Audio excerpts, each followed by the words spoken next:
DIAC technology reduces ghosting in fast game scenes, minimizes screen shaking and rapid firing, and tracks speedy enemies better.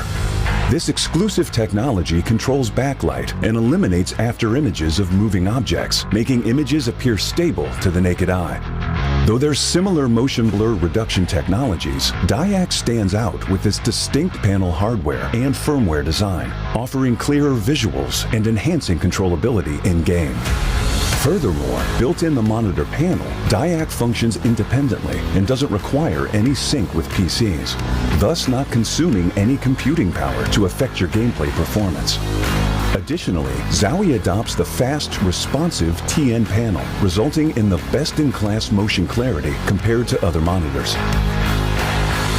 Today, Zowie advances DIAC technology with its latest improvement featuring dual backlight design, the DIAC 2, which largely optimizes clarity for precision aiming and rapid firing in FPS gameplay.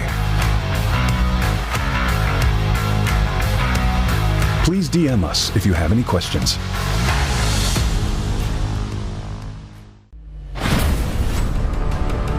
We are proud to announce new additions to the XL series. Both are using fast TN panels and newly upgraded DIAC 2 technology. Fast TN panel with its faster native response time can reveal enemy outlines quicker during flashbang attacks. For IPS panel, more overdrive is required to enhance response speed, leading to dynamic image blurring due to the panel's inability to handle the load. These new monitors integrate new dynamic accuracy technology, DIAC 2. The upgraded dual backlight design not only provides FPS players with clearer visuals at dynamic aiming and spray control, but are also more friendly to your eyes. Moreover, built in the monitor panel, DIAC 2 functions independently and doesn't require any sync with PCs, ensuring no impact on game performance.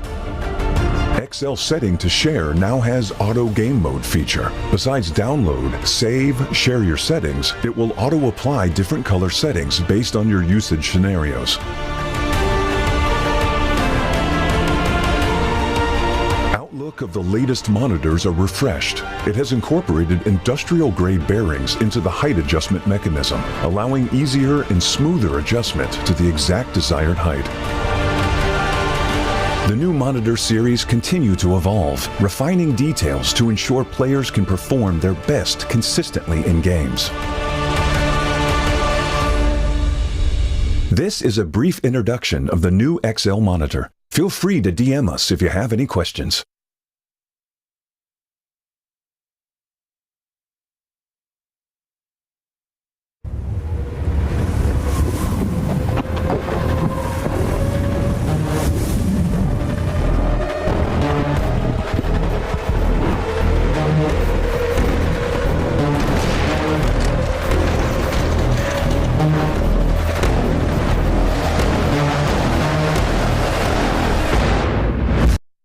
Welcome to eXTREMESLAND.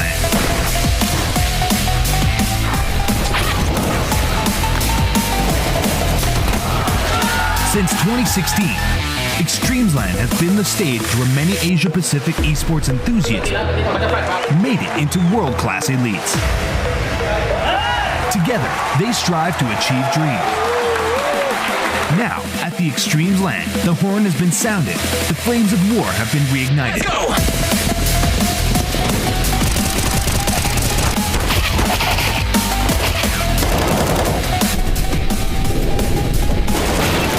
CS players from all over Asia are gathering to fight for their recognition and honor.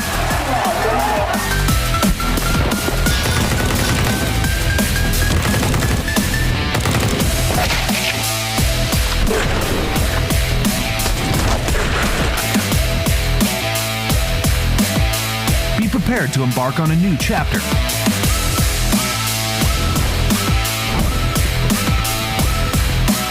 eXTREMESLAND, where infinite miracles unfold.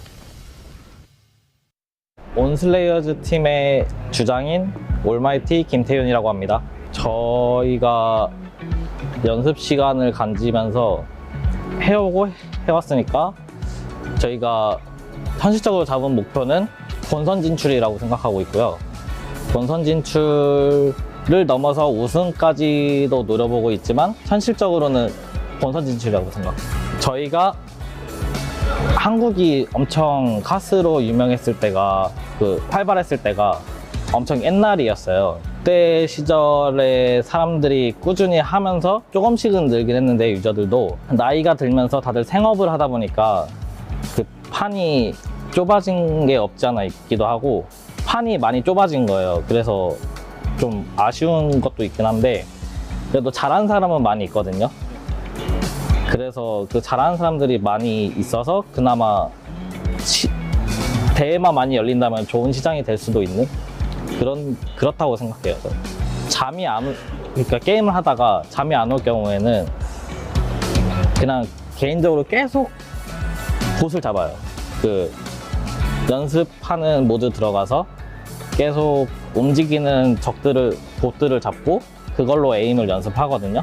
근데 그 에임 연습도 하고 그걸 1시간 정도 하고 그 다음에 에임랩스라는 프로그램이 있는데 그것도 한 30분 정도 하고 그런 식으로 하는데 그 다음에 남은 시간들 잠 올 때까지는 계속 어떻게 연막이나 불 같은 걸 잘 던져야 될지 그런 거에 대해서 연구를 해요. 그냥 부딪히는, 그러니까 대회가 있으면은 대회를 출전할 기회가 있다. 그럼 무조건 부딪혀서 거기에 끼어든다. 그거밖에 없을 것 같아요. 그것 때문에 엄청 발전했다고 저는 생각해요. 제가 이전에 대회를 예선전은 예선전 한 번이랑 하나는 출전한 적이 있어요. 그게 좀 엄청 옛날이라서 오랜만에 다시 대회를 참여하니까 재밌을 것 같고 설레는 그 감정이 있어요. 오랜만에 다시 팀게임을 한다는 그 설레는 감정. 맞붙었던 적은 없는데 이게 타일루 팀은 옛날부터 엄청나게 중국에서 유명했던 팀이니까 잘 알고 있고 몽골줄 팀도 이게 몽골에서 1등 팀인 걸 알고 있거든요. 제가 옛날부터. 그래서 좀 무서운 팀이고 NKT 팀도 지금 사인이라는 한국인 선수가 있잖아요. 그래서 자주 봤던 적이 있어가지고 무서운 팀으로 알고 있고 많이 보진 않았는데 지금 대회 성적을 볼 수는 있잖아요. 보다 보니까 이 팀도 너무 잘하네?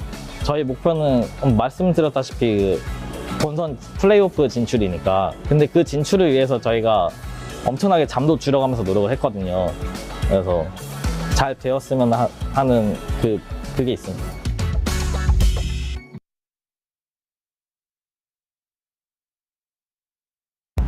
Hello， 大家好，我是天路战队的 Edwin。就时隔3年再打极限之地的话，我觉得还是非常兴奋的嘛，因为亚洲地区的线下比赛还是相对于比较少嘛。然后之前有3年都没有办，其实也是挺怀念这个赛事的。然后今年这个赛事重新开启了，我觉得对于亚洲 CS 的水平也是，就大家有一个舞台嘛，去适应也好，提升也好，都是挺好的。我们的目标的话就是保守点吧，前3，因为我们刚打完一个比赛嘛，然后我们最近也有一个训练的计划，然后我们会是以一种既想出成绩，然后又想练出到自己的东西的一个状态。最大的竞争对手应该是蒙古他们吧。蒙古队的话，感觉多在线下跟他们交锋的话还是挺好的。说实话没有太多准备，因为我们昨天才刚打完那个中国艾玛出线嘛，然后接下来的话我们会再进行一个3、4天的一个训练来备战这个比赛。我觉得现在亚洲 CS 整体的话是在往一个好的方向在走吧，整个地区整个亚洲区嘛都是非常有竞争力的。接下来的话就看各个队伍之间的那个就是怎么样突破自我吧。在新的一年里，我们希望就是我们突破以往所有的，就我们这套阵容以往所有的成绩。磨合的还行吧。总体来说的话，团队性还是不错的。他毕竟是一名比较有经验的选手嘛，然后他能给到场上非常多的对于队友啊或者队伍的帮助啊，这些都是一些数据上面有时候很难看得出来的一些东西，只有当过队友了才知道。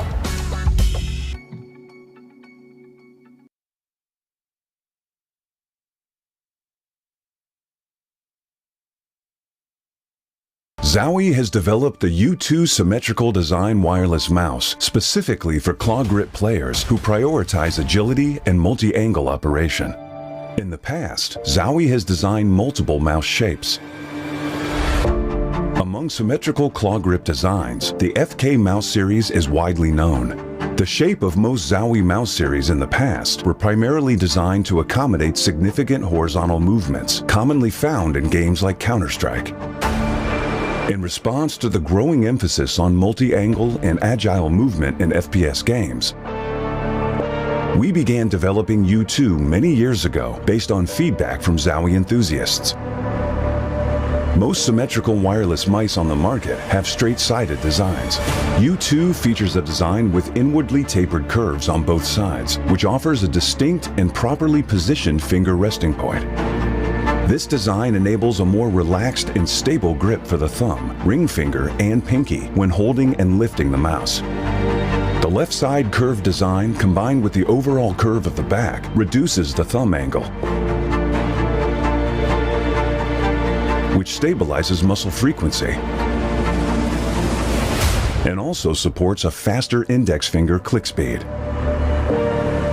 The right side curved design facilitates easy placement of the ring finger. It promotes balanced force exertion on both sides of the hand and allows for more stability during mouse movement.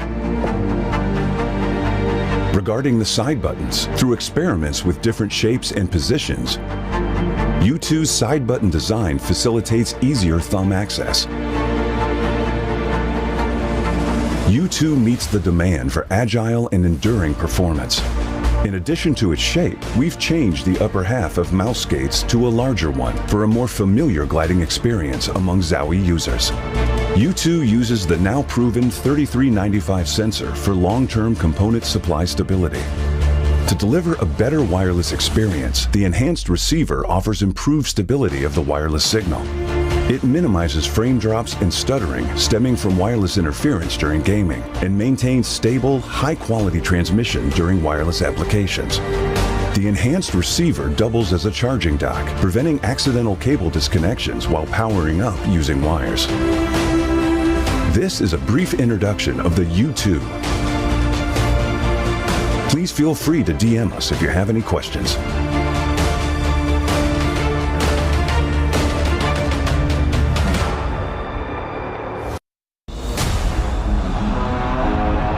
DIAC technology reduces ghosting in fast game scenes, minimizes screen shaking and rapid firing, and tracks speedy enemies better.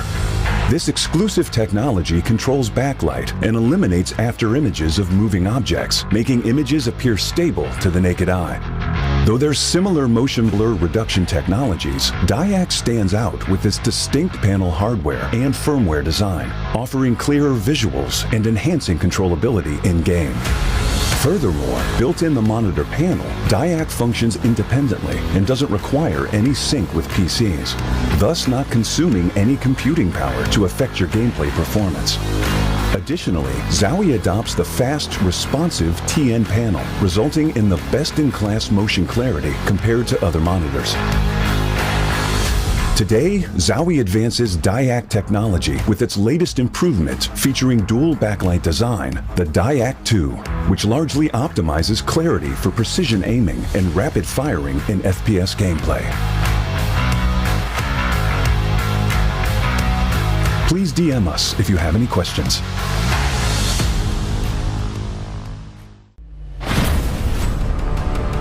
We are proud to announce new additions to the XL series. Both are using fast TN panels and newly upgraded DIAC 2 technology. Fast TN panel with its faster native response time can reveal enemy outlines quicker during flashbang attacks. For IPS panel, more overdrive is required to enhance response speed, leading to dynamic image blurring due to the panel's inability to handle the load.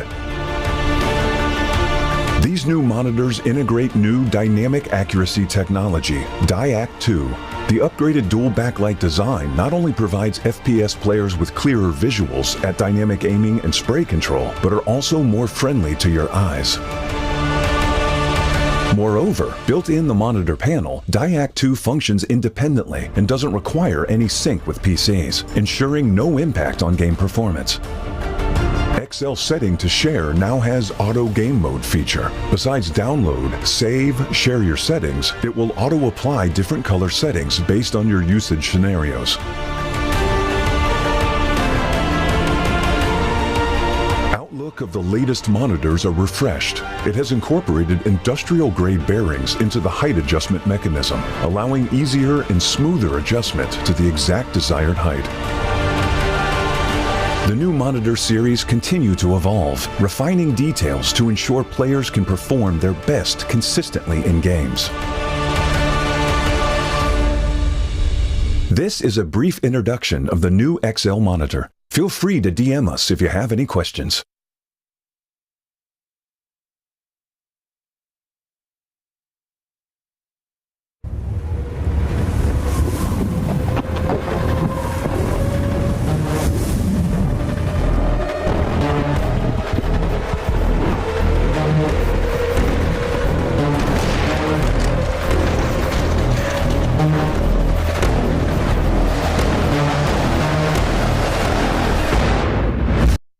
Welcome to eXTREMESLAND.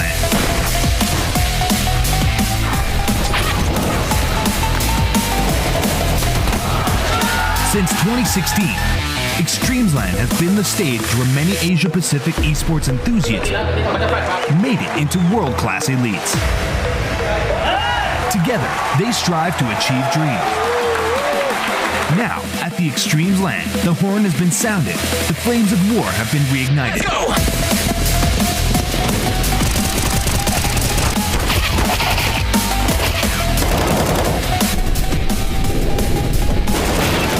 CS players from all over Asia are gathering to fight for their recognition and honor.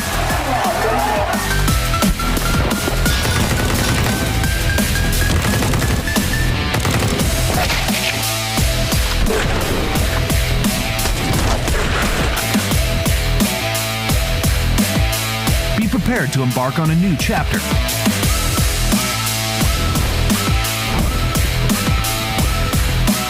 eXTREMESLAND, where infinite miracles unfold. 온슬레이어즈 팀의 주장인 올마이티 김태윤이라고 합니다. 저희가 연습 시간을 가지면서 해왔으니까 저희가 현실적으로 잡은 목표는 본선 진출이라고 생각하고 있고요.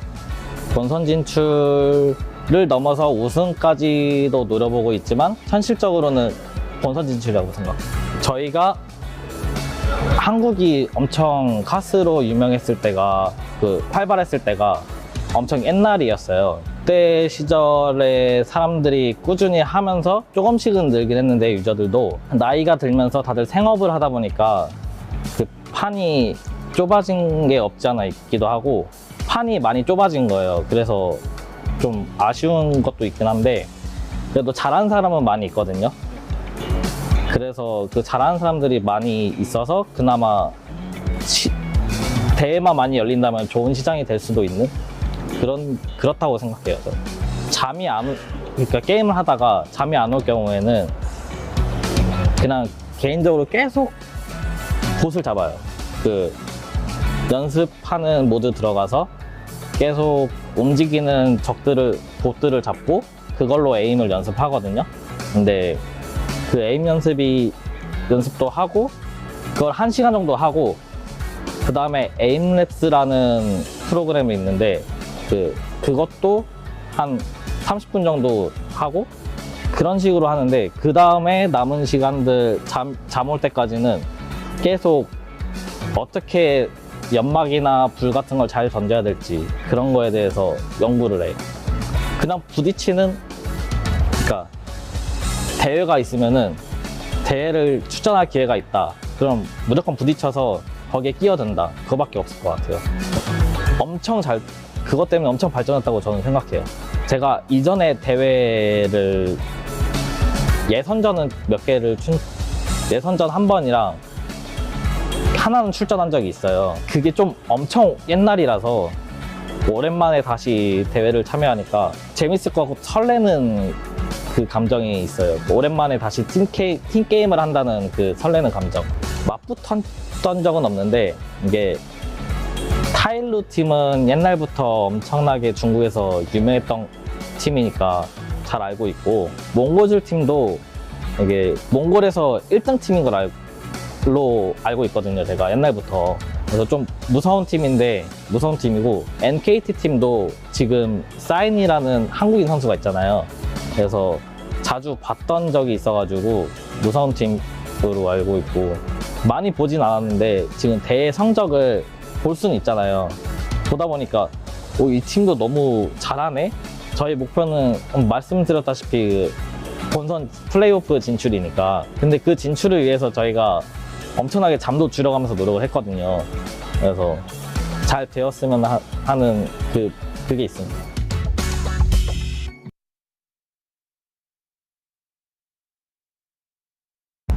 Hello， 大家好，我是天路战队的 Edwin。就时隔3年再打极限之地的话，我觉得还是非常兴奋的嘛，因为亚洲地区的线下比赛还是相对于比较少嘛。然后之前有3年都没有办，其实也是挺怀念这个赛事的。然后今年这个赛事重新开启了，我觉得对于亚洲 CS 的水平也是，就大家有一个舞台嘛，去适应也好，提升也好，都是挺好的。我们的目标的话就是保守点吧，前3，因为我们刚打完一个比赛嘛，然后我们最近也有一个训练的计划，然后我们会是以一种既想出成绩，然后又想练出到自己的东西的一个状态。最大的竞争对手应该是蒙古他们吧。蒙古队的话，感觉多在线下跟他们交锋的话还是挺好的。说实话没有太多准备，因为我们昨天才刚打完那个中国艾玛出线嘛，然后接下来的话我们会再进行一个3、4天的一个训练来备战这个比赛。我觉得现在亚洲 CS 整体的话是在往一个好的方向在走吧，整个地区整个亚洲区嘛都是非常有竞争力的。接下来的话就看各个队伍之间的那个就是怎么样突破自我吧。在新的一年里，我们希望就是我们突破以往所有的，就我们这套阵容以往所有的成绩。磨合的还行吧。总体来说的话，团队性还是不错的。他毕竟是一名比较有经验的选手嘛，然后他能给到场上非常多的对于队友啊或者队伍的帮助啊，这些都是一些数据上面有时候很难看得出来的一些东西，只有当过队友了才知道。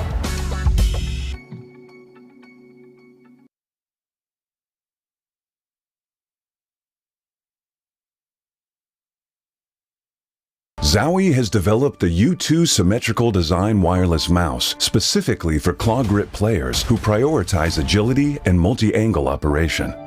In the past, Zowie has designed multiple mouse shapes. Among symmetrical claw grip designs, the FK mouse series is widely known. The shape of most Zowie mouse series in the past were primarily designed to accommodate significant horizontal movements, commonly found in games like Counter-Strike.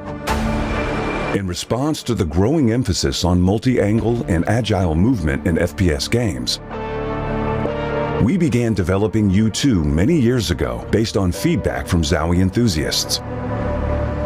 Most symmetrical wireless mice on the market have straight-sided designs.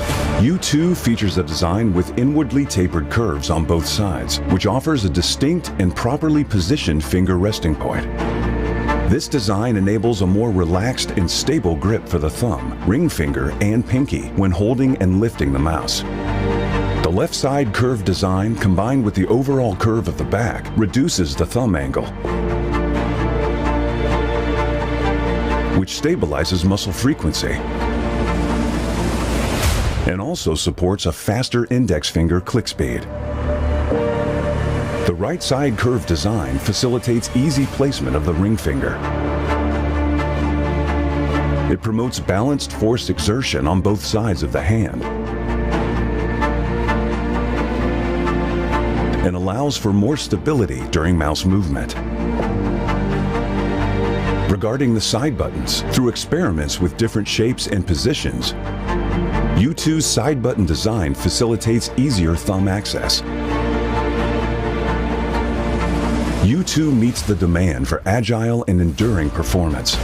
In addition to its shape, we've changed the upper half of mouse skates to a larger one for a more familiar gliding experience among Zowie users.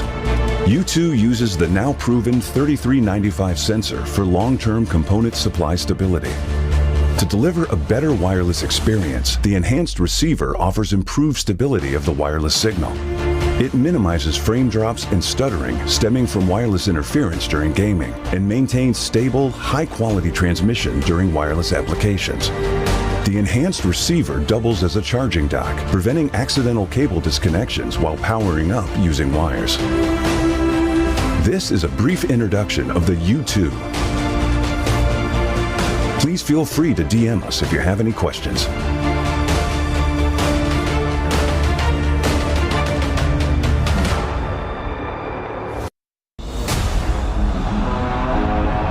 DIAC technology reduces ghosting in fast game scenes, minimizes screen shaking and rapid firing, and tracks speedy enemies better.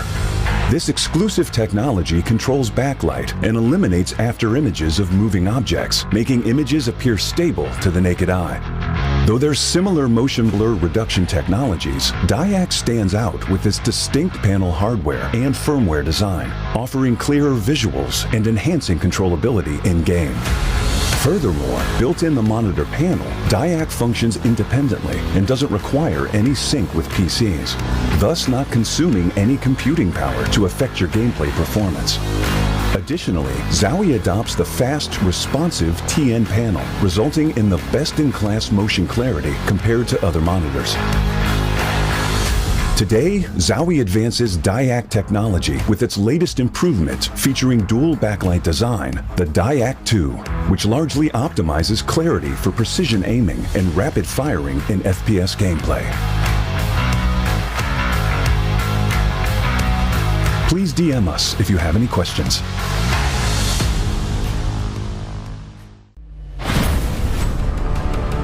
We are proud to announce new additions to the XL series.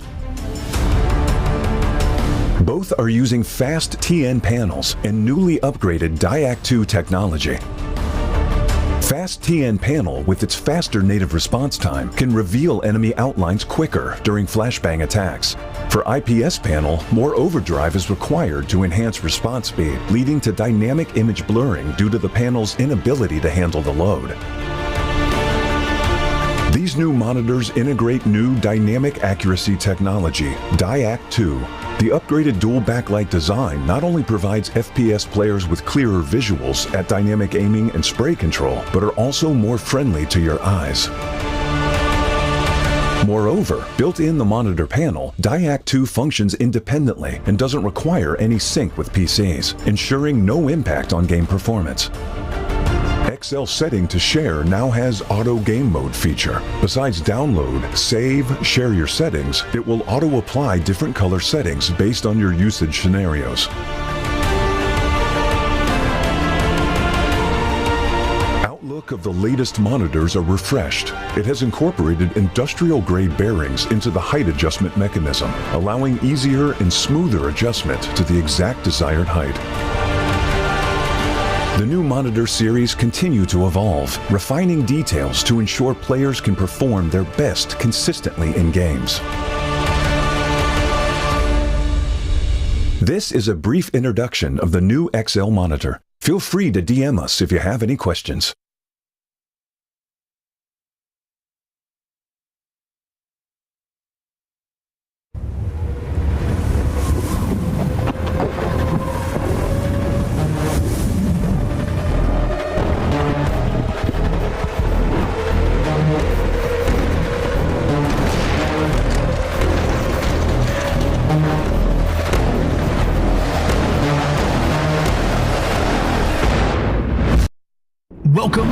eXTREMESLAND.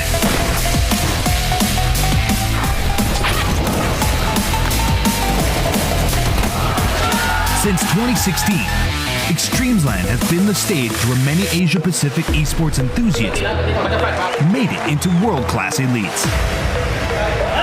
Together, they strive to achieve dreams. Now, at the eXTREMESLAND, the horn has been sounded, the flames of war have been reignited.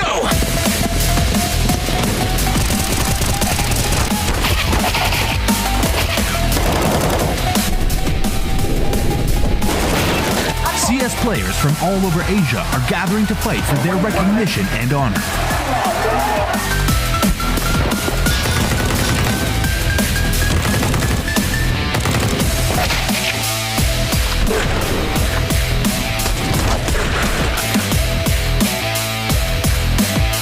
Be prepared to embark on a new chapter.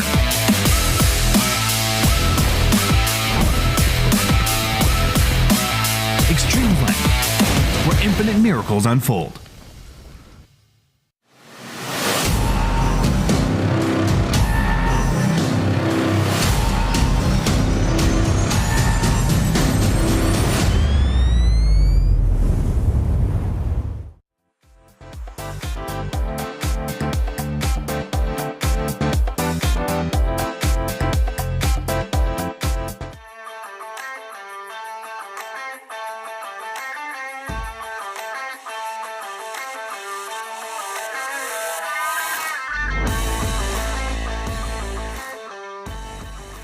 Ladies and gentlemen, welcome to the 2023 eXTREMESLAND CS Asia Cup Finals. We are live in Shanghai, and I'm your host, Victoria, aka Chubby Ninja.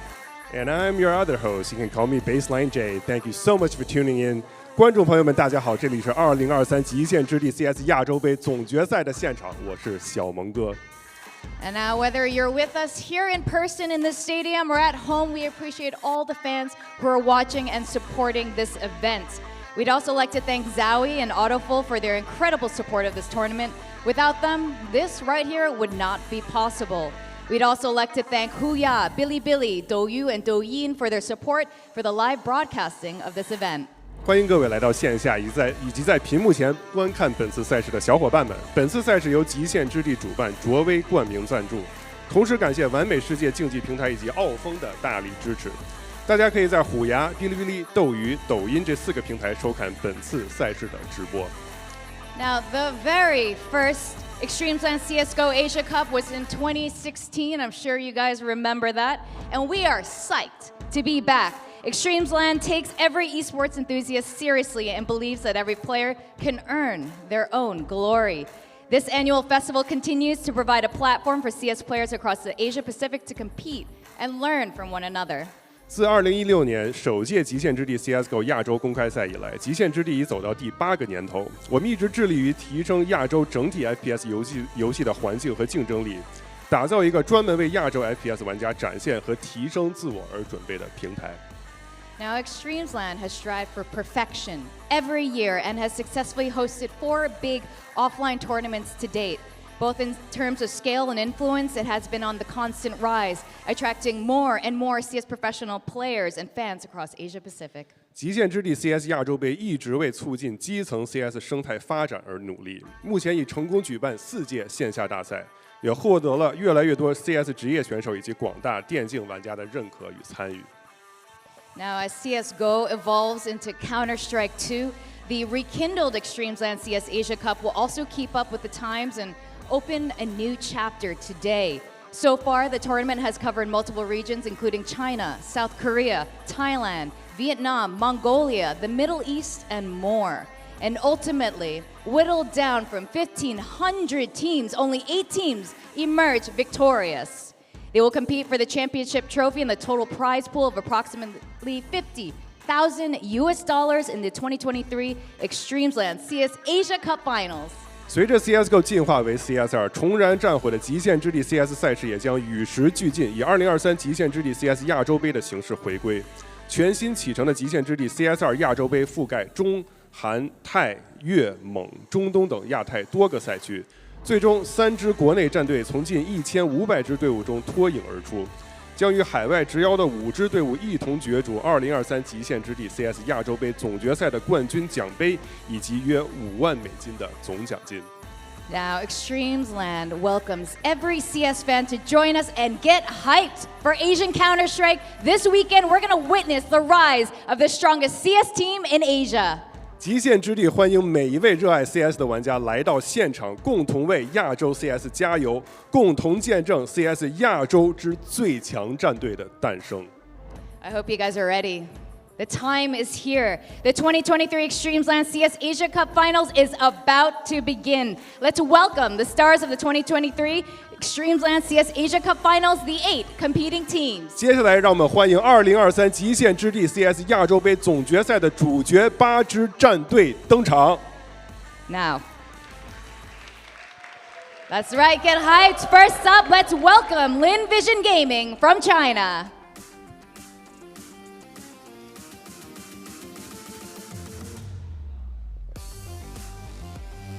LVG is a professional esports team reaching the finals as the champions of the online bracket in China. Several of their players are remarkably young, yet exhibit formidable talent. They've held their own against top-tier global teams with many impressive performances. LVG stands out as a young and highly promising team in China. 首先，让我们欢迎来自中国赛区的 LVG。LVG 是来自中国的职业战队，几名选手都非常年轻，实力也是非常强劲，对阵世界一流战队也是打得有来有回，并有许多亮眼表现，是国内年轻且潜力非常大的职业战队。这次比赛 LVG 也是作为线上赛道的全国冠军出战，欢迎 LVG， 请队员们下台休息。来，这边，来，请队员们下台休息，谢谢。Next up, make way for the Mongols team representing Mongolia. The Mongols have consistently been one of the top performing teams in the Asia region since its establishment. Currently ranked first in Asia and 22nd in the world, they have achieved notable successes in the past year, including securing first place in ESL Challenger League Season 46 Asia Pacific and qualified in the main event of the 2023 Blast Paris Major. 接下来登场的是来自蒙古赛区的 The Mongols 战队。The Mongols 自从成立以来，一直是亚洲地区实力顶尖的队伍，目前排名亚洲第1，世界第22位。过去1年中也获得过 ESL 挑战赛第46赛季亚太区冠军、2023巴黎 Major 正赛资格等优秀成绩。欢迎 The Mongols， 请队员们下台休息。Thank you, The Mongols. Please exit the stage from the left. Thank you. Thank you. Big round of applause for the Mongols. Up next, welcoming Team NKT from Thailand. Hailing from the land of smiles is Team NKT, the last bastion of Thailand's Counter-Strike scene.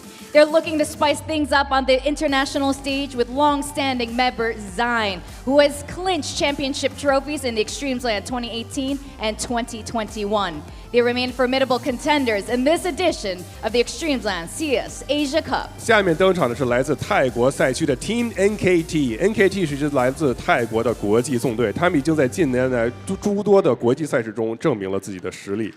其中老将步枪手 Zine 更是在极限之地2018和2021的比赛中夺取过冠军奖杯，而他们仍将是本届极限之地亚洲杯的有力竞争者。欢迎 NKT， 请队员们下台休息。Thank you, NKT. Please exit the stage from the left. Taking the stage next is the Acme Dubai Police Esports, a young team from the heart of the Middle East. Hailing all the way from the vibrant city of Dubai, Acme represents the Dubai Police Esports as the proud flag bearer of the Arabian CS scene. Originating from the battlegrounds of the Dubai Police Esports tournament, they've overcome the local challenges to take on and confront the formidable Asian contenders. 下面登场的是来自中东赛区的 Acme Dubai Police 战队。这支队伍从迪拜远道而来，扛起了阿拉伯 CS 界的大旗。他们起源于迪拜警察电子竞技锦标赛的战场，已经克服了当地的种种挑战，并准备好迎接强大的亚洲对手们。欢迎 Acme。请队员们下台休息。Thank you, Acme. Please exit the stage from the left. Good luck, boys. Entering the stage next is the E9 Esports team from China. E9 Esports is a local team from the E9 Esports Arena in Tianjin. As the national champions from the offline competition bracket, they've secured a spot on the final stage. All 5 members of the team are former professional players, and we look forward to seeing their performance again. 下面登场的是来自中国的 E9 eSports 战队。E9 战队是来自天津 E9 电竞馆的本土战队，本次作为线下赛道的全国冠军来到总决赛的舞台。队内5名选手也都是前职业战队的成员，让我们期待他们的表现。欢迎 E9， 欢迎 E9。好，请队员们下台休息。Making their entrance next is the NCT DK team from Vietnam. NCT DK, representing Vietnam at the eXTREMESLAND Asia Cup 2023, consists of players with extensive experience in domestic tournaments. They've overcome the local offline LAN tournaments, and as they embark on the eXTREMESLAND Asia Cup, their primary goal is not only to compete to win, but to also learn invaluable experiences from these top-tier teams. 下面登场的是来自越南赛区的 NCT DK 战队。NCT DK 是代表越南参加2023年 eXTREMESLAND 亚洲杯的战队，队中所有选手在国内外比赛中都拥有丰富的经验。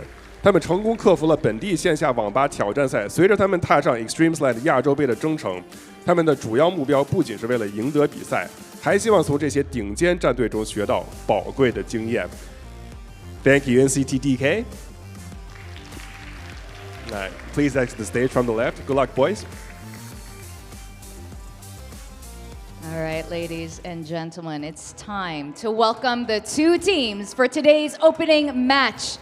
First up is the team from the South Korean region, Incheon Onslayers. Onslayers, a recently established professional CS team, are proudly supported by the Incheon metropolitan city. Despite being a fresh team, they're here and they're ready to face some of the strongest opponents that Asia has to offer. Let's welcome Onslayers to the Zowie eXTREMESLAND stage. 接下来，让我们欢迎2支揭幕战的战队登场。首先是来自韩国赛区的 Incheon Onslayers 战队。Onslayers 这支新晋成立且充满朝气的职业 CS 战队，以仁川市为冠名赞助支持。他们将在这次比赛中迎战亚洲最顶尖的队伍们，展现大胆而无畏的电竞精神。欢迎 Onslayers， 请队员们进入对战席。Thank you, Onslayers. Please take your seats and prepare for your match.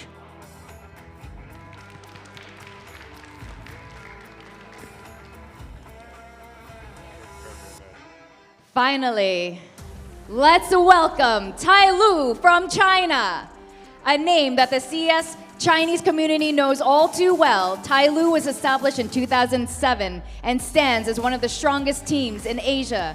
With the introduction of a new roster in 2023, including some of China's top-tier players, the team continues on their competitive journey. We're expecting yet another incredible performance by Tai Lu. 最后，让我们欢迎来自中国的天路战队。天路，相信这是一个中国 CS 玩家都不会感到陌生的名字。天路俱乐部成立于2007年，很长一段时间都是亚洲最强战队。在2023年新阵容组建后，拥有众多国内一线 CS 选手的天路仍在赛场上继续他们的征程，让我们期待他们的表现。欢迎天路，请队员们进入对战席。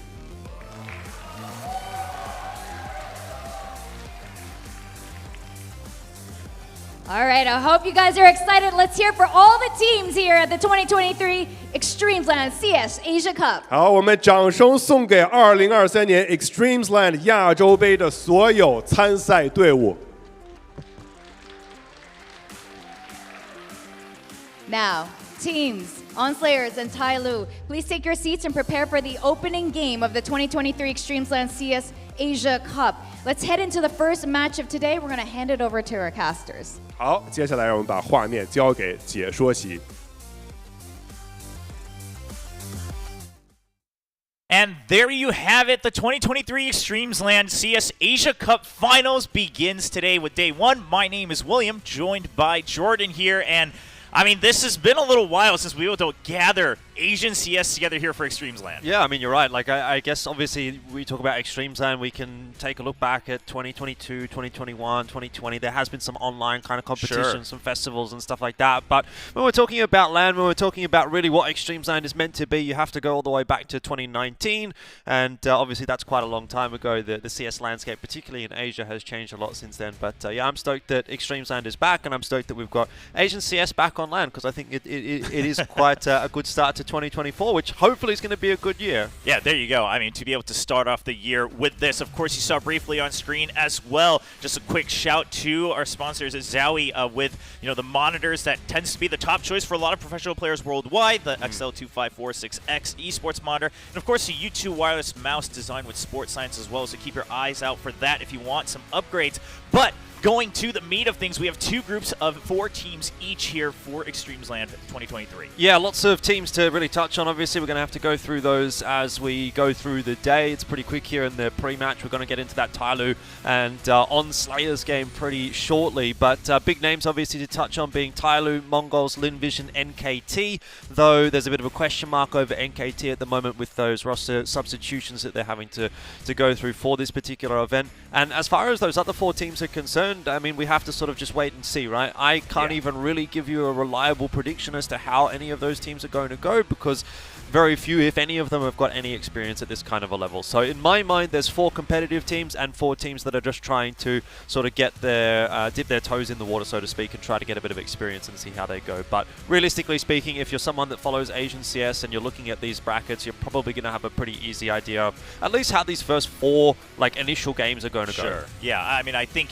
you have some good tendencies, right? And you wouldn't be faulted for leaning one way, absolutely, especially in this opening match with Tyloo kicking things off. I mean, as the introduction said, kind of staple name in terms of just brand power overall in Chinese CS. But also, I mean, this roster, names all very familiar for people who have been following Chinese and Asian CS overall. Yeah, definitely. I don't think you can necessarily say the same thing here for On Slayers. No. Maybe if you're someone that's a little bit into the Valorant scene, you might recognize a couple of these guys. Yeah, I mean, there's a couple of them that have dabbled in Valorant a little bit, and then I believe 2 of those players, they have been playing CS in Korea for a little while, but at a very domestic level, right? Haven't really traveled worldwide, and then one of them I know has even completed his military service in Almighty, so he just took a break from the game entirely, and now he's back, has this chance, and he's trying to make something out of it, but how far will that go, we'll have to wait and see. Yeah, I guess. I mean, it's really cool to see, obviously. I think that's one thing that I kind of enjoy about eXTREMESLAND as opposed to some of the other tournaments that do sort of crop up, right? Like, yes, there's some value in inviting the best teams, like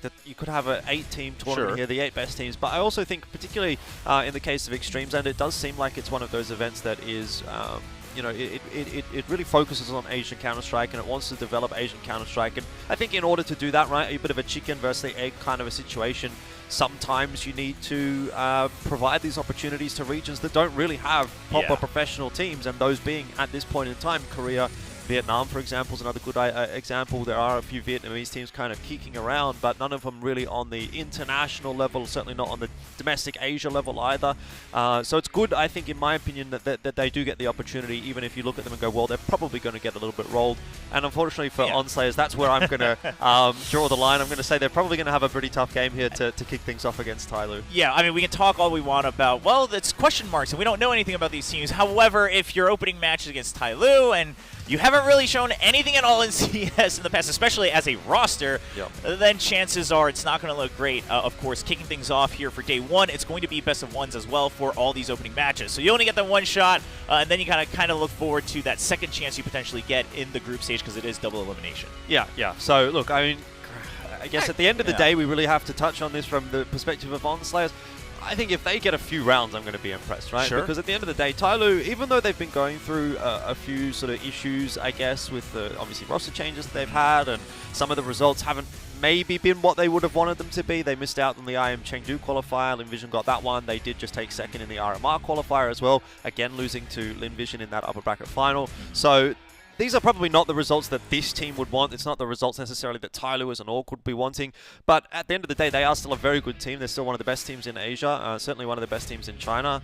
And they're going up against a team of people who we don't really know a huge amount about. So you kind of have to sort of, 2 and 2 makes 4 out of that situation and really look at this and say, I think Tyloo probably should kind of just roll them. Like, if they don't actually win this series, for whatever, or this game for whatever reason, Tyloo, or if it even ends up being close, if it even ends up being close, I'd probably consider that a failure on the behalf of Tyloo. But yeah, I think they're going to come into this one, kind of smack things around. I don't think it really matters even what map we get on here. I'm backing Tyloo every day of the week, and it's not just because Kaze gave me one of his jerseys.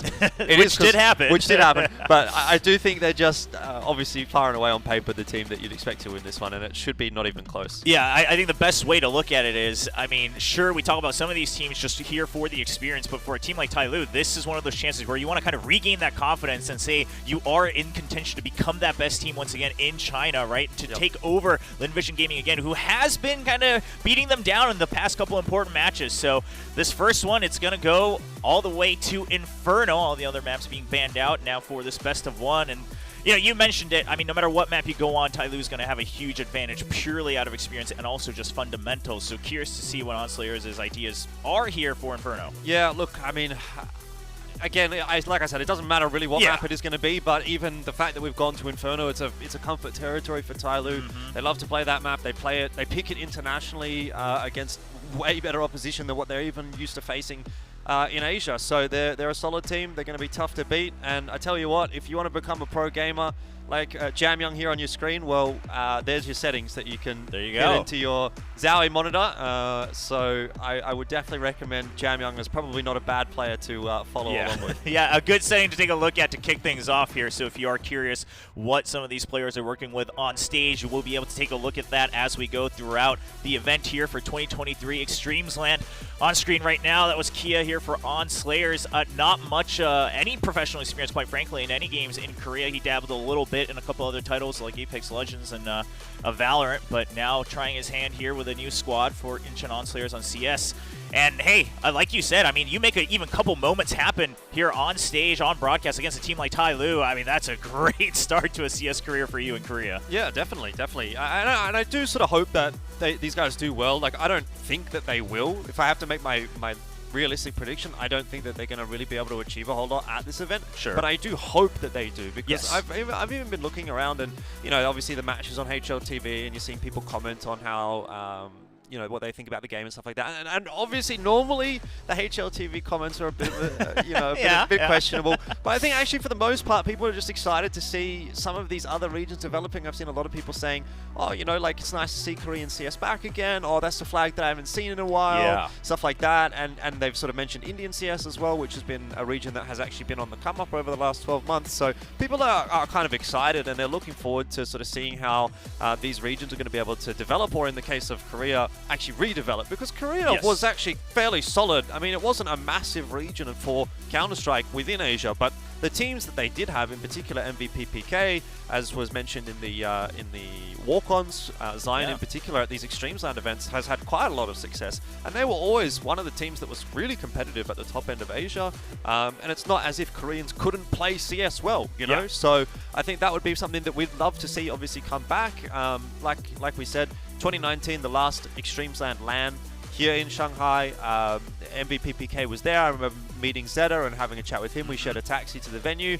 Obviously, things have changed quite a lot since then. And, you know, I always felt like I got along pretty well with the Korean players, and they were always exciting to watch and enjoyable. They had good storylines. So I would really like to see Korean CS flourishing again. Yes. Even if it's just, you know, a few teams that are somewhat competitive. And maybe this is the start of it. Look, we're not expecting a huge amount out of OnSlayers today, but just even if anything, something, right? Exactly. Even if a Korean kid that's watching along looks at this and says, you know what, there's a slot for Korean players at Extremesland, maybe I'll start playing a bit of CS. That's kind of where that seed needs to begin. And that's, like you mentioned, again, I think that's the big thing about 2023 Extremesland and Extremesland in general, is that you let people know, right? You let these potential up-and-comers know that there is a spot for you, that there are chances for you to try to get your way in, get that experience, and then climb the ladder further and further up and try to leave your impact on the Asian CS scene. I mean, before the event started, leading up to it, I know there was an interview with NCT DK as well, where they talk about the same thing, right, for Vietnam. They're like, well, it's so important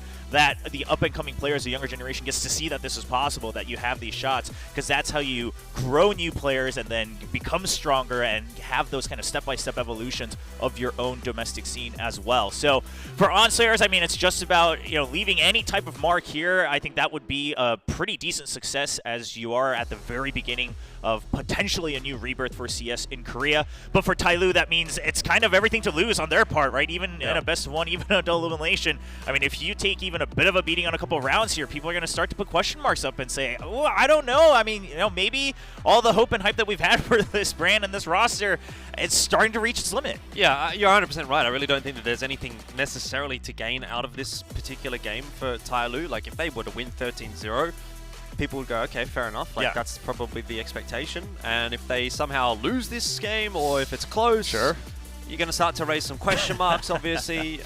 So I think bare minimum, obviously, you want to see Tyloo get through with a win, but you'd probably want to see it, you know, maybe 13-5 or better would be a sort of acceptable scoreline in my mind. And at the end of the day, my 2 cents about this event in particular, for a lot of those sort of better teams, the teams we're talking about, like Tyloo, Linvision, Mongols, is that this is a prelude a little bit maybe for the Asia RMR, which, fun fact, is actually going to be held in this exact same venue. So good practice for a few of those teams that have already qualified for the Asia RMR that will be attending there. But we're going to jump into game number 1. It is, of course, Tyloo up against OnSlayers. We're kicking things off on Inferno.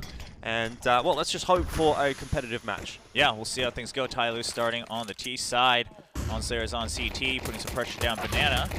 Just trading some shots, but it's going to be Tyloo. I mean, obviously, time and time again, they've been there, done that here on Inferno. So that's 2 down already, an open site on B. Yeah, look, not a very good sign initially for OnSlayers that Tyloo's able to crack Banana that easily. It really didn't seem like too much of a contest. Now you've got that smoke into CT spawn, which is essentially going to lock OnSlayers out of that B bomb side. And quite frankly, a 3-on-5 retake is never going to be easy, but certainly not on the B site of Inferno, which is notoriously difficult. Yeah, of course, no other map control either. So OnSlayers, I mean, just looking to see if they can get any damage done, and it is going to be a little bit as Almighty comes in with 1 kill, but that's just going to be the end of it here for the pistol. Yeah, a bit of a cheeky grin there on Advent's face. I think he recognizes maybe the situation that is ahead, and I don't think it's going to be a difficult day at the office for Tyloo, just based on what I've seen in the pistol. Let's just say that much. But let's give it a couple of rounds and see what we get from OnSlayers. Now, again, some interesting things to note that they have sort of invested into some of the upgraded weaponry here in round 2, despite losing there in the pistol. It is viable in a sense sometimes on Inferno, particularly given that it's a close range map. You know, you can get a lot of value out of the pistols in particular. But against a team like Tyloo, tough nut to crack, obviously. Yeah, I mean, it does look like they're just saying, well, we kind of have to all in or nothing, right? You can't go middle of the ground here against a team like Tyloo when you know you're the strong underdogs, even stacking all of those upgraded weapons on the B side, but already going to be dropping that MP9 on Almighty. So that's a lot of that, you know, barely any firepower they had to begin with gone now. And Tyloo says, well, I stack or not, I mean, we know we should be able to take this down and clear out the site. Yep, I mean, they're doing exactly what they need to here, Tyloo, just utilizing that U-tilt to isolate a couple of the angles. They are, to be fair, walking into the stack, so there is definitely a world where you hit your shots, you're going to be able to get some value out of that, and we've already got a couple from OnSlayers, which is going to remind Tyloo that they can't be a little too lackadaisical about this matchup. Yeah, I think this is going to be a nice little just reality check of like, okay, sure, you know, everyone expects it to be a bit one-sided, but still numbers will have a bit of an advantage here, so now Tyloo just taking time a little bit, as OnSlayers, of course, now with that those types of kills, they do have the leisure of bringing over the last remaining backup in Climax, so 4v2.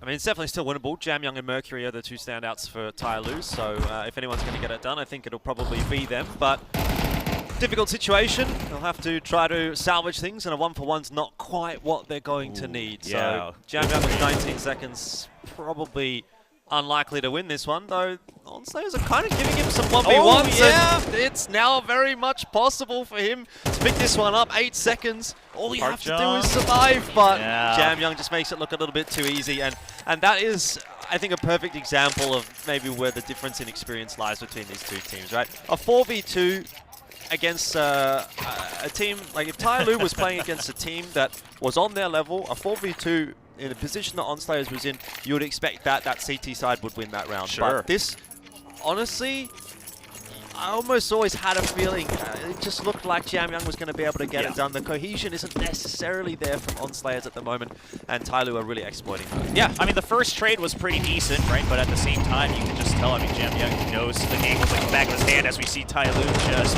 plowing through this third round, and it's going to be a quick 3-0 lead as Tyloo says, we got to put our foot back down and, you know, just reinstate the fact that this is supposed to be our game. Yeah, I mean, fair enough. Obviously, just a pistol round from OnSlayers. They take the save, so not really expecting too much out of that one anyway.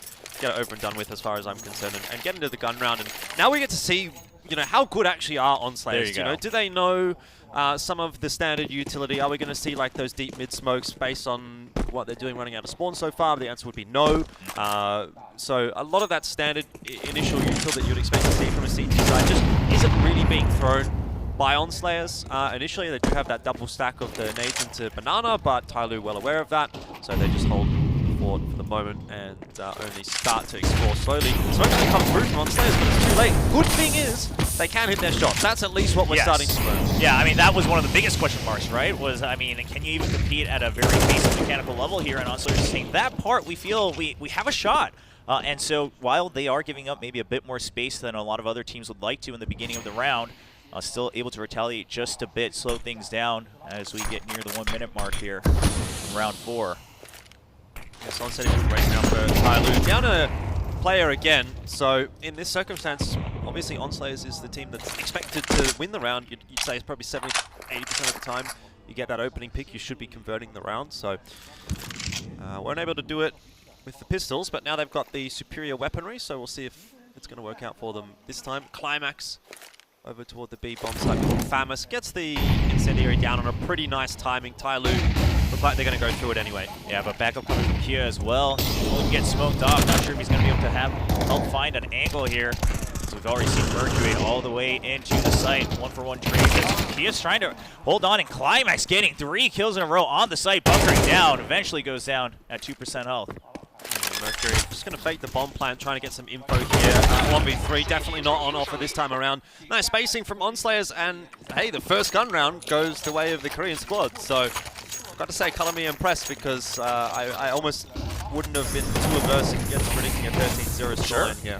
Yeah, we talked about it before the event started, and I think all of us were in agreement that while it doesn't always feel great to say, sometimes reality is as cold as it gets. And OnSlayers, what they're showing so far, I think, is just saying, at least at the very basic level, whether it's very basic utility, whether it's basic timing, things like that, they understand what they're needing to do, and they are working around it. Yeah, I think once it gets to the more sort of advanced stuff, that's not necessarily what you're expecting to see from them. Though, you know, a couple of mollies deep into Nana here. They do get the deep smoke as well, so going to try and look for a little bit of map control there, though the difficulty is they're getting pressured elsewhere. And Tyloo have already taken control of apartments, which is quite a quick timing, and they're also starting to explore the Banana as well. Yeah, slowly creeping up. Of course, in the earlier round, Jamyang trying to keep them tied up by apartments as well. And do the same, and Vomit taking down everyone that was stationed here at Banana. I mean, the quick double gives them a little bit of a heads up that most likely they should have a decent chance with Tyloo not making the same mistakes. Gotta make sure they check all their corners as they head in. Yeah, a lot of people questioning why Orman is back in the roster. Obviously, Mosey was someone that, when he was brought in, everyone was pretty impressed by. And it seems like, at least the news that's kind of going around, is Mosey's taking a break. He wants to go and study for the next 12 months or so, and in the end, Orman going to be the replacement for him. I'm not sure that, you know, even having spoken with the Chinese casters and trying to get a grasp of what the Chinese community feels like, people don't, you know, still aren't really sold on that as a change. But from what I've been seeing, actually, I've got to say, Orman's actually looked okay in this Tyloo roster. So credit where it's due. He's sort of gone without a hitch, actually, coming into this roster. But retake here for OnSlayers, 3 on 4. Not sure that I'd even really be recommending that. I think you could be saving these guns at this point in time, but it doesn't look like that's going to happen. And so that'll be a few weapons lost for no real reason. The meta on Inferno in a lot of cases nowadays at the top level is if you lose control of one of those sites, particularly if you're at a numbers deficit, you're just on the other side saving. Yeah, I mean, those, you know, all rifles as well, so a bit of a big hit here from Slayers that perhaps they didn't need to take, but maybe lesson learned. We'll see how they're able to adjust in the future, whether it's future rounds or maybe their next match as well, but that does mean they will have to be sticking with just a couple deagles here in the coming round. Yeah, I think if you see those first two openers from Orban, and this was like a tier 1 game, right? There would be no one even close to the B bomb site anymore. Everyone would be like sitting in pit and on A site, and Tyloo would walk into B, plant the bomb, and we'd all sort of have this gentleman's agreement that, yeah, we know how this round's going to go. Tyloo's won it based on those two opening picks, and Onsayers maybe didn't quite get the memo. Kia just getting choked up here in apartments, not able to really do anything about it. Of course, weaponry also not in favor at all for Onslayers, so it should be a pretty straightforward round. And Tyloo just even putting some extra pressure down at the macro level and just saying, when we know we have the firepower, put some pressure back on A so that Onslayers can't continue to try to start to lean towards a heavier pick stat here. I mean, this is kind of what it should look like, right? One team on one bomb site, the other team on the other bomb site. Onsayers, I mean, in this round you have the pistol, so the circumstances are a little bit different. You want to kind of just see if you can find an AK or something to take through to the next round. It's not such a bad idea for them to be hunting, but you can kind of see the ease at which Tyloo's getting killed on these rounds now. It took them a little bit, took them a few rounds to maybe get comfortable on the stage, but Chamyoung's 11-1 at the moment, and he's having a great time. Orman 8-2. It's feeling like it's getting more and more one-sided, if I'm being honest, and so we could be potentially leaning towards, again, quite a one-sided score. Yeah, probably a little bit streaky here. And again, that doesn't come with any surprise. I mean, Onslayers, they gave Tyloo a little bit of a question mark the first couple of rounds, but now that Tyloo's back in full force, we'll see how Onslayers is able to adjust from that. A lot more utility being thrown down mid from Onslayers, but not too much space taken off of that. XM for Climax here. Not sure exactly where he is. I think he's in Banana. It's not a bad spot to be with the XM, but see if he gets the chance to even fire a shot. Orman's going to be creeping his way through that smoke, which was well expected by Park Jong. Yeah, and of course that does mean Climax still just hiding out, ready for a close-range trade here. They think it's going to be backed up, but the flash is too good, and Climax not going to be able to showcase the pick with that buy. Here, by the way, is where Onslayers should probably just be saving. We'll see, though. I mean, obviously it's a 3-on-3, so they feel like maybe they've got a bit of an opportunity to get back in, but not really a whole lot of util. They've got one smoke, two flashes. You'd love to have a Molotov or two to retake this B-bomb site with, to isolate a couple of angles. They haven't been able to land any shots on the spam through the smoke either, so here's where you really have to make a decision. Do we value our guns more, or do we actually think we can get this round? And Onslayers, based on their previous tendencies, I feel like they're going to try to go for this retake. It does seem like Onslayers is just saying we have to just go for the Hail Mary every time, especially against a team like Tyloo. Now Mercury very well aware of flash as well, and sprays down onto Owen for the double. Kenaze with the finish. And Onslayers, I mean, listen, in theory, I get it. You're such a strong underdog that you're like, well, we have to go for the Hail Mary. The safer play maybe not going to pay off, but at the same time, it's like, well, at some point, maybe the statistics in theory, they're there for a reason. Yeah. They're throwing some interesting flashes as well. I'll say that for Onslayers. Again, it's not necessarily bad. I think that when you're looking at a normal game of CS, though, you're sort of expecting better flashes to be thrown. And so far, we've seen a couple of ineffective ones from Onslayers. Well, that does put them back onto a bit of a half buy here. MP9. And a Deagle, two Deagles there. No other util though. So just going off the shots. And Park Jong, he's been hitting quite a few. I mean, getting kills every other round or so, but that hasn't really led to much more advantage for Onslayers. Yeah, again, I want to reiterate, it's not as if they can't shoot straight, it's not as if they can't contest in that department, but it's just their cohesion, the experience, the util usage, especially for Tyloo, that's just been dramatically better than for Onslayers, and that comes with the territory. You'd expect that Tyloo would look a little bit more comfortable, particularly on a map like Inferno. Again, though, good shots from that USP. You're not thinking a USP is going to get a lot of damage done, and so far, Onslayers have kind of looked better with the pistols. They've just won a round out of nowhere. I mean, maybe that's exactly the case. When they just don't have util to think about, they can focus even more on their gunplay. I don't know. I think there's a little bit of, not disrespect from Tyloo, but they're just not, like, they're not 100%ing a lot of these rounds. No, really. The spacing just not there.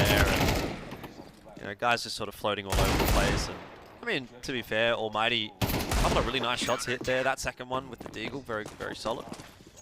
So again, you have to give some credit, but and Owen with that AWP gets the first pick as well against Kaze, so putting that pressure down mid, now backing up on a new angle. Now the big question is, Banana just Onslayers hasn't really been able to ever hold on to it, all right? You know, sure, they're able to delay a little bit when they have the util, but that's a given. A good flash gets them into sandbags. Molotov that area off as well. You know that Onslayers are trying to hold on to that area of the map, and Orman is able to find some pretty solid entries so far today. There's another one for him. Yeah, Park Jung going to be all alone once again on the site on B. Again, pretty much good for a kill almost every round. Now Kia with the early backup. Oh, it looks like Tyler might have missed the molly there. I think they tried to throw the new box molly, but it didn't actually connect. Either way, it's not going to matter because they're going to get the pick anyway. Bit of spam. Or actually, Molotov kills Advent. Not sure how that happened, but in the end, all good. 3-on-3, post plant. You'll take that as Tyloo. Again, this is a favorable spot for them to be in, but the difference this time, at least for Onslayers, is that they do actually have util that they can use to retake this site. You've got the molly in particular important for Owen. He can flash the two riflers in, and maybe they can set something up. Nice smoke to Banana as well, but they've got to win their duels. Yeah, and with that, with the numbers down, I mean, you have the AWP in hand. Now Almighty's going to try to do whatever he can here. Smoke out, not going to cover all the angles. Goes for the thing. But, I mean, Tyloo, none the wiser. And that should be time here. Not much Owen can do. Trying to hold on to it with the kit. But that's going to be it. I mean, Mercury knows exactly when to come in, and he's not going to be too sad about losing his weapon, of course, as Tyloo continues his streak here. Yeah, I don't think there was even time for him to defuse there. I think he realized that halfway through. Obviously, in the worst case, I suppose he's taken Mercury's gun with him, but yeah, better. It was a better retake attempt from Onslayers this time, but not quite enough still. And the reinvestment comes through, so Famas out for Kia just to afford a little bit of extra util, but everyone else looking pretty okay. Only the one defuse kit there for Park Jong if bomb plant goes down. Have to keep an eye on where that ends up. It's over towards B at the moment. Double nade is going to be a really nice setup from Tyloo. I mean, Park Jong counting his lucky stars there as everyone takes quite a bit of damage, but Park Jong barely staying alive. Down to 20 HP now. The op in the hands of Climax for Onslayers over by B, but we'll see if he even gets a chance to use it. Of course, Tyloo, their util has always been on point. There's a flash over on B to try to regain some info for Onslayers, but they've already been pushed back far, so the smoke just to cut off the entry. Do have enough util to try to retake sandbags at some point here, but again, it's a question of whether or not they know how to throw that util to facilitate that. And in the meanwhile, a lot of damage being done over towards A. Owen is just absolutely cooked in the pit, and there is no one else to hold the A side.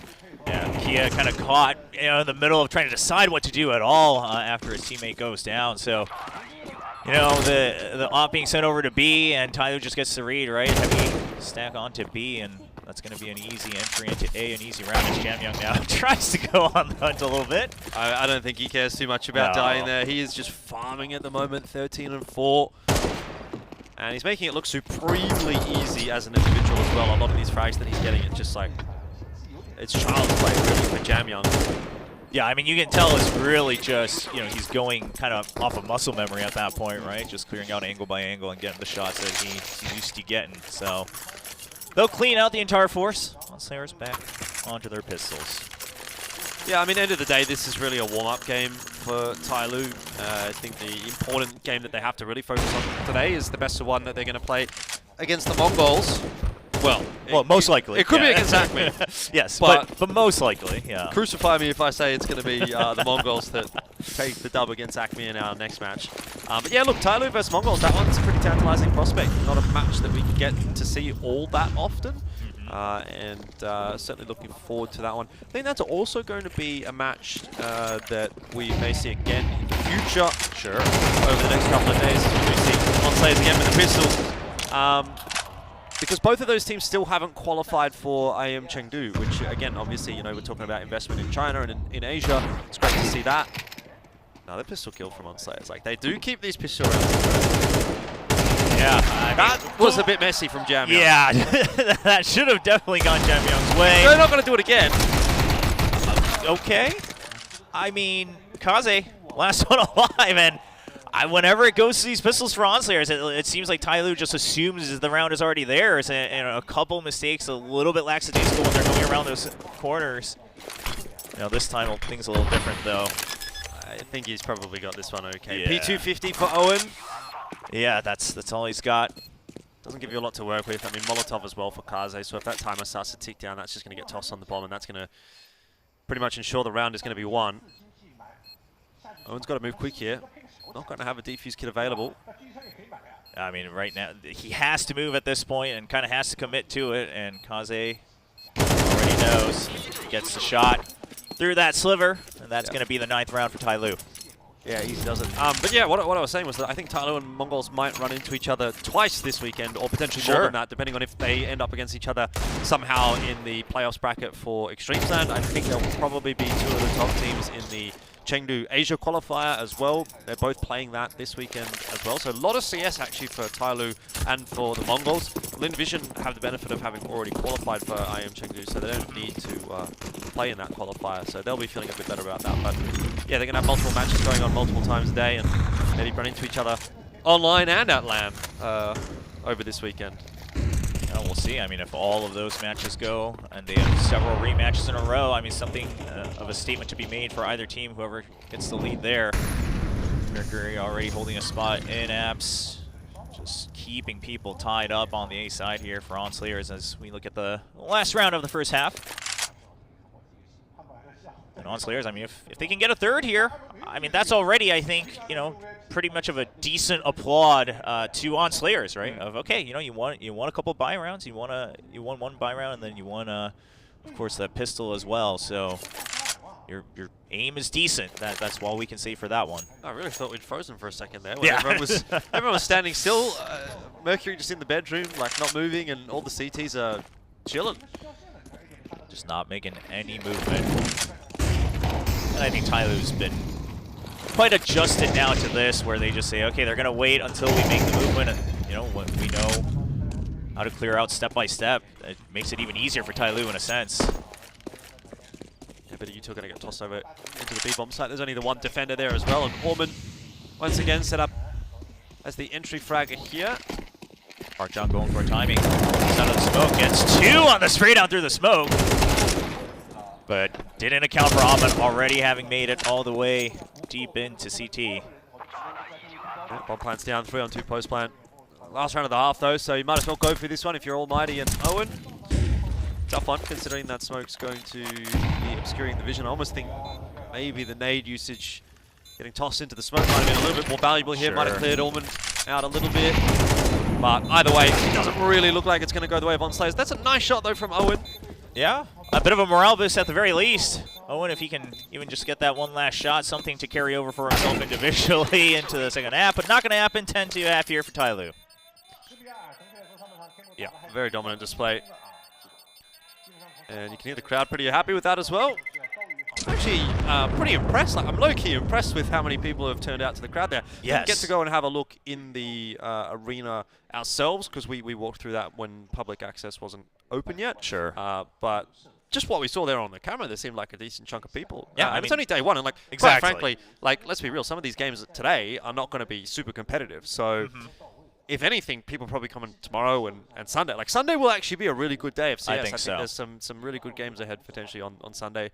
But I'm pretty impressed that people have rocked up on a Friday to watch a completely unknown Korean team up against Tai Lu. But yeah, it's good to see. I mean, there's a lot to say, I think, about the support for Chinese CS and how it's kind of building and growing with CS2 and the work that Perfect World in particular have been putting in. We've seen, again, like we've mentioned, the Chengdu qualifier had an offline LAN qualifier for China, which was really cool. Right. And I think there was about 500 people there watching that. It was quite a small sort of set, but you know, it was full. And then IM Chengdu, we'll see how that one goes. I believe that's in April. and obviously the Shanghai Major, which is kind of what I feel like all of this is building towards. Sure, yeah. Kind of the big end goal for everyone involved, right? Not just potential players and teams, but it is great to see, no matter how small the setup or whatnot, or how big. I mean, just to see that everyone's kind of on board of celebrating these events, right? And Asian CS and Chinese CS, and taking every chance you get to express that you really do appreciate it. It's great to see as OnSlayers just coming up all the way through mid and not going to get the first pick, so they are a bit bottlenecked here. They're trying to brawl their way into bracket, but that's not likely to work. You've got 4 of the Tyloo members already over here, and even Orman, who was sort of anchoring towards B, has started to trend his way in that direction. It's going to give OnSlayers a second thought. Yeah, they were already pulling the bomb back out as they sent Almighty all the way in, and Owen, a bit of a sound there on the jump. Don't think he intended to do that, as he was trying to just tie up people, maybe catch them from behind, but he will tie up a couple extra members. Now, Tyloo already cleared out mid, though, so they are a bit wiser on the situation. Yeah, they're on their way to B already. Well, yeah, they're already in Banana. I mean, this is a pinch that OnSlayers maybe not ready for in terms of the timing. Orman spotted those guys on B as well, and so Kaze's going to swing and help him out. And that'll pretty much be the round done and dusted, you'd think, especially if the bomb's dropped over toward B here. Owen not really causing too much of a problem for Tyloo. And Advent's ready for it as well. I mean, the one wild card that could have gotten them into trouble. Won't get the kill right away, but it's going to be backup available. Yep, 11-2. A couple rounds away for Tyloo here from converting game 1. Hasn't taken them too long. Yeah, and of course with no plant as well OnSlayers. Nothing too crazy. We'll have upgrades across the board, though, for the pistols. And they'll think a little bit better of that. They say, you know what, well, one way or the other, the map's probably over, so might as well put all your eggs into one basket in the next round.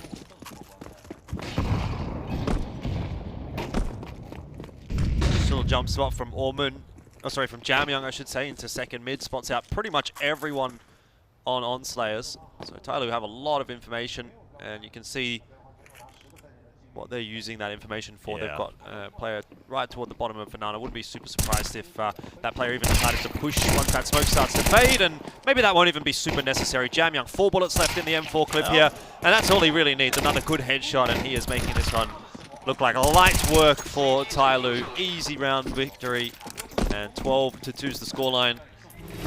1 round to go for Tyloo. See if they can close it out nice and easy. And for OnSlayers, I mean, it's that question of, can you still leave any type of mark here? Maybe, and more importantly, perhaps for OnSlayers is just even getting a little bit more stage time before you have to get ready for the next match tomorrow, right? If you lose here, you have to go down to that lower bracket. Yep. Whatever other rounds you can get against Tyloo, get a little bit warmed up on stage, get used to playing Asian CS here. It'll be beneficial for them.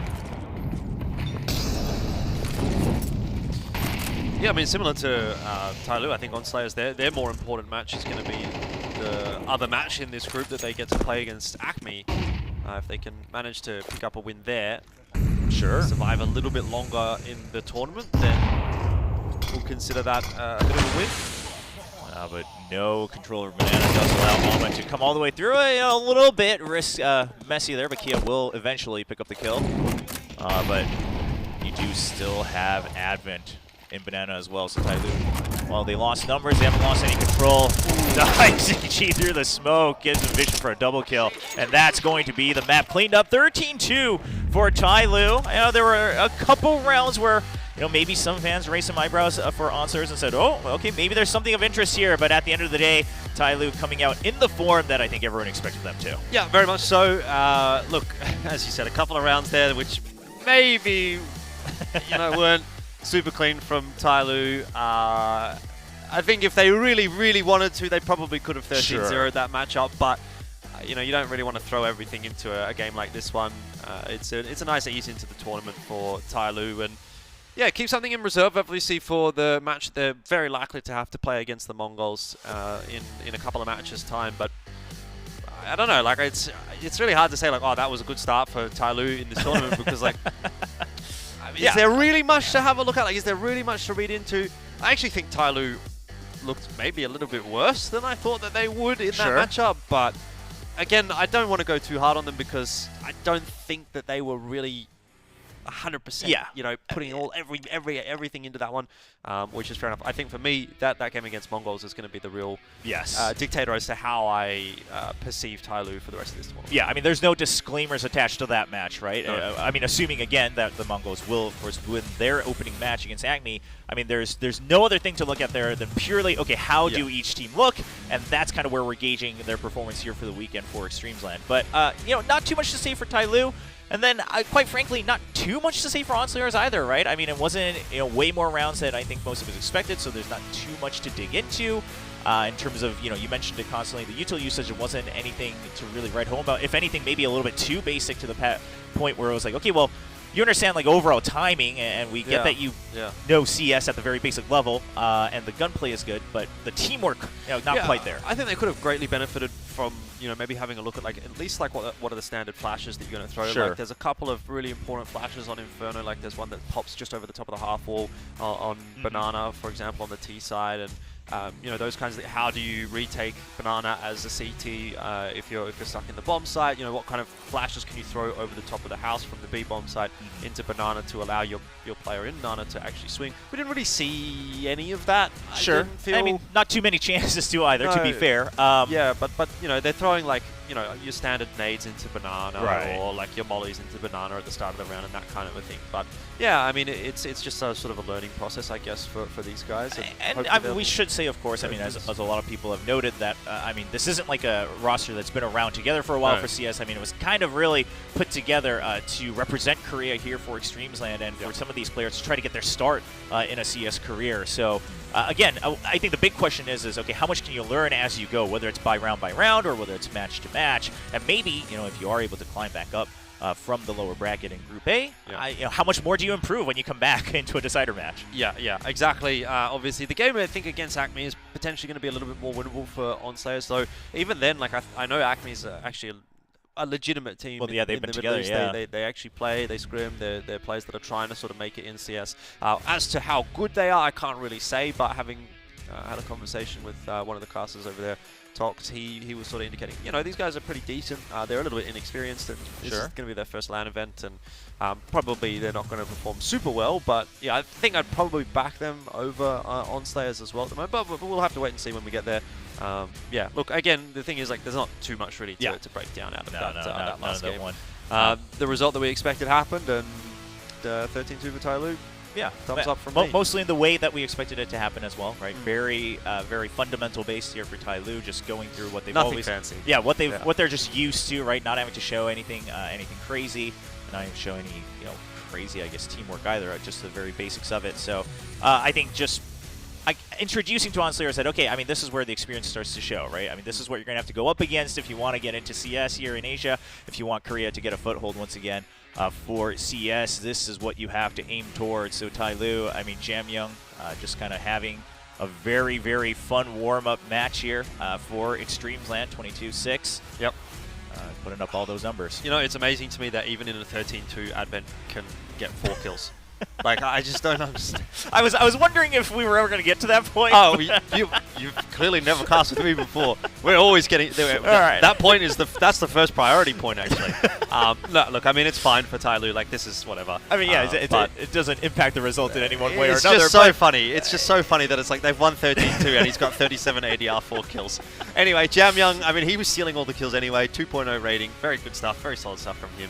130 ADR is absolutely crazy, and 22-6. I mean, what more is there really to say? So, super solid stuff. There was no doubt in my mind that Jamyoung was kind of the one that was really dictating things there for Tyloo as well. So, yep, probably be the easiest MVP that he's going to pick up this tournament. So, he's going to have to put in a bit more effort in the future matches, I'd say. Yeah, I am curious just kind of how Tyloo might be feeling, right, about, again, that very, very potential match against Mongols, because that's still going to be a best of one for today. All the matches today are going to be best of one. If you get that, of course, you secure your spot into the playoffs, but if not, you're going to have to play that best of 3 decider, so things drag on a bit longer for you, a little bit more that you'll have to work for to continue on in Extremesland. So very curious what Tyloo will look like in that one, because I would assume and hope that they look different, right? That they look a lot more. You'll definitely see a different brand of Counter-Strike from Tyloo in that one for sure. It's going to be a lot more difficult for them to topple Mongols, and I would probably even say they go into that one as the underdog.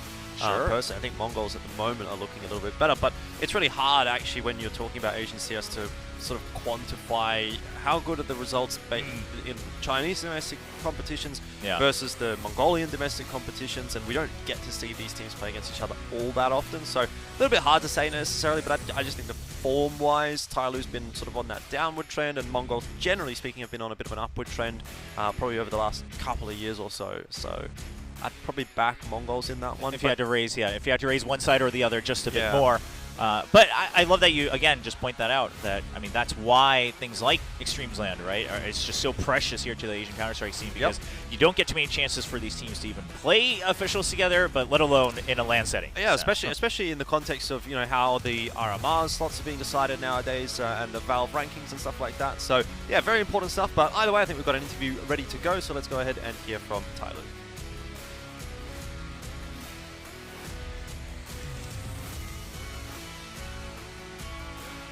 Just a second. In just a second. Yeah, we're waiting. We are here with Advent from Tyloo in the post-match interview. Congratulations. This is not your first time in eXTREMESLAND for Tyloo. In fact, you guys are a household name in Asian CS. How does it feel to be back? 259，这也不是你们第一次打极限之地了啊！你们是我们家喻户晓的名字。你们这次回来极限之地，你感觉怎么样？就感觉很开心吧，因为每一届极限之地好像都参加了，然后就隔了几年嘛，都没再办这个比赛，然后现在就再度开启，就我们感觉还是很开心的，为这个环境。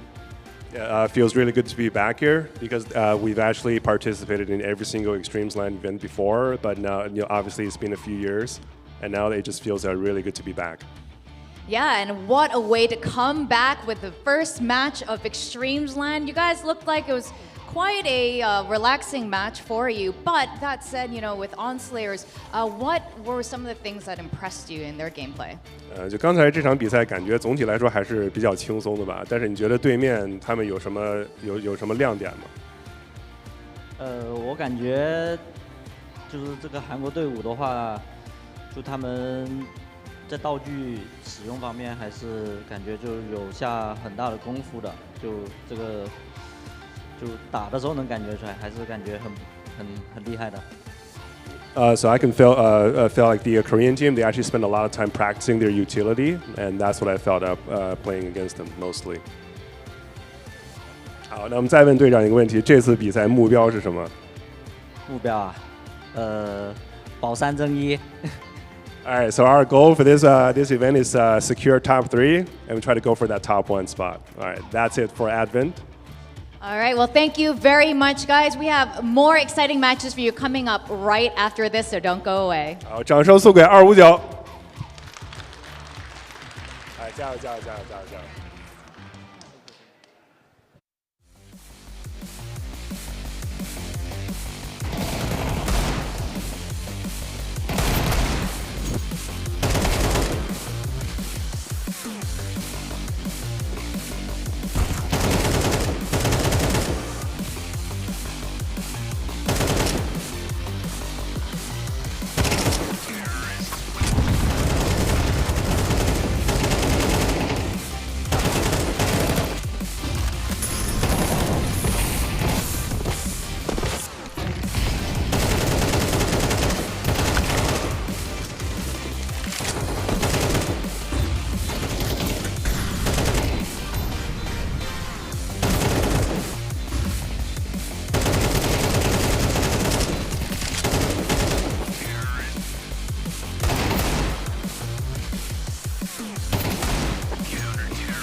Zowie has developed the U2 symmetrical design wireless mouse specifically for claw grip players who prioritize agility and multi-angle operation. In the past, Zowie has designed multiple mouse shapes. Among symmetrical claw grip designs, the FK mouse series is widely known. The shape of most Zowie mouse series in the past were primarily designed to accommodate significant horizontal movements commonly found in games like Counter-Strike. In response to the growing emphasis on multi-angle and agile movement in FPS games, we began developing U2 many years ago based on feedback from Zowie enthusiasts. Most symmetrical wireless mice on the market have straight-sided designs. U2 features a design with inwardly tapered curves on both sides, which offers a distinct and properly positioned finger resting point. This design enables a more relaxed and stable grip for the thumb, ring finger, and pinky when holding and lifting the mouse. The left side curved design combined with the overall curve of the back reduces the thumb angle, which stabilizes muscle frequency and also supports a faster index finger click speed. The right side curved design facilitates easy placement of the ring finger. It promotes balanced force exertion on both sides of the hand and allows for more stability during mouse movement.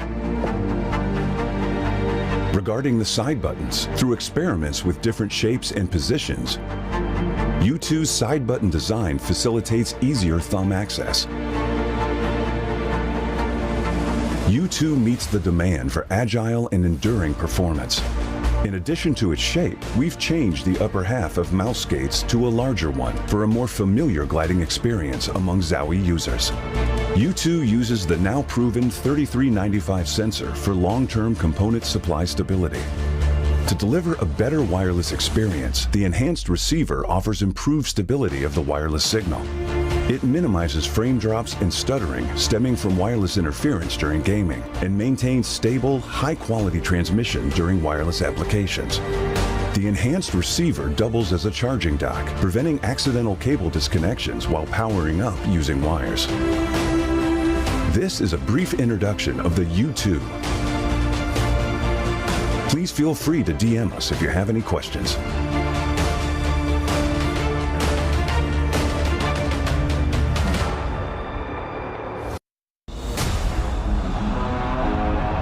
DIAC technology reduces ghosting in fast game scenes, minimizes screen shaking and rapid firing, and tracks speedy enemies better. This exclusive technology controls backlight and eliminates after images of moving objects, making images appear stable to the naked eye. Though there's similar motion blur reduction technologies, DIAC stands out with its distinct panel hardware and firmware design, offering clearer visuals and enhancing controllability in-game. Furthermore, built in the monitor panel, DIAC functions independently and doesn't require any sync with PCs, thus not consuming any computing power to affect your gameplay performance. Additionally, Zowie adopts the fast, responsive TN panel, resulting in the best-in-class motion clarity compared to other monitors. Today, Zowie advances DIAC technology with its latest improvement featuring dual backlight design, the DIAC 2, which largely optimizes clarity for precision aiming and rapid firing in FPS gameplay. Please DM us if you have any questions.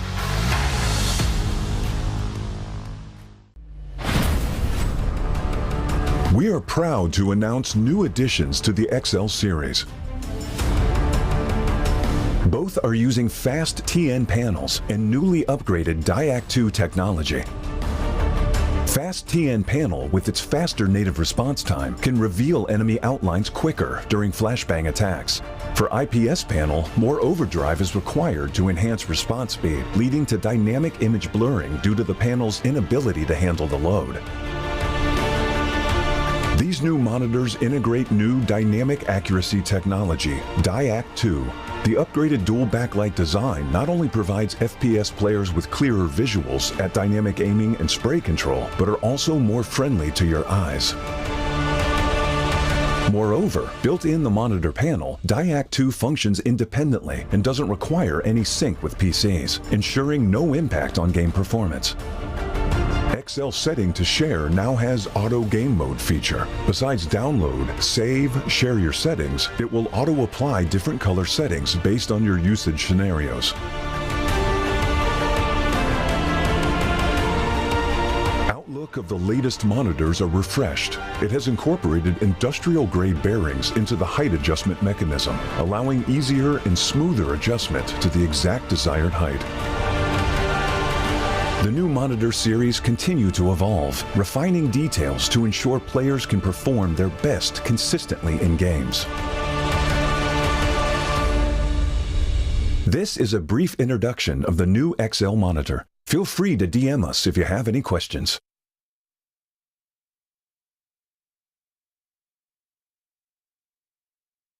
Hello, I'm Tekram Forker from the Mongols. I'm here to play EXTREMESLAND. I think we have advantage for the high ranking from other Asian teams, and because we made it to Atlanta recent, yeah, that's it. In the last 2 years, maybe a lot of internet cafes, maybe gaming center, and the opened in Mongolia. We have the Mongolian Esports Association in Mongolia. Yeah, that's a lot of advantage for us. I think the normal people can play professional, and first of all, you need to improve your individuals and improve your strategy mind. Yeah. Then you need to find your team. You can play there. Yeah, that's it. There's a lot of difference between Asia and European play style. Asian, we have the more aggressive or like something more strategy-sided play style, and Europe has a more like defensive. You know, I think the Asia and Europe has a lot of difference between the play style. In Asia, is the more aggressively, and the Europe is the more like defensive and strategy-sided.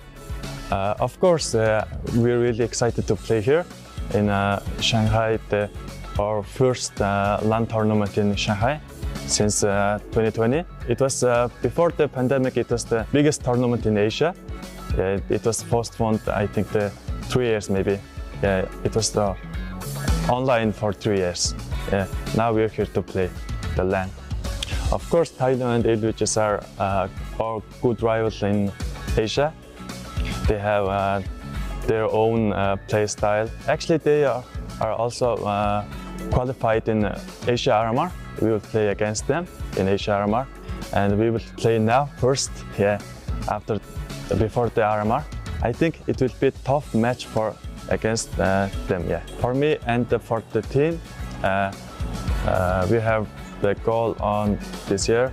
We need to qualify the major playoff stage. Yeah, that's our goal in 2024.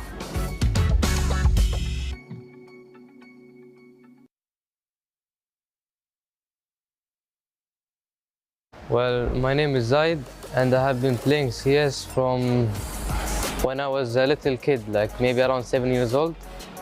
And I don't think I ever took the game really seriously. But I tried my luck in Dubai, esports, police esports tournament in Dubai, and I actually qualified to China. So I hope of all luck to our team. Yes, this is the first time I come to China, and it's really beautiful. Well, of course, my hopes are to like win the tournament, but I want to lower my expectations because this is my first out-of-country LAN tournament I play. I hope we can maybe get something, but whatever is good is we can get experience from this tournament. Oh, it's really professional. Everything is well done and perfectly structured. I mean, the other teams, I've actually seen them play. That's all I can say. Like, I've seen them on live streams and tournaments. They seem like really good players, and I would like to. I'm happy to be playing against them. Well, the CS sports environment in Middle East is To be honest, it's very little tournaments, but right now they have been making more tournaments and qualifiers to other outside the countries. So far, a lot of people have been leaving the game for Valorant because there's more like prize pools and big tournaments for Valorant. So the competitive scene in the Middle East isn't really that well. Yeah, it will be helpful for them by gaining experience and like learning the game more and having to practice for these type of games. Well, I think the challenges we might be facing is having too little players, but I think tournaments are gonna be more. There's gonna be more qualifiers and tournaments because of the new release of CS2. I mean, he just needs to play the game a lot, and to be honest, when you play a lot in the Middle East, you can't get above a certain skill level. Because to get above a certain skill level, you have to actually play in Europe and like higher level CS, like FPL and these type of challenger and qualifiers. I mean, it's just pretty much like the same. There isn't anything special. I don't think we have been practicing a lot, but I hope all luck.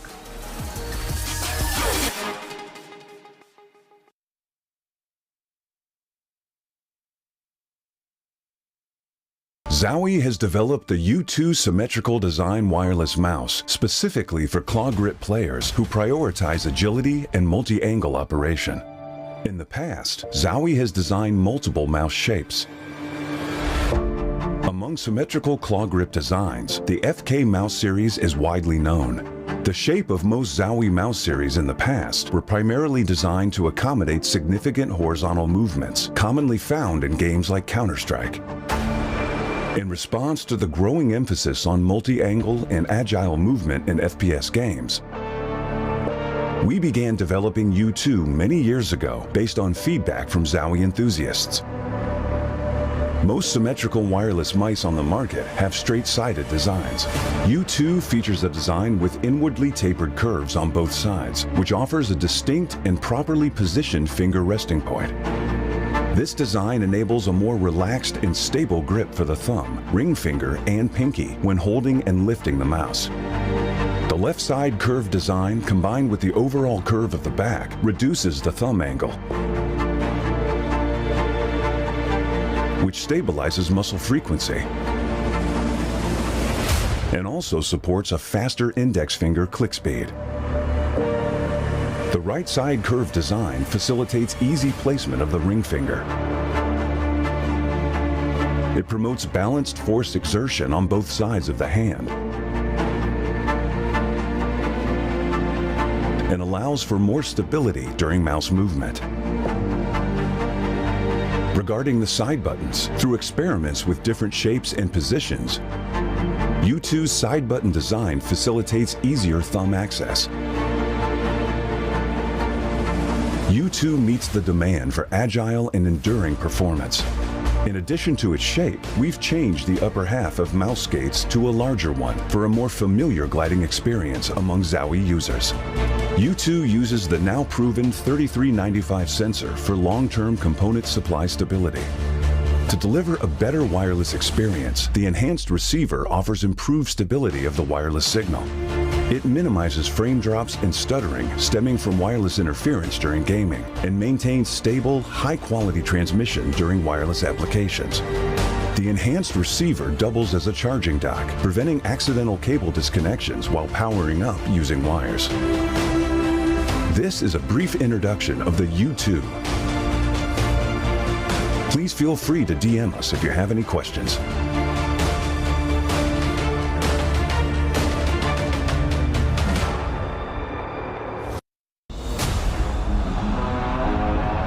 DIAC technology reduces ghosting in fast game scenes, minimizes screen shaking and rapid firing, and tracks speedy enemies better. This exclusive technology controls backlight and eliminates after images of moving objects, making images appear stable to the naked eye. Though there's similar motion blur reduction technologies, DIAC stands out with its distinct panel hardware and firmware design, offering clearer visuals and enhancing controllability in-game. Furthermore, built in the monitor panel, DIAC functions independently and doesn't require any sync with PCs, thus not consuming any computing power to affect your gameplay performance. Additionally, Zowie adopts the fast, responsive TN panel, resulting in the best-in-class motion clarity compared to other monitors. Today, Zowie advances DIAC technology with its latest improvement featuring dual backlight design, the DIAC 2, which largely optimizes clarity for precision aiming and rapid firing in FPS gameplay. Please DM us if you have any questions.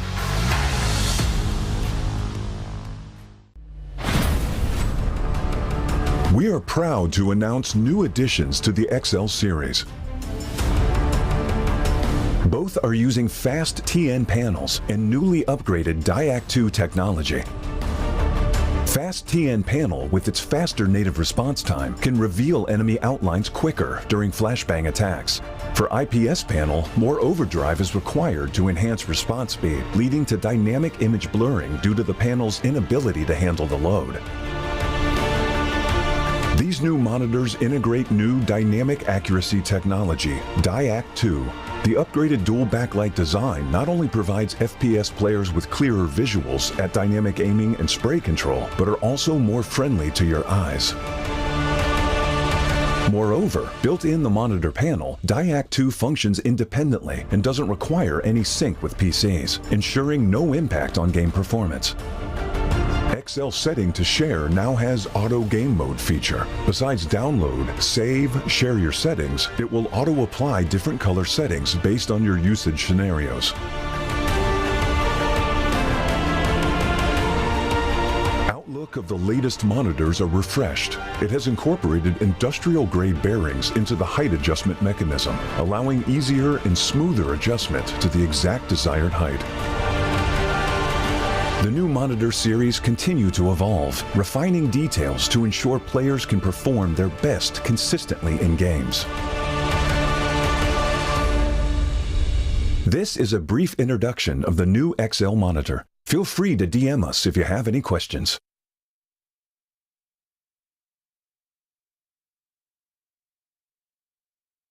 Well, my name is Zaid, and I have been playing CS from when I was a little kid, like maybe around 7 years old.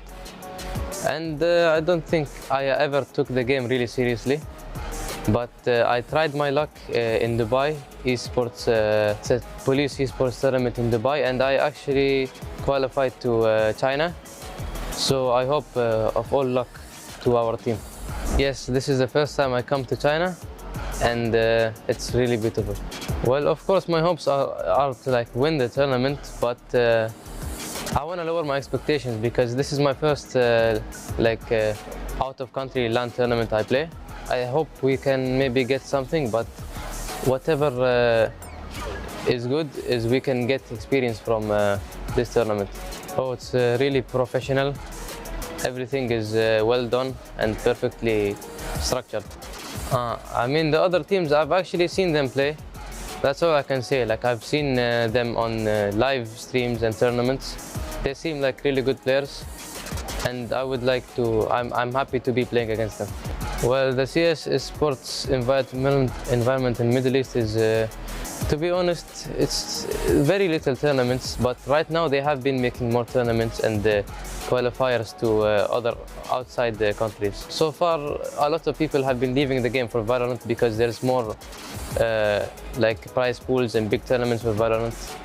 So the competitive scene in the Middle East isn't really that well.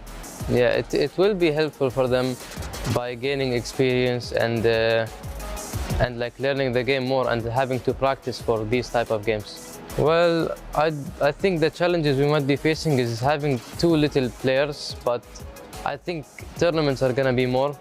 There's gonna be more qualifiers and tournaments because of the new release of CS2. I mean, he just needs to play the game a lot, and to be honest, when you play a lot in the Middle East, you can't get above a certain skill level, because to get above a certain skill level, you have to actually play in Europe and like higher level CS, like FPL and these type of challenger and qualifiers. I mean, it's just pretty much like the same. There isn't anything special. I don't think we have been practicing a lot, but I hope all luck.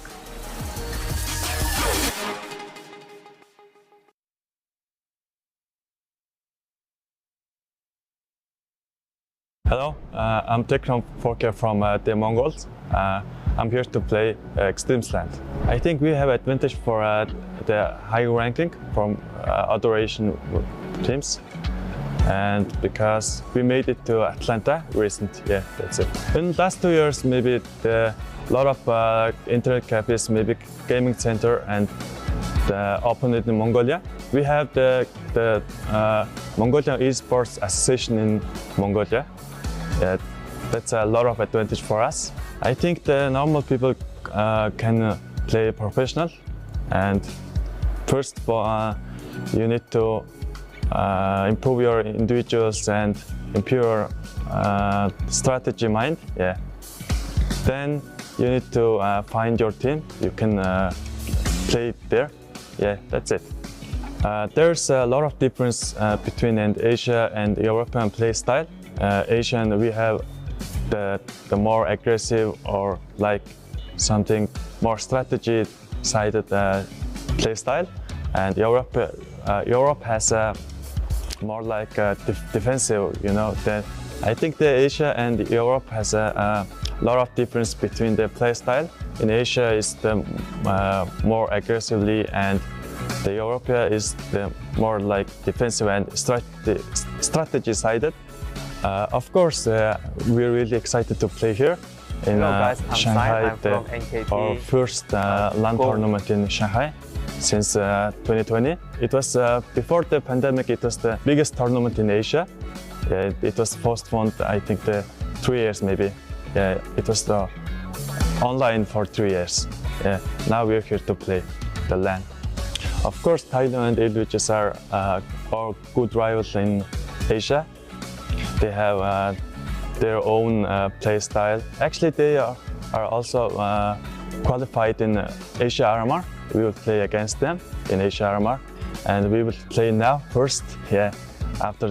Before the RMR. I think it will be a tough match against them. Yeah, for me and for the team, we have the goal on this year. We need to qualify the major playoff stage. Yeah, that's our goal in 2024.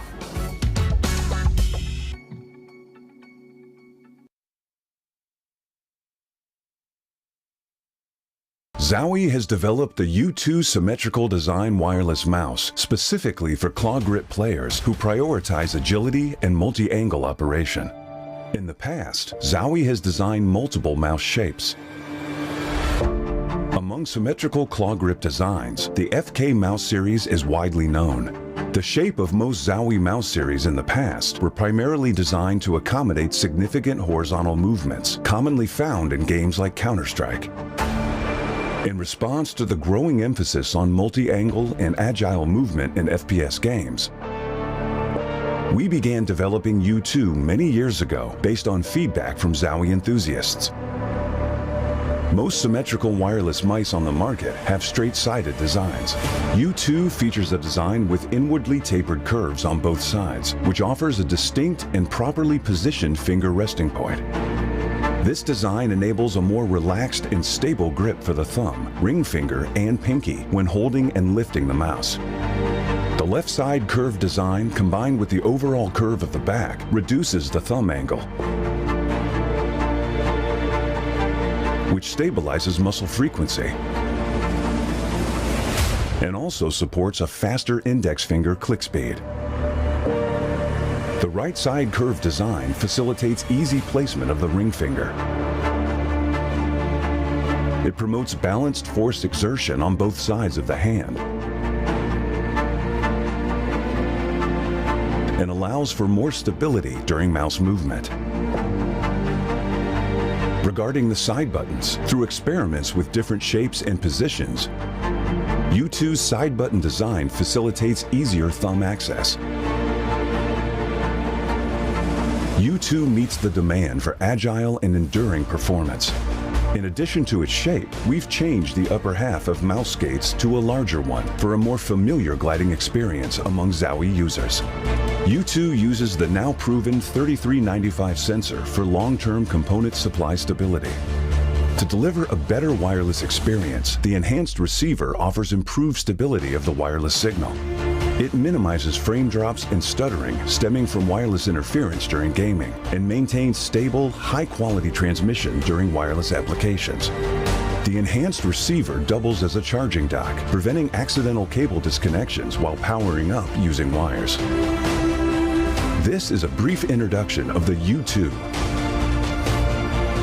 Please feel free to DM us if you have any questions.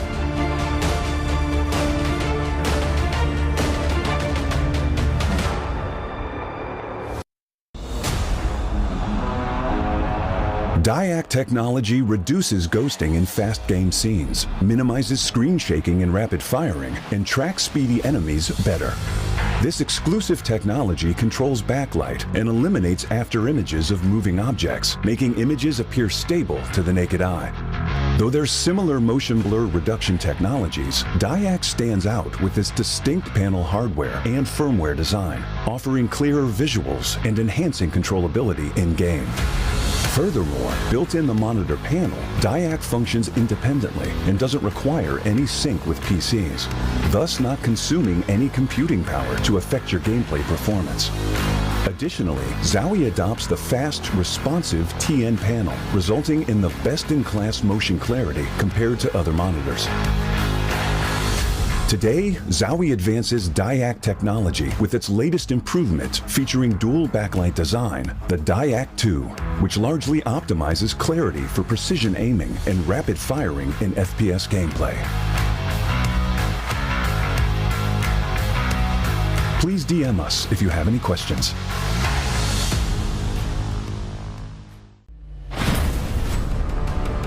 We are proud to announce new additions to the XL series. Both are using fast TN panels and newly upgraded DIAC 2 technology. Fast TN panel with its faster native response time can reveal enemy outlines quicker during flashbang attacks. For IPS panel, more overdrive is required to enhance response speed, leading to dynamic image blurring due to the panel's inability to handle the load. These new monitors integrate new dynamic accuracy technology, DIAC 2. The upgraded dual backlight design not only provides FPS players with clearer visuals at dynamic aiming and spray control, but are also more friendly to your eyes. Moreover, built in the monitor panel, DIAC 2 functions independently and doesn't require any sync with PCs, ensuring no impact on game performance. XL setting to share now has auto game mode feature. Besides download, save, share your settings, it will auto apply different color settings based on your usage scenarios. Outlook of the latest monitors are refreshed. It has incorporated industrial grade bearings into the height adjustment mechanism, allowing easier and smoother adjustment to the exact desired height. The new monitor series continue to evolve, refining details to ensure players can perform their best consistently in games. This is a brief introduction of the new XL monitor. Feel free to DM us if you have any questions.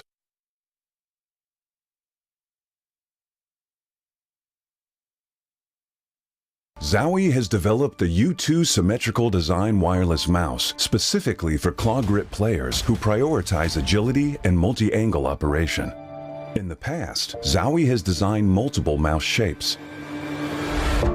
Among symmetrical claw grip designs, the FK mouse series is widely known. The shape of most Zowie mouse series in the past were primarily designed to accommodate significant horizontal movements, commonly found in games like Counter-Strike. In response to the growing emphasis on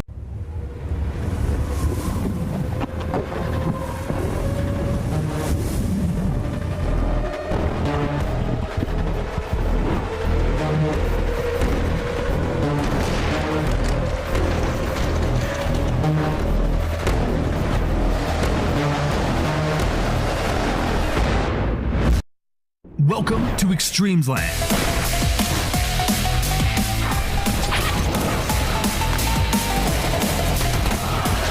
Since 2016, eXTREMESLAND has been the stage where many Asia-Pacific esports enthusiasts made it into world-class elites.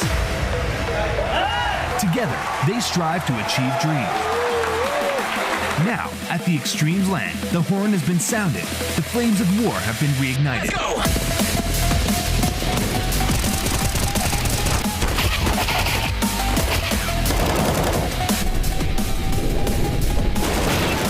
CS players from all over Asia are gathering to fight for their recognition and honor.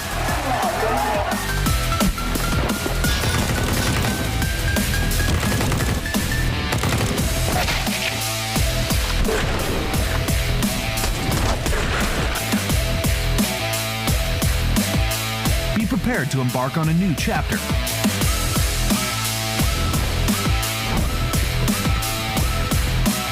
eXTREMESLAND, where infinite miracles unfold.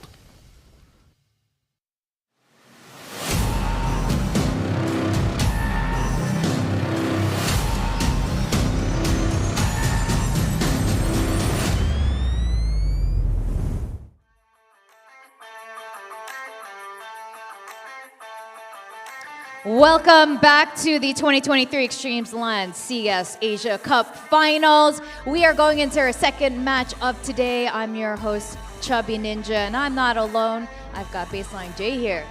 All right, yeah, my name is Baseline J. Welcome back wherever you are. Thank you so much for tuning in. 观众朋友们，大家好，这里是2023极限之地 CS 亚洲杯总决赛的现场，欢迎回来，我是小蒙哥。Yeah, so we got a lot more coming up, a lot more best of ones happening today. The next match is going to be the Mongols versus Acme Dubai. 好，我们今天还有很多精彩的 BO1 等着带给大家啊！我们下一场比赛是 The Mongols 和 Acme 之间的对决。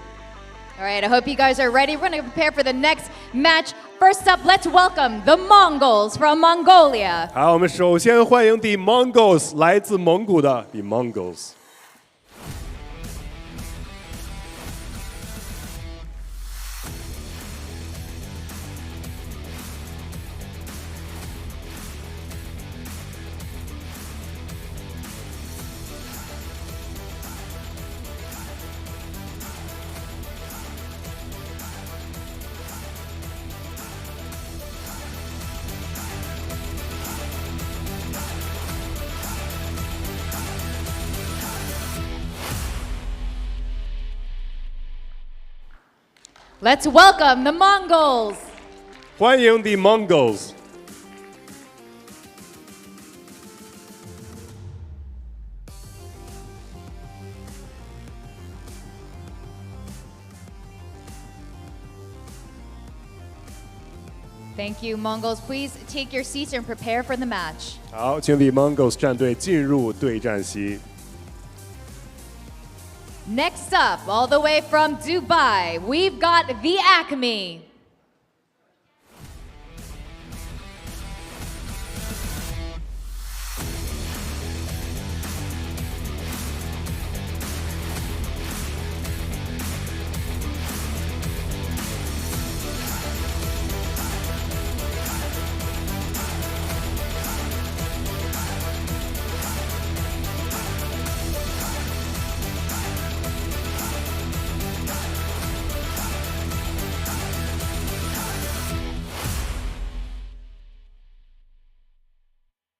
Gentlemen, Acme Dubai Esports. 好，让我们欢迎从迪拜远道而来的 Acme 战队。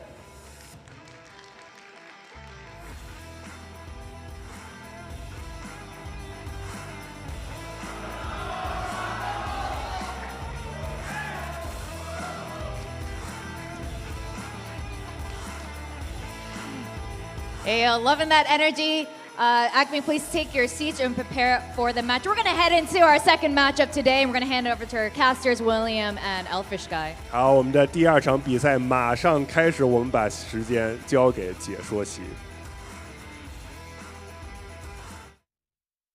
thank you very much, Chubby Ninja, and of course, Baseline J, for introducing our next matchup onto the stage. It looks like players on both sides are ready to go. I do love the energy coming out from Acme. I mean, they're just taking it all in. Yeah, I mean, that's actually a really good, I think, indication of where they're at, maybe as a team, as a good metaphor for maybe how their experience is shaping up coming into this event, which is to say, there isn't really a whole lot of experience, actually, for Acme. They're a bit of a question mark. We know that they do play a bit of CS over there in the Middle Eastern region, but as to how they're going to go internationally remains to be seen. Yeah, I mean, we got to see it even kind of during the break. If you got to watch the interview with Zayed over from Acme, I mean, just talking about the fact that, listen, we don't have that many opportunities, right? So we're just kind of here. I mean, sure, we'd love to win. We'd love to go far. We'd love to reach the finals and win the tournament. But at the same time, they are here just to take it in and understand and appreciate the fact that these are the chances you want to continue to get to try to start to build something, for your own CS community and for that CS scene out there in the Middle East. Yeah, indeed. Now, obviously, there may be still some question marks over this roster. Again, they were the 3rd seed actually in the qualifier for the Middle Eastern region. 1st seed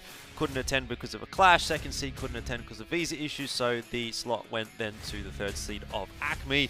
But they're going up against the undisputed 1st seed from Mongolia. There's no doubt about it. The Mongols are the #1 team in Mongolia. And actually, they might be the #1 team in all of Asia. Right. Certainly, their international results of the last 12 months would indicate that they are the #1 team in our region. And again, we'll have to sort of wait and see how they go on land here against some of the top Chinese squads, as well as how they go in the Asia RMR.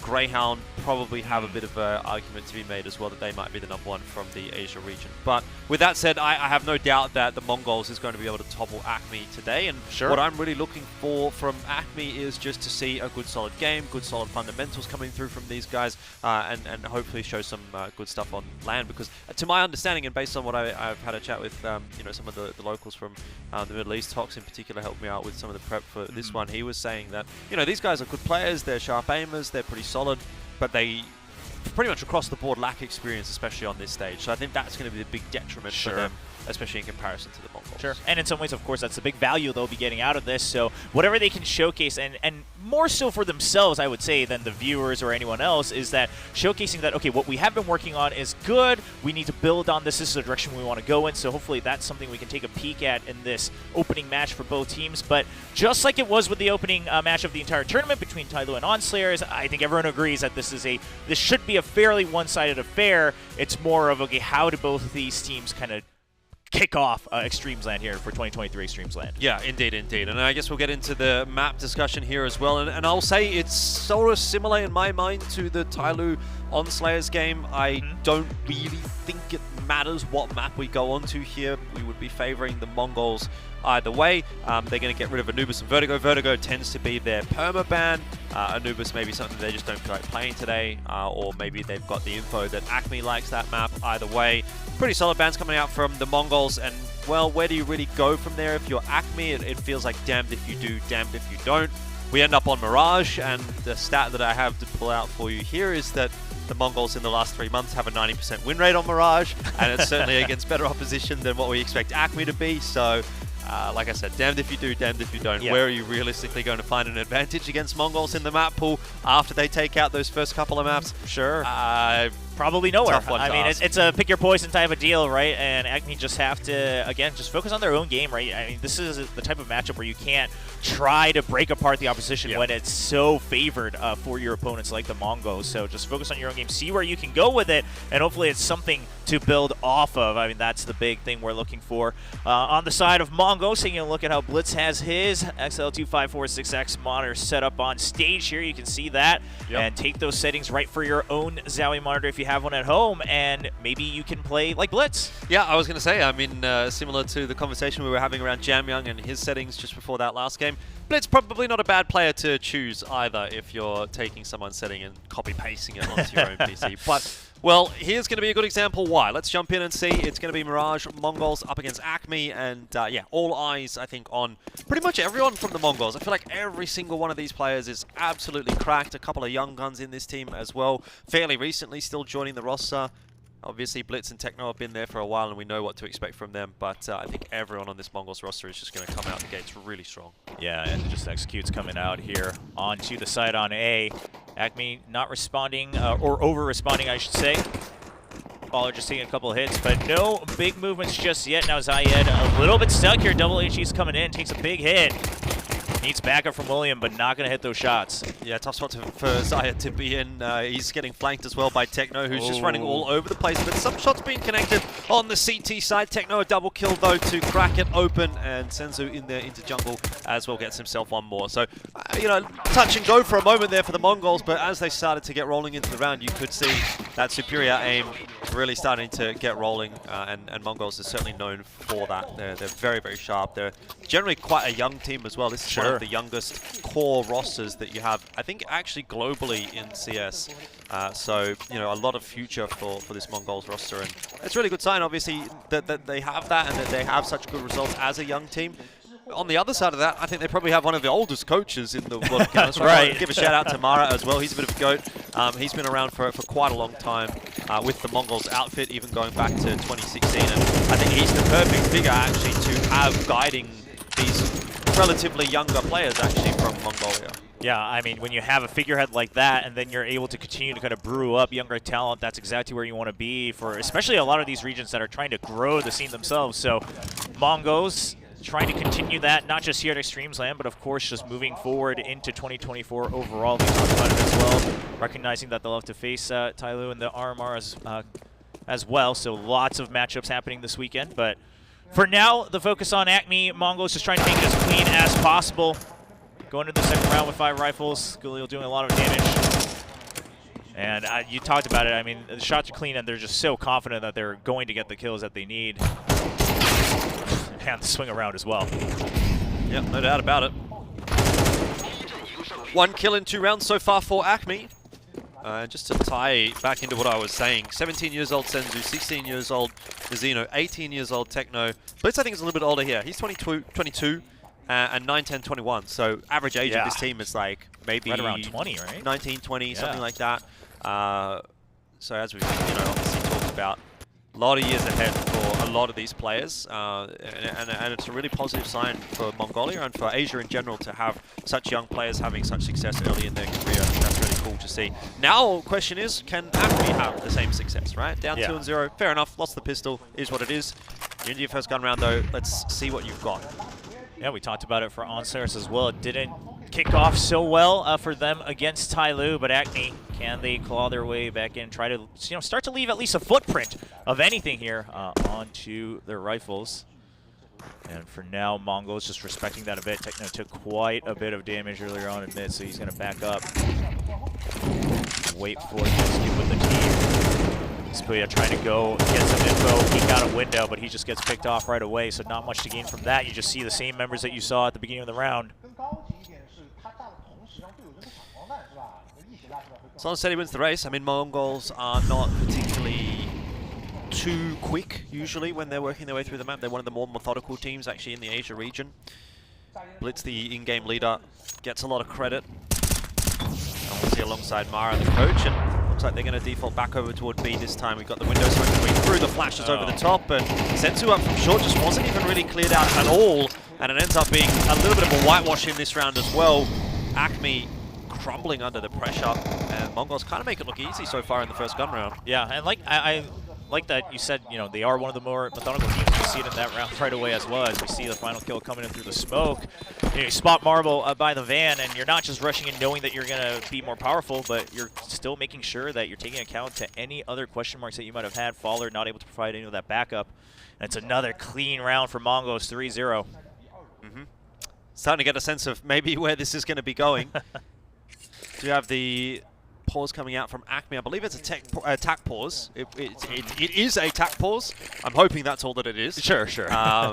It's a bit of an interesting time to call a tac pause because, okay, yes, you've lost the first gun round, but you obviously can't buy into this round if you're Acme anyway. So, are they cooking something up in the lab for this pistol, or are they just trying to have a bit of a longer, extended chat going into their next gun round? Maybe they identified something in that last round that, the IGL maybe wants to sort of communicate to the rest of the team. Not too sure. We've got another tac timeout from Acme. Okay. So, again, that's a little bit non-standard. Yeah. You wouldn't normally call 2 tac timeouts in a row, certainly not before the 4th round of the game, right? Like, I could understand it if you were Technical pause. Yeah, there we go. All right. So gonna say it's a bit. It's starting to, you know, the pieces of the puzzle are falling into place, and this might actually be a tech pause rather than an attack pause. I guess they've got 4 tech pauses. I'm not exactly sure. I mean, normally, you know, when it comes to tech pauses in CS, it's kind of just like, if it's a tech pause, it's just it needs indefinite. to happen, yeah. But the attack pauses, you have 3. Sure. Either way, look, it looks like we've gone into the actual tech we'll pause just have itself, to we'll just have to wait it out. Hopefully, it gets sorted sooner the better.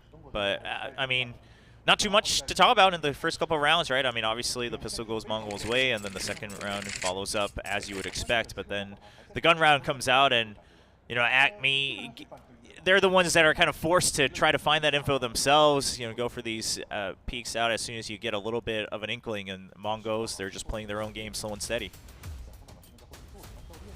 Yeah, I mean, to be fair, Mongols should be playing their own game, right? That's where they're going to find a lot of success, because their own game is generally pretty good. I mean, it's been working out. It's been working out for them. So, Acme, I mean, you touched upon it. This round coming up, not going to be too much to look forward to, unless they've cooked up something crazy.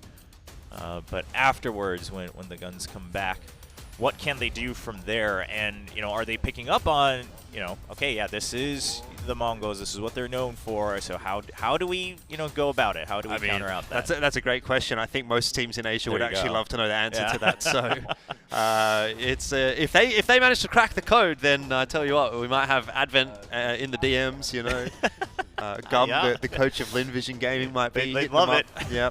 But realistically speaking, I don't think that's necessarily the goal for Acme today. I think the goal for Acme here is to just have some experience playing on an international stage. As far as I understand, none of them have played internationally for CS, so that in itself is going to be a hurdle that they're going to have to overcome. But this is that first opportunity, right? And so if we see them again in potentially whatever happens in the future for eXTREMESLAND, for example, as we've been, you know, hearing whispers that there might be some stuff beyond this event in 2024.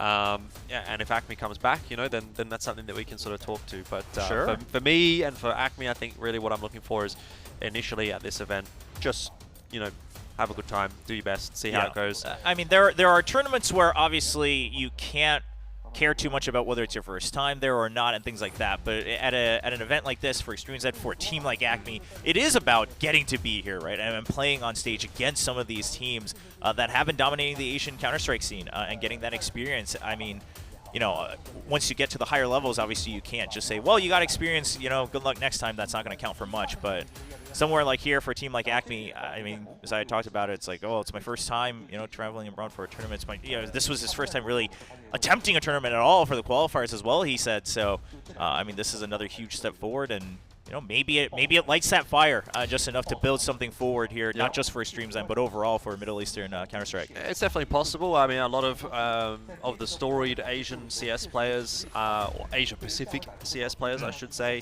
have not necessarily started their careers at eXTREMESLAND as far as their first LAN event is concerned, but it's definitely been a stepping stone on the journey. I mean, JKS, you saw even in the promo material for this event, he was at an eXTREMESLAND at one point with Renegades, and you know, a lot of the Chinese players in particular have had a lot of success at the eXTREMESLAND events. The Mongolian players haven't actually really had too much success. A lot of the teams that they've had at eXTREMESLAND events have, you know, they've done okay, they've made finals, they've made top fours, but they've never actually won an eXTREMESLAND Mongolia. It's mostly been dominated by China and Korea when it comes to the first place winners for eXTREMESLAND events. And this actually really does feel like realistically the best opportunity that Mongolia has ever had to win an eXTREMESLAND event. And so that, I think, is kind of the storyline for the Mongols here. Not only that, but also preparation for the Asia RMR. It would be fantastic to go off of a LAN Asia event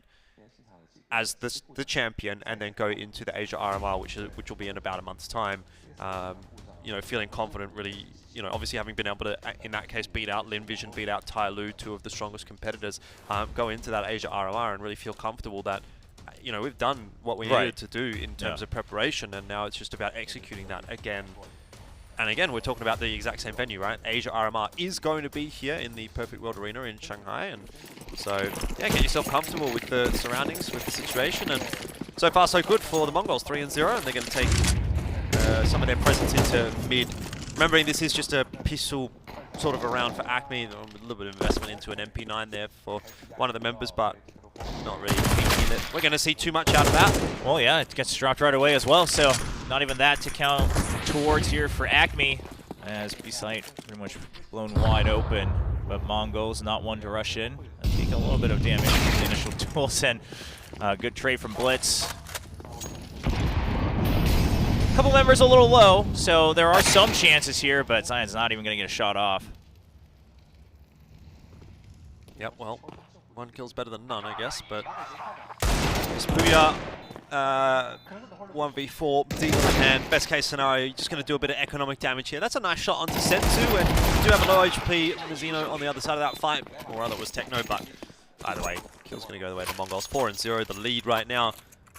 Progressing through this game pretty comfortably. The Mongols doesn't really feel like they've been tested too much just yet. I'd like to see something from Acme in this round.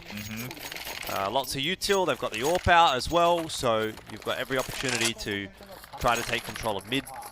Maybe see if you can start to restrict some of the movement that the Mongols are trying to make around the map, because it doesn't really feel like Mongols have really had to work too hard for map control either. There's going to be the instant mid-window smoke for Mongols, but they're going to go towards the A site instead. Yeah, so a bit of a switch up, right? Mongols, they've been focusing on that mid control early on, and Acme, they've pushed far out enough that they should have an idea, but Mongols not stopping for anything. It's the opening kill against Zayat as well as spam through the smoke for William, and that's already a huge numbers advantage. Baller goes for a bit of a trade, but that's already so much damage done, and the entire site taken over. Yeah, they're getting into A really easily. We saw that on the pistol as well from the Mongols. They're just a little bit more well-drilled than Acme is in these executes.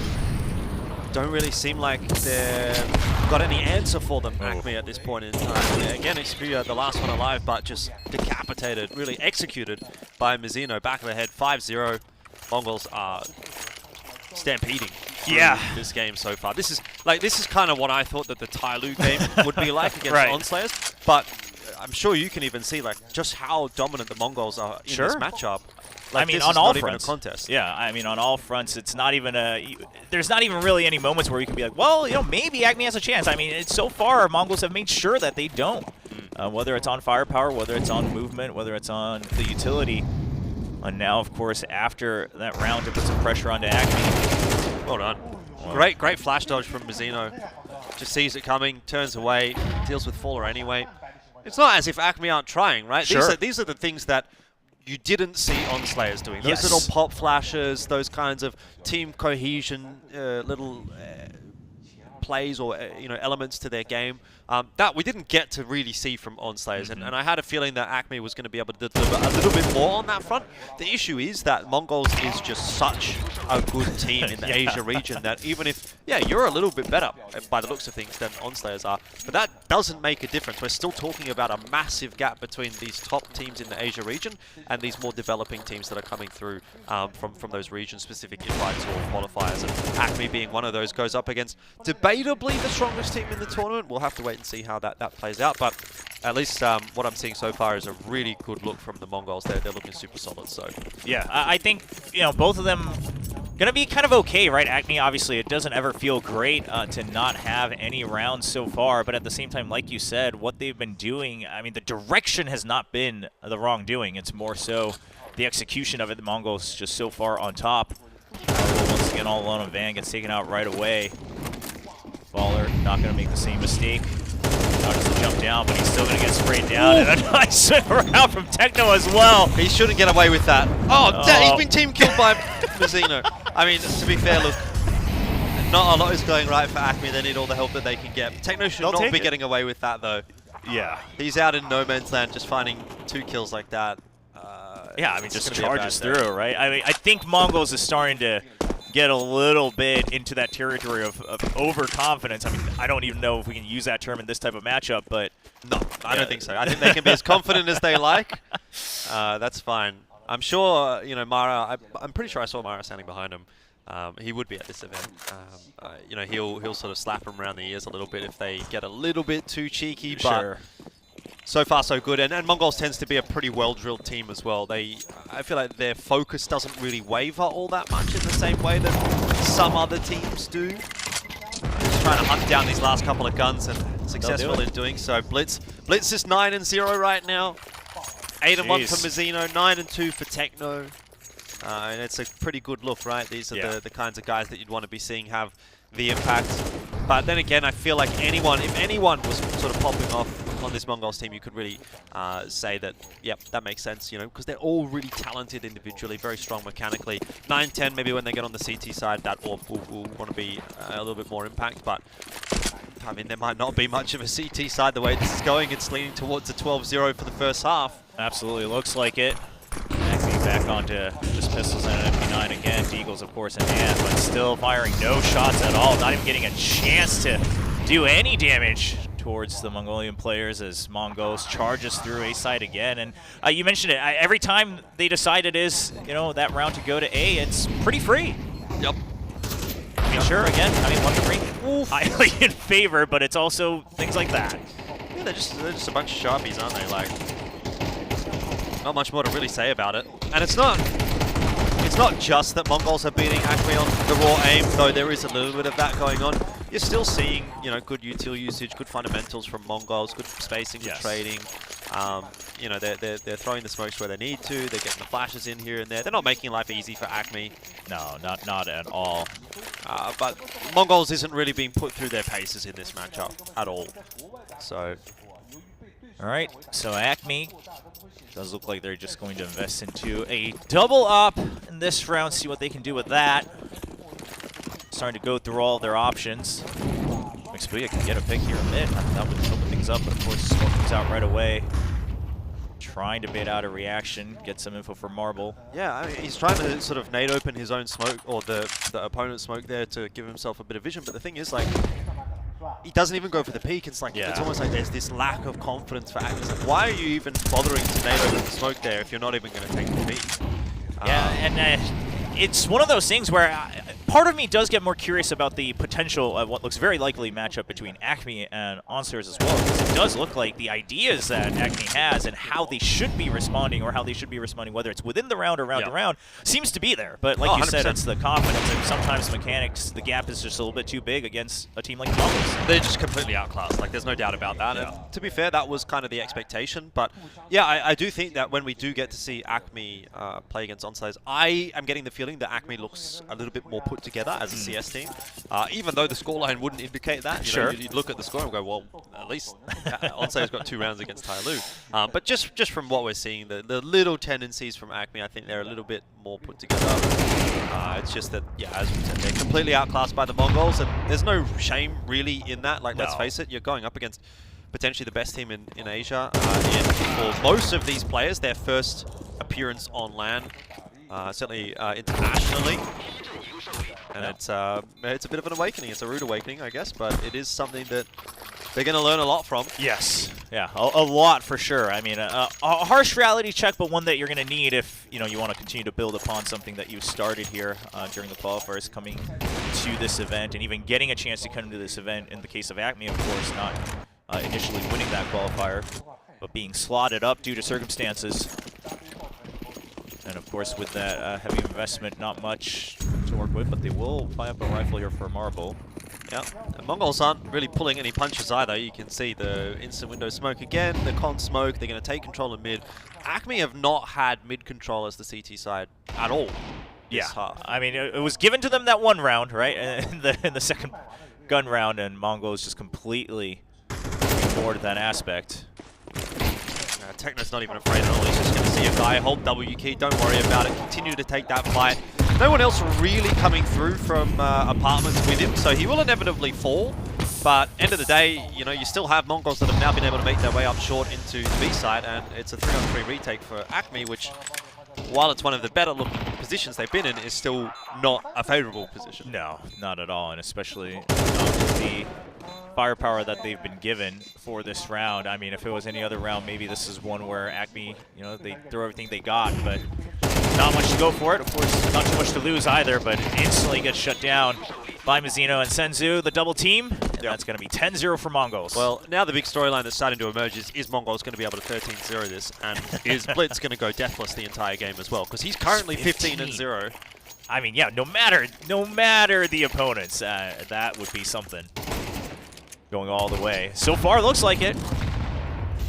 15-0 in 10 rounds. Yeah, nice couple of shots from Zayed there, but only can do so much with the scout. Looks like we might see a little bit of a quicker play toward the A side this time around. Sensu's been dispatched of in mid. Okay. I mean, Xpelia finally getting that shot that he wanted in mid for so long does allow them to get that mid control, and now that they're seeing it's empty, a little bit of a backup from William as well. Problem is there's going to be a timing here from the Mongols that they've recognized there's 3 players in mid, or at least there's a lot of presence in mid from Acme. We can probably cheat out onto the A side, and that's exactly what they've done. 1 player on A, and Acme now again are forced into a 4-on-4 retake because they, you know, over control mid in a sense. So Mongols they're just reading the play a little bit too well. Blitz still alive for the moment. Maybe this is the round where he falls though, because it's starting to look like there might need to be some work done. Mizzino's dropped, Techno there quite low. Acme could actually win a round. Techno does get that kill though, so now able to just focus back onto Connector side, looking for the stair kill, and Blitz gets another one for the board. Still stays alive. Not 16 today. though. It's what he's going to say. He's going to say, not today. Nice little pop flash over the top from Blitz as well. I think he was pretty happy there on the balcony. And 11-0, last round of the half. Acme going to invest as much as they can, but it's not going to be a whole lot. Yeah, and it's movement like that you mentioned, right? The over, I guess, commitment into mid, that just goes to show that Acme, they kind of accepted their fate that they're not going to win in a fair fight, right? And they're saying, well, if we want mid control, we have to invest all this. And they even had William trying to back out of A site to make sure he doesn't get swarmed, but at the same time, you don't want to give up too much space, and Mongols, they're not a team to miss that opportunity. Yeah, Mizzino's going to find one for free in the back. Really nice spray control from him. Just such a talented young player. He's 15 or 16, something like that. And Senzu can't quite manage to recreate it. Techno's going to fall now as well. So one more time, it's on to Blitz to try to clutch it out. This time alongside Mizzino. 3-on-2. Not unwinnable for the Mongols, but certainly Acme will be looking for their first round just to avoid the potential 13-0, and Blitz down low. But he's still continuing on. I mean, he's been in similar positions before, but it's like, don't worry about it, mate. You got this. I'll just go back to T-spawn with the bomb and keep my KD intact. Yeah, can't blame him. I mean, you're on a bit of a streak. You can get the bomb plant down over on B. For sure. I mean, Mizzino can potentially still win the 1v1 here over on A. Either way, if he gets the bomb plant down on B, it is the percentage play for the Mongols because he can still clutch that 1v1 out, and now he's going to have to do that. But Zayed is going to get that info pretty soon that, well, there's no plan happening on A. The difficulty now is going to be Blitz could literally be anywhere, and he's going to shoulder check the connector, which turns out to be the wrong decision. So we're not going to see the dream is over. The dream for Blitz. But at least Acme's going to win a round. There you go. Yeah, we'll see a little bit more of that second half. And Zayed will take whatever he can get. I'm happy to at least win those 2 1v1s. A bit of a correct guess here after the bomb plant as well. So, well, 1 round on the board, but when all things are said and done, pretty much the score line that everyone expected, I think even individually as well. Yeah, 17-1 for Blitz, 16-5 for Techno. Mizzino 14-4. I mean, what can you really say? What can you actually say? There's really nothing. Zayed looked okay. 7-11. He had a couple of good moments. He wins out that 2v1 clutch as well. But just not enough firepower there for Acme, and the level of experience and cohesion is just not there in comparison to the Mongols.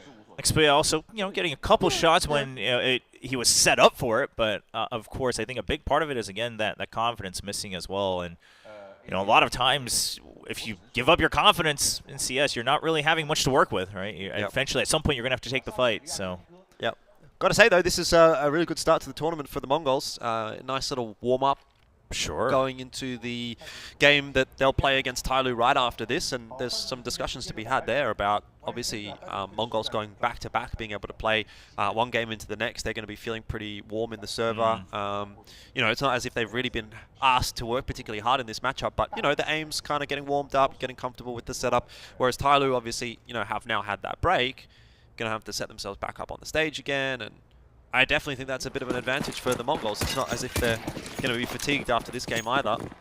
So I don't know that that's played out particularly in the favor of the Chinese squad, but see how they go still in that BO1 that's coming up next. Yeah, you deal with the hand you're dealt as Acme trying to extend this map for just a bit longer, trying to stay on that stage and gain whatever they can on the T side. You see the execute come out onto A. Everyone prep for it. Meanwhile, Faller hanging out in mid. Beside Zayed as well. Zayed pushing through. If he can win this fight, that should open things up. Start, and it splits down again. When it rains, it pours, apparently. Mizzino and Senzu, though, are able to sort of salvage things. Techno's in there as well for another one to deny the bomb plant. So it's kind of gone a little bit wrong for Acme, but still winnable. Once again, it seems to be off the back of Zayed that they can have a chance in some of these rounds. 9-10 didn't really get going in that first half, didn't need to. Sure. And has now left it on to Senzu in the 1v2. Yep. Of course, still healthy for Senzu. So very doable, but Acme not trying to give the Z1v1s. Gets shot in the back, and Zayed will be the one to finish it off. Now the second round on the board with the pistol, and you know, ideally another one to follow suit. Yeah, you'd probably say they should get this next round as well. Just because Mongols don't really have a huge amount that they can invest, though it does look like they are going to be force buying into this one. Deagle's bit of utility getting invested as well. I can see a couple of HEs, so interested to see where those 4 now, and that all of them have been purchased, are going to be tossed. If that lands, then yeah, certainly that's going to do a bit of a number onto Acme, but looks to be just a spread they're going to use for chip damage, and the nade, the first one or two actually looked pretty good. Faster play from Acme into B. Getting what they wanted against Acme, and William not able to find the kill, and it's just going to get stopped down by Senzu and 9-10 Techno, all sharing 1 kill each. Still got some nades too. That one not quite going to land too well onto Marble, and they've done a really good job of salvaging this one here. Slowed things down, Acme, and sort of saved the round. But it's not over yet. Oh, it is. It is now. Yeah, well, it is now. But it was getting a little crazy. I mean, it was one of those situations where, sure, you still have the AKs, and Acme, on paper, you know, you should still be able to salvage that round. But Mongols just showcasing again that anything's possible. Yep. Yeah, still a little bit too expensive for Acme, unfortunately. Oh, yes. So they'll have to reinvest everything they got here to try to claw back into it. Faller just sticking with a Mac-10. Mongols have actually bought into some Deagles here as well. Yeah. They haven't gone for any armor. Well, a little bit of armor actually for Blitz and Techno, but I mean that's typically what you would consider an overinvestment. Normally you would see you know, around like the previous one where they've invested and then pretty much a full save in the next. But sure. In this case, Mongols, I guess they're feeling pretty confident about their chances of not only potentially winning this round, but obviously this game as well. So going to test themselves a little bit, see what they can do with something akin to another half buy. Got pretty close last round, so might as well put another crack.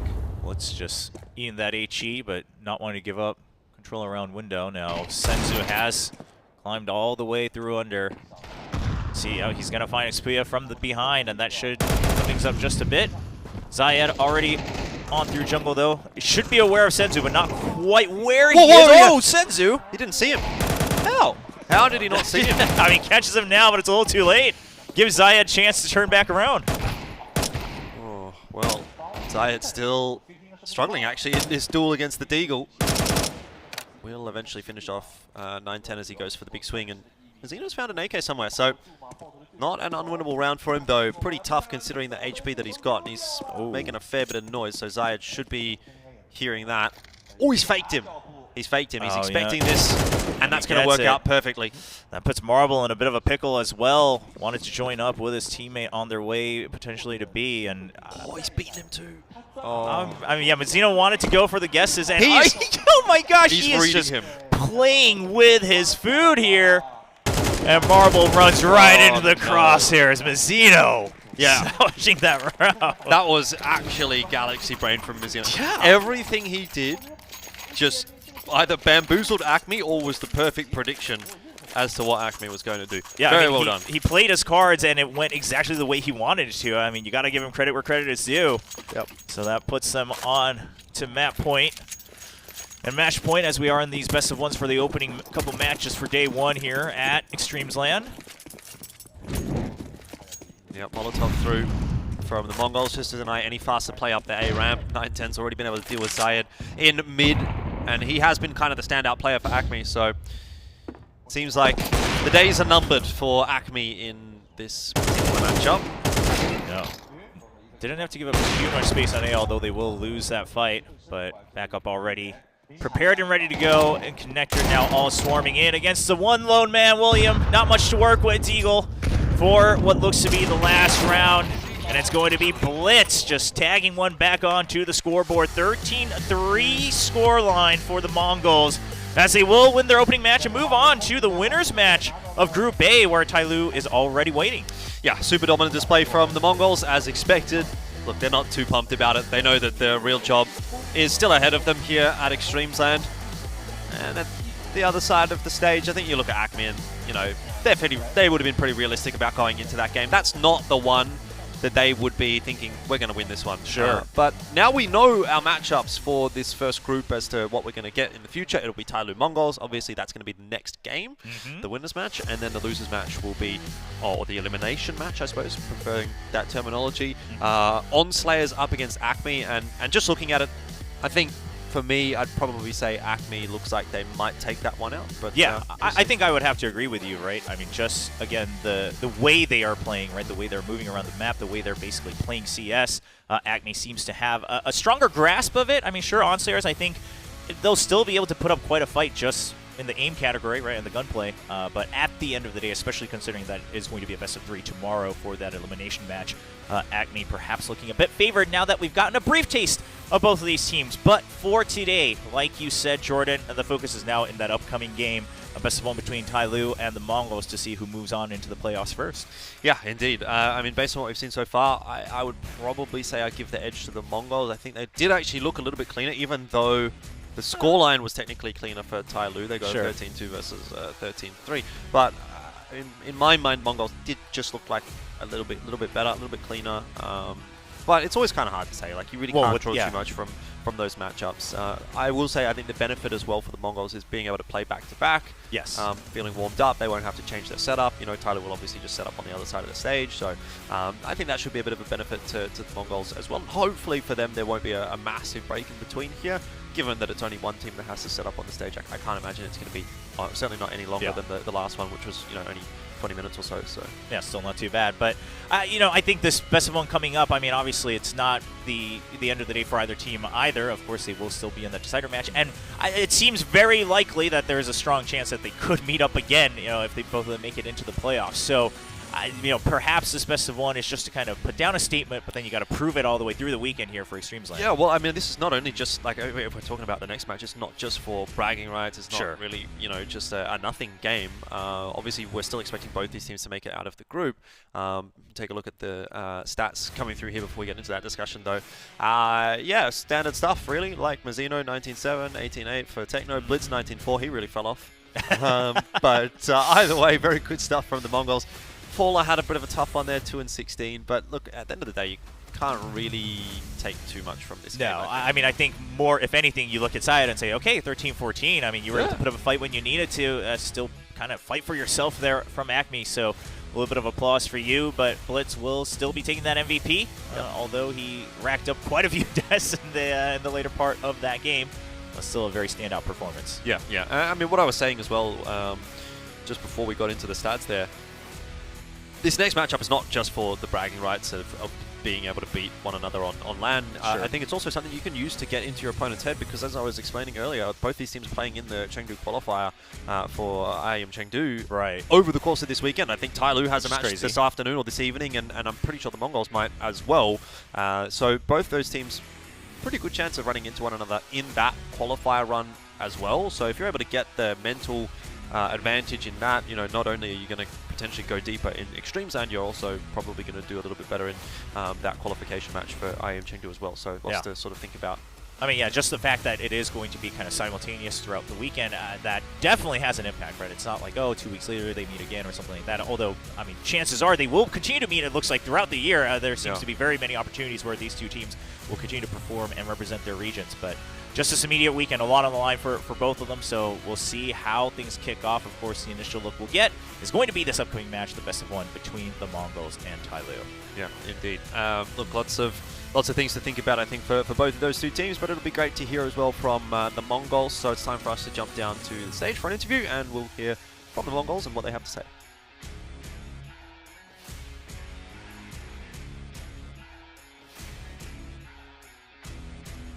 Mongols are off to a really good start. I'm with Techno from the Mongols. Now, while the Mongols have been at many Extremesland, this is your first one. How do you feel?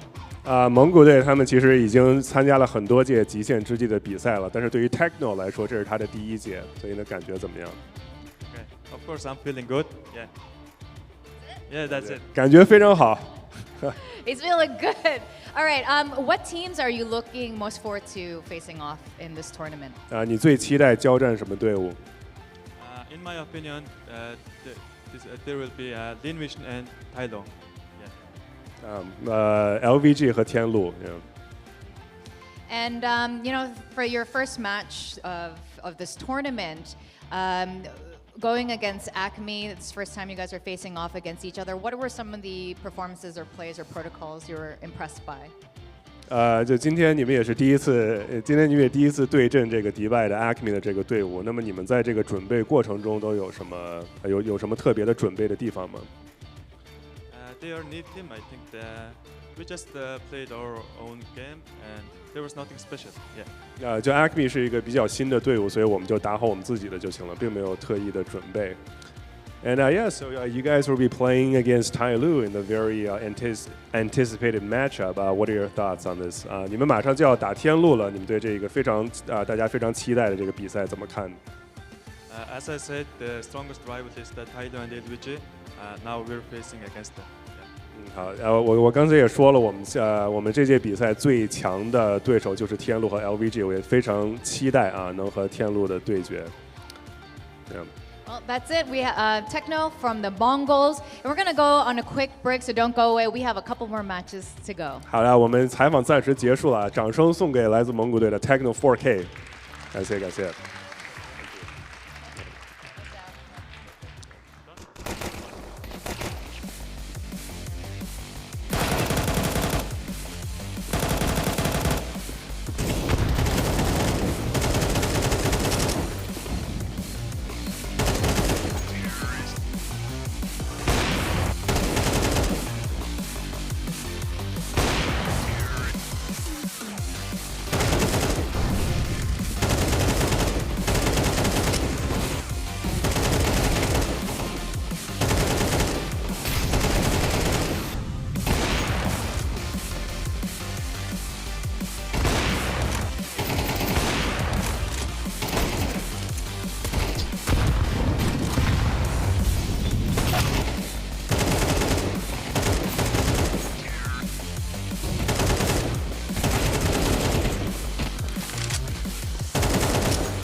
Zowie has developed the U2 symmetrical design wireless mouse specifically for claw grip players who prioritize agility and multi-angle operation. In the past, Zowie has designed multiple mouse shapes. Among symmetrical claw grip designs, the FK mouse series is widely known. The shape of most Zowie mouse series in the past were primarily designed to accommodate significant horizontal movements commonly found in games like Counter-Strike. In response to the growing emphasis on multi-angle and agile movement in FPS games, we began developing U2 many years ago based on feedback from Zowie enthusiasts. Most symmetrical wireless mice on the market have straight-sided designs. U2 features a design with inwardly tapered curves on both sides, which offers a distinct and properly positioned finger resting point. This design enables a more relaxed and stable grip for the thumb, ring finger, and pinky when holding and lifting the mouse. The left side curved design combined with the overall curve of the back reduces the thumb angle. which stabilizes muscle frequency and also supports a faster index finger click speed. The right side curve design facilitates easy placement of the ring finger. It promotes balanced force exertion on both sides of the hand and allows for more stability during mouse movement. Regarding the side buttons, through experiments with different shapes and positions, U2's side button design facilitates easier thumb access. U2 meets the demand for agile and enduring performance.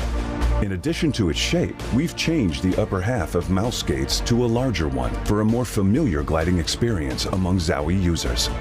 U2 uses the now proven 3395 sensor for long-term component supply stability. To deliver a better wireless experience, the enhanced receiver offers improved stability of the wireless signal. It minimizes frame drops and stuttering stemming from wireless interference during gaming and maintains stable, high-quality transmission during wireless applications. The enhanced receiver doubles as a charging dock, preventing accidental cable disconnections while powering up using wires. This is a brief introduction of the U2. Please feel free to DM us if you have any questions.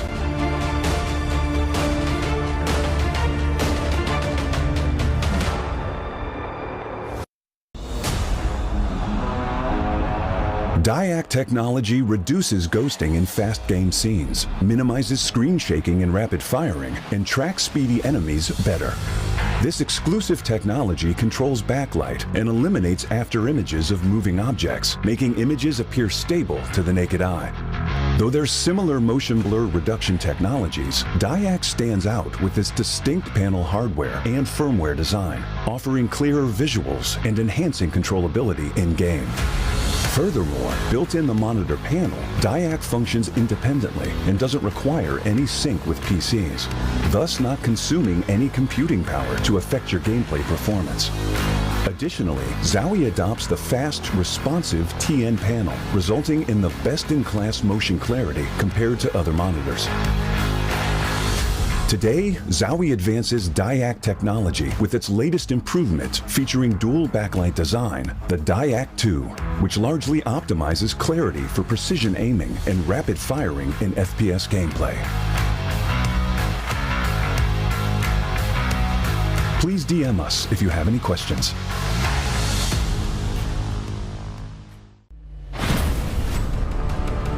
We are proud to announce new additions to the XL series.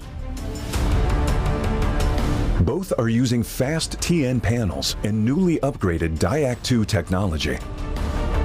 Fast TN panel with its faster native response time can reveal enemy outlines quicker during flashbang attacks. For IPS panel, more overdrive is required to enhance response speed, leading to dynamic image blurring due to the panel's inability to handle the load. These new monitors integrate new dynamic accuracy technology, DIAC 2. The upgraded dual backlight design not only provides FPS players with clearer visuals at dynamic aiming and spray control, but are also more friendly to your eyes. Moreover, built in the monitor panel, DIAC 2 functions independently and doesn't require any sync with PCs, ensuring no impact on game performance. XL setting to share now has auto game mode feature. Besides download, save, share your settings, it will auto apply different color settings based on your usage scenarios. Outlook of the latest monitors are refreshed. It has incorporated industrial grade bearings into the height adjustment mechanism, allowing easier and smoother adjustment to the exact desired height. The new monitor series continue to evolve, refining details to ensure players can perform their best consistently in games. This is a brief introduction of the new XL monitor. Feel free to DM us if you have any questions.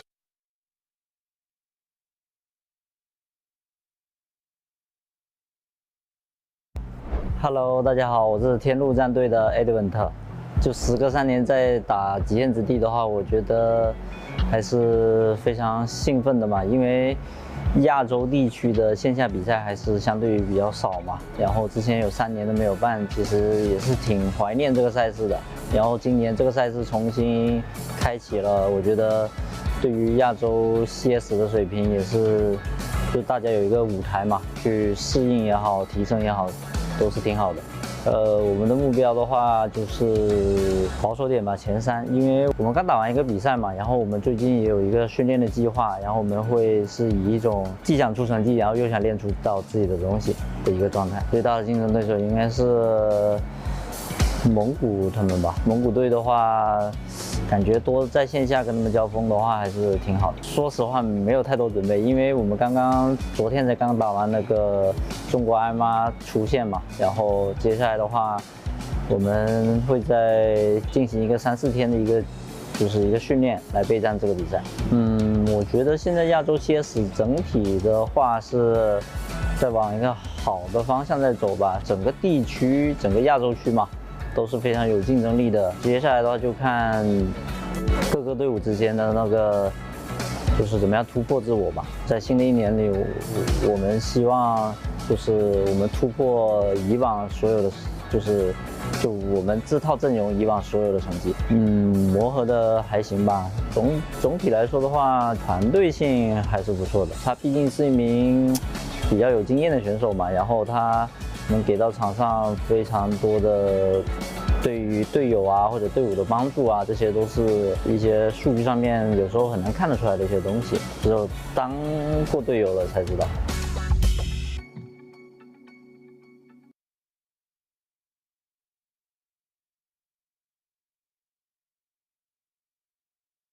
Hello, I'm Tekram Forker from the Mongols. I'm here to play eXTREMESLAND.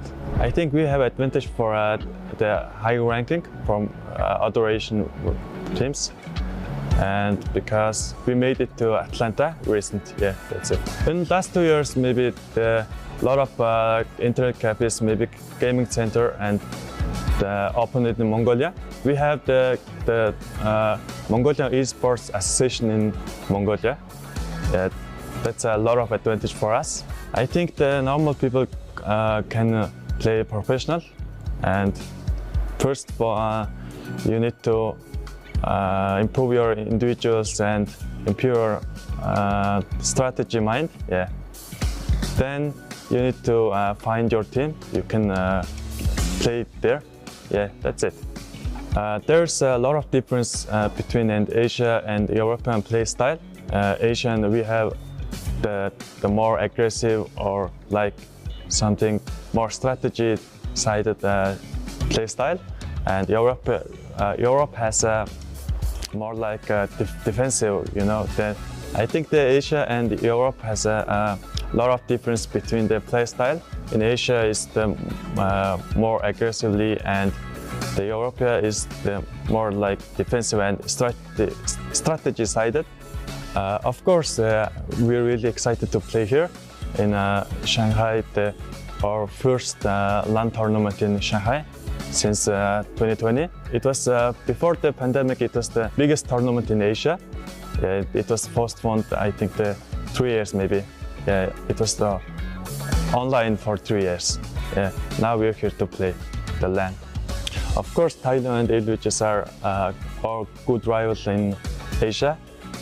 They have their own play style. Actually, they are also qualified in Asia RMR. We will play against them in Asia RMR, and we will play now first. Before the RMR. I think it will be a tough match against them. Yeah. For me and for the team, we have the goal on this year. We need to qualify the major playoff stage. Yeah, that's our goal in 2024.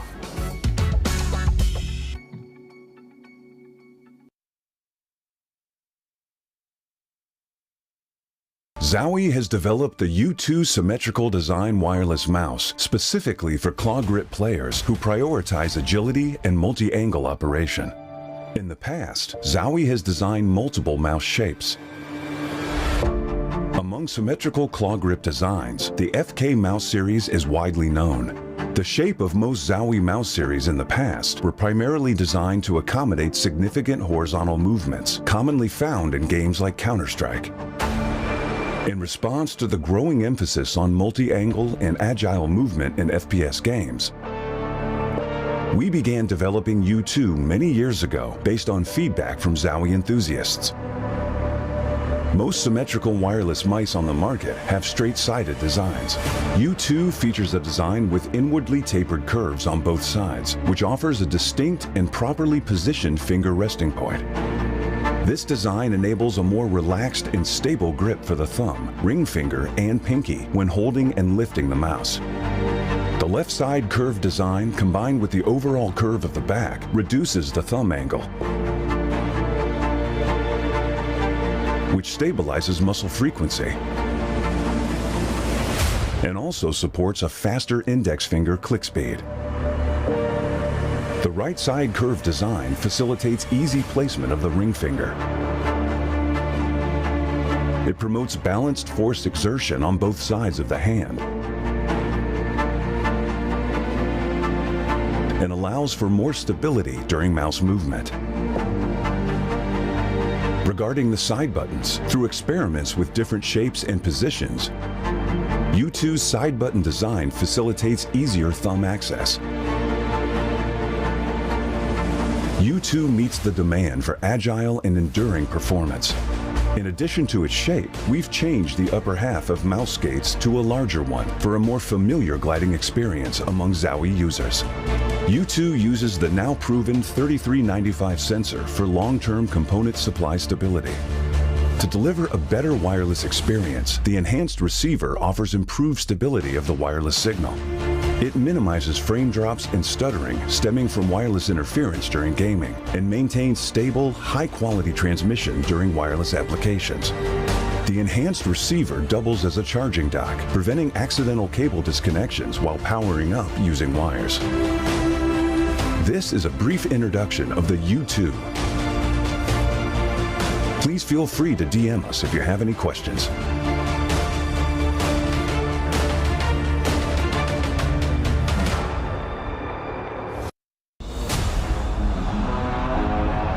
DIAC technology reduces ghosting in fast game scenes, minimizes screen shaking and rapid firing, and tracks speedy enemies better. This exclusive technology controls backlight and eliminates after images of moving objects, making images appear stable to the naked eye. Though there's similar motion blur reduction technologies, DIAC stands out with its distinct panel hardware and firmware design, offering clearer visuals and enhancing controllability in-game. Furthermore, built in the monitor panel, DIAC functions independently and doesn't require any sync with PCs, thus not consuming any computing power to affect your gameplay performance. Additionally, Zowie adopts the fast, responsive TN panel, resulting in the best-in-class motion clarity compared to other monitors. Today, Zowie advances DIAC technology with its latest improvement featuring dual backlight design, the DIAC 2, which largely optimizes clarity for precision aiming and rapid firing in FPS gameplay. Please DM us if you have any questions.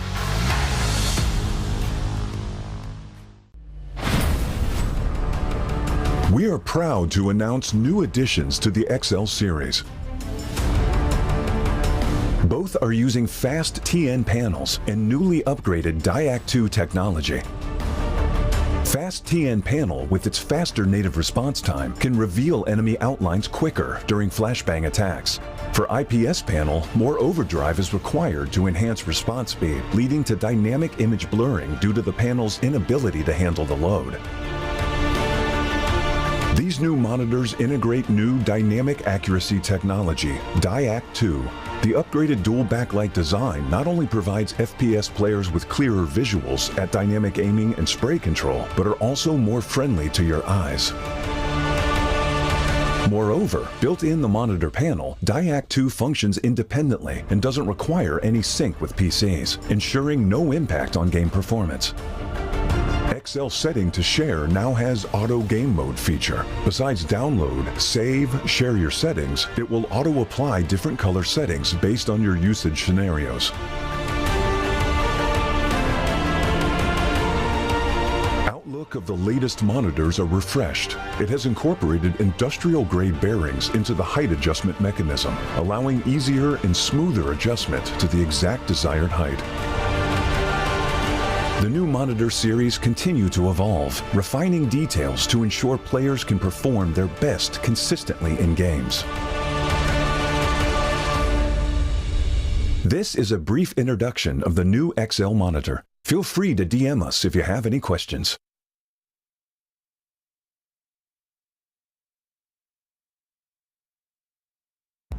Hello， 大家好，我是天路战队的 Edwin。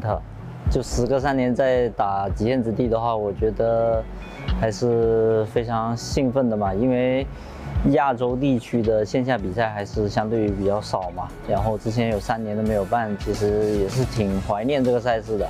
然后今年这个赛事重新开启了，我觉得对于亚洲 CS 的水平也是，就大家有一个舞台嘛，去适应也好，提升也好，都是挺好的。我们的目标的话就是保守点吧，前3，因为我们刚打完一个比赛嘛，然后我们最近也有一个训练的计划，然后我们会是以一种既想出成绩，然后又想练出到自己的东西的一个状态。最大的竞争对手应该是蒙古他们吧。蒙古队的话，感觉多在线下跟他们交锋的话还是挺好的。说实话没有太多准备，因为我们昨天才刚打完那个中国艾玛出线嘛，然后接下来的话，我们会再进行一个3、4天的一个训练来备战这个比赛。我觉得现在亚洲 CS 整体的话是在往一个好的方向在走吧，整个地区、整个亚洲区嘛，都是非常有竞争力的。接下来的话就看各个队伍之间的那个就是怎么样突破自我吧。在新的一年里，我们希望就是我们突破以往所有的，就我们这套阵容以往所有的成绩。磨合的还行吧。总体来说的话，团队性还是不错的。他毕竟是一名比较有经验的选手嘛，然后他能给到场上非常多的对于队友啊或者队伍的帮助啊，这些都是一些数据上面有时候很难看得出来的一些东西，只有当过队友了才知道。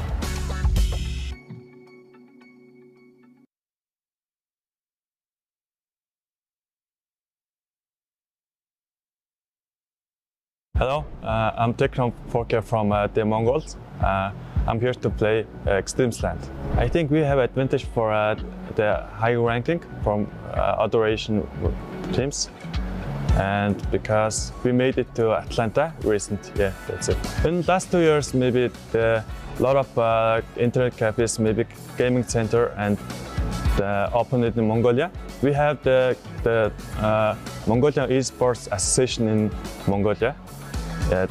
That's a lot of advantage for us. I think the normal people can play professional, and first of all, you need to improve your individuals and improve your strategy mind. Yeah. Then you need to find your team. You can play there. Yeah, that's it. There's a lot of difference between Asia and European play style. Asian, we have the more aggressive or like something more strategy-sided play style, and Europe has a more like defensive. You know, I think the Asia and Europe has a lot of difference between the play style. In Asia, is the more aggressively, and the Europe is the more like defensive and strategy-sided. Of course, we're really excited to play here in Shanghai, our first LAN tournament in Shanghai since 2020. It was before the pandemic. It was the biggest tournament in Asia. It was postponed, I think, 3 years maybe. It was online for 3 years. Now we're here to play the LAN. Of course, Thailand and Indonesia are our good rivals in Asia. They have their own play style. Actually, they are also qualified in Asia RMR. We will play against them in Asia RMR, and we will play now first, before the RMR.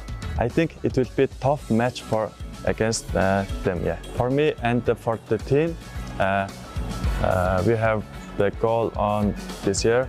We need to qualify the major playoff stage. Yeah, that's our goal in 2024.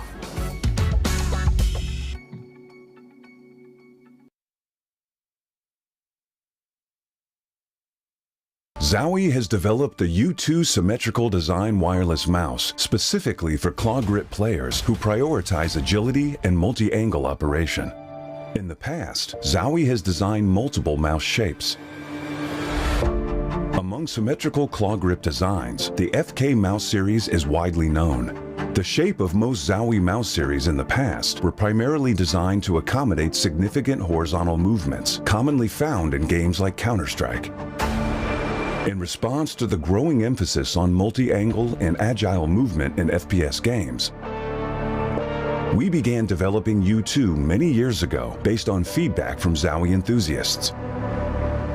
Most symmetrical wireless mice on the market have straight-sided designs.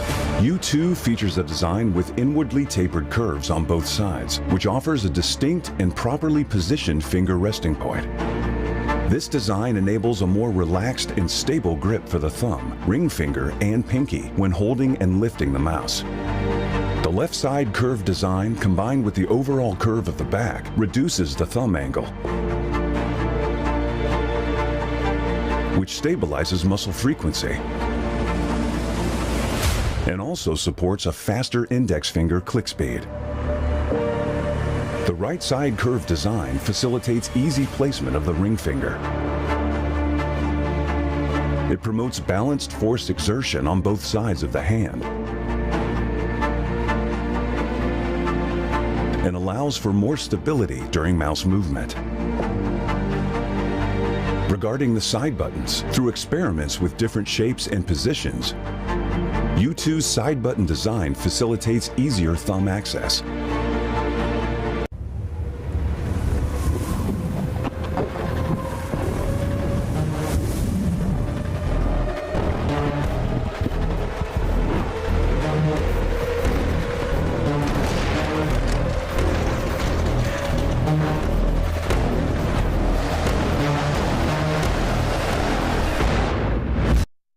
Welcome to eXTREMESLAND.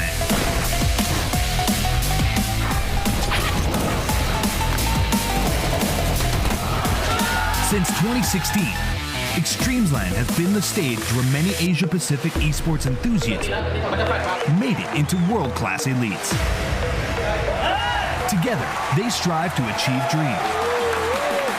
Now, at the eXTREMESLAND, the horn has been sounded, the flames of war have been reignited. Let's go!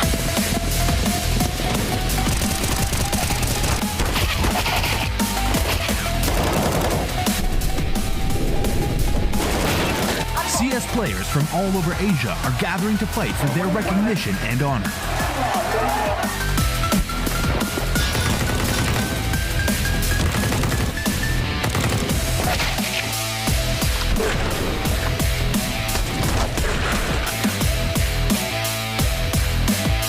Be prepared to embark on a new chapter.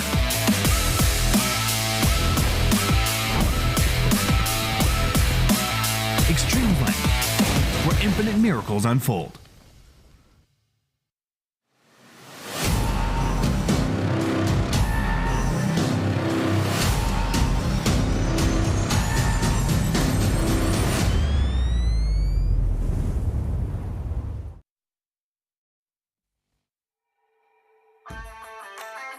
Welcome back to the 2023 eXTREMESLAND CS Cup Asia Finals. We're going to go into our third match of today, which is very exciting. I'm your host, Chubby Ninja.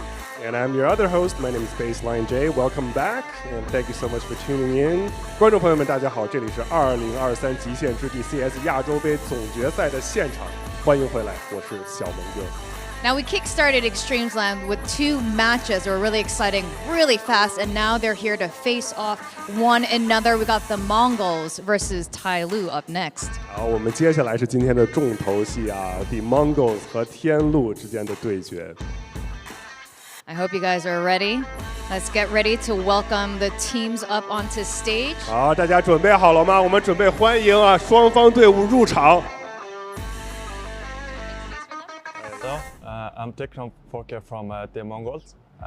I'm here to play eXTREMESLAND. I think we have advantage for the high ranking from other.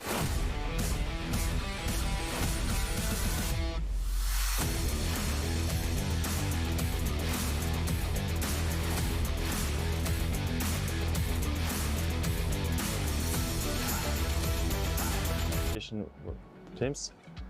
And because we made it to Atlanta recent, yeah, that's it. Introducing again the Mongols. 好，欢迎蒙古队 The Mongols。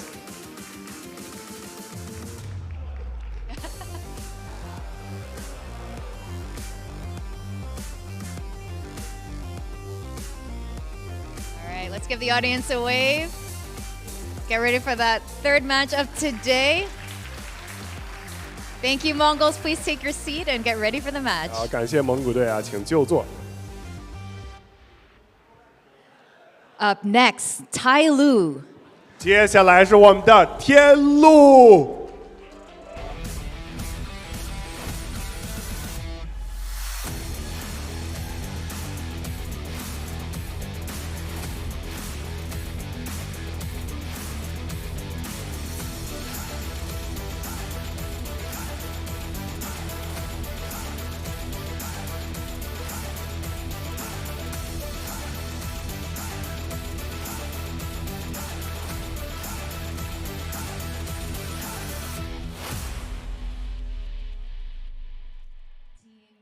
Lu, ladies and gentlemen, big round of applause. 啊，热烈的掌声送给天路战队，请就座。And now let's hand it over back to our casters 啊，我们再把时间交回给我们的解说席。 Thank you very much, Gavin and Victoria. And yeah, Will's gone. This time I'm back. KM Quack, of course, with Jordan here with us. And, like, I mean, this is kind of that big matchup at the end of Group A, isn't it? Yeah, it is. I mean, obviously, we've been kind of building up to this point. I think for the most part, looking at Tai Lu and the Mongols play in those initial couple of games, we had a pretty good understanding that they were going to kind of roll through them. And it was like almost the appetizer for what was actually going to be the best of one that will actually matter in this group. and that's kind of what we have in front of us. That is the straight up way, honest way to put it. But of course, at the same time, just a quick shout out to our sponsors, Zowie, the U2 mouse, designed with sports science behind it. Really cool stuff. But I mean, the players, you know, coming into this, they're playing on the Zowie monitors. They are here and they're ready to get reckoning. But it's kind of tough to see or predict maybe what's going to happen. I've been looking at the stats head-to-heads between these two teams, and it looks a little bit even, although Mongols is leading somewhat. Yeah, I think that's fair to say. I mean, obviously, Tai Lu is definitely a good, solid team. There's no doubt about that. They have got the experience on their side,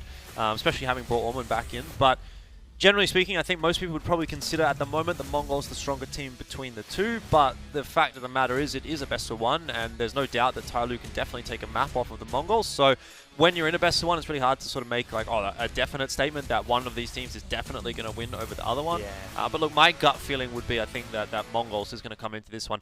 Really? A little bit like the favorite. They looked pretty good in that last game we saw from them against Acme. I thought better than what Tai Lu looked against Onslayers. Also, they've got a little bit more momentum, having not had the big break in the middle.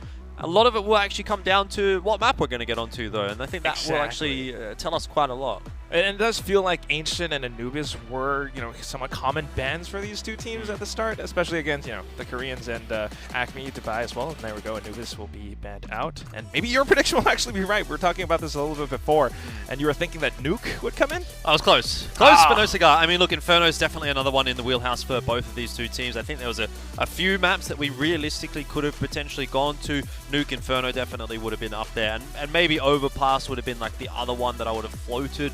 That maybe both teams could have been happy with. It felt like maybe for the other maps in the pool, it would lean one way or the other, and they were generally pretty easily banned out. Like Vertigo was a map neither team wanted to really go towards. Ancient's a permaban for Tyloo. Mirage, I don't really see Tyloo wanting to go toward that one necessarily, and Mongols have been banning a little bit of Anubis here and there as well. So, you know, it kind of worked out in that way that it was going to probably come down to either Inferno Noob. And we ended up in an Inferno where both teams are pretty happy with. Yeah, somewhat happy, but at the same time, I mean, the statistics do kind of favor Mongols a little bit more, it might seem so. Yep. 89% in the past 3 months they have won on this map. Mirage has to be a clear ban, of course, but I mean, it all comes down to how Tyloo kind of comes back into this, right? Yeah, I mean, I think the important thing to note for this map is it's not actually a map that they, you know, play against each other a whole lot, although they did play against each other in their last series. That was in ESL Challenger League Season 46, so back in December last year. 13-11 win for the Mongols there, so very, very tight affair. And it can be expected that this matchup's going to be a pretty tight one as well.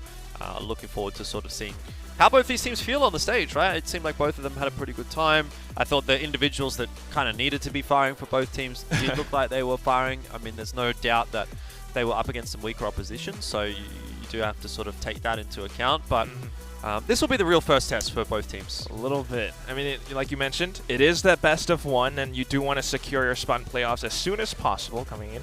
So let's see what they've got. At the same time, again, shout out to Zowie, because there are those pro player settings that everyone can at home can just kind of adapt to their monitors through Zowie and everything else accompanying it. But at the same time, back to the game, I do feel that, like, I'm just ready for some Asian CS, because seeing some of these games before, or like casting for 5e before as well, they can get pretty chaotic. It's just a full-on clash, really aggressive fights coming through. Yeah, definitely. Look, it sort of remains to be seen. I guess Inferno, a map that both teams are pretty comfortable on, like we've said, so you should see a pretty good game out of this. I think, you know, again, I'm looking towards players like Mercury, like Jam Young, to have a good time for Tyloo. I would like to see Kaze kind of getting in the mix there as well with the AWP. Sort of depends on which side you're starting on, whether you're CT or T, whether that's going to be part of the discussion. 9-10 was a little bit slow in that last game for the Mongols as well, the AWP for their side. So maybe he'd like to pick the pace up a little bit. But yeah, generally speaking, it definitely feels like it's going to be a good game. I will say that I do like what I saw from Techno a little bit as well when he picked up the AWP, and in a few rounds he actually, you know, managed to prevent Acme from peeking out several times. We were just talking to them, and they were talking about how they had a rough time against the Mongols. So, you know, it could always go either way, I guess, right? Yeah. I think in this matchup in particular, definitely could go either way. One of the biggest considerations that we probably have to talk about for this matchup is for Tyloo bringing Orman in. That's still a fairly recent change, so in terms of how he's meshing with the team, you know, if there's any chink in the armor, so to speak, then that is actually going to be exploited in this matchup against the Mongols. And I don't necessarily expect that there will be, because Orman's someone that has played with the core of this roster, with Kaze and with Advent and with Jam Young, you know, still reasonably recently, like a couple of years ago. He's a very experienced player. He should slot into the system pretty well. Advent's still the IGL. Orman should, you know, be able to feel quite familiar and comfortable. Exactly, plug and play. And I think that's part of the reason why he has been picked up.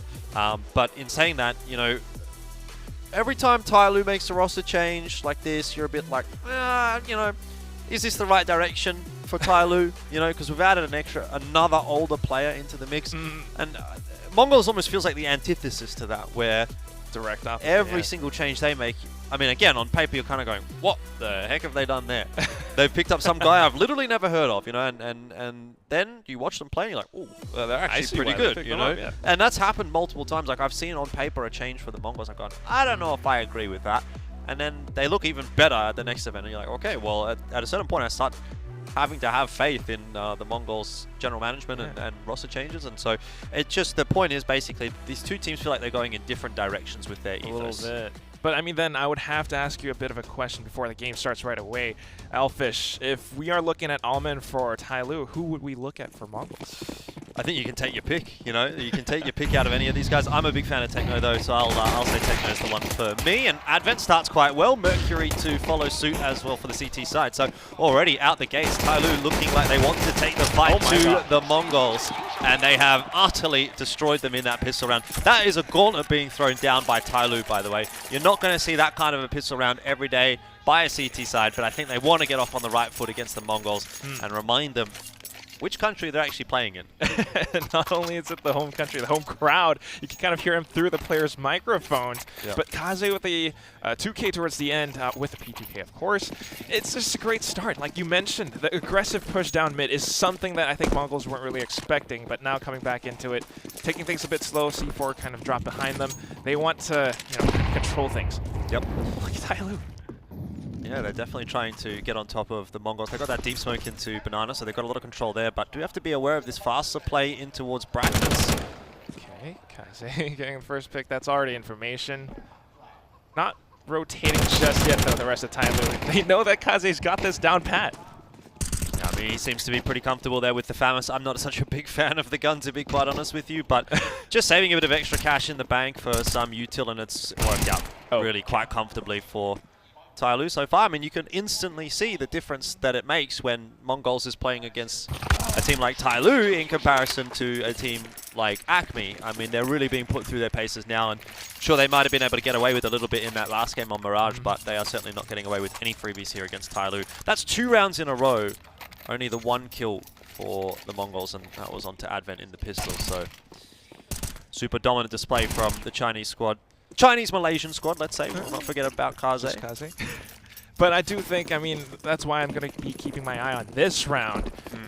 You want to secure the momentum, and having picked up these rifles, the FAMAS, the M4s, if you lose them in this round, I mean, you get a second chance, but if you win this round, then the Mongols will really be in hot water. Yeah, big bonus round, as we would typically call it. But that said, Mongols also getting their AKs out. First gun round here, going to tell us a lot. Slowly starting to move up, trying to get control over Banana. But, ooh, Almond! Fighting back with utility and peaks. Well, smokes into mid here as well from Tyloo, which is going to slow Mongols down a little bit. And I've got to say, I feel like Mongols is maybe just a little bit shook at the moment. They're not really looking as decisive as they normally do. Entry's not really working out. Having lost Techno as well is just another thing. And Tyloo are just controlling this with the smokes, kind of allowing them to trickle perhaps slowly in towards A. But no decisive movements just yet, like you mentioned. Mercury, easy and clean, and Kaze there to help out as well. This is perfection from Tyloo. Such a beautiful idea with the AG grenade back there. Now flashing out, they know that 910 is the only one here. Almond, maybe suffering a little bit, but Kaze coming in to save the day, and now 8K's picked up by the entire Tyloo squad.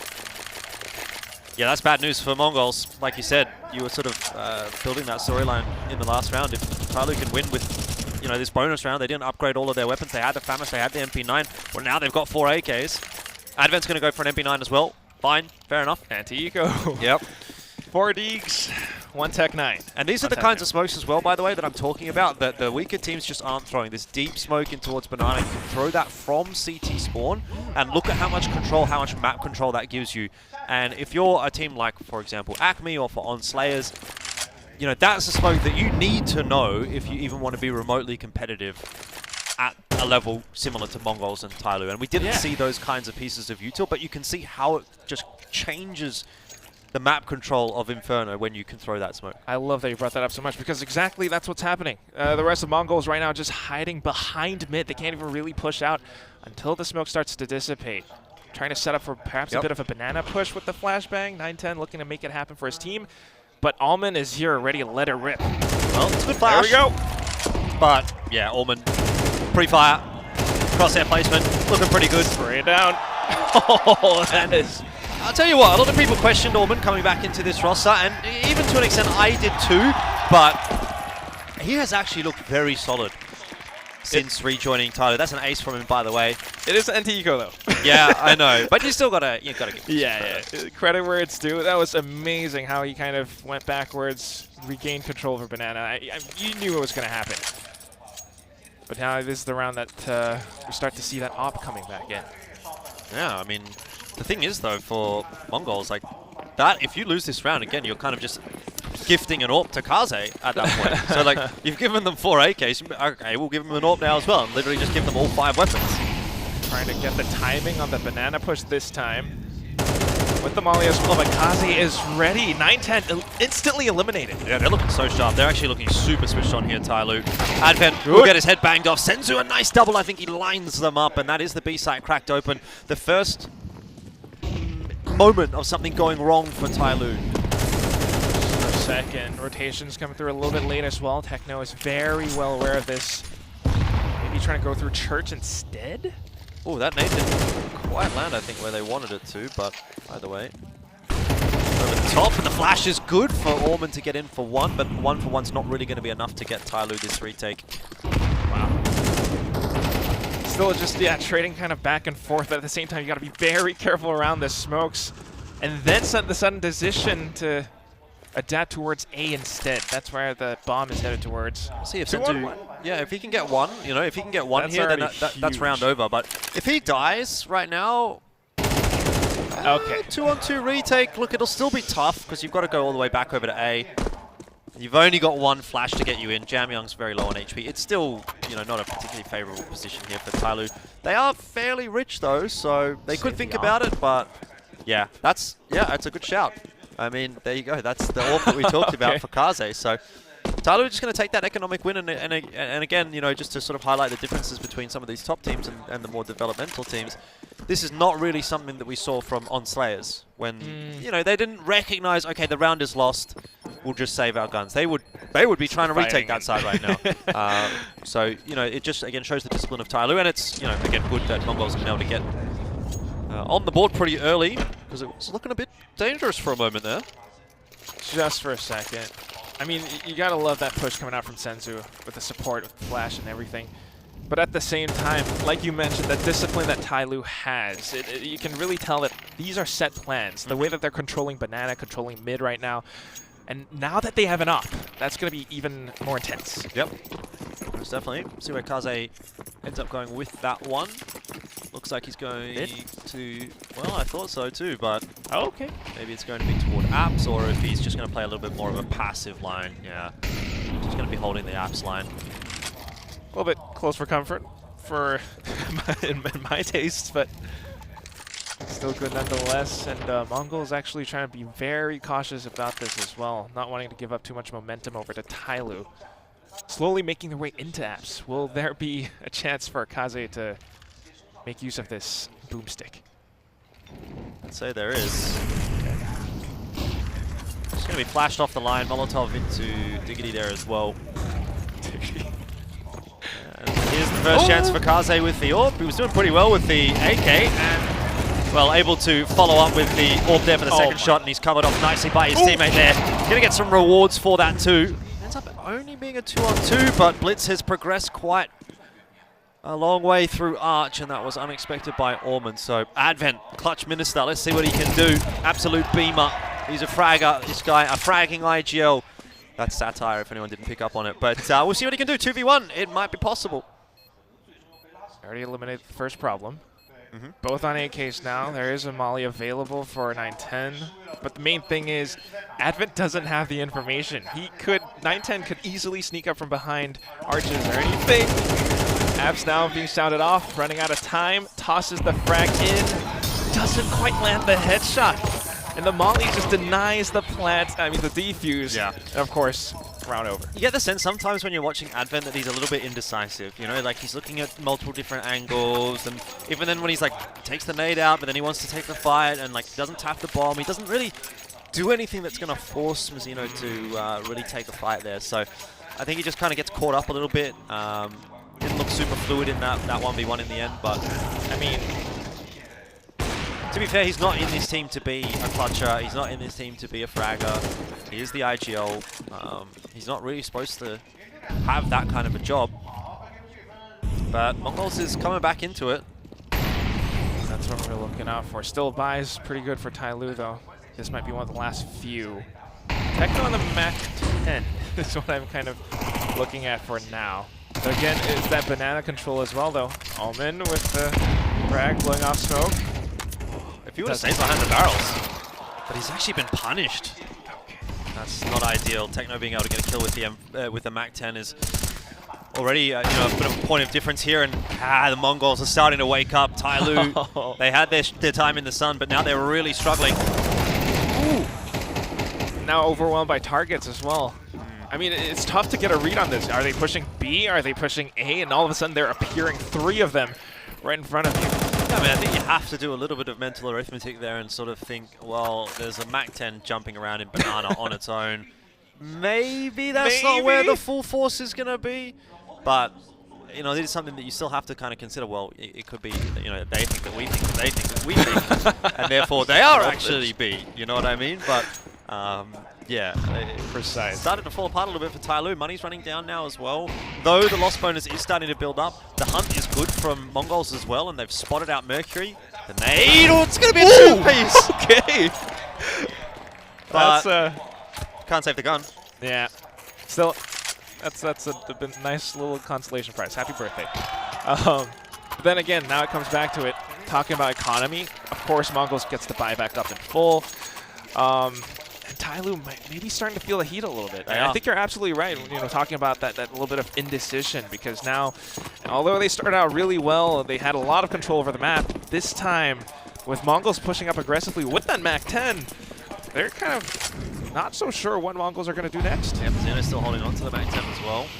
A couple of MP9s out for Tyloo, lacking utility across the board. Don't see any defuse kits there either. So your first objective for Tyloo is just to try and ensure that the bomb doesn't get planted. They've used their smokes early, deep smoke for mid, deep smoke for Banana. But they're not too confident to push off the back of that. This time playing a little bit more default defensive, trickling back. They need that information, but Mongols are kind of toying with this. Now inching back up towards Banana, but at the same time, you gotta love what they're doing. They always have Zeno kind of lurking around mid, in case, like, you know, you have a failsafe.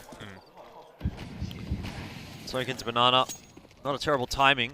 They're not going to cheat on extra player over toward A, so it's just going to be the standard 3-2 split. Mercury. He'll be flashed into mid to get the info. Not a bad start to Tyloo's defense on A. Keeping on that 3-2. Of course, though, this is a little bit of control for Mongols. They might be able to make a move through apps instead. Hence the smoke from Jamyang and Kaze right now. 30 seconds left.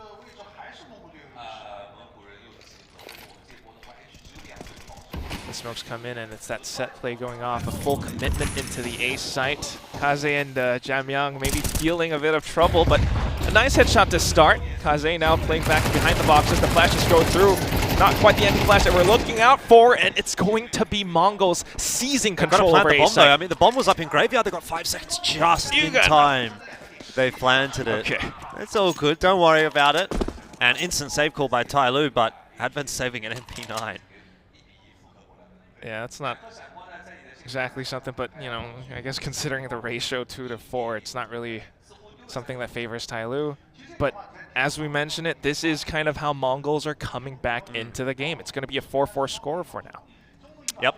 A difficult position to be in for Tyloo because you had that wave of momentum and now it's just been stopped and it's kind of going in the other direction, honestly. A couple of clutch rounds for Mongols, but as we start to go deeper, it feels like they're getting more confident. They're looking a little bit better, and Tyloo starting to wonder if, you know, because like my prediction obviously was like Mongols favored, Mongols sided a little bit, and I'm starting to wonder if this is now we're starting to see that eventuate.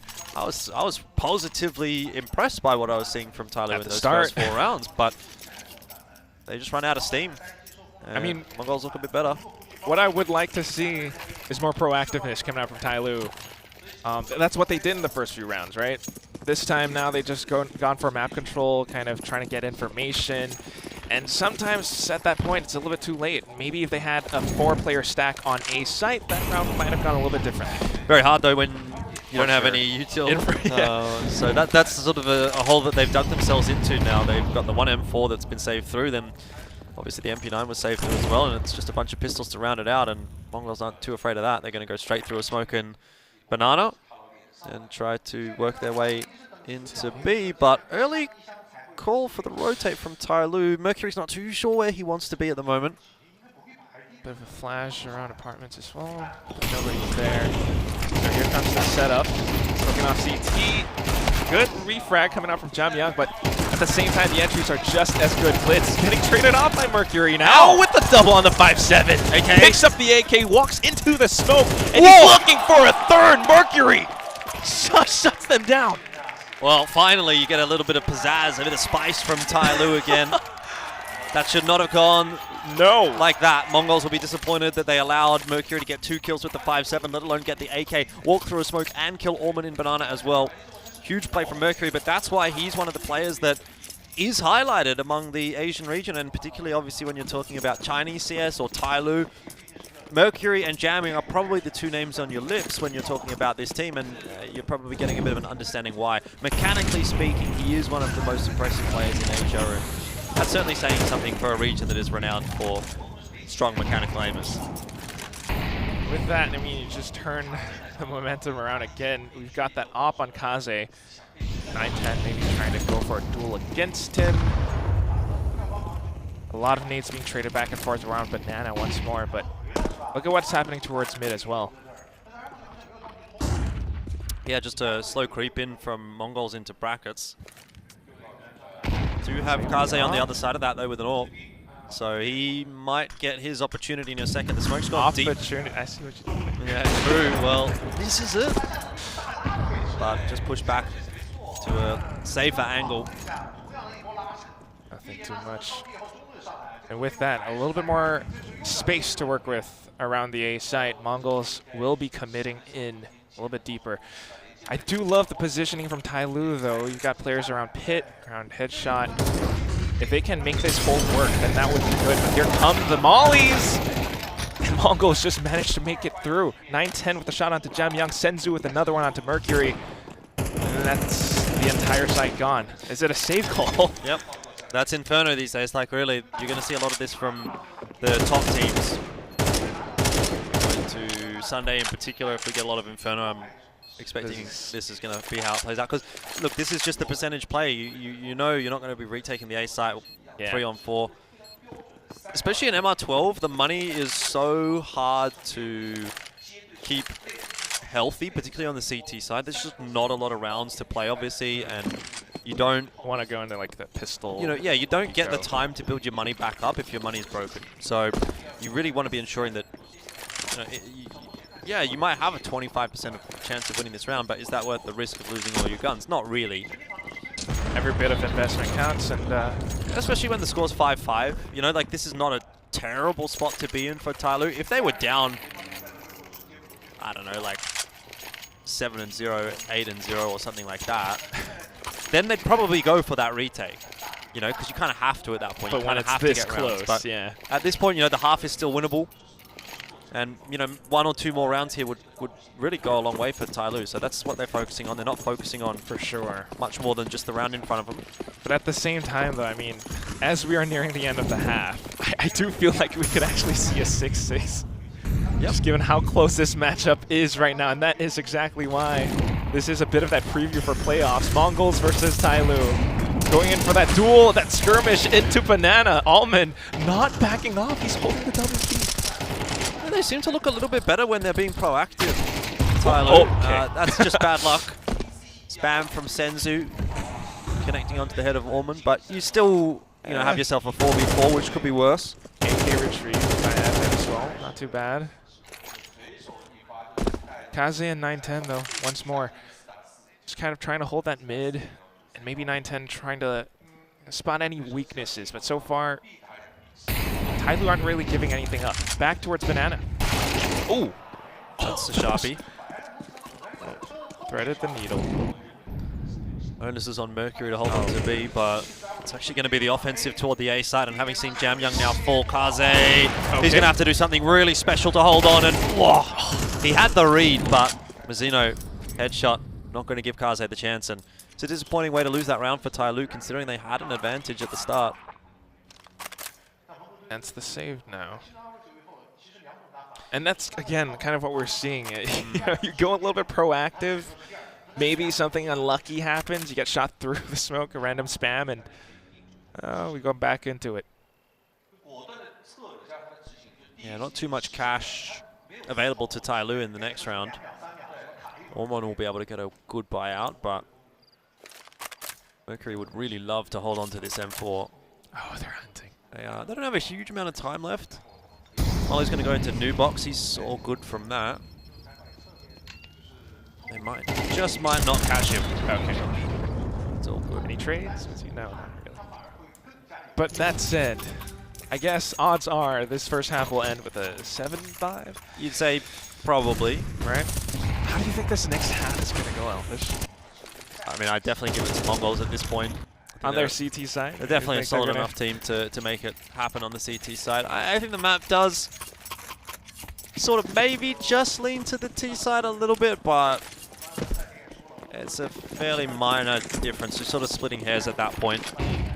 So if they do go up 7-5, it'll be a good solid advantage for them, and they look like they want to just go quickly into brackets.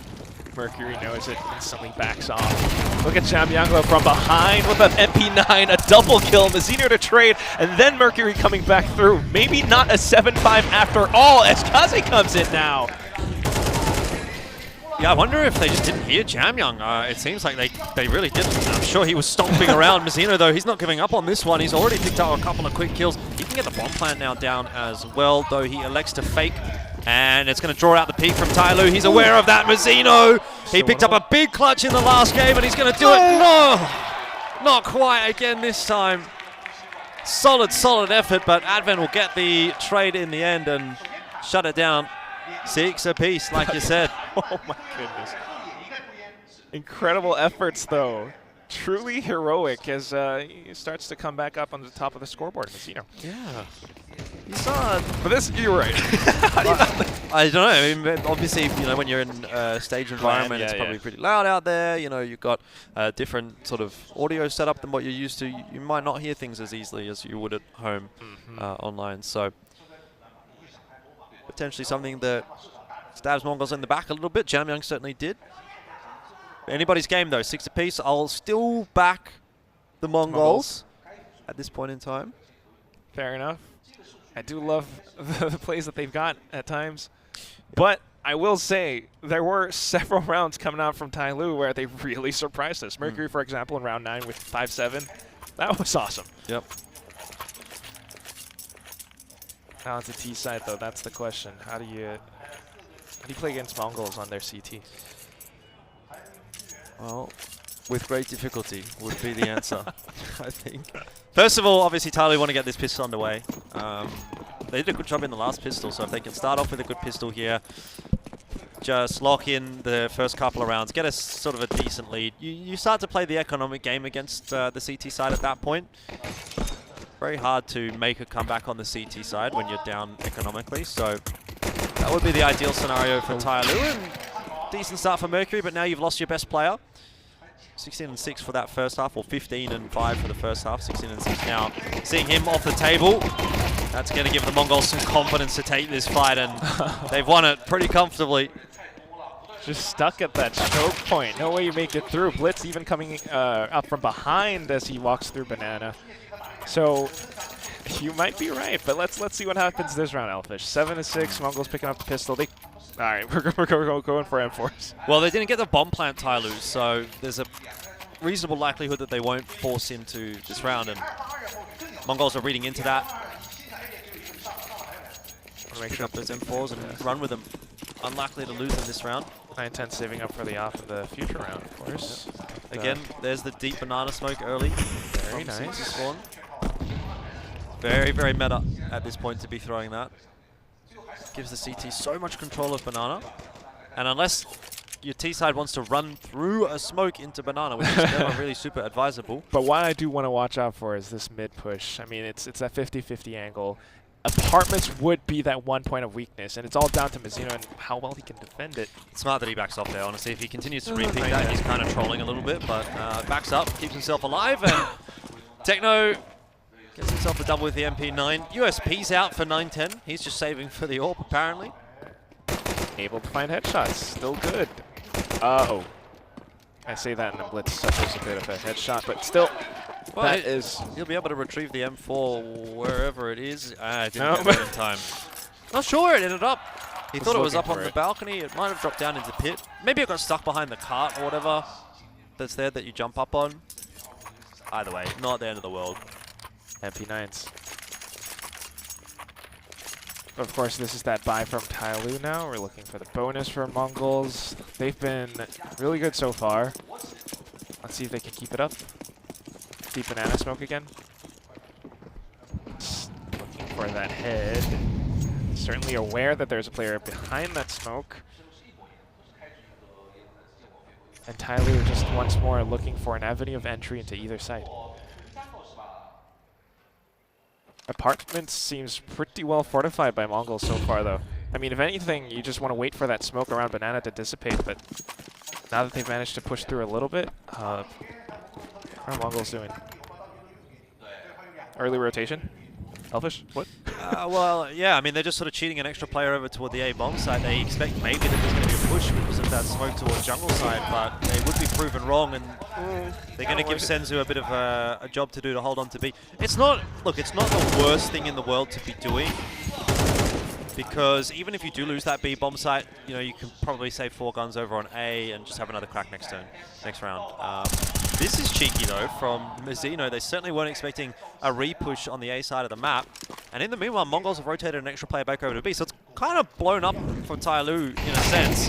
That though is a really sharp entry, and now it's on to 9-10. See what he can do with the AWP in hand. Incredible player. Didn't show it in that last matchup against Acme. But he had such a stellar debut internationally when he first burst onto the team for the Mongols, and you can see what he's able to do. 9-6. It is starting to get a bit precarious now for Tyloo. Trying to wake up in the server and everything. The op, that 3K, a lot of control, especially on the CT side because of it.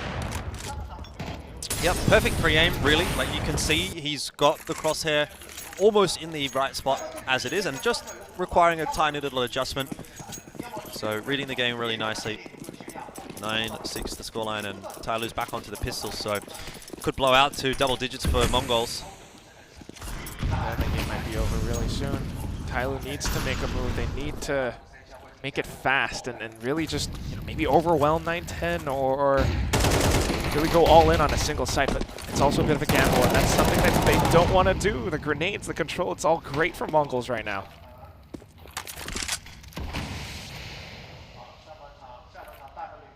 Mollies and smokes, can't continue pushing past it. Good stem just to ensure that there isn't really anybody trying to pull off anything sneaky.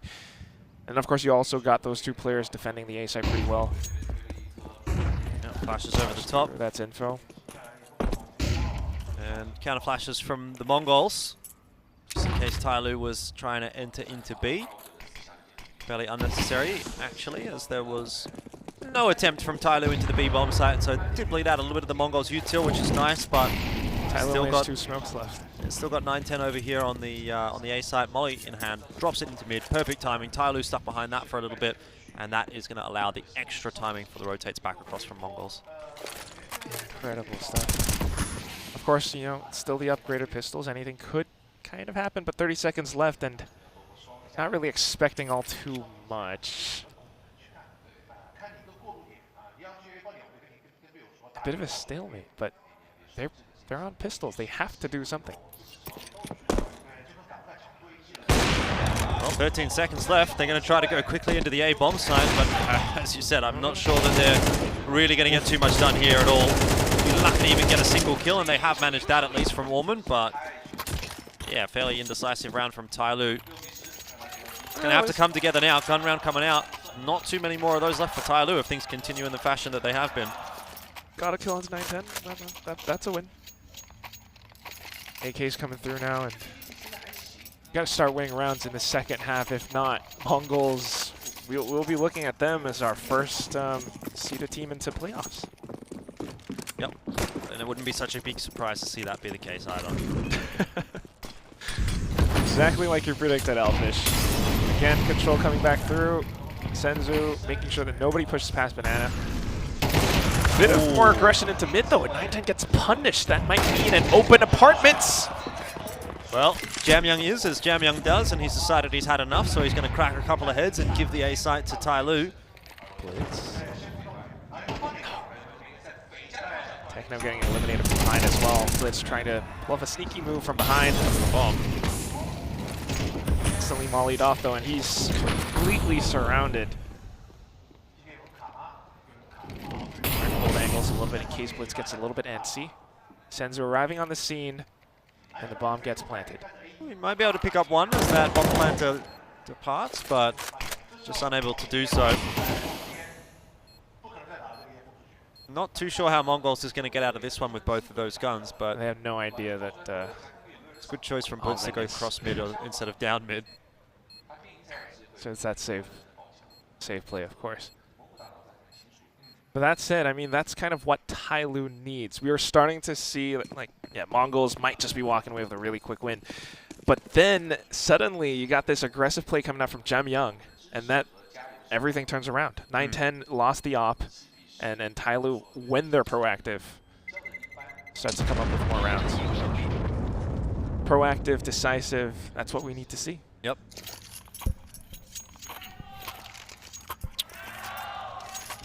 Look at the replay of Jamyoung's perspective. First one, you know, nothing too crazy, but his shot really solid. It felt like a bit like a round where everything started to go wrong for Mongols, and it was a domino effect. You know, as soon as 9-10 dies there, then Mazino's having a peek, and then he's dead, and then it's like, okay, well, we've lost the round. But if 9-10 hits this shot, different round for sure. Not the end of the world for Mongols. They do have a pretty big buffer built up. Nice grenade. Just taking nice little shot. Just give away because of the spam. Two more players pushing through the smoke. No catches them with the next grenade. Yeah, right back to your regular scheduled programming, isn't it? You just get you get excited for a moment, and all of a sudden, I mean, nothing really has changed, has it? Mongols still dominant on this CT side of the moment. Shot from Mercury, but well traded in the end by Blitz. Molotov's in, that's going to force a decision. The decision is to back off, which will give time for the rotation, and Mercury ends up dying. I don't know if it's spread or if he jumped into it, but a little bit of both. Bit of both, maybe, is I'd probably say where we ended up. And just Kaze left alive, so Mongols well on their way to handing Tyloo their first defeat at EXTREMESLAND. Man. Thought it would be a little bit closer. I mean, it certainly shaped out to be at the end of the first half, but I see what you're saying now. Mongols are just a little bit more confident in their plays, it feels like. Knowing exactly when to push and pull, controlling Banana as always. And I love the randomization that they had. 9-10 previously on Apartments, this time back towards Banana. And then Tyloo just kind of stunned and dazed and not really sure what to do. In the few rounds where they managed to make it happen, they were aggressive and they had these plays, for example, in through Apartments, trying to make it happen again, it seems. Yeah, Mazino likes to shoulder that angle.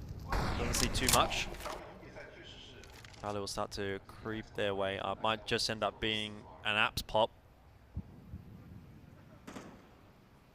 And Mazino will be well prepared for it, it seems, though the timing could be off. He's sort of floating around at the moment. Blitz is going to have to turn around, help him out. Good headshot to start things off. Oh. And that's just beautiful. The way that they kind of backed off, luring them in, holding the angle. 3 players down, just like that. Almond gets one of his own, though. It just ends up being like kind of a nothing round for Tyloo. Like, where's the flashes? Where's the util coverage? Is there anyone that's going to do anything? Or are they all just going to walk out of Apartments and kind of just get their head banged off while they're trying to find where their opponent is shooting them from? Feels like it's more the latter than the former. And not a particularly exciting round as far as Tyloo is concerned. Nor the Chinese crowd. It seems like not too many cheers going on. 12-7. Strategically, not great, but fun to watch from the perspective of Mongols, and here we are, match point.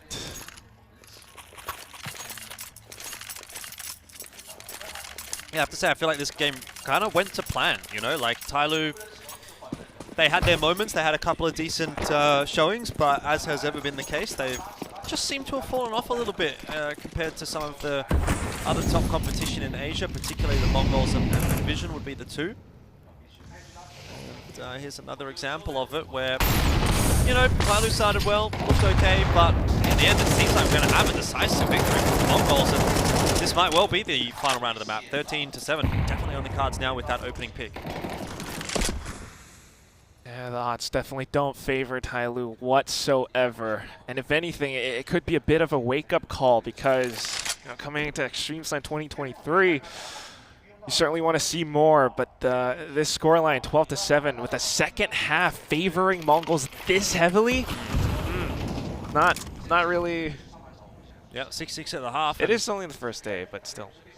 It's true, but at the end of the day, you're probably going to have to go through Mongols on your victory, you know, run, if it is to be a victory run from Tyloo. And so it's not a great early sign that they're getting beaten this decisively on a map that they're generally pretty good on as well. Kano at the sandbags is going to be knocked over, so there might still be something to be said here. And, you know, again, the thing is though, like, it's fun to watch, it's exciting, but really, this round is won by Mercury just winning 3 aim duels in a row.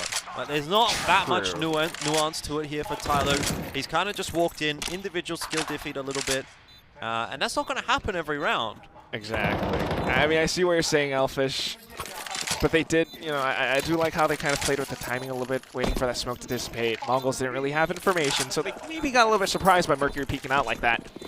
But you're right. It's not something that you can repeat. This formula, it's not even really a formula. It's just skill. Yeah, skill. Yeah, I mean, that's it. Individual difference. X factor, whatever you want to call it. So unless Tyloo can do this for 4 more rounds, it's not likely that we'll see an overtime. But if we do, that's pretty sick. That's pretty fun. Yeah. But at the same time, my question remains, how will Tyloo fare for the rest of the tournament? This is day 1, and we saw an amazing first half coming out for these two teams. The crowd definitely wants to see more. You can hear them through the players' microphones. Yeah, Mercury's trying his best. 21-11. Then you look at Advent, he's 3-12. So it kind of makes up for it. No one really going missing for the Mongols. Feels like a matter of time before they're going to finish this one off. Molly into car. Doesn't really bother Mongols all that much. They've got a deep util. And blow open the T smoke with their nades and set someone up. Techno though, dispatched off by Orman. As well, it's a bit of control. It's a 5-on-4 now. 9-10 instantly coming in to try to hold that angle. But the main forces have now decided to rotate towards A. It's a good thing that we've got 2 players watching this position. Advent and Mercury there for the entry, and Sensu got himself 1 blitz. Will be a bit disappointed with that, but the round's definitely still winnable. You've still got 2 players on this A site. 9-10 hits himself a good shot, and Mazzino springs the trap. Tyloo's on their bike over toward B. Run! Run, Kaze, run! Jamyang's here! 9-10's got to get this trade, and he's got to do it quickly, and he does. 5-7. Very nicely. Yeah, the 5-7 out. Catches Jamyang with the molly in hand, and now it's a winnable round, though very tough, obviously. Kaze could be anywhere at this point. He's got a molly and 2 flashes. Exactly. You'd love a smoke, though, really. That's what you kind of need at this point. You could smoke the bomb off, sit the defuse, or fake the defuse in the smoke. I mean, I guess through process of elimination, at some point he's going to figure out that Kaze would be hiding towards Banana, but Kaze's not going to give him that luxury as he peeks out. It's just going to take him too long to figure that out. Like, the B side of Inferno is notorious. There's so many places you can be playing. He could be in construction, close in, deep in construction. He can be hiding behind coffins. He can be in dark. He can be behind new box. He can be behind oranges. He can be in Banana in the cutout that he was in. He could be in the Banana further around. Like, there's just, you're not going to be able to clear all of this as a sole individual trying to retake that site with that time that was available to him. So that's why you kind of need that smoke. You need the smoke to give you the opportunity to draw your opponent out, but didn't have that luxury. And so another one for Tyloo. They make it a little bit closer, and they do break the Mongols' economy. So should expect them to at least get to double digits here and maybe start to put a bit of that pressure back onto Mongols. But again, all it takes is 1 round here from the CT side, and it's game over. So still becomes an uphill battle for Tyloo regardless. Definitely. But I will say, I mean, it's lovely to see these few plays coming through, especially when you've got Advent support definitely working out. I mean, I think part of the reason why that round was successful was because Allman had that flash, he managed to get that pick into Banana, and then the rotation came through. Tyloo needs more of that in order to make this a full comeback. 4 players though on the B side here from Mongols. This could get messy pretty quickly if the first kill goes the way of the CT side. Seems to have been salvaged, all good. Don't worry about it. Yeah, I wasn't really counting on it with the pistols. Anything could happen. It is CS after all, but yeah, with the rifles and Tyloo trying to play it safe, we'll definitely be looking at double digits.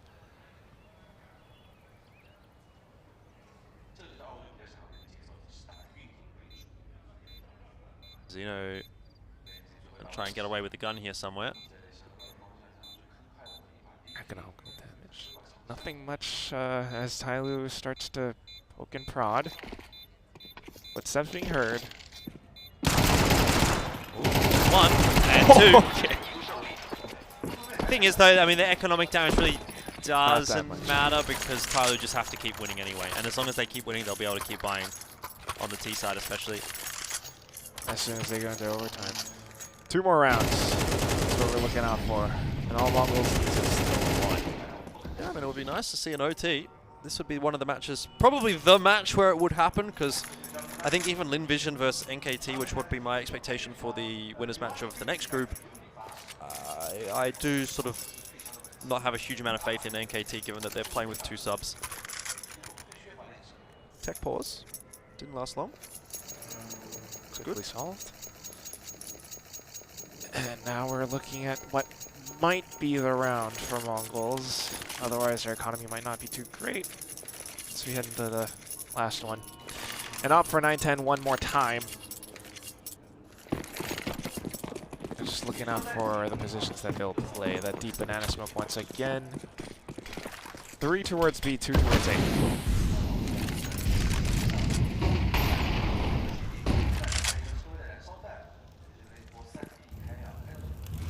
We're seeing a lot of emphasis towards banana. A lot of the first picks have come from this part of the map.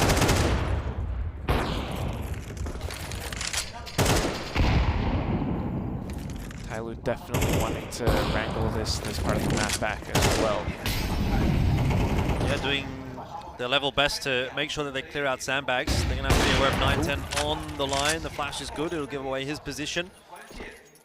Techno still holding on to Util. Might not actually come into play though, as Tyloo is starting to back off and head toward A. Yeah, ops there. We don't want to play against that.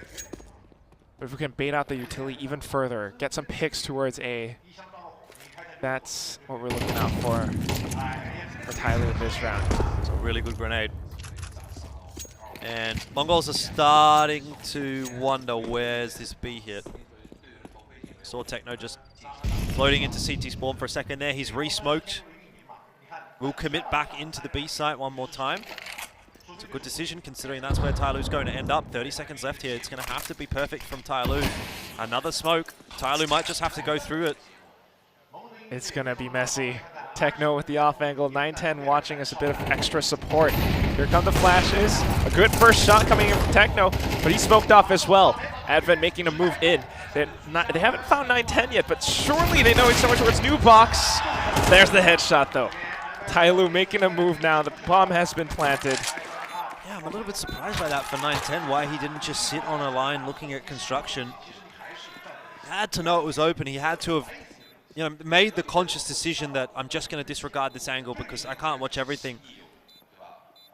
That ends up being his undoing, and well, now we're going to be 1 round away from overtime.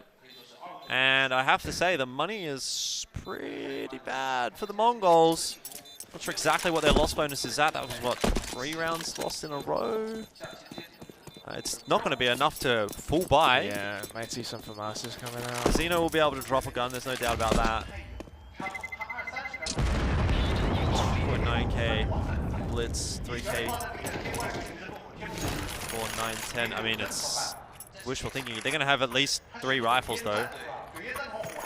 Or 2 rifles and a AWP. Is that enough for 3 overtime, rifles, though? there you go. I mean, definitely enough, yeah. There's no doubt Mongols could win this round. Tyloo though, dug deep.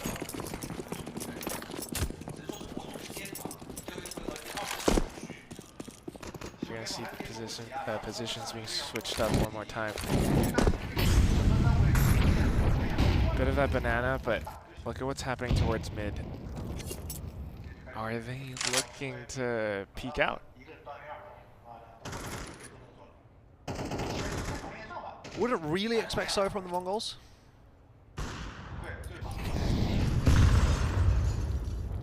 Here the AWP shots going off on B. 910's just trying to show as much presence as he can. Almost trying to dissuade Tyloo from coming to the B site. For sure. It's a little bit of a gamble from the Mongols, but if it works out, they're going to have 4 players on the A site for the defense.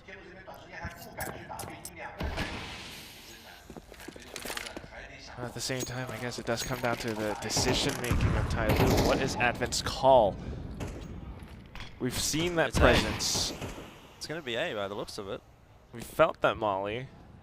Yeah. Rotating towards A this time. Blitz is going back and forth, but he's got a Spider Sense tingling, and his Spider Sense would prove correct here. Nate timing from him as well. Looks like it'll be a pretty decent one. Techno's done, but Blitz is still there to trade, and so is Senzu. This might be the final round of the map. It's just falling apart right in the 11th. Now until Jamyoung arrives and says, don't worry, I am the king of Chinese CS at this point, and I think that's probably pretty true. Or maybe the prince that was promised is a better analogy. How about 910 though? 1 on 2. It's tough, but not unwinnable. You gotta play around the smokes as well. You don't have that much time to work with. As soon as you make a move, I'm looking for Kaze to peek out. Ooh. It does burn. Yeah, it's spread. He's gonna die to the volley. But 910 copped a leg shot, a wall bang, and Jamyoung is just not peeking. Jamyoung's done it all in this round. 910 trying to draw the peek out. He doesn't have the time to be playing around. It'll be overtime. Tyloo have managed it. Oh, it was touch and go though, wasn't it? It really felt like anything, could have gone Mongols' way. But as soon as Jamyoung came up from behind around apartments, that's when the fight really started. I mean, you called him the prince, and it's exactly promising. Final tap goes through, and that's what pulls us into overtime. I mean, so far, Mercury has been doing a bit of a good job, but Jamyoung is the one that's kind of bringing these rounds back from the times where it just looks a little bit hopeless. Yep. Yeah, Jamyoung and Mercury feel like the two that have just saved the day in a couple of instances. Ormond and Kaze, the frags that they've been getting have been a little bit more early round oriented, shall I say. But Mercury and Jamyoung, like a couple of massive multi-frag rounds that have just saved that round and in turn saved the game. Mongols will be disappointed to have allowed it to get to this point, but look, still definitely winnable for both teams, and Mongols will get all that cash in their back pocket again and say, well, it's time for a double AWP. That's Senzu as well. Of course, it's, again, going back in for banana control. What's fun is you've got those 2 ops to work with, so you're locking off a lot more positions. 910 though, sometimes he's great, sometimes a little bit quiet. And that's why I feel like sometimes that op is a bit of a hit or miss, especially given the position that he plays sometimes. Well, flash to go over the top, Senzu able to do too much with it. So just going to have to fall off the line. Pulling off mid, banana, waiting for smokes to dissipate. It's going to be a solid set. He wins the race again for Tyloo. They've been really weighting the timer down quite a lot on their T side. And it's, I guess you can make the argument that it did work out. Yeah. But I still feel like Tyloo's been a little bit more streaky than Mongols in the rounds that they've won. They've relied on individuals to just pop off and get a 3K. If Jamyoung doesn't get 3 kills in that last round the way that he did, it's game over. Previous round for Mercury as well. Exactly. multiple examples of that for Tyloo, so it just feels like they're still having to work for it. Going in with a bit of a set play towards A now. Although the information is a little bit obvious, Blitz trying to make a quick move, but gets instantly dissuaded by Mercury. The rest of the squad starting to feel a little bit antsy, pushes out, gets punished by Advent. A site completely handed over onto Tyloo, and with that, the save for the rest of the Mongol squad. It's got to be getting a little bit frustrating here for the Mongols. Having lost that lead from the second half, yeah, I think so. Yeah, they had every possibility of closing this map out pretty comfortably, but now it's really just drawing out.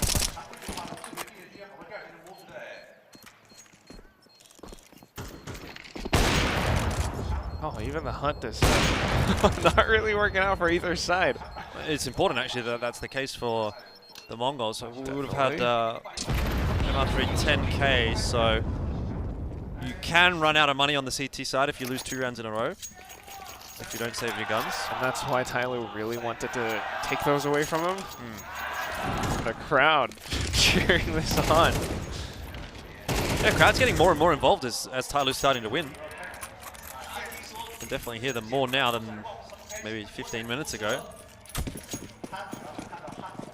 Oh, again from the Mongols, so all the eggs in the basket.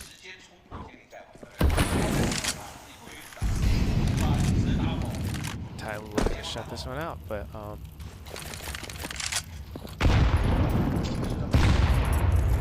so far so good. Tyloo now decides to creep into Banana. Techno playing around the smokes. The grenade helps him out. And he's able to take one away. Make that a second blitz on the frag. That's a bit more like it for Mongols. Oh, the spam. Okay. So close and eventually does connect. Refrag attempt goes through. The smoke, it's Advent, it's Jam Young. Everyone's diving in. That was a nothing burger of a round from Tyloo. That's one way to put it. It really looks quite messy, a little bit disappointing. You saw the ingredients. It was starting to cook up to be maybe a little bit of something. But as soon as that grenade came through, as soon as the shots started to sound off for Mongols, Tyloo, everything fell apart. And burger, buns, everything became sloppy. Last round of the half. At least Mongols have done enough to ensure that they can buy out the half, so that's one good thing. Now they'll look to win the half as well. Grenade, Molotov, smoke coming in there from the Mongols. Techno, again hiding behind the smoke.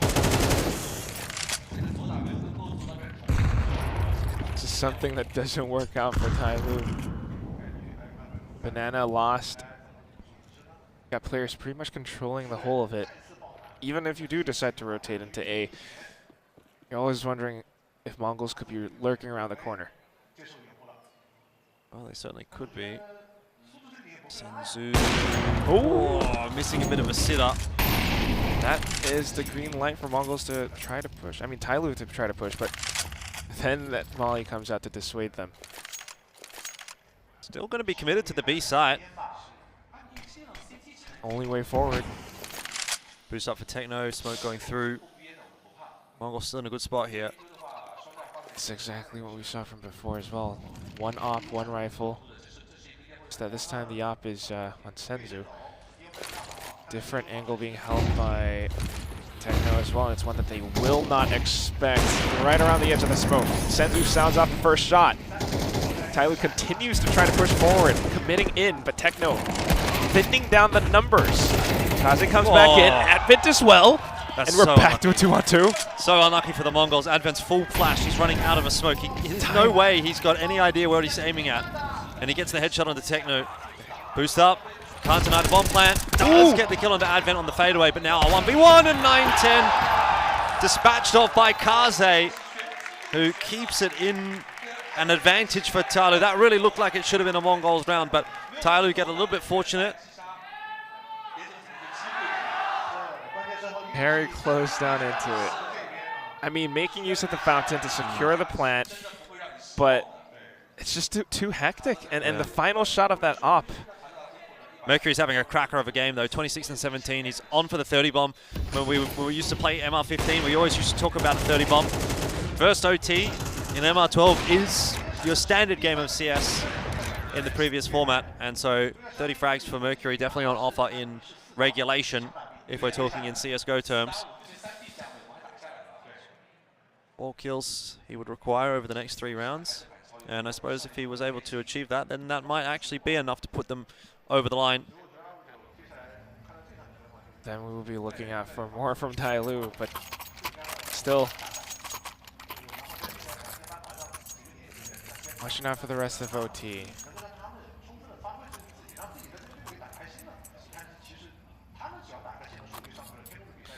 Orman with the vanilla knife Giga Chat gameplay.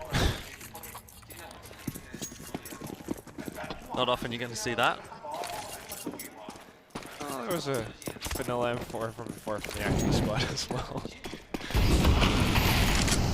But alright.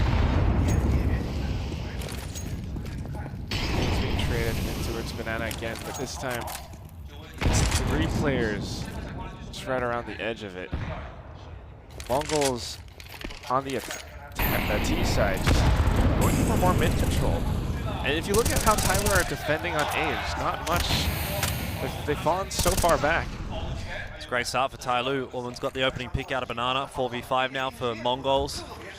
And Tyloo's been pretty active around the map. There's going to be flashes everywhere. And Mercury just given a little flash to have a look on Arch side. It's called for the rotation as well. Advent is floating around in CT spawn. Looks like he's going to actually flash Mercury in out of that smoke. The timing doesn't really work out, but even still, he's got the info and he's got a lot of damage there as well. Advent for the 1-for-1. Maybe not quite enough to seal the deal, but this is still looking good for Tyloo with the numbers and positioning that they do have. Man, Bomb's not really committed yet. Trying to play it safe. Oh, Jam Young got it wrong. He was running through apartments and 910 was waiting for him. But it looks like it's going to be a preemptive rotation coming through from Ormond here. He's just going to completely give B side. He suspects this is going to end up being an A. And if Kaze can survive long enough here to maybe get 1 or 2, then it's definitely on. Unable to do so though as 910 finds the refrag pretty quickly. But Ormond, the newest member back into the squad, on for it, gets the kill into the back of the head of 910, and Vizino, the little clutch master on the other side of it. I wonder if he's been spotted. I think so. Oh! Just as Mazzino peeks out, the nade left his hand. Yeah, Ormond definitely wasn't expecting that Zuma gameplay where he just swings, but hey, that's CS2 now. Yeah, back when we had the MJ peaks. But here we go, tied up once more, 14-14. And it was a good attempt coming in from Almond. Coming up from behind like that. Yeah, I thought it was a really good job. Like, he was quick on the rotate. I think that was really what kind of caught Mongols off guard. But unable to capitalize on it in the end. So we've got a tech pause. With that said, I mean, the way that this match is shaping up, it really does feel entirely close. Mongols a little bit more effective as an entire squad when they do decide to hit a site, or when they're reading the situation effectively, it works out great. But when you're looking on the side of Tyloo, you've always got these little instances. Players like Mercury, close to that 30 bomb like you mentioned. Jam Young with bits of brilliance, and Almond as well, surprising, coming through. Yeah, little X-factor moments for Tyloo seem to be keeping them in this game. As Kaze, pretty experienced veteran at this point. Would have started off playing an eXTREMESLAND early on in his career, I dare say. Maybe even with a Malaysian squad. Might have a look at that while we're in the tech pause here. Used to play for MVP, I want to say, or maybe it was JYP Gaming. I can't remember exactly the name. It's a long time ago. I wonder if they ever ended up at a at an eXTREMESLAND finals. 2016. Let's have a look at this one. I reckon it might be. MVP Kano. He was there. Now he's here. And now he's here in a Chinese squad. So there you go. You can trace that lineage all the way back to 2016, the very first EXTREMESLAND. Came last. Hopefully a different outcome this time, as Tyloo continue to push forward. Funnily enough, while we're on that topic, Advent at the same event came first. Oh. With Vici Cyberzen. How about that? Mongols, though, I mean, that's the one we're kind of looking out for. That's the horse that you're backing, Elfish, and seemingly suffering a little bit as they try to push through into A. Yeah, I mean, at the end of the day, I don't really have a horse in the race necessarily. I don't really mind who wins, but I guess you're right. My prediction definitely was Mongols, and it's anybody's guess as to which way this one's going to go at this point in time. Jamyoung, though, 1-4, 2-4. How about 3-4? Jamyoung does it again, and Techno can't even find the trade onto him. That's Tyloo now on map and series point.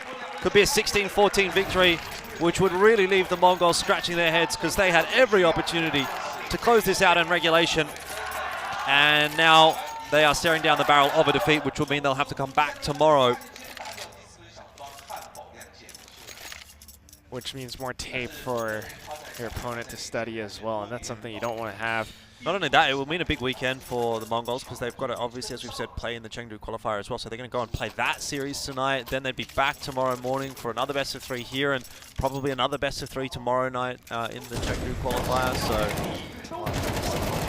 it's going to be a lot of CS for these guys over the next couple of days if they do drop this one. Tyloo on the precipice. I mean, can they capitalize on the one opportunity that they've got here? Yeah, I do wonder if it is like a little bit of tech issues sometimes with sound. There was a previous round where they didn't really hear Jamyoung coming out from apartments, boiler. But that said, it is the last round of this first overtime, and Tyloo shaping up to be a little bit stronger.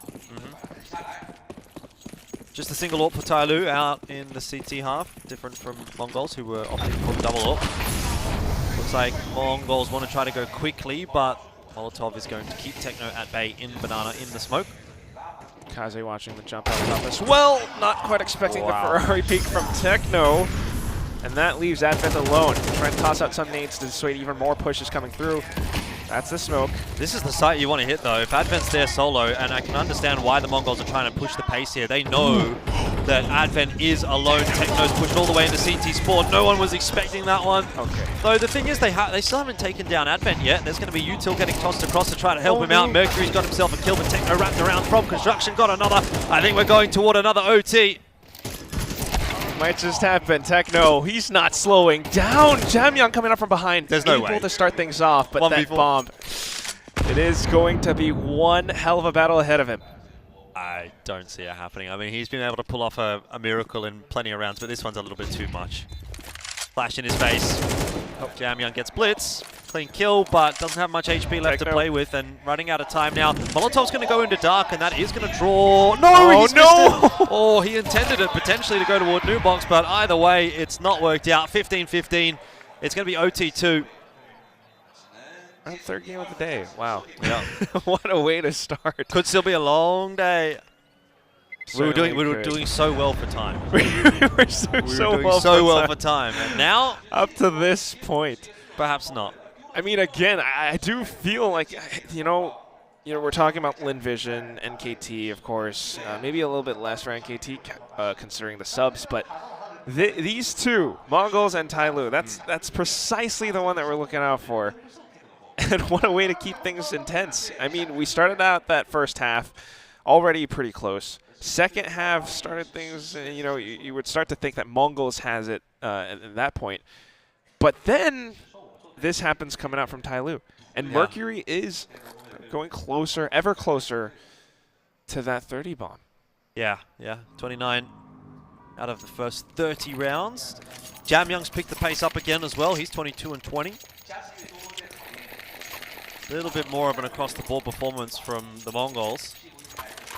But they also don't really have someone that's like stepping up and like winning them the round. You know what I mean? Like, just get that one round that you need to sort of finish it off. Don't really know that there's anyone at the moment for Mongols where you're like, yeah, you're definitely going to get it done. Whereas Tyloo, it's like, well, Mercury or Jamyoung, put them in a sticky spot. There's a pretty good chance they're going to make something happen. That was a little bit messy from Advent, but well dealt with in the end by Orman. Going to go for more by the looks of things as well, but that will be to the betterment of the Mongols. A little bit greedy, perhaps. Kaze now, just a bit of insurance in case anybody does decide to push forward. The rest of Mongols have decided to rear their heads towards A. Might be smoked out for the time being, and because of that, they might still be able to rotate back towards B. And if they do, Kaze might not be able to hold this down. It's going to pop up. Ooh, the flick wasn't quite on point. Kaze actually ate some damage for that as well. Still okay. Plenty of util here, though, for the Mongols to get into the B site. There shouldn't really be much of a world where Kaze is able to multi-frag. Yeah, he might be able to land a shot through a smoke, but he is no doubt going to be smoked off. Oh, forced to reposition. This op might be lost. Oh, the entire side is engulfed in flames. Able to land on the lateral. Well, that was not what I anticipated. Did a really good job of finding the position in the middle of the molly. There was 2 mollies. He found a spot, a little island of safety, and was able to hit a nice shot as well. So keeps it in check for Tyloo. And guess who's on the other side of this one? Jamyoung and Mercury, both still alive. What are the chances for them this time around? The connection not quite there for 9-10. Senzu, though, locks it down onto Mercury, and 9-10 nearly loses his life against Jamyoung, but time ticking away. Awkward duel to be had, and a 2v1 not on offer this time. So Mongols start with the first round of the second overtime. Just being a little bit more decisive with the pushes. That said, though, I mean, with the reads, Kaze did land a really gnarly shot back there. And it does almost seemingly keep the team alive for a little bit more. And that has always been the story in this match. These individual performances suddenly coming out from Tyloo. That said, we just need a little bit more from Mongols. If they can find that formula and repeat it a few times more.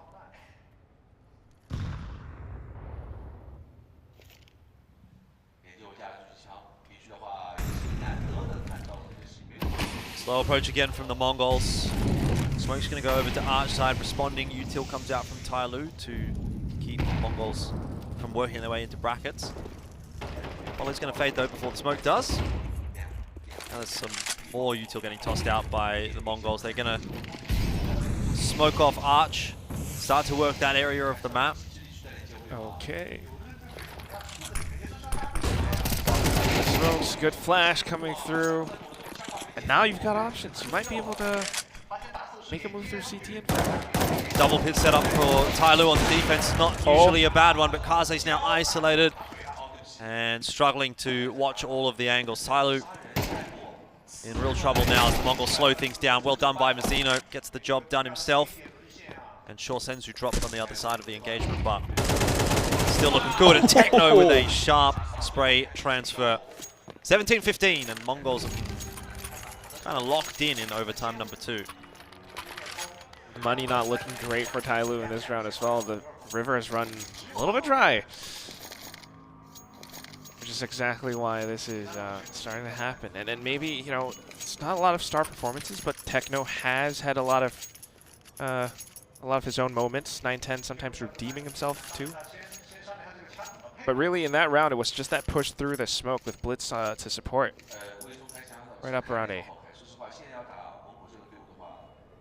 Another pause.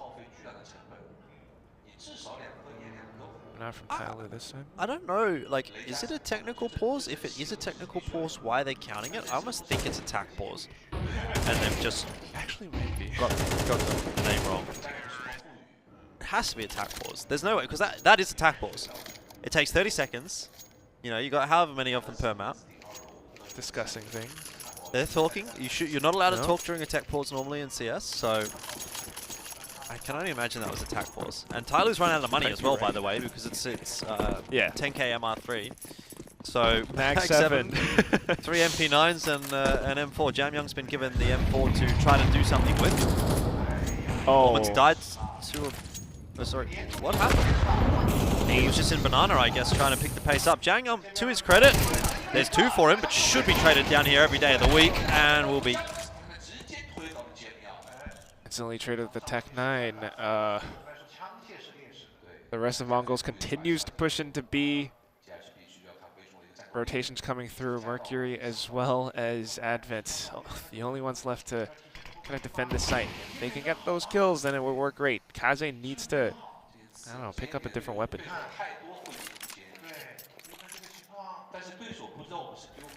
Got a whole minute to work with, so it is a good choice for Mongols to kind of take things slow. Looks like it's going to be a B hit. Smoke for Coffin, smoke for CT. Pop flash out from Advent, but it's really a delaying piece of util. He's got to hope that Molly doesn't spread. In fact, he's decided to push through it, but Mongols are not committing to this at all. They probably should be, though, because kills are happening everywhere. 910's getting the job done. They've lost the round. Have they lost the round? 30 seconds. 30 seconds left. The bomb has been dropped over toward A. What a mishap for the Mongols. They had B. Kaze could still win this round, 20 seconds left. And he hears the footsteps from mid, peeks out. Oh! That was a bit of a strange one. We're getting to that point in the series now where it's getting a bit messy. I'm just going to call it a nail biter. It is. 3-0 though from the Mongols. This could be a 19-15. Tyloo worked so hard to get this to OT. And they might still lose. Mercury's gone cold. He's still 29 frags. Didn't get a single one in that half. Not at all. I mean, a lot of it was, you know, when it seems like it's almost gone, Jamyoung decides to make a bit of a Hail Mary move, pushing down mid that way. And it just gives his team enough of an opportunity for Kaze to, you know, be that bit of a sleeper agent. Just hiding around the corner with a game sense. Mongols maybe overthinking their decisions. Yeah. And this is what we've got. But then again, one more round is what we're looking out for.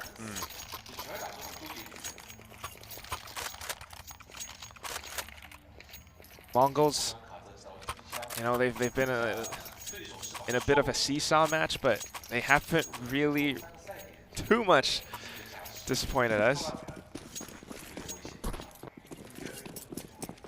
We're back on that double op on the CT side.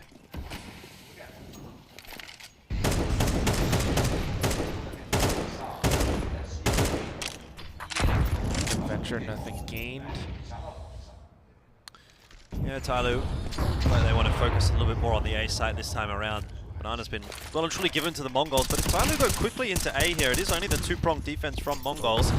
Nade is going to do a little bit of chip damage. I think Mongols are starting to get an understanding as to the pace that Tyloo's bringing to this round. Mizzino burning alive. Smoke's going to go down, keep himself safe. Changed his position up. Tyloo aren't in yet. Ooh.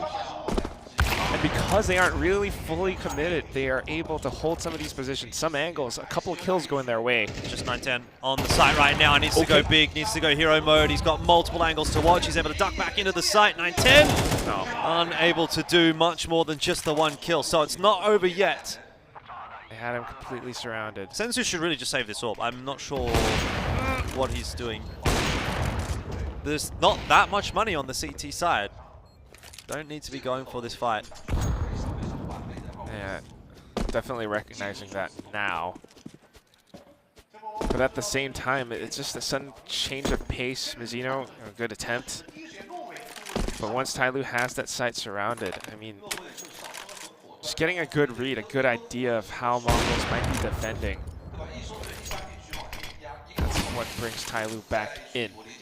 Now recognizing that Senzu is just hiding in this little corner, they want to take that op away, and it's quite likely going to happen. Oh, he's running fine. and cutting. He's all right. Don't worry. He's all good. All right. 18-16. Can Tyloo do it again? A couple of rounds back to back here, and we're into overtime number 3. They don't call it Extremesland for nothing. We are going to the extreme. How many? What's the maximum overtime you've ever cast? In Valorant? In anything. Can't really remember, but you know. I did 7 one time. That is a lot, especially in CS. It was like 40 something to 39 or something. 40, high 30s, low 40s. I can't remember what it ended, but it was like 42 or 40, like 42, 40 or something like that. I can't remember. We've got a long way to go. It is a bit of a marathon, but I'm just surprised that it's this overtime in the 3rd game of the first day of eXTREMESLAND. And if any 2 teams are that spirit, the spirits of Asia, it would be Tyloo and Mongols. True. And right now, back into it again. Mongols trying to get a good read on how Tyloo wants to push in. Mizzino kind of knows, but he's overwhelmed. He doesn't have quite that much support. 910 not quite able to connect onto anything as well. It seems like Mizzino's having a really tough time in pit there. Every time he's trying to get anything done, you know, there's a molly in his face, and maybe he's dropping a smoke, but he's able to really only get one for one or something like that. So Mongol's going to just quickly save their guns for this round, knowing that they're not really going to have enough to properly buy next round. It's a smart decision. They only need 1 round, and it might be the next round, but it's starting to draw out pretty substantially now. Money's not looking too great either. Hence the save. But look at Tyloo going in for this bit of an engagement. And again, I mean, it does come down to some of the performances for some of these players. 910 hasn't really found that much success with this op.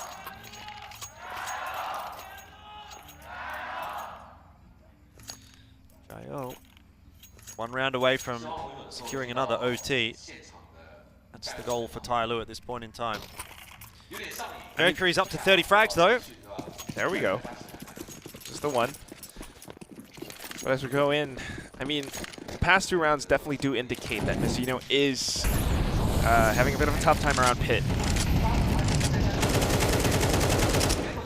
He is still back towards the same spot though. Tyloo maybe switching up their game plan all of a sudden. Yeah, what is the option of choice for Tyloo here? Huge grenade landing onto Kaze, Mercury, Orman. More util getting tossed through as well. It might just falter at the 11th hour. Orman's burned alive. It's great util usage from the Mongols. They landed everything. Overthinking it a little bit. They just went back into attacks that might have been a little bit different, but still, now they're going through. Getting stopped by some grenades. But as soon as those smokes dissipate, as soon as Jamyoung peeks up the other side, he might be able to make a move in. Huge timing. Heard 910 footsteps. Jamyoung. Ooh! One more time. He's just going to break it open himself. He is, like I said, the prince that was promised from Tyloo.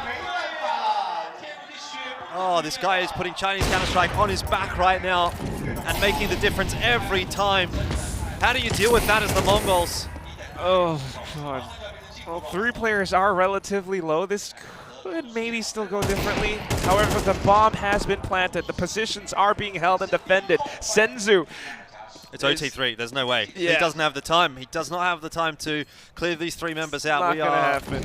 almost certainly going to another overtime now. Oh, good idea. Kaze will trade it out. 18-18. Tyloo survive again. Thanks to Jamyoung. It's just Jamyoung at this point. I really like the prince that was promised. I feel like that actually does fit, you know, because he's like this newer generation of Chinese CS player. He was plucked out of matchmaking basically by Advent and put for his very first competitive esports team straight into Vici Gaming back when they were Vici and basically built from the ground up as a competitive esports player. And you know, you can see what a talented individual he is, why he's always on the tip of everyone's lips. Yeah, because you're this like raw talent. Yep. And then you have the team to really shape you so that you can kind of work together as a unit with the rest of Tyloo.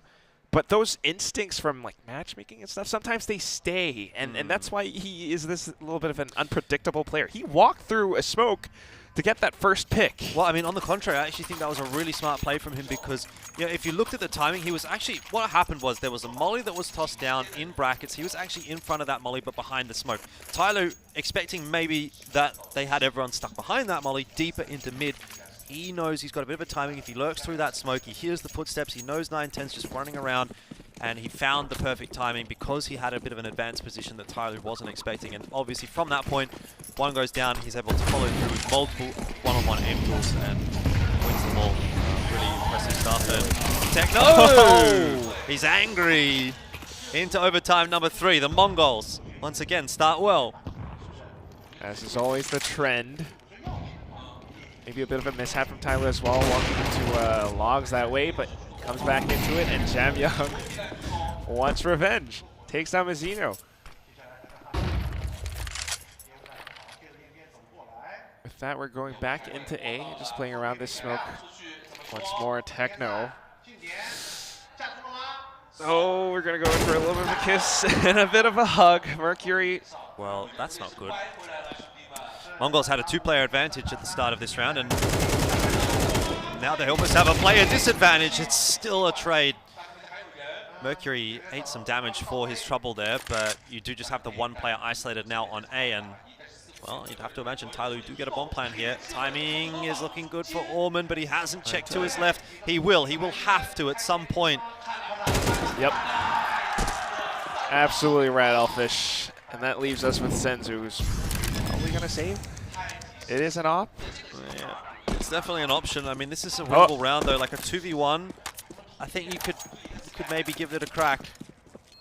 Where's he going to go? AK. He's got time as well, that's the other thing. And a smoke. They know where he's coming from. He wanted to smoke it off for a second, but then he realized he probably wouldn't want to push through a smoke. Molly into pit. Clear that angle out. There's no one there, though, as we know. And now just going to try to flash himself into the site here. And the entry pathing, not really working out too well for him. Player on the site, spots him out. Orman gets it done. Tyloo this time will start with the first round. And that's after Techno found a double kill on Banana. Which is just so odd as to how the rest of it goes through, because Techno start to feel those hot hands a little bit. And then he decided to push through that smoke and walk straight into Mercury, who is starting to wake up once again. Jamyoung, of course, as well, getting that bit of entry through apartments. Started to open things up for Tyler towards the A site.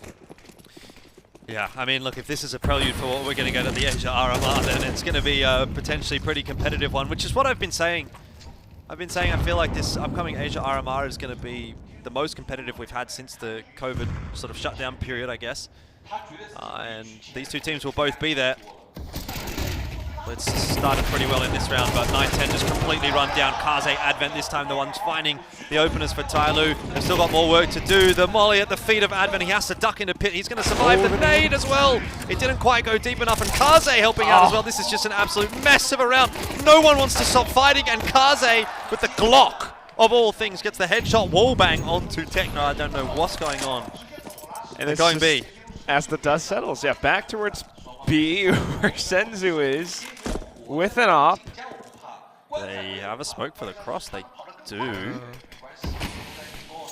Flash is going to get tossed in as well. Senzu's going to go through the smoke, he wants to find the timing. No. Surely they don't line up for him. 1 kill onto Kaze. Wants to stay hidden. He needs to find the bomb. He's got it. Not sure what he wants to do here. Could go back to A. Play around with the position and timing a little bit. That's just going to be a bit of a question mark for Senzu as well. It is that one-on-one, though. Alman will have the timing. It's a pretty tough one to win, though, for Senzu at this point, because, again, it's the same as what I was saying about the B bomb site retake. When you're trying to retake A, especially as a solo, like, think about the time that Orman has available to clear him. out everything. He could literally have run down mid by now. and He could have run down mid, he could be running up banana, and he could be wrapping into CT spawn. For all Senzu knows. I mean, yeah, that definitely could happen. Got to clear the site, got to clear graveyard, got to clear pit. There's just too many angles to check, and that's a second one for Tyloo. Is it going to be Tyloo now on the T side that goes 3-0?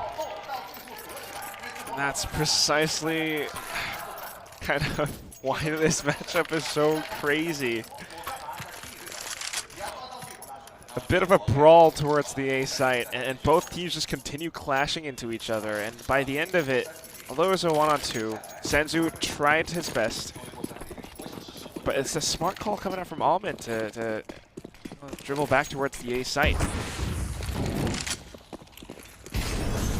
Tenko's just going to W key with the MP9. How has it worked? He's been team killed by the Molotov that he tried to escape through or go into. I don't know what's going on, but either way, this is just, like I said, we're getting to that point now in the map money's where not great. people are just doing weird things. It's just doing weird things. I mean, maybe it's a bit of a desperate attempt. You just want to try to find any picks that you could possibly get. Maybe Tyloo starts to think that, you know, this banana hold will be a little bit weaker, so they commit into it, and perhaps Techno walks away with one pick, but that's definitely not what's happening right now. Bit of a 4-on-4, though. Yep. Slow approach from Tyloo. They don't have a huge amount of map control at the moment, so they can't be going anywhere too quickly. It could just end up being a waterfall off the balcony, which isn't necessarily going to be a bad shot because there's just a pistol on the other side. Say just a pistol, it's Mazzino with the deagle, but that's not going to be enough. Mercury double entry. Tyloo should win the round from here, 3-on-2 post plant. Off the timing though, Senzu and Blitz just have to push through. The nades falling at their feet though just discourages them from doing anything too aggressive. Bit of a flash through, a bit of a spray transfer, not quite connecting, but Kaze of course here to save the day. It is that perfect 3-0 first half for this overtime. Surely now it's done. Oh, we go to OT4. 21-18. You don't see that scoreline every day, especially not in CS2. This actually might be the longest map of CS2 that I've cast so far. Mercury has gotten a lot more kills under his bag this time as well. These are the kinds of games that people want to watch. It's definitely a brilliant preview. I mean, if this is what's happening in the third match so far, what's going to happen tomorrow and the day after? I think tomorrow's a hard one to call because we have the elimination matches. And those teams, it's just like, we don't really know too much about those teams. And I'd say probably 2 matches tomorrow could be close. 2 matches are going to be pretty one-sided. Because obviously, like in this case, let's say Mongols loses here. Fair enough. Mongols goes into one of the decider matches tomorrow, and they'll be playing against either Onslayers or Acme. And we saw how that went already today. So 2 matches will be pretty one-sided, and 2 will be potentially pretty close. But it'll be the games on Sunday that are the really close ones, I'd say. The best of 3s with the top 4 teams at the event. Or the smoke from Tyloo. Did it land? Or did it land on the roof? It landed on the roof somewhere. So the bottom Nana smoke wasn't thrown correctly. Kaze is holding banana with the op though, in case anybody decides to push through sandbags. But Mongols are playing it safe.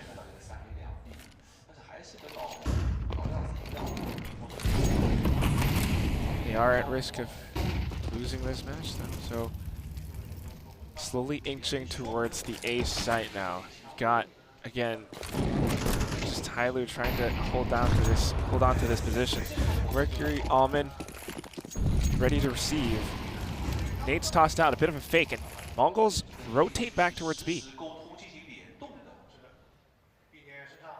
I think the situation is being read by Kaze and no. Oh, shot whiffed. Oh, very important that Kaze gets that fadeaway kill. Gives Advent the time to get his util down. In fact, ultimately doesn't really keep Advent alive. Thought he might have bought just enough space, but Mongols, they're not done yet. Bomb plan's going to go down. 4-on-4 post plan on the B side. You favor the T side. And they are holding the positions. Another smoke coming through just to block off CT. One coming up so far from Kaze though, just to block out Dark, and the rest of them having control over Church will be able to push even further in. Will Mongols be able to hold the site? Oh, Mercury going down. Probably signals that they will be able to, though Jamyoung still exists, still persists. But time ticking away from Tyloo. Wow. He's hitting everything at the moment. They can't defuse though. There's no time. Or maybe there is, not quite. I don't think they're going to get out of there. Tyloo's killed everybody, but they haven't won the round, and 2 of them have died as well. I mean, that just seemed like, again, a little bit of indecision from Tyloo. Like they were half committed to it. You know, Jamyoung was like hanging around, and then when he gets those 2 kills, you know, similar to me, Tyloo starts going, oh, we might be able to win this round, but by that stage, the time's gone. If they would have all committed at the same time, they might have just got in there with the time available to them. They end up sacrificing a couple of guns And look, taking guns away from Mongols isn't the biggest of deals when they're playing on the T side, so probably ends up hurting Tyloo more than anything else. Still, maybe a little bit of a boost of morale going on to the next. Still, that banana smoke hasn't really been laid down so far. Molly's coming out. Mongols making a quick move into B. Of course, they're feeling a bit of that pressure. Now that it's T5 out 6. Smoked off and they decide to tap pause. Yeah, fair enough.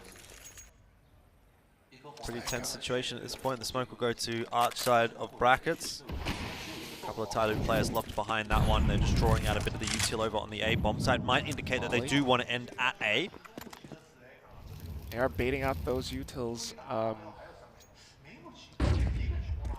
course, this does take a bit of time, though. But now going back in to set up for it. I mean, if they can take down Kaze and then subsequently Jamyang on A site, that could be good. Well, that's a really good grenade. Look at how much damage that's done to Techno. Hit Mizuno as well. And I think it actually, you know, signifies to Jamyang. He'll know that there's players up there. He would have heard that. Ooh. Blitz coming through arches. Mercury around library. Instantly spotted. Didn't get the memo, did he? Still 2 players though to get past. Kaze not able to land a crucial shot. That could be the difference maker here. Unable to slide it through, and Jamyang's just executed as well. We might be on the cards for another OT. OT4 is going to be 1 round away. And how much money does Tyloo have going into this last round? A little bit. Oman will save his gun. But this is where, you know, this is where losing those 2 guns in the previous round might actually come into play for Tyloo. Have to see exactly how much cash they're going to have. You know, if there's a player that's holding, if there's a couple of players holding a FAMAS or an MP9, then could have been a rifle had they saved their guns last round. Could happen. Getting hunted down. Well, Advent's not got a lot of money. Is it from T4? You think? Also? It seems like it. Yeah, it seems like the map at the moment is pretty T-sided. So, and also, you know, like the Tyloo money is not looking good. So we've got a FAMAS, we've got an XM. Oh. We're gonna have bit of an awkward set of util. Kaze sold his XM. So what can he afford here? A FAMAS? He's gonna go back to the XM. He had the Max 7 before, so I guess that's what we're gonna go for. Could be. It could be 21-21 here. Absolutely. Unless Jamyang does something again.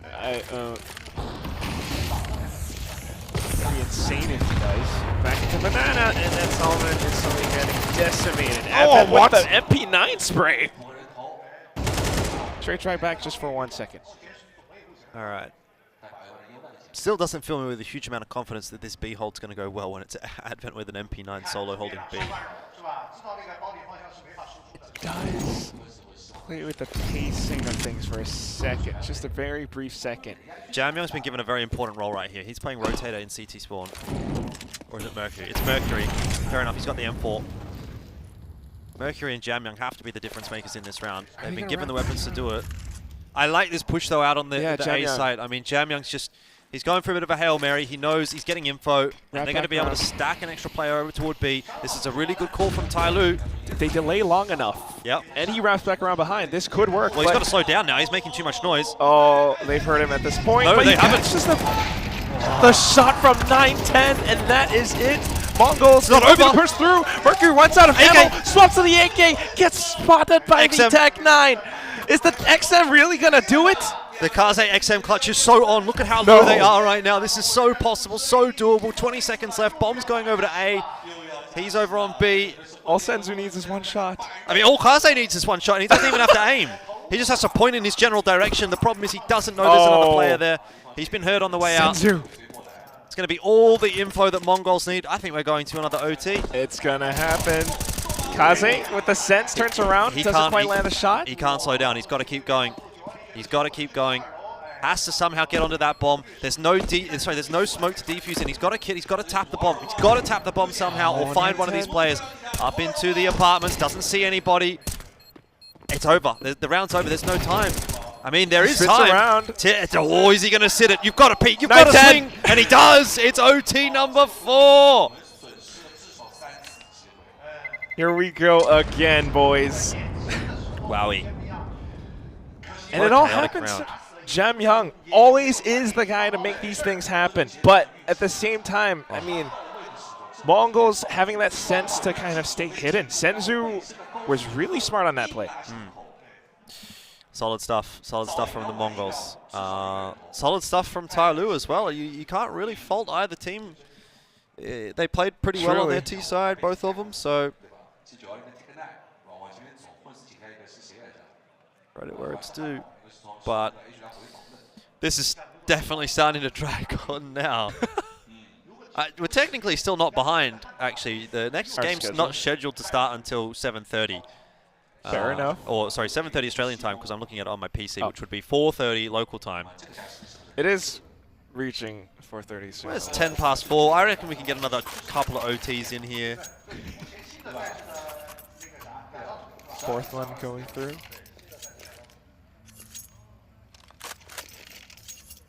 So it's impossible to predict at this point, though. You know, anything could happen now. We're splitting hairs, really. And just thinking about, they've got more CS to play as well. Still. I mean, speaking of splitting hairs, I might be pulling a few out at this point, but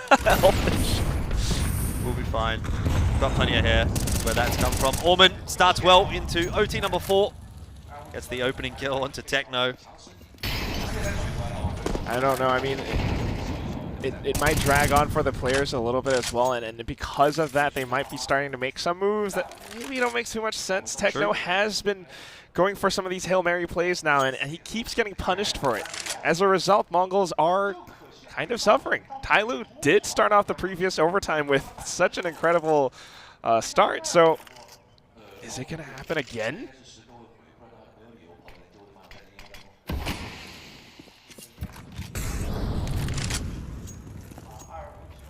Pause for a second, tossing out some nades, trying to bait out some info, but it kind of just allows for Advent to sneak into this low corner around brackets. Jam Young holds the angle, gets another shot. This might actually be a critical CT round. We haven't seen too many of those, but huge pick onto Orman Blitz. He's recognized the importance of that kill as well. Mongols are W keying into the B bomb site. Yes, they have player disadvantage, but they do hold the B site. There's a push through.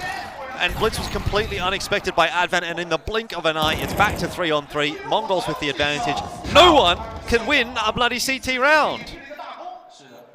Can't read that situation. Blitz pulling off moves. Schmoves. Oh, a bit of a stack now coming through, and Vizino's flushed out. Able to get a shot, though. Yeah, well done. Have to get that done, but Jam Young Mercury, they get the job done. Tyloo, they will find the elusive CT round. What a roller coaster of emotions we're going through in this series.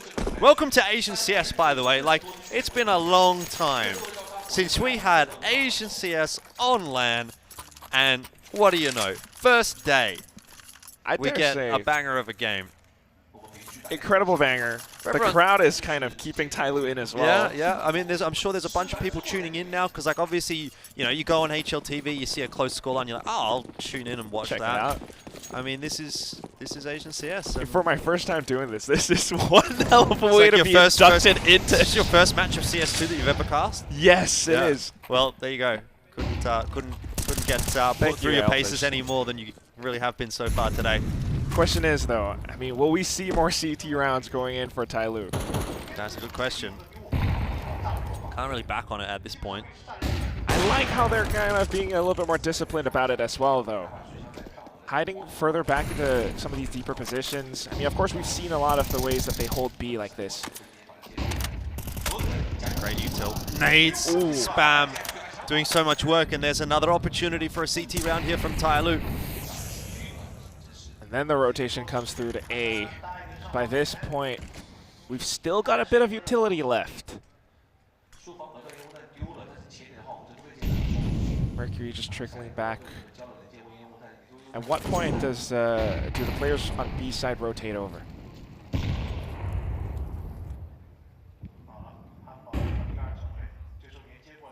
They don't need to at the moment. There's not a huge amount of pressure on the Tyloo defense on A. Mercury's got a little hole in that smoke as well that he can see if anyone was wrapping on Arch side. Hasn't seen anybody. Smoke now. Oh, what? Blitz! A lucky shot through the smoke. Kaze here to redeem himself though, and Jamyoung tries to get a shot through from Pit. Kaze keeping it alive, but now shut down by Senzu. That extra shot though, that extra shot onto Mizuno from Kaze makes a really big difference. A 2v1, certainly more winnable here for Tyloo. Senzu's got an orb as well. It's going to make it difficult to multi-frag, especially if he lets these CTs get close. He's kind of pinned down too. So far he is, but finds the 1v1. So has no idea where Advent is. But Advent in the 1v1, let me tell you. Heard him. Bit of a demon. Senzu spots him out. Hits the shot. 22-22, and Mongols will survive a precarious round. Tyloo will feel like they've missed a trick by dropping that one. In a 2-on-1 situation, yeah, that's not going to feel too good. The crowd starting to support Tyloo again. They definitely need it. Man, what a game. Last part before the swap. We've got a FAMAS on Advent. Not too bad, considering that he is the IGL to toss nades. Yeah, I think he's fine with whatever at this point. MP9 could have been a shout as well, but Blitz looks like he's just going to try to work middle a little bit. Didn't spot anything out in brackets. Orman tucked in the corner. He's got Advent to throw a helping flash or two, you'd have to say, to get him out of there, and that's exactly the setup that works for Tyloo. Flash over the top, Techno avoided it, but Orman still wins the duel. Molotov now through as well. There's no chance of a trade, and kills happening over on A, courtesy of Kaze. Mizuno can't lurk through the smoke to get himself one more, and it will be 2 for Tyloo in the first half of OT4 on the CT side. Yeah, starting to feel like a little bit of sunk cost fallacy for Mongols. They, really want to make a move, and as soon as they make some of these, I guess, inaccurate guesses, they pushed into Banana. They got punished for it. More players peeked in, and by that point, Tyloo is just starting to control everything. Jamyoung even getting his shot outside of apartments as well. It's really hard to be making informed decisions at this stage of the game, right? Anything you came in with a game plan or these tendencies or this tendency or whatever, it kind of gets thrown out the window when the game has devolved this far. Everyone's just playing on instinct, and it's like, well, let's just try this and see if this works, because we've tried everything else. So I don't think it comes down to the game plan necessarily anymore. It's just fair enough how these rounds play out. I guess sometimes the gamble doesn't really pay off, and inevitably someone's going to win, but it might happen here. Hey, it might. Mongols on CT. Or it might not. I'm ready to beat my record, I've done 7 OTs in a best of 3, actually, that was. There was another map afterwards. But I reckon we could beat 7 OTs today. On LAN, at eXTREMESLAND. eXTREMESLAND is... What a way to return. It's a household name. There's been a lot of... what's the word? Newsworthy events that have happened at eXTREMESLAND, and a big long OT for the first map between Mongols and Tyloo would be another one. Okay. And Mongols have started well into their half on the CT side. I'm going to say this is all because of you being here, Elfish. Senzu now getting that shot through the smoke puts Tyloo at a disadvantage. Again, it's that double off setup, and it's slowly starting to work out. 9-10, watching the angle. Smokes go off, and definitely knows they're here. Can't hold it for too long, though. Yeah, he'll be pushed off the angle by the Molotov, so that's a good start for Tyloo, as they can now start to work their way into brackets. Mongols are going to cheat an extra player across. They've got Senzu set up nicely in Banana, so he's getting a lot of early information, and so Mongols can have 4 players over on A. Yeah, pretty much it's a commitment through A, or maybe Tyloo looking for that rotation through CT, but not happening just yet. Perhaps apartments, waterfall. Then you're walking into Blitz and Mizuno. Mizuno has been having a tough time around this spot, though. But here comes Jamyoung. They've just sent it. They've just tried to send it into Pit. It hasn't worked out at all. Mongols, that'll be a huge confidence-building round to start off the half. Kaze, can he wind the clock back? A 1v5, is it on offer? They're just not shooting him. Why are they not shooting back? Finally, someone decided that they wanted to actually finish the round. What was going on there? I can't tell you, Elfish, but the crowd definitely wants to have some answers.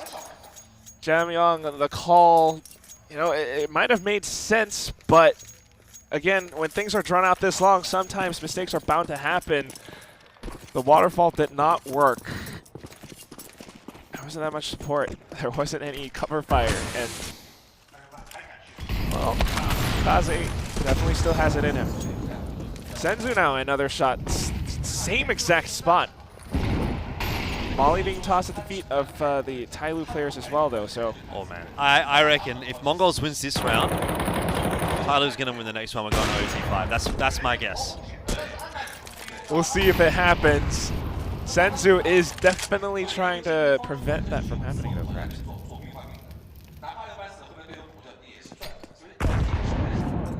Oh, 5 on 3. I mean, tough one to salvage from Tyloo here. Jamyong and Mercury alive, though. That's exactly what we're counting on. I mean, Kaze's not having a half-bad game himself either at this point, 37 and 27. He's kind of up there with the lads.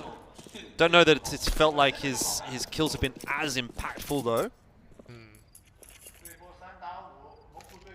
That's the thing, I mean, regardless of how your individual performance has gone this far, at this point, 40 seconds left in the round, 0 information. Look, if they hit the B site, get the 2 entries without losing a player, it's on. Then it would truly be on, but the moves are being made, information is being gathered, and Mongols just need to react. Or even getting 1 kill would possibly be enough. Jamyong's getting some space. Techno traded, okay.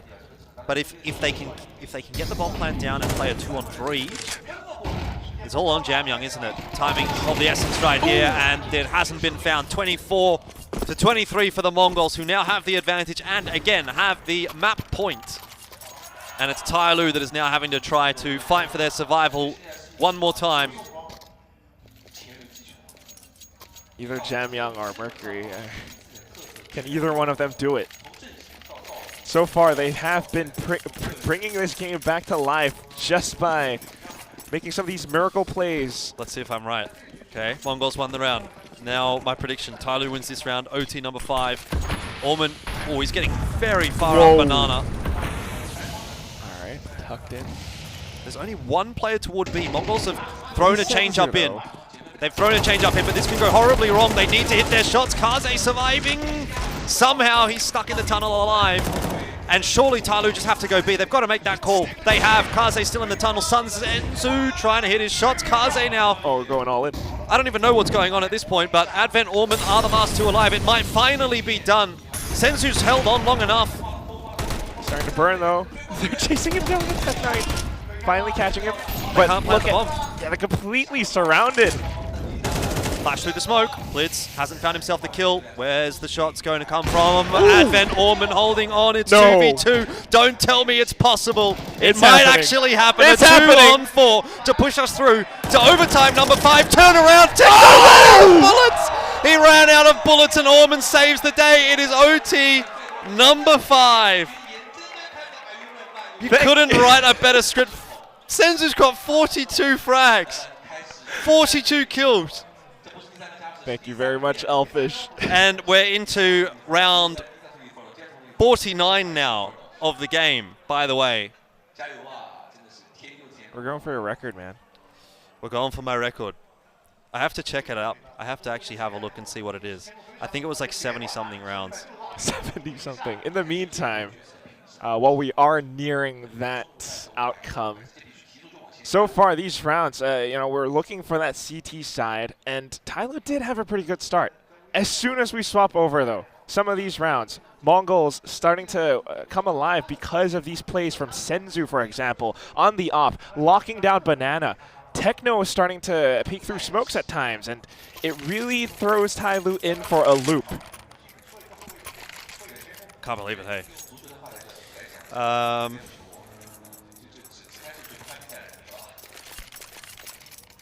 Yeah, crazy.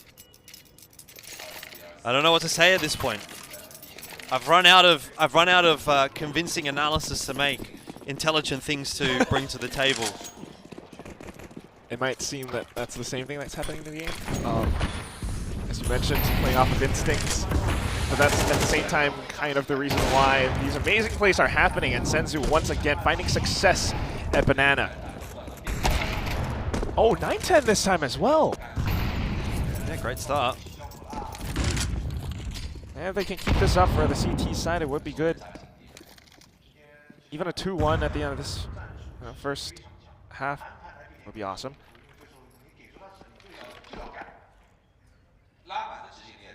What is Tyloo's plan? Just to try to commit all in into B.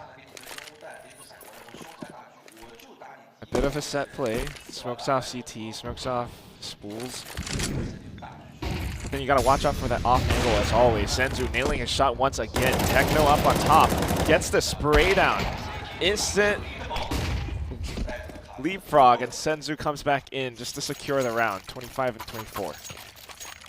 Wow, what a marathon we're having. What an absolute marathon.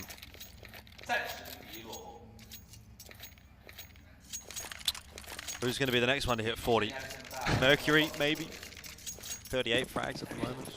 45 from Senzu. He's really accelerated in the OTs, hasn't he? Without a doubt. He won't for the side of Mongols, yeah. Nothing too much for the time being. Senzu always so effective at Banana, which is why Tyloo is starting to adapt to this. I mean, look, you already got 3 players starting to push up into apartments. They made use of second mid, and Mongols have to kind of rotate and react back. Senzu will be left alone in towards B. And if A doesn't go well, this could be trouble, but so far so good. Tyloo deciding to push in. They've managed to eliminate 9-10. Mizuno trying to stay alive, but only able to get 1. That's Advent now trading back in. Techno through the smoke, though, catches him off guard, and that's back towards a 2-on-2. We've got the bomb. We've got the sight. Yeah, plan's going to go down as well. Molly's not really going to achieve a whole lot. Kaze's able to back himself up into pit. It's a strong post-plant setup actually here for Tyloo. Pit side setup. Orman, though, he's kind of crouching around in no man's land. Eventually decides he does want to end actually up onto the site, but we'll go down to Techno, and now it's on to Kaze, veteran of the team at this point. The only player from Malaysia still playing CSGO, really, or CS2, I should say, but it won't matter because Mongolian CS is on top, at least in this round. And maybe in the series, who knows? Yeah, bringing things off. Who knows? I mean, they did start off the first round really well, and the trend seems to have swapped. Tyloo now starting to run out of ideas. So here's my record. Okay. 78 rounds. 78. 40-38. Look, we've got 50. So we've got a bit of a ways to go still. It's possible. I mean, yeah, with MR12 now. Took me a little while to find that one. Does he go back into it? Octuple. I think it might have been over. I think it might have been 8 overtimes. Octuple OT. So what are we at now? We're at 5. Is this 5? Yeah, this. You start to lose track at a certain point. Yeah, I kind of lost it. Oh, that nade's gonna hurt. It doesn't finish Mercury off. Lots of smokes. They might try to snake through this. Blitz, knowing that, tries to go in for the spray, but hopping on top. Position kind of given away. The rest of them having to turn tail and just save whatever else they've got. Maybe back in towards A. 9-10 very aware of this. Well, patiently waiting for his opportunity, but unable to strike. Advent, the entry fragger, like I've said. What a sharp shot onto 9-10. And it's onto Mizuno. See what he can do. This is a really rough spot to multi-frag from. But at least it's good for a 1-for-1. Normally, still, there's no one there to actually trade, but the important fact is Kaze has walked into B. He's recognized there's no one there. He's going to call for the rotation. Bomb's headed in that direction, and he should be able to cut off any rotation. This is such a strong angle to play with the AWP from. He's heard that player rotating through, saw the shadow, easy kill onto Techno. Oh, but Orman died on the cross. There's time. There's still time. But Advent just sent it as well. They didn't have a smoke. They don't have a smoke for the cross, and somehow Tyloo might just lose this round. Good call, but not the necessary prerequisites to make it happen. What a mess. 10 seconds left, and Kaze just taps it. He's got Tries a plan. to bait out the peaks, but they're not really making the move, and with that, Blitz ends it with a single one tap. We've seen this before, Elfish. I don't know how I feel about it, but yeah. Great start for Mongols. I mean, it's crazy that we've gone from some of these OTs where we've had 3 wins in a row on T side from both teams, to now we have 3 wins in a row on the CT side. Like, there's no rhyme or reason. There's no, you can't justify anything really at this point. Like I said, it's just who can play the better 6 rounds. Hopefully someone can win 4 out of 6. So far that's been an elusive prospect. And it could really go so many different ways. I believe this is OT 5? This is 5. Yeah. There we go. So what we've seen so far is Mongols on the CT side doing pretty well controlling Banana, but as soon as they swap over to T, Tyloo starts to switch things up a bit. On their single op setup, sometimes you'll have really interesting plays coming in from players like Jam Young, Mercury, maybe even Almond.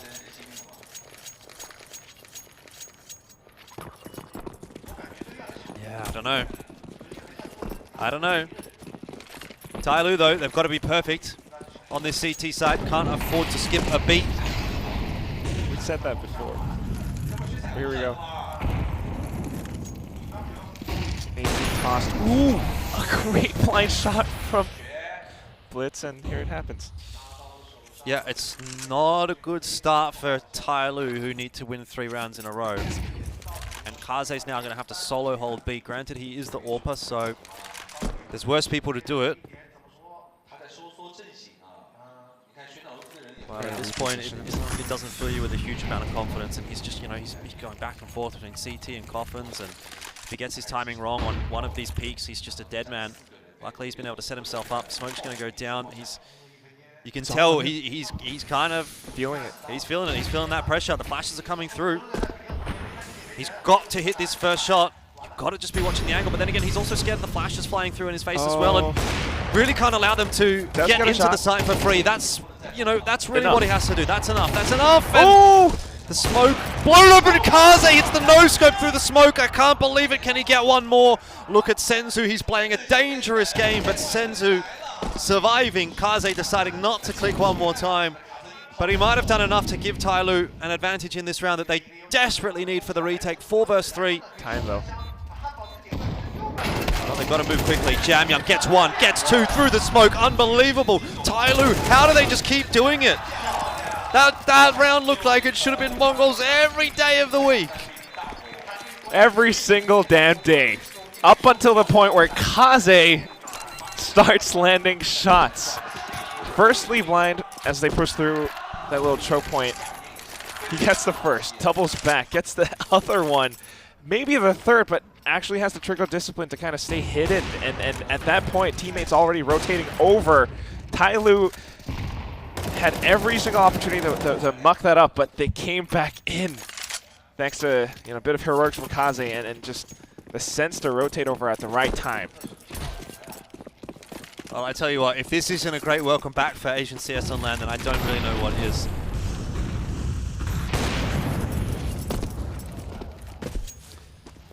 Kaze 42 kills, Mercury 41. Senzo at 45. This is at 45, yeah. Now Mongol is starting to feel that heat. Just really trying to bait out as much as possible from Tyloo.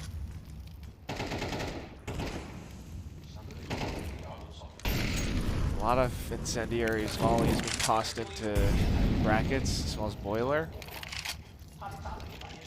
Not quite possible for them to push past it just yet. I mean, what's the option here? Try to make a play through arches, or maybe try to go through CT? Advent is the one that's holding this CT position. Nice got a bit of support though. It's a great angle though. No. It's a great angle. Oh, And the pre-fire is it's so enough. good. Advent with the double. Another advantage for Tyloo, but Senzu will bring it back. Still, they've got to find their way into the A site. There's 30 seconds left, and you've still got a player in library to clear out. They're not aware. Orman made so much noise, though, and Senzu heard him. Oh, is this it? Mercury doubles down. How? What a star. Magnificence from Mercury. He can hold on. Unreal. It just doesn't stop. It's OT5. Mercury should be dead. He should be dead. But he's the one killing everybody. Senzu almost bringing things back for Mongols, but just as it happens, again, that miracle star factor coming out from none other than Mercury. Single boosted spot, and then Senzu just luckily running out of ammo as well.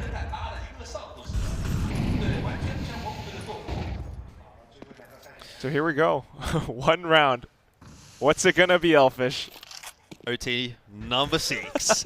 I'm a masochist. Let's go. No, I'm actually really thoroughly enjoying this one. It really is such a great welcome back to Asian It CS. feels great knowing that, for me, I only have to actually cast one more best of 1 after this. For you. I don't have to be here for the rest of the night. Hey, For you, I feel sorry. It's a great start for me. It really gets my energy going. But here we go. And I'm starting to feel really nervous. This actually might be OT6. I'm hoping for it, you know. I want to break my record today. And I think it's possible. There we go. Kaze, great start. He's looking fantastic as we go deeper and deeper into this overtime. Oh, Mercury. Yeah. Get him. He's patient. He's waiting for that flash. It's come through, gets the info. But now he's given away his position, so he actually might need some more assistance from his teammates. Nothing's available. He's going to have to swing. So unreal that he gets out of there alive. That should be punished. They knew he was there. Daylight robbery. Absolutely. Now Smoke's being committed. They really want to take this A site down. Double peaks going through. Mercury finally eating that bullet. Yeah, about 30 seconds left here for Mongols. Their time pressure is on them. Jamyoung on this site, Kaze on this site. They're both looking fantastic at the moment. It's going to be a tough nut to crack. Orman will be on the fast rotate there as well in the library. Zeno setting them up. Here comes the util, here comes the swing. Kaze missed his first shot. Jamyoung whiffing as well. It's only one. It's only one. Finally, it might be done. Orman down as well. And I think it's over now. Advent needs to win a 1 vs 3, and surely not possible. Tyloo worked so hard, but the Mongols might well reign supreme. He knows he's got to pick the pace up, and that is that anti-climax at the end. 28-26, and Mongols will find the victory. It's a best of 1 that lasted about as long as a best of 3 at this point, but the Mongols will be, I guess, happy that they've got the win. Oh, bit of a frightening one for them, though, I dare say. But if anything, I do think it does show what both teams have to offer. The fact that this is just the start of eXTREMESLAND 2023. Tyloo versus Mongols goes quite the distance. Yep. Man, what is there to say about that game? So much. It's just another iteration in the rivalry between these two teams, and it's a great little taste tester for maybe what we'll get to see on Sunday as well, and not to mention there, but also at the Asia RMR, which is kind of on everyone's minds, and those two teams will both be there. So, wow, not really what I expected. Certainly not when it was 12-7 at one point, favoring Mongols. I thought, yeah, this is done. You know, it's going to be 13-7, and what a fool I was. Took a while to get back to But I will say I got my prediction right. Mongols did win. Yes, you did. Good, sir. You definitely did. I mean, there were so many times, so many moments where we really thought, this is it. Mongols is going to take this home. And then something just happens, maybe with the crowd, and Tyloo really not giving up. And then you always have those star factor players, Mercury, Jamyoung really coming alive in some of these moments. Yeah. Exactly right. Like you kind of get a good idea of where this Tyloo roster tends to find their firepower, and I got to say, it kind of felt like this was Tyloo almost at their best in a way, right? We had Jamyoung going crazy, we had Mercury going crazy, Kaze as well was popping off, and he's not always someone that is as good as it maybe was 5 years ago, right? His level of inconsistency has kind of come up a little bit. The only players that kind of went missing were like Orman and Advent, and to be fair, that's almost sort of how it's supposed to go, just based on the roles. Like Orman's tending to play a little bit more of a supportive role in a lot of cases, and Advent being the IGL. So the scoreboard looks fine for Tai Lu. But then again, you just get a little bit more from the Mongols. Again, we're kind of splitting hairs at this point. Yeah. Either team could have finished that game off at any point, and it would have been a completely different storyline. Senzu, though, stand out 48 and 36. Really well done from him. Techno, as I've said, is always someone that I really appreciated watching for the Mongols, and he had a really good game there as well. And no one really went missing. That was the thing for Mongols, so I guess that might have been the difference maker. But yeah, Senzu gets the MVP. Not really much of an argument against it. And, that's Mongols that will go through to Sunday and give themselves tomorrow off. So that's really what they would have wanted, because they're going to be playing the Chengdu qualifiers as well tonight and I believe tomorrow. So it'll allow them to kind of focus on that and then come back on Sunday and focus on EXTREMESLAND. Whereas Tai Lu now, man, they've got a lot of Counter-Strike to play after having already played a lot of Counter-Strike. Yeah, it can be a little bit draining. And to consider the fact that they are that more experienced, perhaps older team as well, I don't know quite the kind of toll that it would take if you played that much Counter-Strike. So it might be a little bit tough. It's a bit of an uphill battle for Tai Lu, to say the least. But for Mongols, I mean, yeah, Senzu, great performance. He found a lot of successes around Banana, especially with that op, their CT side hold. That double op setup was really interesting. Yeah. It's just one of those things where you're kind of trying different things. When you get to a certain point, you just got to keep changing things up, and eventually something's going to stick, and it finally did. Yeah, I mean, Senzu definitely not traditionally the AWPer for this roster, but he did feel pretty impactful when he had that AWP in hand, so I'll give him credit where it's due. And man, I'm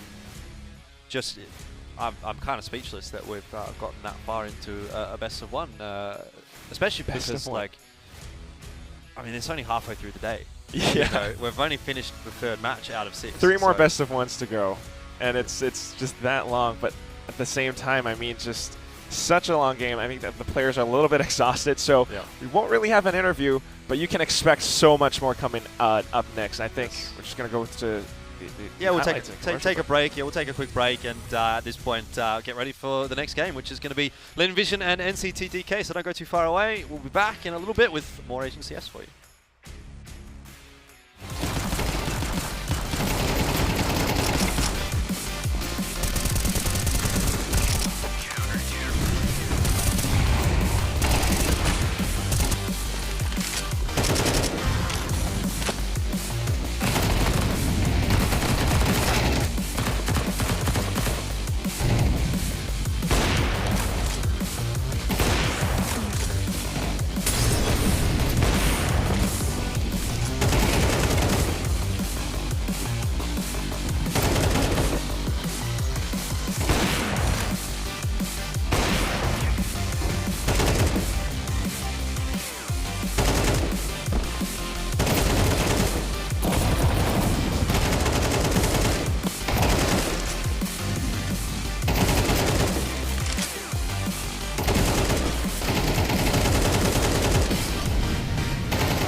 has developed the U2 symmetrical design wireless mouse specifically for claw grip players who prioritize agility and multi-angle operation. In the past, Zowie has designed multiple mouse shapes. Among symmetrical claw grip designs, the FK mouse series is widely known. The shape of most Zowie mouse series in the past were primarily designed to accommodate significant horizontal movements, commonly found in games like Counter-Strike. In response to the growing emphasis on multi-angle and agile movement in FPS games, we began developing U2 many years ago based on feedback from Zowie enthusiasts. Most symmetrical wireless mice on the market have straight-sided designs.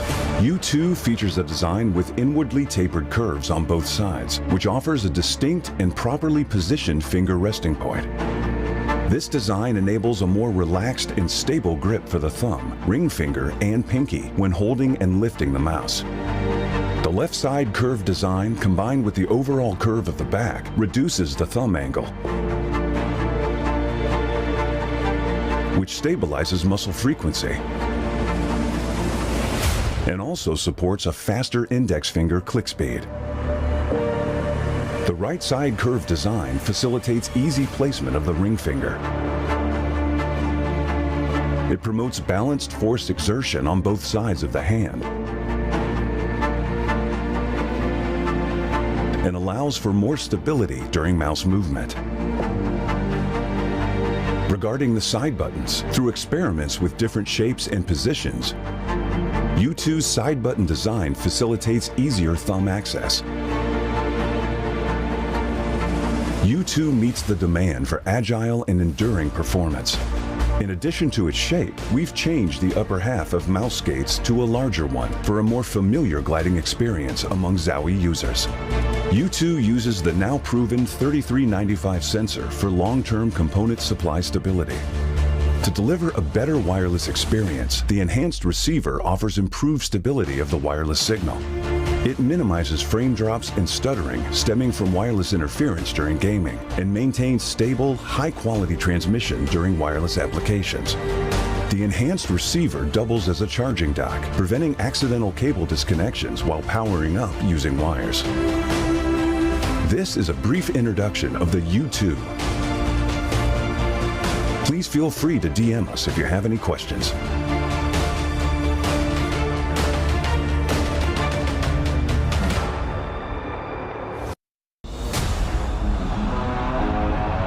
DIAC technology reduces ghosting in fast game scenes, minimizes screen shaking and rapid firing, and tracks speedy enemies better.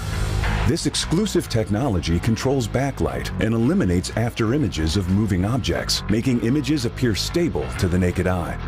Though there's similar motion blur reduction technologies, DIAC stands out with its distinct panel hardware and firmware design, offering clearer visuals and enhancing controllability in-game. Furthermore, built in the monitor panel, DIAC functions independently and doesn't require any sync with PCs, thus not consuming any computing power to affect your gameplay performance. Additionally, Zowie adopts the fast, responsive TN panel, resulting in the best-in-class motion clarity compared to other monitors. Today, Zowie advances DIAC technology with its latest improvement featuring dual backlight design, the DIAC 2, which largely optimizes clarity for precision aiming and rapid firing in FPS gameplay. Please DM us if you have any questions.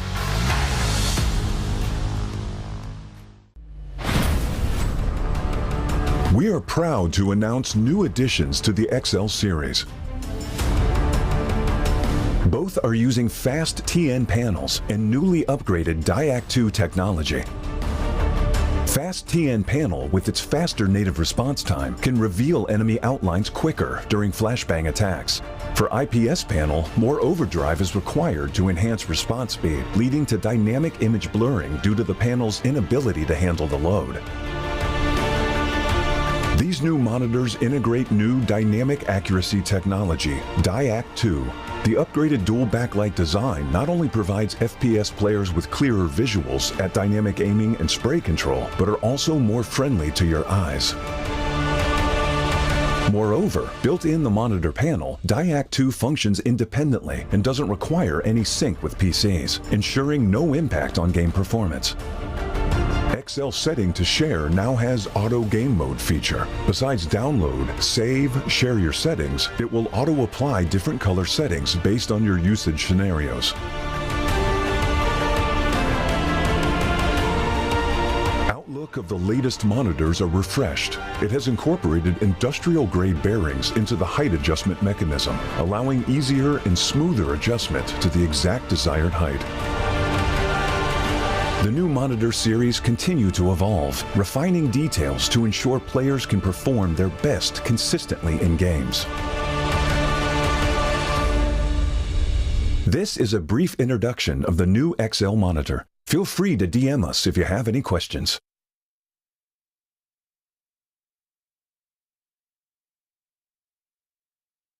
大家好，我是来自 LV 的西瓜。首先就是觉得进入 M2是比较高兴嘛，然后我们当天就是直接就是玩了密室。对，然后我们状态保持比较好，是我们前段的集训时间比较长嘛。第二次吧，就是去年差不多也是年底的时候也参加过一次。我觉得建立这个比赛就是可以让亚洲这些附近的队伍都可以来参加这种线下的比赛吧，因为很多大赛就是我们没有这种亚洲这种大范围的，很多是国内的小范围比赛。这个属于一个比较大型的赛事，在亚洲，我觉得就可以带动我们亚洲 CS 的生态吧，然后让我们这个线下就更有活力一点。我们目标肯定还是争取拿个冠军吧。 然后做准备的话，可能也是就是布置了很多就是赛前的战术什么的。CS2 和 CSGO 已经就是完全是两个游戏了。然后，前一段时间我们适应并不是很好，但是最近我们是已经适应过来了。我们优点还是挺明显的，就是我们比较有活力，比较有冲劲。我们劣势就是我们可能没有那么稳重，然后可能我们打起来也可能会紧张怎样的。我觉得亚洲 CS 近2年就是参加了 更多的那种全球性的比赛，也是在进步。我觉得离欧洲的水平确实还差一点，但是已经在很努力在追逐了。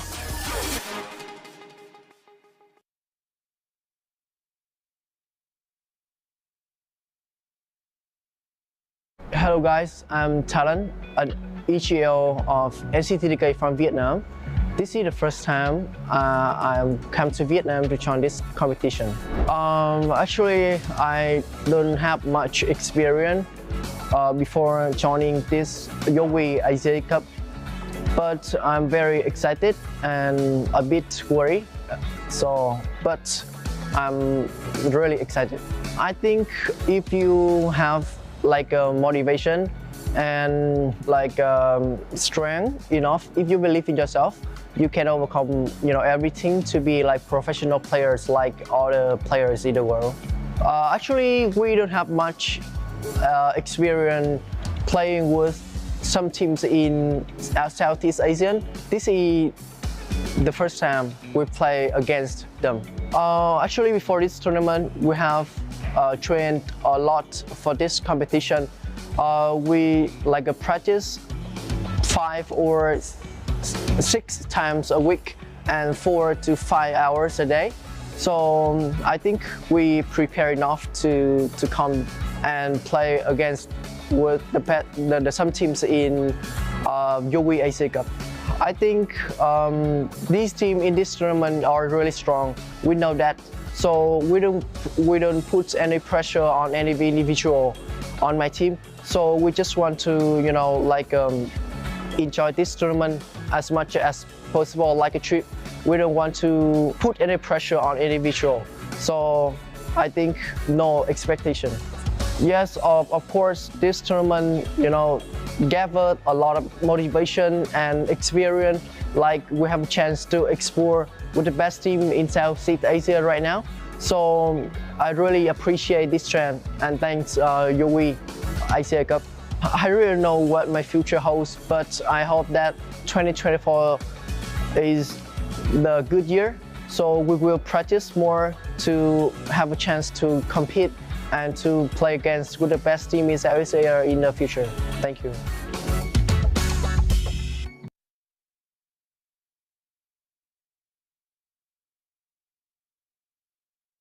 Zowie has developed the U2 symmetrical design wireless mouse specifically for claw grip players who prioritize agility and multi-angle operation. In the past, Zowie has designed multiple mouse shapes. Among symmetrical claw grip designs, the FK mouse series is widely known. The shape of most Zowie mouse series in the past were primarily designed to accommodate significant horizontal movements, commonly found in games like Counter-Strike. In response to the growing emphasis on multi-angle and agile movement in FPS games, we began developing U2 many years ago based on feedback from Zowie enthusiasts. Most symmetrical wireless mice on the market have straight-sided designs. U2 features a design with inwardly tapered curves on both sides, which offers a distinct and properly positioned finger resting point. This design enables a more relaxed and stable grip for the thumb, ring finger, and pinky when holding and lifting the mouse. The left side curved design combined with the overall curve of the back reduces the thumb angle, which stabilizes muscle frequency and also supports a faster index finger click speed. The right side curved design facilitates easy placement of the ring finger. It promotes balanced force exertion on both sides of the hand and allows for more stability during mouse movement. Regarding the side buttons, through experiments with different shapes and positions, U2's side button design facilitates easier thumb access. U2 meets the demand for agile and enduring performance. In addition to its shape, we've changed the upper half of mouse skates to a larger one for a more familiar gliding experience among Zowie users. U2 uses the now proven 3395 sensor for long-term component supply stability. To deliver a better wireless experience, the enhanced receiver offers improved stability of the wireless signal. It minimizes frame drops and stuttering stemming from wireless interference during gaming and maintains stable, high-quality transmission during wireless applications. The enhanced receiver doubles as a charging dock, preventing accidental cable disconnections while powering up using wires. This is a brief introduction of the U2. Please feel free to DM us if you have any questions.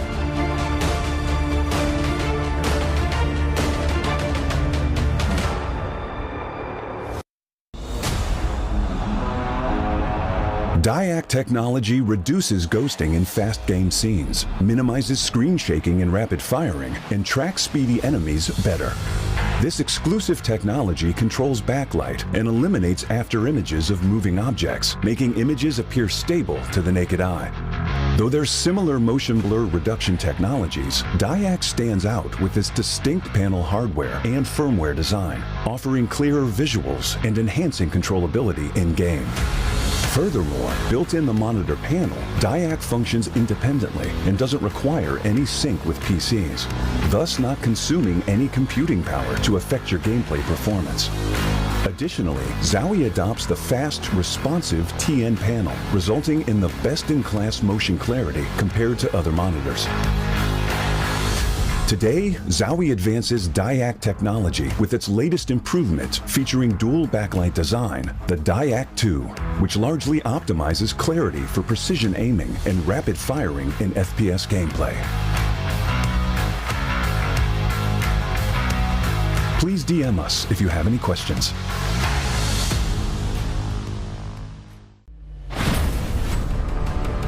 We are proud to announce new additions to the XL series. Both are using fast TN panels and newly upgraded DIAC 2 technology. Fast TN panel with its faster native response time can reveal enemy outlines quicker during flashbang attacks. For IPS panel, more overdrive is required to enhance response speed, leading to dynamic image blurring due to the panel's inability to handle the load. These new monitors integrate new dynamic accuracy technology, DIAC 2. The upgraded dual backlight design not only provides FPS players with clearer visuals at dynamic aiming and spray control, but are also more friendly to your eyes. Moreover, built in the monitor panel, DIAC 2 functions independently and doesn't require any sync with PCs, ensuring no impact on game performance. XL setting to share now has auto game mode feature. Besides download, save, share your settings, it will auto apply different color settings based on your usage scenarios. Outlook of the latest monitors are refreshed. It has incorporated industrial-grade bearings into the height adjustment mechanism, allowing easier and smoother adjustment to the exact desired height. The new monitor series continue to evolve, refining details to ensure players can perform their best consistently in games. This is a brief introduction of the new XL monitor. Feel free to DM us if you have any questions.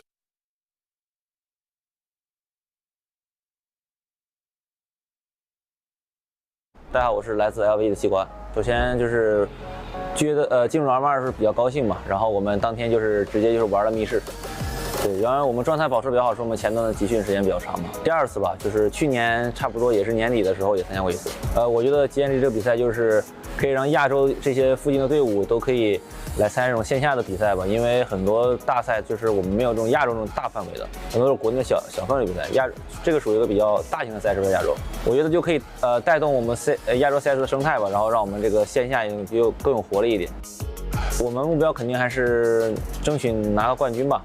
然后做准备的话，可能也是布置了很多赛前的战术什么的。CS2和 CS:GO 已经完全是2个游戏了。然后前一段时间我们适应并不是很好，但是最近我们已经适应过来了。我们优点还是挺明显的，就是我们比较有活力，比较有冲劲。我们劣势我们可能没有那么稳重，然后可能我们打起来也可能会紧张怎样的。我觉得亚洲 CS 近2年参加了。 更多的那种全球性的比赛也是在进步，我觉得离欧洲的水平确实还差一点，但是已经很努力在追逐了。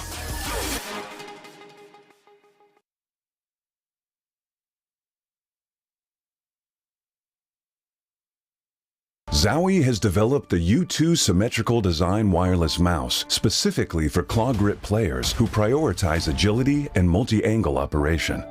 In the past, Zowie has designed multiple mouse shapes. Among symmetrical claw grip designs, the FK mouse series is widely known. The shape of most Zowie mouse series in the past were primarily designed to accommodate significant horizontal movements, commonly found in games like Counter-Strike. In response to the growing emphasis on multi-angle and agile movement in FPS games, we began developing U2 many years ago based on feedback from Zowie enthusiasts. Most symmetrical wireless mice on the market have straight-sided designs. U2 features a design with inwardly tapered curves on both sides, which offers a distinct and properly positioned finger resting point. This design enables a more relaxed and stable grip for the thumb, ring finger, and pinky when holding and lifting the mouse. The left side curved design combined with the overall curve of the back reduces the thumb angle, which stabilizes muscle frequency and also supports a faster index finger click speed. The right side curved design facilitates easy placement of the ring finger. It promotes balanced force exertion on both sides of the hand and allows for more stability during mouse movement. Regarding the side buttons, through experiments with different shapes and positions, U2's side button design facilitates easier thumb access. U2 meets the demand for agile and enduring performance. In addition to its shape, we've changed the upper half of mouse skates to a larger one for a more familiar gliding experience among Zowie users. U2 uses the now proven 3395 sensor for long-term component supply stability. To deliver a better wireless experience, the enhanced receiver offers improved stability of the wireless signal. It minimizes frame drops and stuttering stemming from wireless interference during gaming and maintains stable, high-quality transmission during wireless applications. The enhanced receiver doubles as a charger.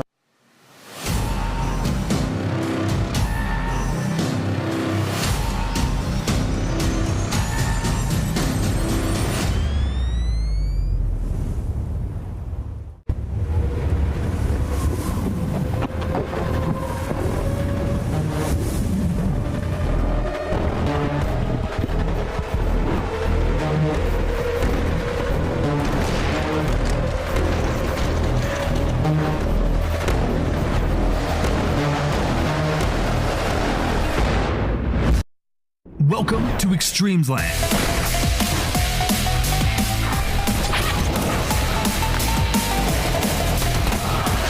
Since 2016, eXTREMESLAND has been the stage where many Asia-Pacific esports enthusiasts made it into world-class elites. Together, they strive to achieve dreams. Now, at the eXTREMESLAND, the horn has been sounded, the flames of war have been reignited. Let's go!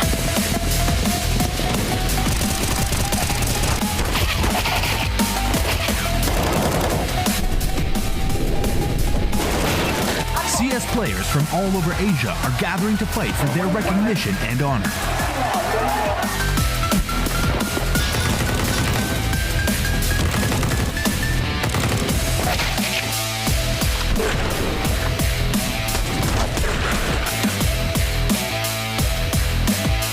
Be prepared to embark on a new chapter.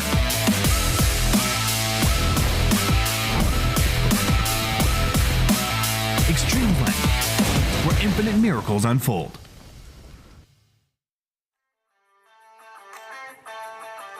Welcome back. You're watching the 2023 eXTREMESLAND CS Asia Cup Finals. We just finished a really long and incredible match 3, but we're going to be going into the next match of today. My name is Chubby Ninja. I'm one of your hosts. And I'm the other host. My name is Baseline J. Welcome back, and we are officially halfway through our first day of matches. Yeah. 观众朋友们，大家好，这里是2023极限之地 CS 亚洲杯总决赛的现场，我是小蒙哥，欢迎回来。Yeah, it's been pretty crazy, but I'm expecting more crazy best of ones coming up next. The next match, we'll be expecting Lin Vision Gaming versus NCT DK from Vietnam. 好，我们下一场比赛由我们的东道主 LVG 对战来自越南的 NCT DK。First up, we're going to welcome Lin Vision Gaming. 好，我们首先欢迎 LVG 进场。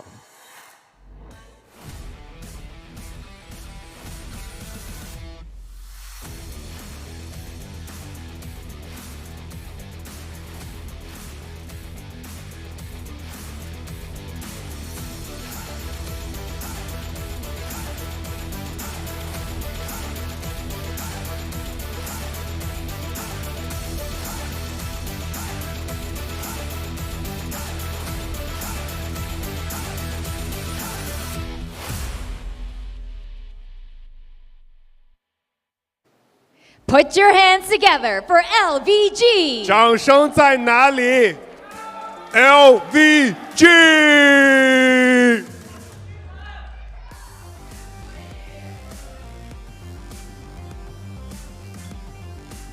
哎，别先进去，哎，大家先挥手致意一下啊！欢迎 LVG。Welcome LVG. Please take your seats and prepare for the match. 请 LVG 入座。Next up, we have NCT DK from Vietnam. 接下来欢迎来自越南的 NCT DK 战队。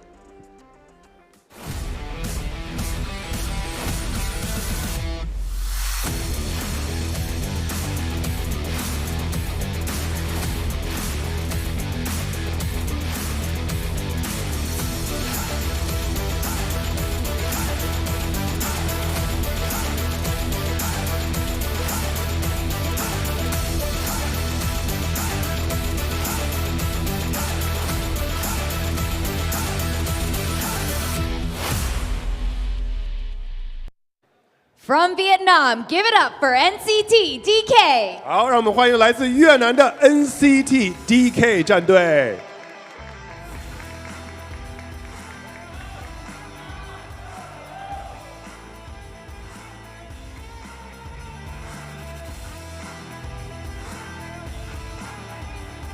All right, welcome, boys. Thank you. You may take your seats and prepare for the match. All right, good luck, boys. All right, we will be going into the next match of today. We're going to throw it to our casters. 好的，让我们把时间交回给解说席。Thank you very much again, Victoria and Gavin. My God, that was one heck of a match between Mongols and Tyloo. But of course, now it's going to be NCTDK, excuse me, versus LVG. Yeah, tell you what, it's certainly got the communities riled up. I think the Mongolians, they're pretty happy with the dub, and I'm sure the Chinese fans are a little bit disappointed in what they saw from Tyloo. That said, I think what we're going to get from Lin Vision might start to heal some of those wounds for the Chinese fans, just because, well, this is supposed to be a pretty one-sided matchup. It's supposedly, right? I mean, that just makes sense because LVG is a much more established name, and we've got these talented players coming through. But at the same time, I mean, just reading some of the online forums, some of the online comments, NCTDK, you know, it's a region from Vietnam. You don't really have that much, that many names from it. It's not that famous, but at the same time, it's just nice that they've got that bit of representation, and they've got a lot of, like, you know, hometown fans who are cheering them on. Yeah, look, I don't want to be too negative about NCTDK. I want to be realistic about the situation that they face, and the unfortunate reality for them is that they come from a region which is not competitive on the global stage, certainly, and not even on the Asia domestic stage. Realistically, we don't see Vietnamese teams toward the top end of Asian CS at this point in time. And on the other side of the coin, you're going up against a team that is probably #1 in China at this point in time, and definitely among the best teams within Asia, alongside the likes of the Mongols and Greyhound and maybe Tyloo, put them in the mix there as well. So it's a tough ask for NCTDK, so I will probably be speaking about them in a more negative manner, but that's not because I don't want to see them succeed. It's not because I don't like Vietnam or whatever. It's just that I want to be realistic about the circumstances and sort of tell that story the way that it should be told. And the way that it really does shape up, in my opinion, is that NCTDK are probably going to get rolled here by Lin Vision Gaming. This is a massive step up for this team. They do play a little bit here and there online. I've seen them around, and they do play domestically within Vietnam. And there's all of that to sort of get excited about, but when you're going against one of the best teams in Asia, you certainly are going to have to find another level. And we go to Ancient as well. So Lin Vision onto a map that they're reasonably familiar with, not too disappointed to go toward Ancient. Again, I can't really tell you too much what we're going to get from NCTDK, but I can imagine that Lin Vision's going to be making sure they don't pull any punches in this matchup. Yeah, it's going to be tricky for sure, and of course with Lin Vision and everything that they have at the stakes, they're going to want to, you know, show us what they've got. But at the same time, I mean, just real quick, shout out to Zowie. There are these pro player settings that you can use. Black Equalizer is, of course, something that lets you see player models even in the dark. In the dark, yeah. It's really nice. But I think the main thing is, for me, NCTDK, yeah, you know, it's going to be tough. Like, that's addressed the elephant in the room, right? But if they can, you know, just learn as much as possible from such matches, and I think that's how everything starts. In Asian CS, you know, this is what eXTREMESLAND is all about. You don't have that much coming through, but if everything can start going, maybe more Vietnamese teams come through, more ANZ teams come through as well, maybe we could see Greyhound Gaming come back, eXTREMESLAND 2024. I'd love to be see awesome. It. Yeah, look, I mean, I think for me, obviously seeing Aussie teams at this event back in 2019 was really awesome. We had 2 Aussie teams actually back then at eXTREMESLAND 2019, so that was a really cool opportunity, and I'd love to see that, definitely. I think as well, if you were to bring Greyhound into the mix, you would actually have all of the best teams within the Asian region accounted for, which is kind of what you want at an event like this, because it's going to lead you to some really competitive games, and that's something that we'll probably get to on Sunday, right, when we see, you know, Mongols, Tyloo, Lin Vision, and presumably NKT making it through. But you know, you throw Greyhound in the mix there as well. You know, potentially one of the other Oceanic teams. You probably could, I think, invite another team from Mongolia. I definitely think there's enough talent in terms of the depth in Mongolia that you could potentially bring 2 or 3 teams actually and have them be pretty competitive. Fact of the matter is that there are almost 2 Mongolian teams at this event anyway, with NKT being 4 out of 5 Mongolian. But look, the matter at hand is Lin Vision and NCTDK. What's the goal today for NCTDK, the Vietnamese team? I think just have a competitive game against Lin Vision, maybe similar to the storyline that we sort of sold for Acme up against Mongols. We're not necessarily looking for a win, we're looking to see what these guys can show us, and then once we get an idea of what kind of a level they have, maybe we'll have a better idea for how they're going to go in. What we assume will probably be them being in the elimination match tomorrow, probably against E9, but who knows really how NKT and E9 will go. That's a bit of a curveball match, to be honest with you, as well. But yeah, I just kind of want to see fundamentals. I want to see good Counter-Strike from NCTDK. I don't want to see them just running around aim dueling. You know, we want to see good util being thrown? You know, are you up to date with the meta util, and have you been sort of, you know, cohesive as a team? Those kinds of questions are something that we don't really know the answer to with this team, but we'll hopefully get answered today. Hopefully. I mean, there are some online comments. I've seen some names being tossed around, Prodigy and Talent, for example. Again, that said, we don't really know all too much, but I do have a question for you, Elfish, because if we're talking about metas and the map pick going towards the Ancients, a map that I'm honestly not too familiar with, what would the meta be? Why did Lin Vision, you know, kind of gear this map veto towards this map? I would be interested to see actually who's starting on what side, because Ancient, you know, I think Lin Vision, it's not like super high up in the priority. They tend to like to go toward Anubis. I presume that would have been banned out pretty much instantly from NCTDK. For me, I think it is one for Lin Vision. They're just not really going to show too much, right? It's an easy map to kind of pug on. You don't need to put in too much overemphasis on anything. You don't need to be throwing too much like execute heavy util. Just a good bit of early util into mid should be enough to get you some map control against NCTDK. And I think at that point the individual skill will probably be enough to get Lin Vision through the rest of the round.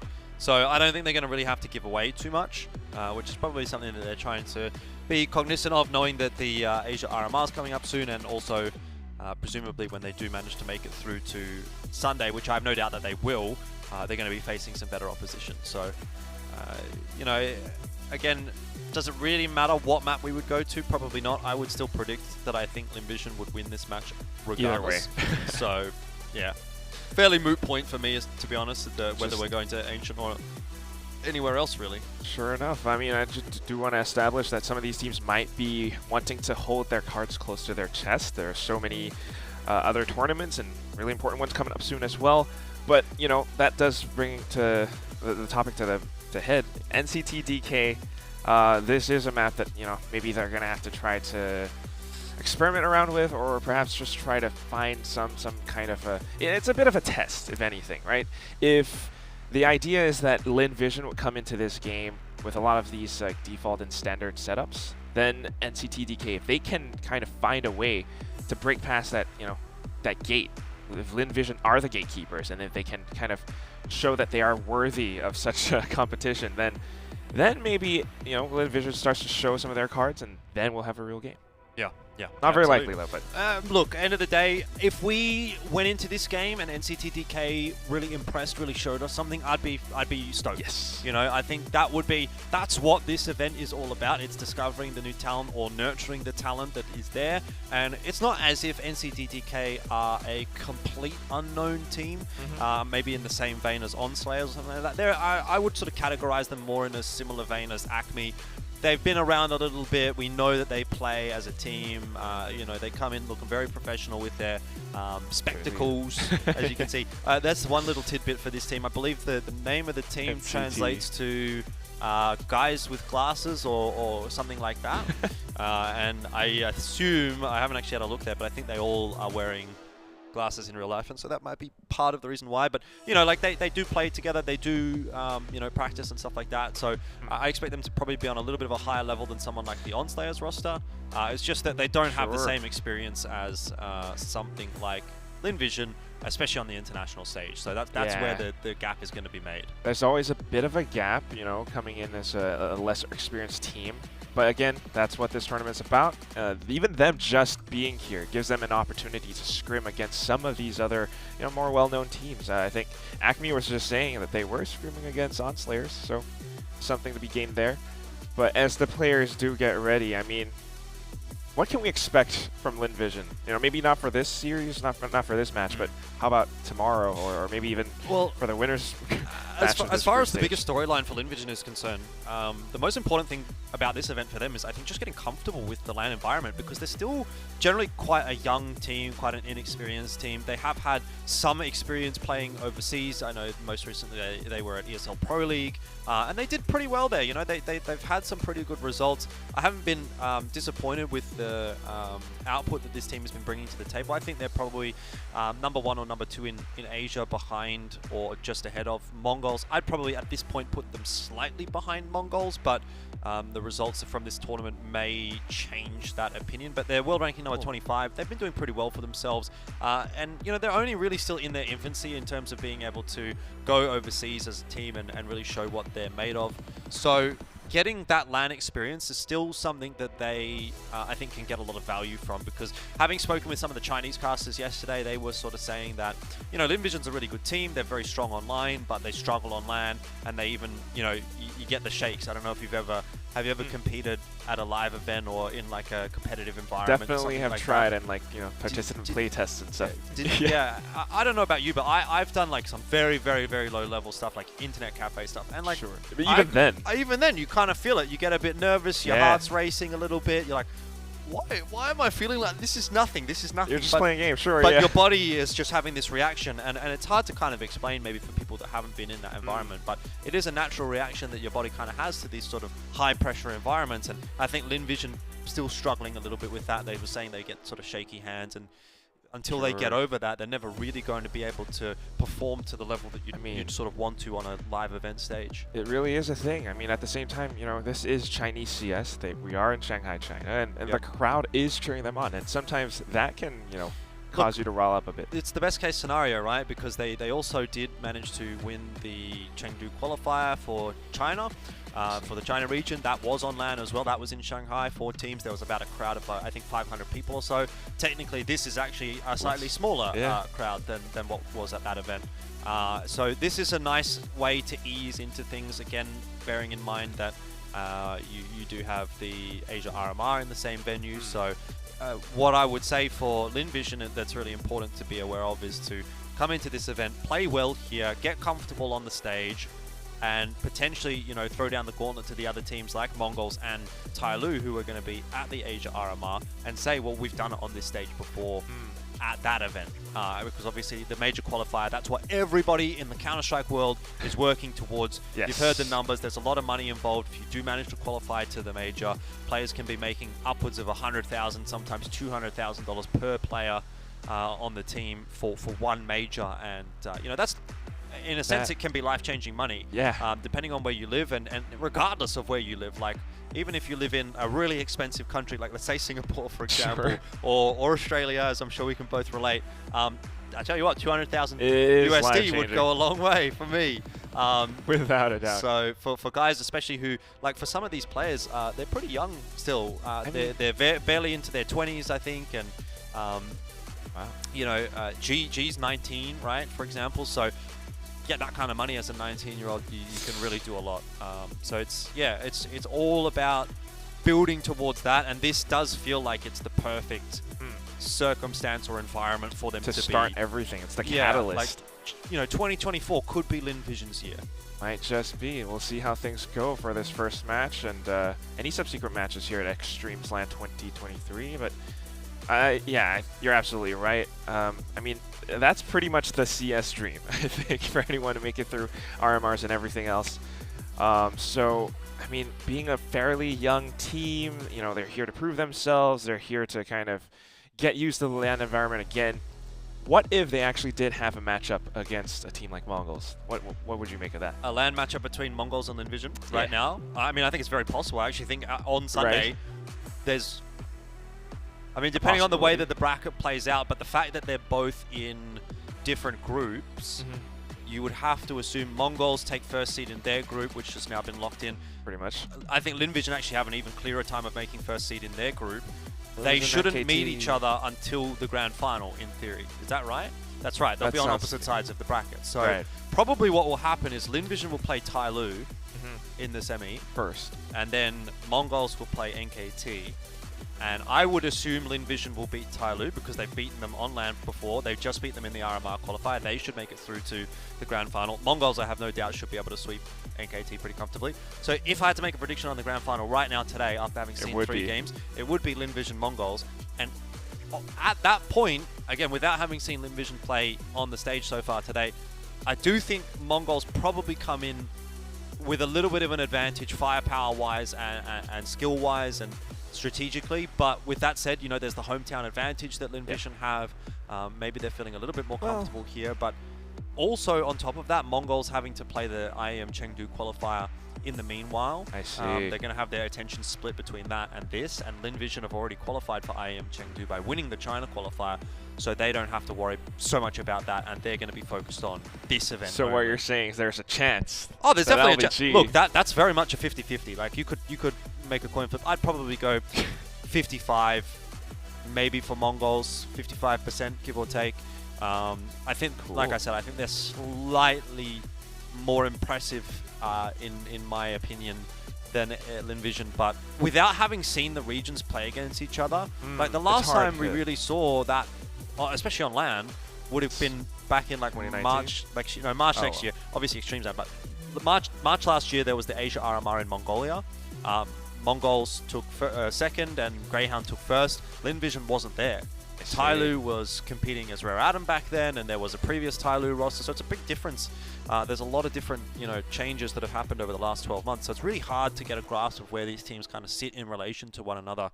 But yeah, I think Mongols maybe slightly a little bit better, but in terms of gameplay and stuff, but just like you were talking about, coming into eXTREMESLAND 2023, there's a lot that could happen, a lot of factors that are possibly going right for Linvision as well, so there is that very slim chance that, who knows, but this is that team that we're looking at that possibly would make it through the grand finals, and that is why you definitely want to pay attention to this. But here we go, on towards Ancient. NCTDK trying to play it safe. Well, that is already a pretty good sign here from NCTDK. They've got some set util, the molly for the cutout. I think it's gone maybe a little bit too deep, but still it's not going to matter because there's no one in the cutout for Linvision at this point. Smoke in for short as well. Good stuff. Love to see it from NCTDK. They're going to be able to secure at least a bomb plant, if not a round. 4-on-4. Brought quickly back to a 4-on-3 by G, and Starry's in there with a frag as well. So 2 players for NCTDK to try to hold on with this post plan. Dualies on Amelia though, so that's going to be fun. Talent instantly being smoked off, although it was a good angle to hold.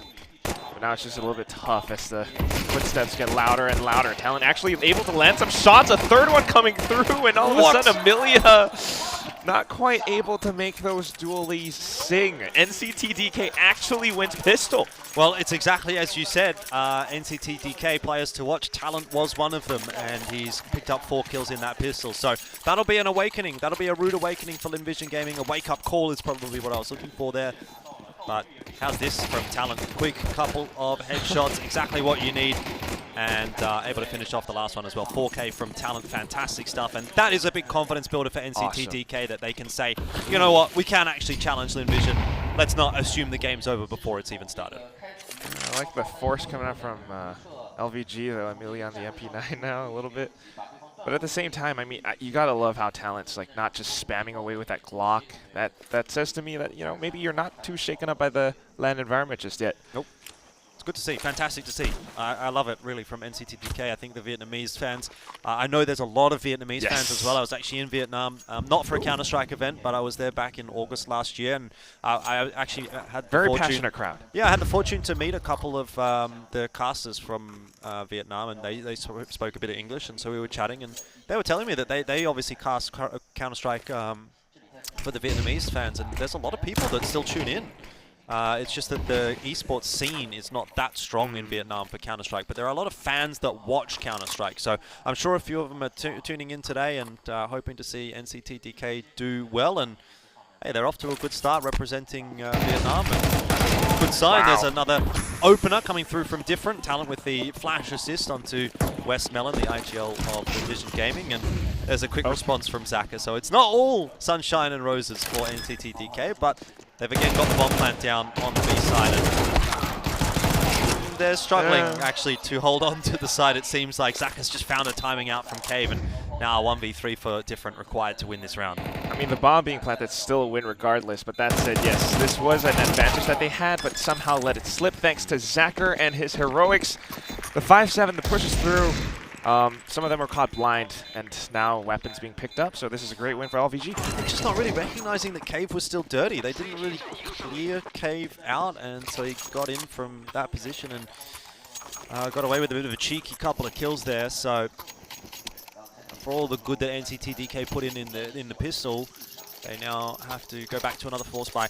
They should be force buying into this one, though. I'm not seeing too much of an investment yet, but pistols and armor starting to get thrown in there. Galil out as well, but you you do sort of typically want to play this force buy game back and forth with the CT side, particularly when you're on T, because they have an easier time with the economy. Nade hasn't quite gone where it was intended to. Quite, but I do like what LVG are doing, already pushing down mid that way, and now trying to wrestle for even more map control.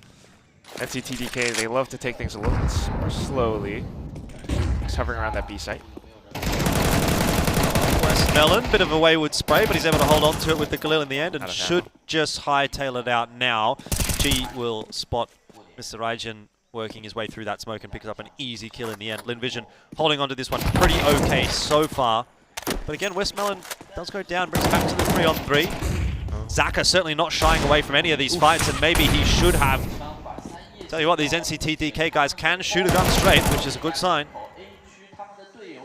Definitely amazing, and like you mentioned from before, a bit of a rude awakening perhaps. LVG, not so easily dismissed still. G, despite being young, able to take down Talent, and we're back in for that 1-on-2. Bomb being delivered over to the A site, but you don't quite have the timing to get the bomb down for free. Oh, he's been able to do so, and that'll give him a chance at a clutch here. Galil in hand. The thing is, they know exactly where he is. They've cleared the site. They didn't spot him crossing over to long. They're going to know that he's in Donut. And to win this round, he'd have to get a kill through the smoke, which he thinks he's probably killed the bomb defuser there. He'd be wrong.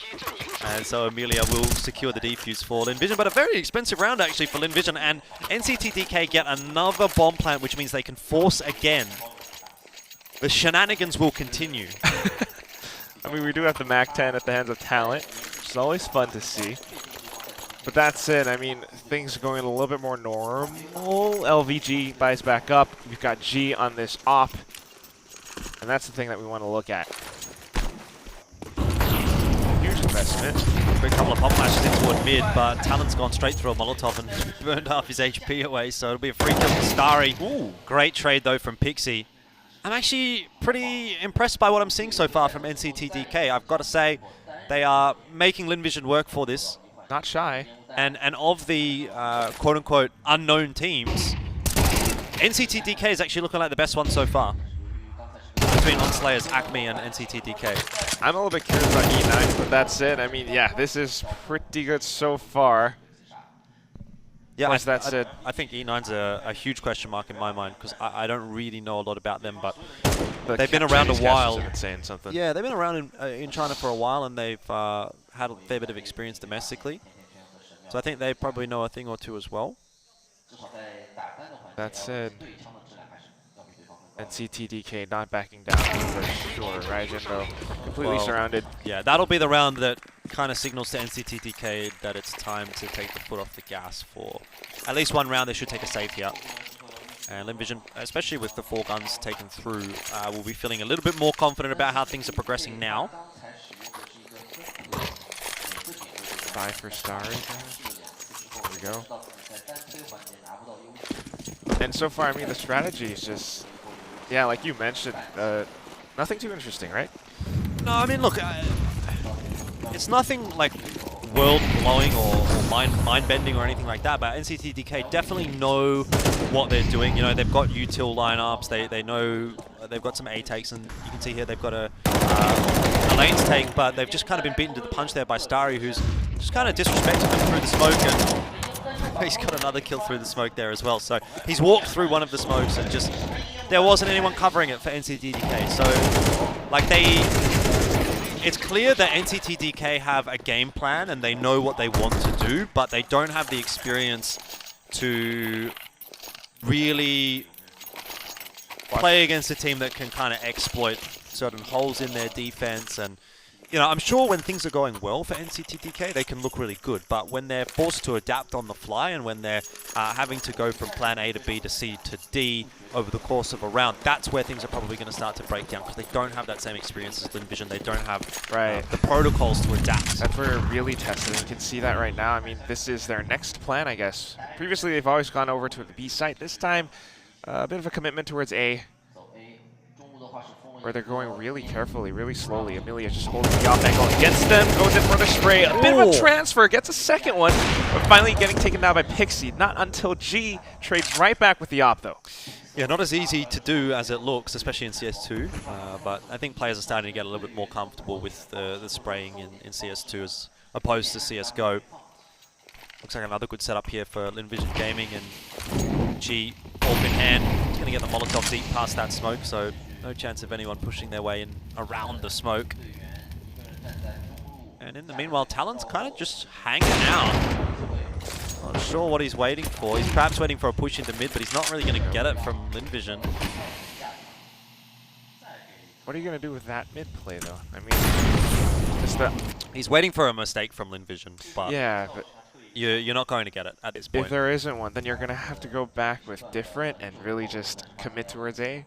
Yeah, unfortunately they don't have any flashes to get G off any lines, so they just kind of have to try and shoulder these corners and hope that they can beat an AK versus an AWP at a long-range duel, and it's not going to happen. No. He's made noise there as well, Talon, so it'll be a free kill for Starry. Kind of like what we expected. I mean, LVG, once they got these guns going. I mean, the pistol round was great coming in from NCTDK, but still, now that G has this op and LVG are holding a lot of these positions, it's a little bit more difficult. And like you mentioned, tapping pause, stepping on the brakes a little bit, it's another bit of a save. Yeah, it kind of reminds me again of how quick CS games can actually go. I think I forgot out of based on that last one, but we're at 5-1, and you're thinking, well, we're pretty quickly going to be halfway through this first half. Halfway through the half, and nice. We're getting progressed pretty quickly as well through the scoreline that Linvision will need to close this game out. 5 out of 13 so far. Quick control for the CTs again. Starry up around wood. NCT kind of splitting up for a bit of a default hold, though. I mean, again, with the pistols, I guess that's what they're waiting for. Yep. But they're just waiting to see if anyone from Linvision is going to give them an angle to, hit a headshot with the deagle, crack it open, maybe find a gun. Not quite going to happen. No, not at this stage. And that means that they just need to keep trying to find another avenue of entry. How do you explore this map when LVG are really controlling everything? It's been a bit of impact for Starry there. And Amelia assisting with the incendiary kill as well. Oh, there you go. That's what they're looking for. Ooh. Prodigy, hello! Didn't quite manage to land the third, but that was a nice setup. Mr. Raijin does a little bit more damage on the way out. So all things considered, actually that round ends up being not too bad from NCTDK. Could have been 5 guns through for Linvision. Ends up only being 2. On the macro game, it's a little bit tough given the buy, of course. But yeah, like you mentioned from before, that we're looking for that individual skill, and you can definitely see some of it from some of these players, Prodigy and Talent, for example.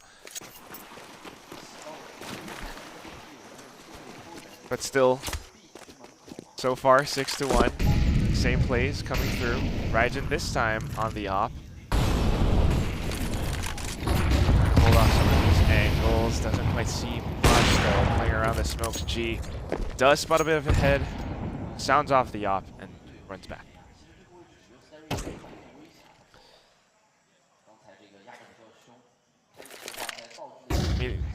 Definitely feels like they really want to hold on to their guns, these NCTDK players. Henceforth, they're playing so carefully. But LVG, it's just a bit of a default setup here from NCTDK, and it's working perfectly, right? They get that opening pick onto G with that information. They can now try to change things up, and again, they're not shying away from these fights. It's so impressive, different, perfectly timed as well. NCTDK, they haven't had much success on this T side, but you can really see where it's working for them, and when it starts to get going, they are definitely a good enough team to win their duels against Linvision. Now let's see whether or not, though, they can actually complete this round in the 3-on-2. I'm a bit scared about Pixie on this angle, but he hasn't spotted anyone pushing down just yet. The jiggles. And there's a big flank coming through from mid, which is crazy from Different. That is Different. He's living up to his name, but he's done a good job actually taking one more gun away from Linvision, and the round is over. NCTDK will have their second on the T side, but their first gun round. And it all starts with Prodigy. Again, some of these entries coming through, and then you've got players like Different wrapping up around wood, pushing up through into B, and it works a treat. Now, Of course, though, the op being such a valuable tool for LV, we're going to hold on to it. But apart from that, I mean, what kind of scoreline are you looking at for Elvis? If they could make it to 5 NCT/DK, I think I'd consider that a win. And I actually do genuinely believe that they could, based on what I'm seeing so far. Whereas for Vision, you know, you'd probably want to restrict it to something like 13-5 worst case scenario. So again, those plays coming through, but this time not a bit of a default hold from NCT/DK. They're actually committing towards A rather heavily. Perfect call. Getting a little bit more confidence now. You've No always one on said A. they're not shy. Yeah, there's no one on A. I mean, that's not too abnormal on the CT side. It's a very retakeable site. So Vision is more than happy to allow the bomb plant to go down here. But either way, you know, if you can get a bomb plant and get a 5-on-5 post plant, you're never going to say no to that, particularly as an underdog. And now we'll get to test the hold from NCT/DK here, and the Temple fight's going to be a big one. Good setup though for the Temple fight. Crossfire, first kill will go the way of Prodigy, and that's fantastic. Talon's there to help out as well. Amelia spots him around the corner, but Talon's able to hit the shot, and that's enough for Vision to say, we're not interested anymore. Third on the board for NCT/DK. They are starting to look reasonably competitive, and a lot of these rounds are, again, like I've said, continuing to impress. Good call to commit towards A. Getting the read on it, getting the timing on everything as well. They managed to hold that Temple like you mentioned. Great read. And that's what we need. The bomb explosion, by the way, in CS2 on Ancient in particular is massive. So you're not really safe anywhere with your low HP. He was trying to run, but yeah. that's it. That's all good for NCT/DK. On T side, you don't really concern yourself too much. If they can get 2 more rounds though, then that would be... Hey, I mean, if they could go 7-5 or 6-6 in this half, then jury's out. But I'll still back Vision, no doubt. But they're doing pretty well so far in NCT/DK, and they're pretty close to breaking that CT economy as well. Another couple of rounds, and they'll get that done. It depends on how Vision go about saving. Timing on the AWP shot through the smoke here, not going to happen. Smokes and trying to peek through it. LPG definitely just trying to seem like they're, I don't know, playing as per normal.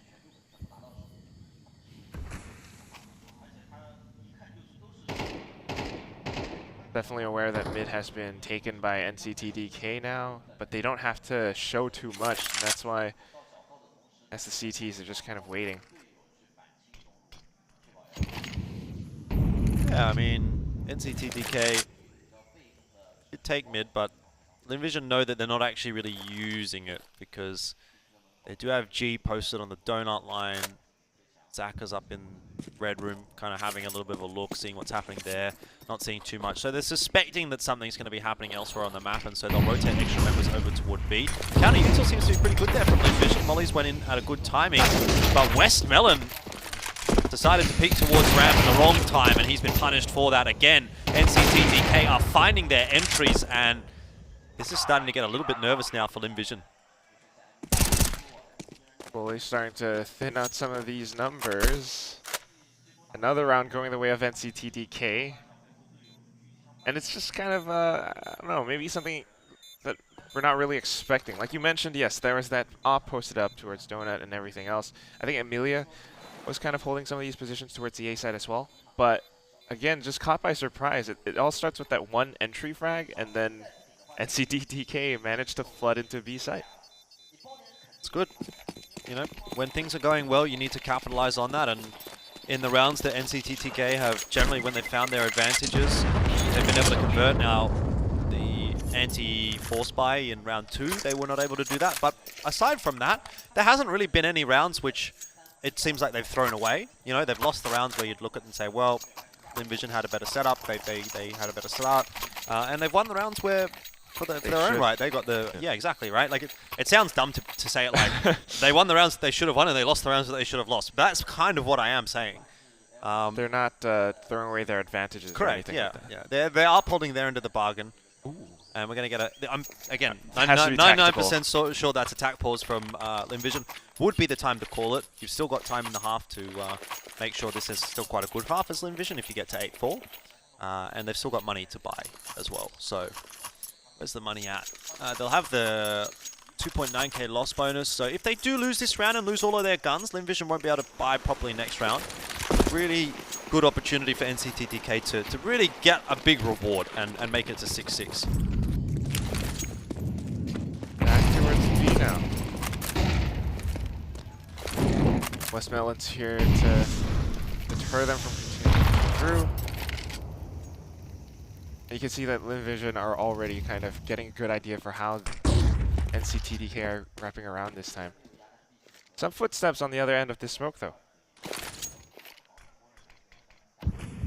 Yeah, Linvision, they've got a pretty deep smoke there on lane, but they actually don't seem like they really want to have lane control. They obviously don't have mid control either, so it becomes hard to hold on to lane in that case.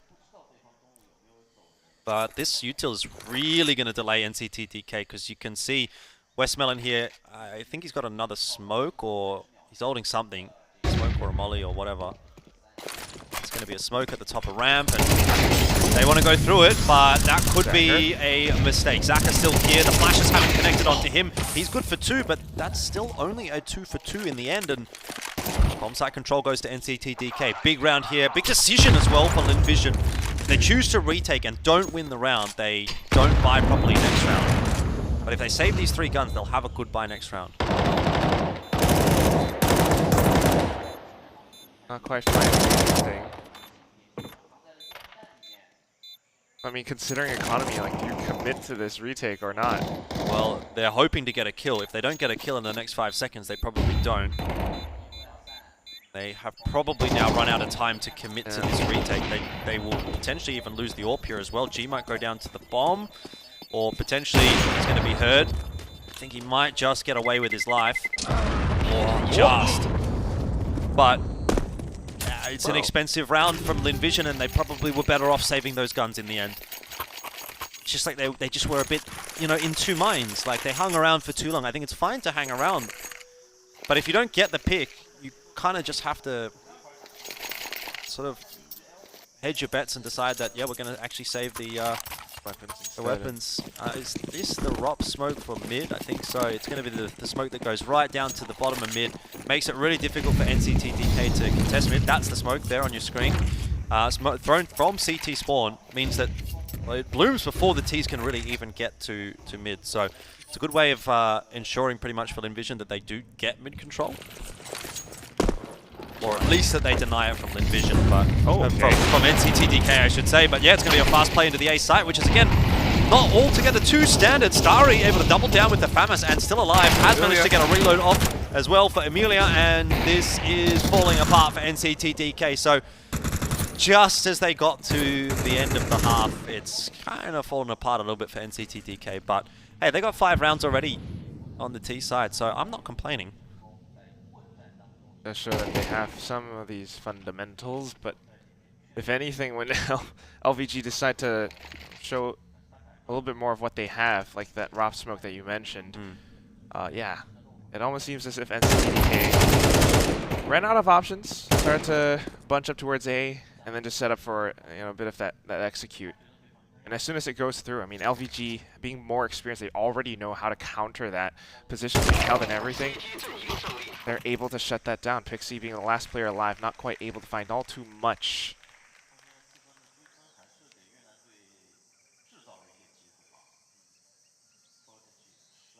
Everything as expected, Elfish?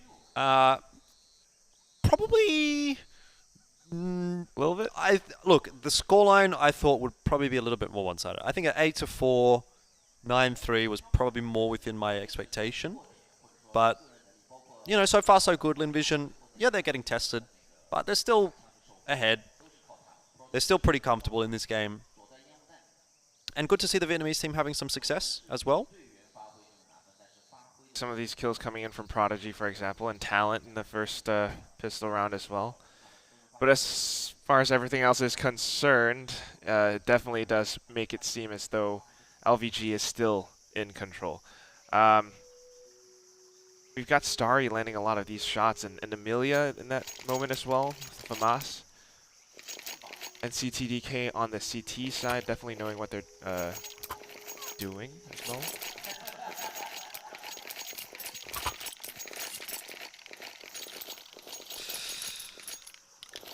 All right. Instant red room smoke from Lin Vision Gaming. So they are going to look for some mid control here. Quick. No flashes required. And there's no one from NCTTK to defend there. Talent was just spamming a little bit through that smoke, but you can't really afford to spam too much with the USP. There's not a whole lot in the chamber. You only get so many bullets. And so they've been able to creep their way into cave and now into the B-bomb side potentially as well. The explosion is on. The Glock train is rolling. If no kills come through, it's going to be trouble. And Pixie 1-for-1 is not going to be enough. The B site cracked open by Lin Vision Gaming. Bomb planted as well. You only got so many choke points, like about 2 basically, for NCTDK to retake from. Trying to spam, trying to bait out some of these peaks, but LVG aren't really budging. Yep, 1-for-1. Again, still okay for Lin Vision. You need to see some numbers here for NCTDK. They line up for the Glock, but shots don't quite connect. And Zaka, he's going to be able to dive into that smoke and presumably win the round from there. He's taken the fight. They've both run out of bullets. Unreal. And he's got to swing. He's got to swing, and he does just in time. 8-5. Lin Vision will win the pistol in the second half and secure a bit of an easier way forward. Came a little bit close once they decided to start pushing out. But at the same time, of course, LVG being LVG. Yep. It's going to be a save from NCTDK. Fair enough. So we should be going to 9-5. Another red room smoke? Yep. A couple of P250s and a Deagle out here for NCTDK. Just give themselves, you know, that 1% chance into the round. But nothing too crazy happening here. Little bit of a push through from very quickly dismissed NCTDK, but you're right. There's just nothing really to be done, and that's the fundamentals of Lin Vision, right? They're going to be watching those angles. That's what the default setup is intended to prepare for. And unlikely that they're going to be caught off by a lesser team like that. With that, it's a lot more momentum as well. I mean, they can keep throwing this red room smoke, kind of mentally condition NCTDK to currently trying to play. Of course, this being a bit of an empty eco round. Yeah, we're just running through, trying to collect heads, get the bomb planted.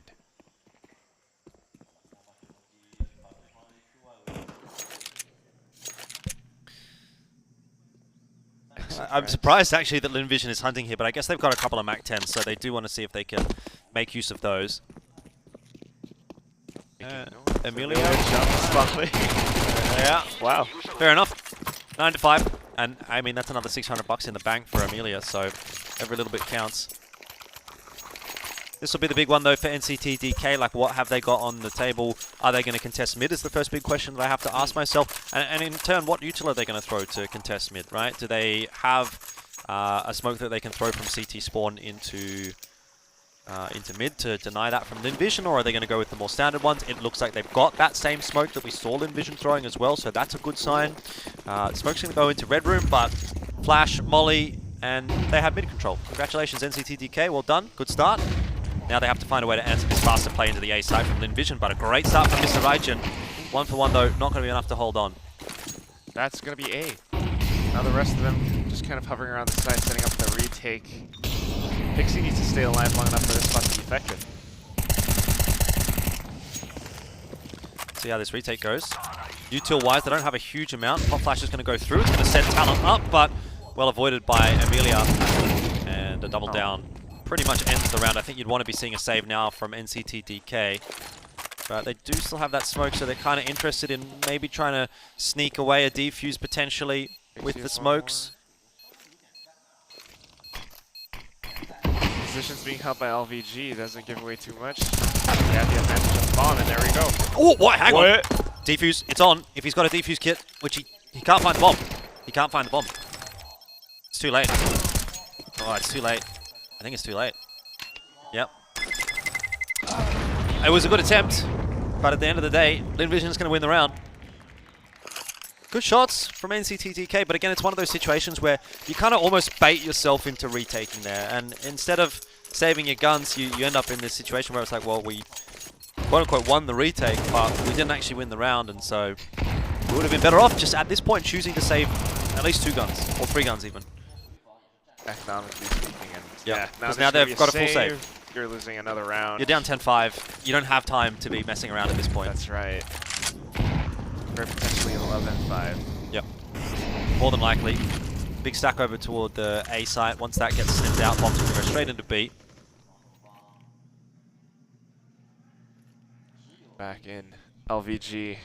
I mean, it's always that red room smoke, and with that, they have so many options. NCTDK, of course. This is not really a round that they could take. If they could somehow take down Amelia, though, then nice little rifle. Yeah, they'd be able to retrieve it for sure. And a 1-for-1 there is certainly more than acceptable. Obviously, bomb plant's going to go down here.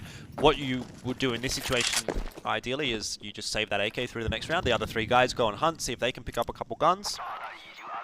Get themselves a little bit more of a surplus to the economy. But the round is definitely lost at this point. But good shot from Prodigy. He's really quite a nut with the Eagle, isn't he? Okay. And another one from Different. So, I mean, excuse me, the round's definitely not done at this point. There's patience, though, from Westmelon that's going to win the round for them. Just got to check your corner there. And that could have been the round for NCTDK. But in the end, they still come away with a pretty big win. They save the AK and they take a few guns away from Linvision. In the context of just that round in isolation, that's a good result, but they kind of need a little bit more to get them back on track in this map. Otherwise, we're pretty much headed towards a 13-5 at this stage. Very likely. But then again, it does come down to, I guess, this round. And you know, we're kind of talking about Prodigy. Yes, he's got some of these shots, but at the same time, looking at the team overall, LVG with some of these, I don't know, default plays, the way that they keep going for mid control, NCDK haven't really done too much to work against this. Oh, we'll see how this mid fight goes. There was a good nade that chunked Linvision, but it's just the 1 player defending mid, 3 dedicated toward B, and sometimes hard to hold mid on your own. You can't do everything. You can't throw util, avoid flashes, like play anti-flash and take the fight at the same time. You can really only do like 2 of those 3 things, and so in the end, if you're solo, you kind of get cooked a little bit. Mr. Rajan will lose his life to Westmelon as well. This round has started to fall apart a little bit for NCTDK, though they do have a fast flank. Problem is going to be Westmelon's position needs to be cleared out here without a loss by NCTDK. That first will occur, but Zaka was watching the flank. So now 2-on-2 for the post plant. Quickly 2-on-1. G with the orb, not shying away from those fights and makes it look easy. 12-5 now for Linvision, and ready to stamp their mark on Extremesland 2023. Occurring in 2024. I mean, I do like that NCTDK are winning some of these fights, or you know, at least a small percentage of them. But that said, yeah, you're absolutely right, Elfish. I mean, LVG here are here to make their mark. Yep. And definitely see why. Again. Oh, Binks this time. Just going to be 2 players from NCTDK, and they would have loved that last round, but this time Linvision don't actually commit to the fight. There's a good kill though for Pixie. Gets himself an AK upgrade as well. And then you've got Pixie still hovering around the same spot in case anybody does decide to cheekily push through. Making their way in. G with the op though. This shot from G, and Westmelon boosts it up, is able to get the better of Pixie, so we're back to 4-on-4, and very quickly the numbers start to favor Linvision. NCTDK, they're trying to be so active when they had the numbers advantage, but they could have definitely backed off, and instead they've left some holes, and Linvision have certainly exploited those. Different is the last alive, and to win a 1v4 here would be a snowball's chance in hell. Not likely at all. In fact, he's kind of just hiding. He knows that they're hunting for him. Good, a little bit of a 180 flick, but yeah, not quite able to pull through. Mag not having such a high capacity as well. Just jumps out. There we go. 13-5. It is that 5 scoreline that you were talking about, though. Yeah, I always feel like that's kind of like the ballpark figure that if you're a newer team, you kind of want to aim for, so that you can at least say, okay, we've got some rounds under our belt. It wasn't a complete drubbing, but it's not like unrealistic, you know, to assume that you could potentially get that many rounds. Sure. Look, I was happy with what I got from NCTDK. Like I said, I didn't expect them to win this game. I didn't really expect them to get even close to winning this game. But they certainly had some pretty good rounds. They had some decent setups. They had some good executes. They had good pieces of util. They had sharp aim. It's, I think, for this team a little bit about, you know, getting experience on a bigger stage, versing better teams, and getting those fundamentals really locked in, those protocols locked in. And, you know, I can see a future for these guys. There's that much to say for sure. It wasn't on the same level as someone like Onslayers, who was like, well, these guys really need a lot of work. NCTDK, they have actually got the CS fundamentals that they may not be super competitive at this event, but, you know, maybe against an E9 or an NKT, I could see something going their way. Like a map could go their way, definitely. So it's good to see. It's fantastic, right? Because that's what we want out of an event like Extremesland. And when we're inviting these teams from lesser known regions, you want to see them kind of come and have a good performance. And, you know, it wasn't a great performance from NCTDK. At the end of the day, 13-5, it's still a pretty hefty loss, but you were against one of the best teams in Asia, and exactly. you had a few good rounds and a few good moments, so we'll take it. We'll take it as a win. Better than nothing, and you know, with every little bit of a win, they get to learn a little bit of something. And true. I think that's what this is all about. Like you were mentioning, you're inviting some of these teams, and they're here to learn. And as a whole, you know, Asian CS can bit by bit grow a little bit more. Yep. I mean, you can definitely see what you're talking about, the bits of experience. Players like Westmelon, LVG, a lot of times they would just kind of hold some of these positions, and as long as they have map control, NCTDK have to make a move. Yep. And they're kind of forced to kind of show themselves, and that's kind of how they get punished so many times. It's a little bit unfortunate, but that is how the story goes, and you can definitely see it through the statistics. That's it, though. Yep. We did have some of these names showing up. Prodigy. Yep. Yeah, definitely. 17 and 16 from him. Really solid stuff. I mean, Talent had that one good round. Didn't really do too much for the rest of the map. As far as LinVision is concerned, pretty standard stuff across the board. Westmelon IGL, 11 and 10, more than acceptable. And to be honest, he's someone that, you know, on his day, he can kind of pop off as well. So I think fine for LinVision and for NCTDK. I think the biggest thing to kind of work on for me with these guys was just that, well, I mean, on top of maybe needing a couple more individuals firing in the same vein as Zaka, right? He had a couple of big individual rounds. For NCTDK, the biggest thing felt like they could get themselves into an advantageous position, but they didn't really know what to do to 100% the round from that point on. So they need to maybe have a bit of a look at that. There was a couple of rounds that they lost where they probably should have been able to convert, and a couple of instances where they had an advantage, but they just sort of played into LinVision's hands and gave that advantage back up, and subsequently then went on to go and lose the round. There was that round where, you know, maybe it's a little bit of decision making as well on the CT side. Not sure whether they want to go for a retake or not. Yep. But they won the fight, but they didn't win the round. Just a bit of decisiveness, locking those kinds of things down. I can see this team.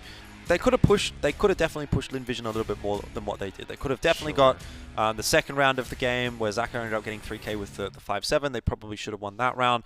There was 1 or 2 rounds in the second half there where, like you said, they could have maybe saved their guns again, had a little bit of a better economy later on. There was one more round later on where they got an advantage in mid and then kind of gave it up by like just pushing into lane and gave that round up a little bit as well. So I think they could have probably gotten to 7 or 8 rounds potentially had things gone a different way. But you know, that's the difference between a team like LinVision, who's really got that experience and is expected to do well in an event like this, and a team like NCTDK, who is more on the developmental side, let's say.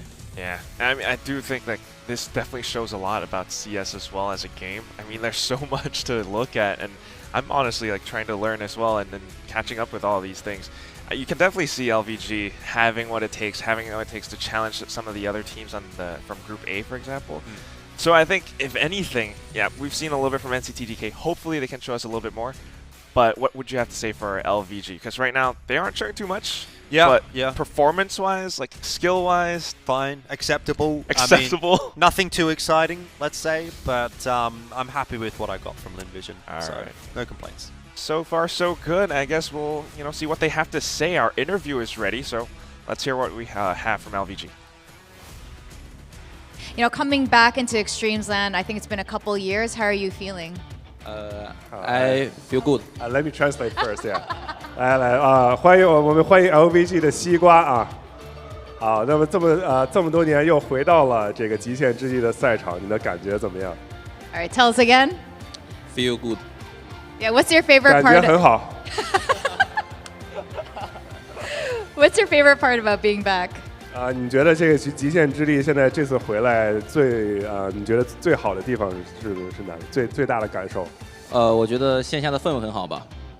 Yeah, I mean the offline atmosphere is amazing.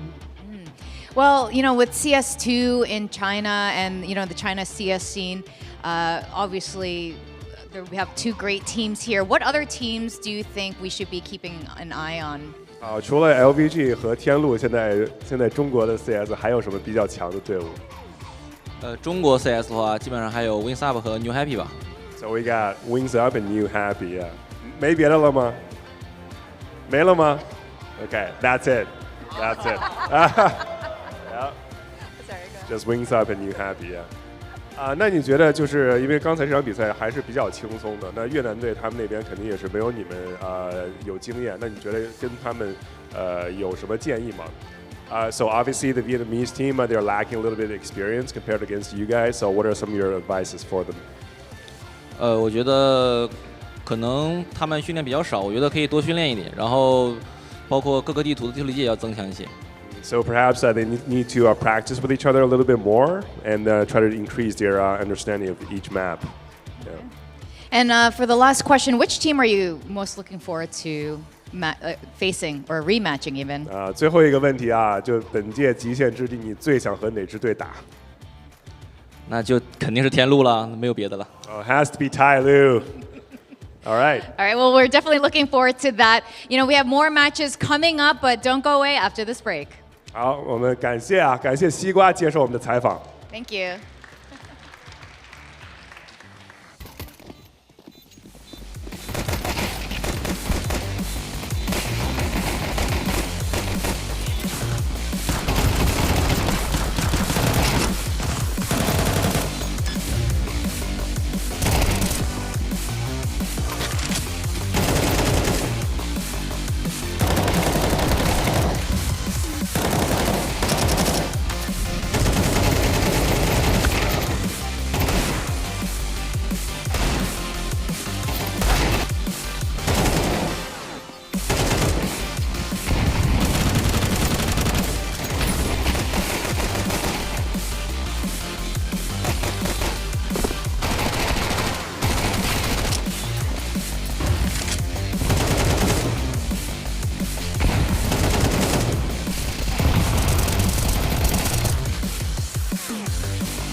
Zowie has developed the U2 symmetrical design wireless mouse specifically for claw grip players who prioritize agility and multi-angle operation.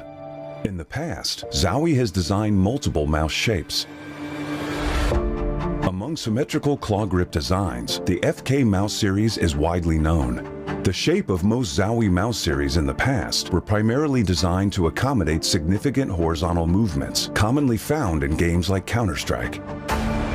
In response to the growing emphasis on multi-angle and agile movement in FPS games, we began developing U2 many years ago based on feedback from Zowie enthusiasts.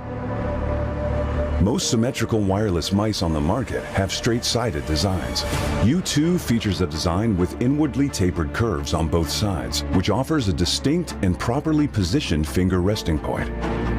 This design enables a more relaxed and stable grip for the thumb, ring finger, and pinky when holding and lifting the mouse.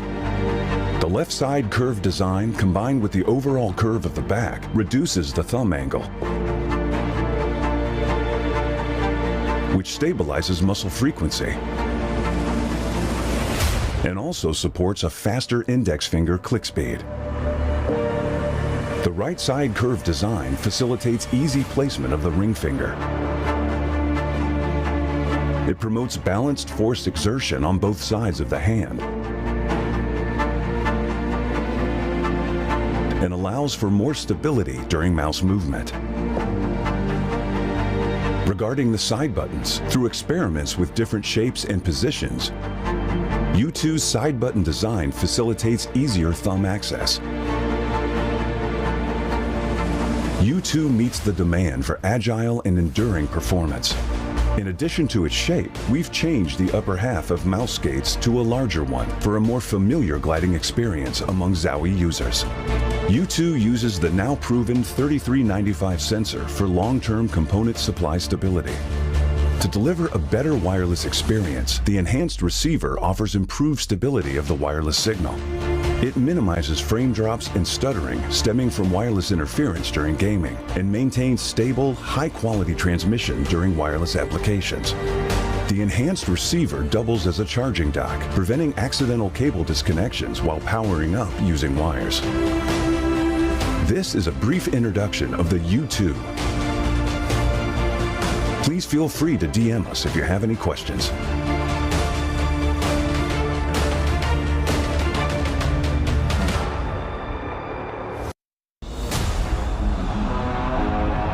DIAC technology reduces ghosting in fast game scenes, minimizes screen shaking and rapid firing, and tracks speedy enemies better. This exclusive technology controls backlight and eliminates after images of moving objects, making images appear stable to the naked eye. Though there's similar motion blur reduction technologies, DIAC stands out with its distinct panel hardware and firmware design, offering clearer visuals and enhancing controllability in-game. Furthermore, built in the monitor panel, DIAC functions independently and doesn't require any sync with PCs, thus not consuming any computing power to affect your gameplay performance. Additionally, Zowie adopts the fast, responsive TN panel, resulting in the best-in-class motion clarity compared to other monitors. Today, Zowie advances DIAC technology with its latest improvement featuring dual backlight design, the DIAC 2, which largely optimizes clarity for precision aiming and rapid firing in FPS gameplay. Please DM us if you have any questions.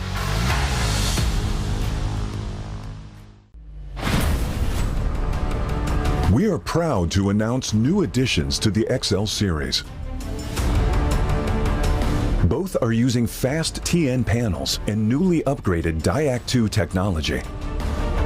Fast TN panel with its faster native response time can reveal enemy outlines quicker during flashbang attacks. For IPS panel, more overdrive is required to enhance response speed, leading to dynamic image blurring due to the panel's inability to handle the load. These new monitors integrate new dynamic accuracy technology, DIAC 2. The upgraded dual backlight design not only provides FPS players with clearer visuals at dynamic aiming and spray control, but are also more friendly to your eyes.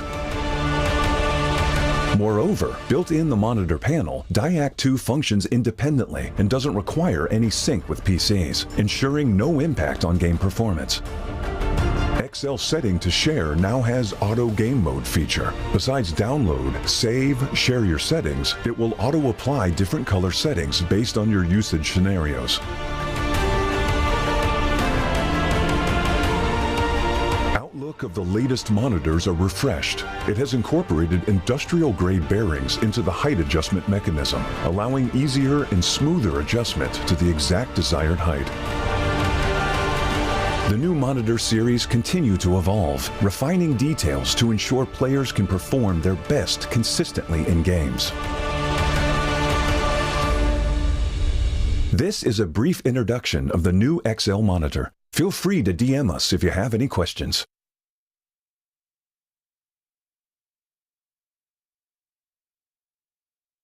大家好，我是来自19电竞的队长 Terry。我们战队的话是相当于一个天津本土的一支队伍吧，一个是以电竞馆名义成立的一个队伍。然后呢，我们组建的初衷就是想在国内的这种赛事啊，留下我们那个自己的足迹吧。我们在海选当中跟民间队伍的对决的话，感觉就是说，不管是从队伍的打法还有纪律性来说的话，肯定是民间队伍都要是略逊于职业队伍的。但是呢，就是我们在准备呢，其实我们是参考了很多，包括国内一些顶尖队伍，还有国外的一些顶尖队伍的打法，然后呢，来增强我们自己的一个，包括从纪律性上，包括从我们的个人的那个个人的一些个实力上面吧，就我们一直想往那个职业队的这个水平上面去靠拢、去靠近，能够从这个预选赛那个打过来的话，我们觉得就是都是很惊喜的，就是也是觉得我们这么长时间的努力也没有白费吧。我们赛事的目标的话，就是争取能进入前4名，这是我们一个最大的目标。然后呢，我们也希望在面对国外的对手的话，我们能够有好的表现。对于我们来说，京津冀的这个电竞环境的话，相对于南方肯定是略逊的，但是我们呢，就是说，还是秉承着就是能够在这种环境中能够打出一些成绩吧，激发出大伙的热情吧，为我家乡天津这边吧能够做出一些贡献吧。印象深刻的比赛的话，就是极限之地的比赛，还有那个完美的 PNL 的比赛，在天津啊、北京经济地区啊，还是都比较官方，还是都比较大的一些个比赛吧，还是比较火的。我觉得提高 CNCI 的水平，最主要的还是从群众基础上面吧，多办一些个赛事，多给一些个民间队伍机会，这样的话会更大的激发出大家的热情。像这次赛事，就我觉得极限之地就是非常的好，因为它有一个像民间的这种出现的名额，所以就是说对于大家组建队伍啊、一起打比赛啊、这种兄弟 CS 啊这种热情的话，都会有很大的激发的。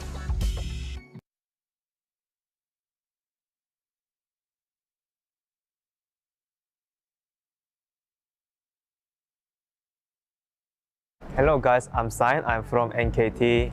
Nice to meet you.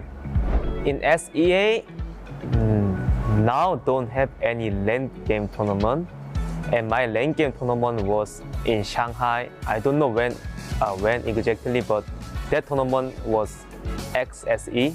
Yeah, that was a great tournament. Yeah, so I'm always like really having fun when I play LAN tournament. Come to Shanghai, play for LAN, or even play for travel, always exciting. I'm really happy to come here again for join EXTREMESLAND. So yeah, I'm very exciting. I want to play. For me, I think Mongols is very good team now. I really think Bleach is very good leader. I think like top team is Mongols in join EXTREMESLAND. So we're gonna try to win them. So it's gonna be good challenge for us. Now we have 2 Mongolian and 2 Uzbek and 1 Korean. Usually we using English for communication, but sometimes when they need talk fast, they just use their language. But now we slowly get used to it.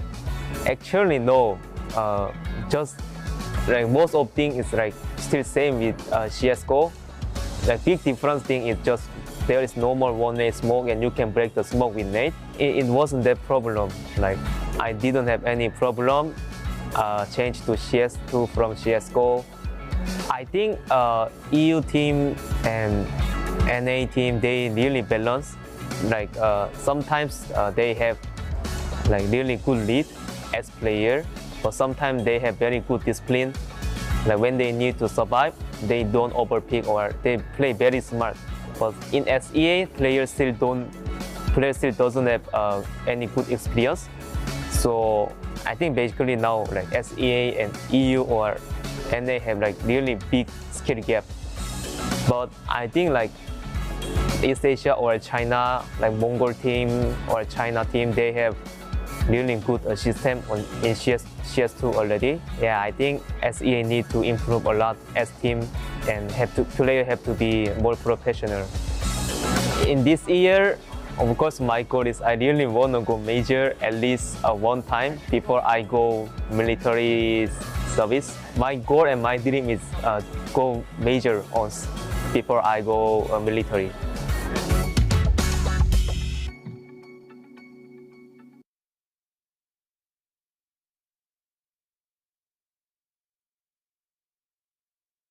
Zowie has developed the U2 symmetrical design wireless mouse specifically for claw grip players who prioritize agility and multi-angle operation. In the past, Zowie has designed multiple mouse shapes. Among symmetrical claw grip designs, the FK mouse series is widely known. The shape of most Zowie mouse series in the past were primarily designed to accommodate significant horizontal movements, commonly found in games like Counter-Strike. In response to the growing emphasis on multi-angle and agile movement in FPS games, we began developing U2 many years ago based on feedback from Zowie enthusiasts. Most symmetrical wireless mice on the market have straight-sided designs. U2 features a design with inwardly tapered curves on both sides, which offers a distinct and properly positioned finger resting point. This design enables a more relaxed and stable grip for the thumb, ring finger, and pinky when holding and lifting the mouse. The left side curved design combined with the overall curve of the back reduces the thumb angle, which stabilizes muscle frequency and also supports a faster index finger click speed. The right side curved design facilitates easy placement of the ring finger.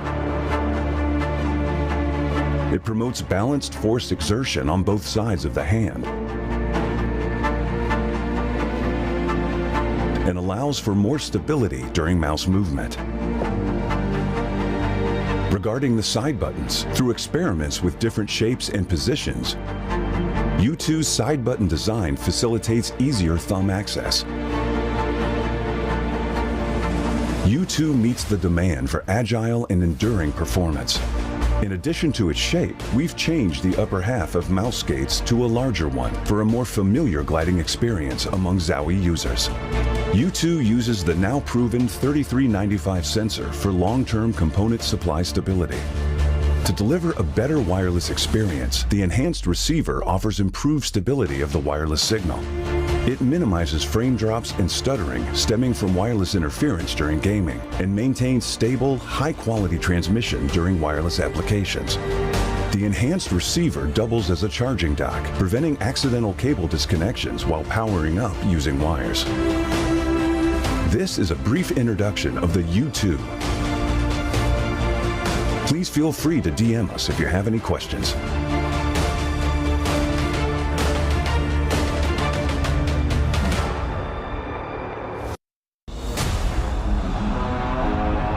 DIAC technology reduces ghosting in fast game scenes, minimizes screen shaking and rapid firing, and tracks speedy enemies better. This exclusive technology controls backlight and eliminates after images of moving objects, making images appear stable to the naked eye.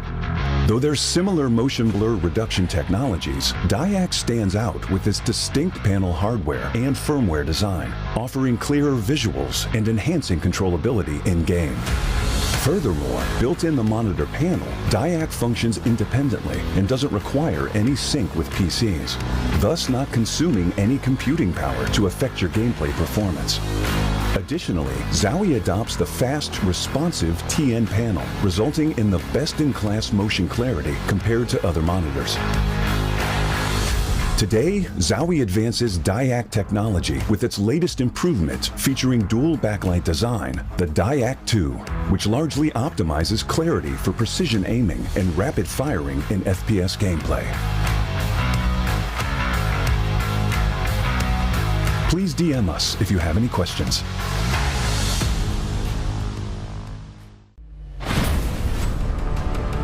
We are proud to announce new additions to the XL series.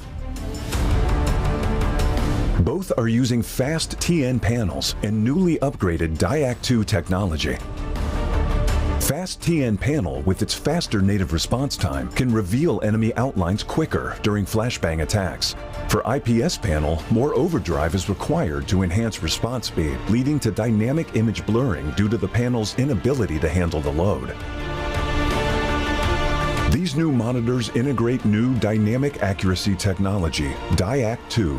The upgraded dual backlight design not only provides FPS players with clearer visuals at dynamic aiming and spray control, but are also more friendly to your eyes.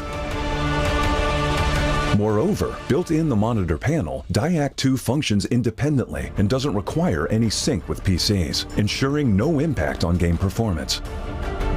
XL setting to share now has Auto Game Mode feature. Besides download, save, share your settings, it will auto-apply different color settings based on your usage scenarios. Outlook of the latest monitors are refreshed. It has incorporated industrial-grade bearings into the height adjustment mechanism, allowing easier and smoother adjustment to the exact desired height. The new monitor series continue to evolve, refining details to ensure players can perform their best consistently in games. This is a brief introduction of the new XL monitor. Feel free to DM us if you have any questions.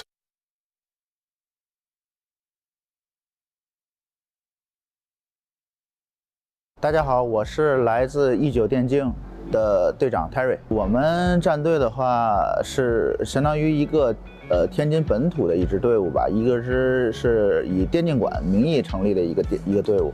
然后呢，我们组建的初衷就是想在国内的这种赛事啊，留下我们那个自己的足迹吧。我们在海选当中跟民间队伍的对决的话，感觉就是说，不管是从队伍的打法还有纪律性来说的话，肯定是民间队伍都要是略逊于职业队伍的。但是呢，就是我们在准备呢，其实我们是参考了很多，包括国内一些顶尖队伍，还有国外的一些顶尖队伍的打法，然后呢，来增强我们自己的一个，包括从纪律性上，包括从我们的个人的那个个人的一些个实力上面吧，就我们一直想往那个职业队的这个水平上面去靠拢，去靠近，能够从这个预选赛那个打过来的话，我们觉得就是都是很惊喜的，就是也是觉得我们这么长时间的努力也没有白费吧。我们赛事的目标的话，就是争取能进入前4名，这是我们一个最大的目标。然后呢，我们也希望在面对国外的对手的话，我们能够有好的表现。对于我们来说，京津冀的这个电竞环境的话，相对于南方肯定是略逊的，但是我们呢，就是说，还是秉承着就是能够在这种环境中能够打出一些成绩吧，激发出大伙的热情吧，为我家乡天津这边吧能够做出一些贡献吧。印象深刻的比赛的话，就是极限之地的比赛，还有那个完美的 PNL 的比赛，在天津啊、北京经济地区啊，还是都比较官方，还是都比较大的一些个比赛吧，还是比较火的。我觉得提高 CNCI 的水平，最主要的还是从群众基础上面吧，多办一些个赛事，多给一些个民间队伍机会，这样的话会更大的激发出大家的热情。像这次赛事，就我觉得极限之地就是非常的好，因为它有一个像民间的这种出现的名额，所以就是说对于大家组建队伍啊、一起打比赛啊、这种兄弟 CS 啊这种热情的话，都会有很大的激发的。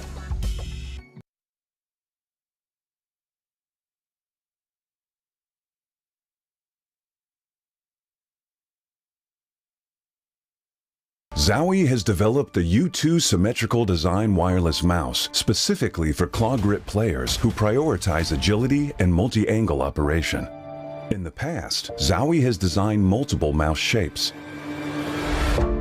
Among symmetrical claw grip designs, the FK mouse series is widely known. The shape of most Zowie mouse series in the past were primarily designed to accommodate significant horizontal movements, commonly found in games like Counter-Strike.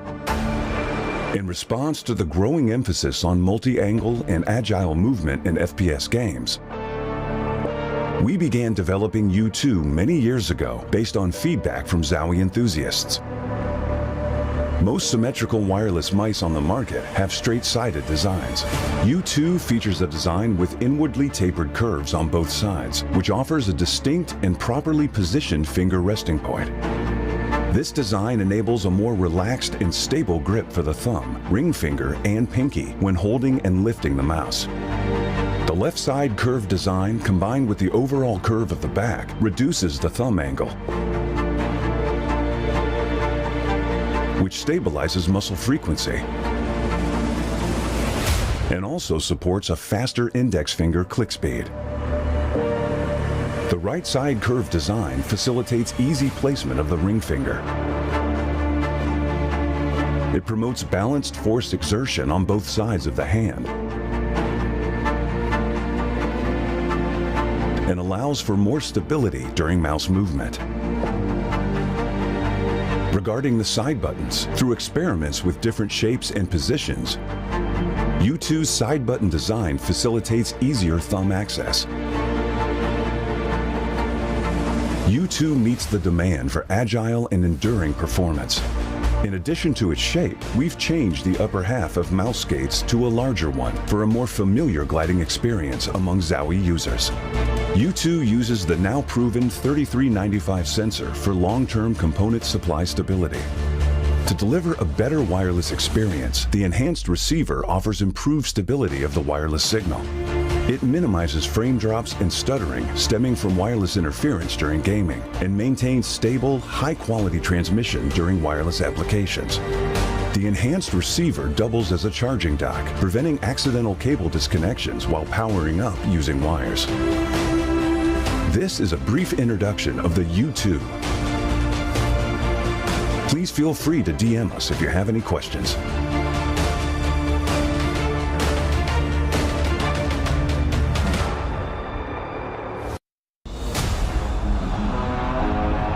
DIAC technology reduces ghosting in fast game scenes, minimizes screen shaking and rapid firing, and tracks speedy enemies better.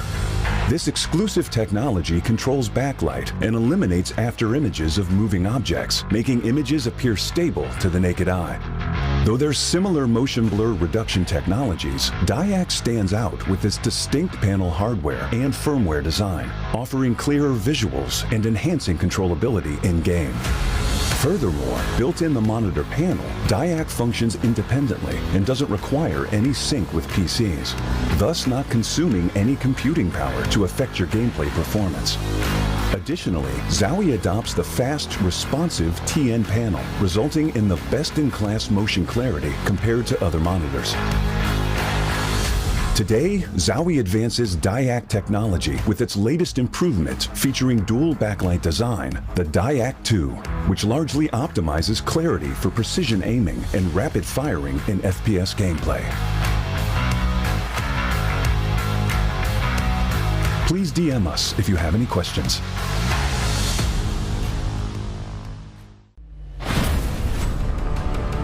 We are proud to announce new additions to the XL series.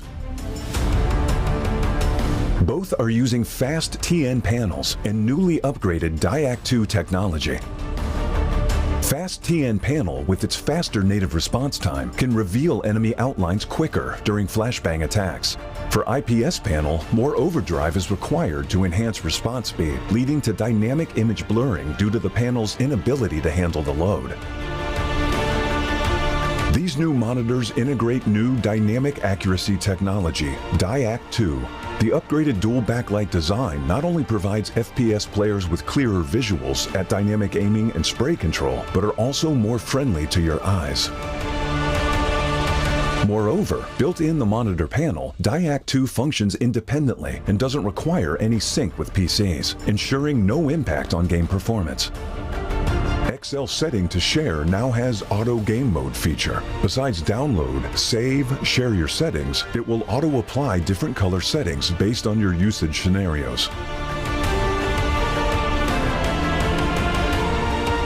Outlook of the latest monitors are refreshed. It has incorporated industrial grade bearings into the height adjustment mechanism, allowing easier and smoother adjustment to the exact desired height. The new monitor series continue to evolve, refining details to ensure players can perform their best consistently in games. This is a brief introduction of the new XL monitor. Feel free to DM us if you have any questions.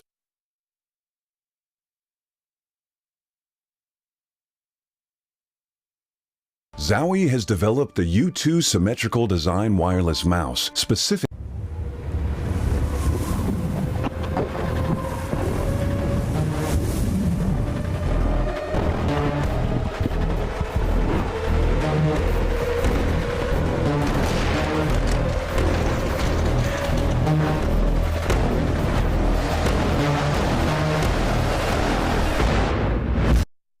Welcome to eXTREMESLAND.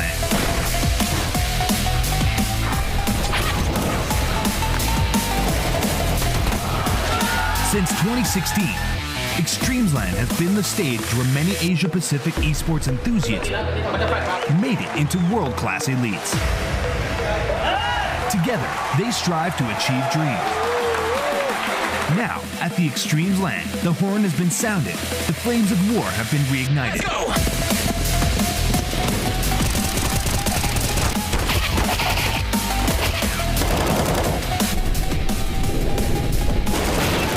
CS players from all over Asia are gathering to fight for their recognition and honor.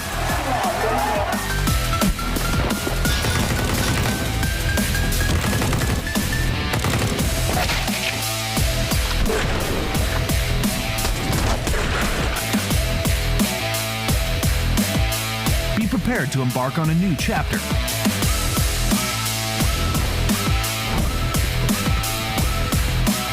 eXTREMESLAND, where infinite miracles unfold.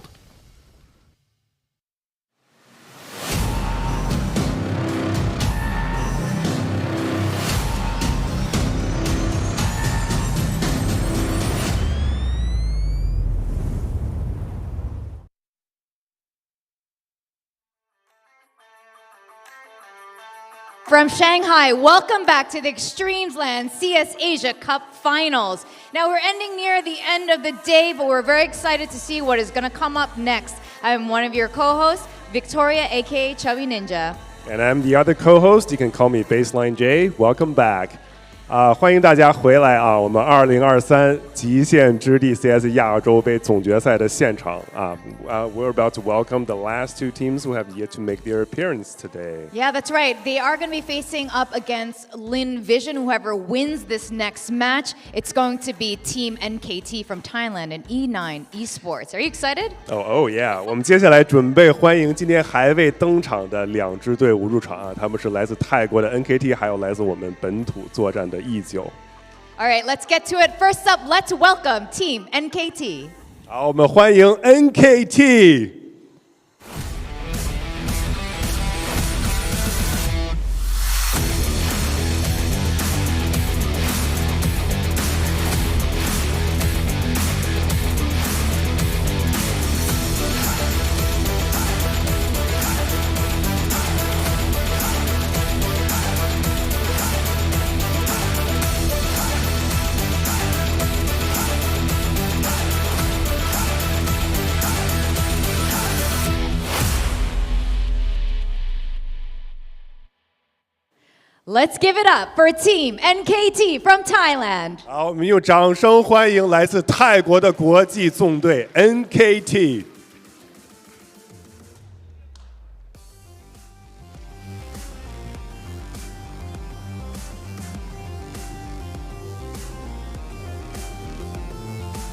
好，掌声送给 NKT。All right, good luck, boys. Please take your seat. Thank you, NKT. Yep, you can settle down in your seats, get ready for the match. As you can see, we've got two subs in today, so it's going to be a very interesting match coming up. All right, without further ado, next up we got E9 Esports. 好，下面我们欢迎来自中国。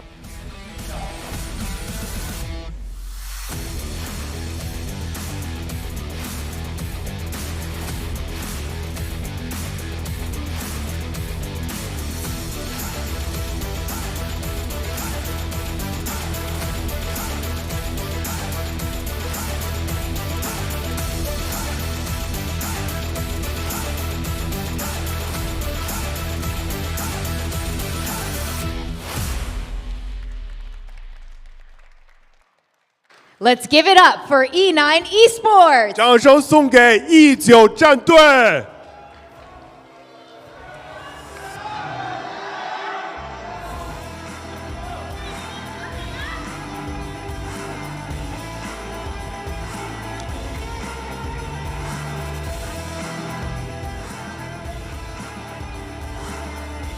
right, let's give the audience a wave. Now you guys can take your seats and get ready for the match.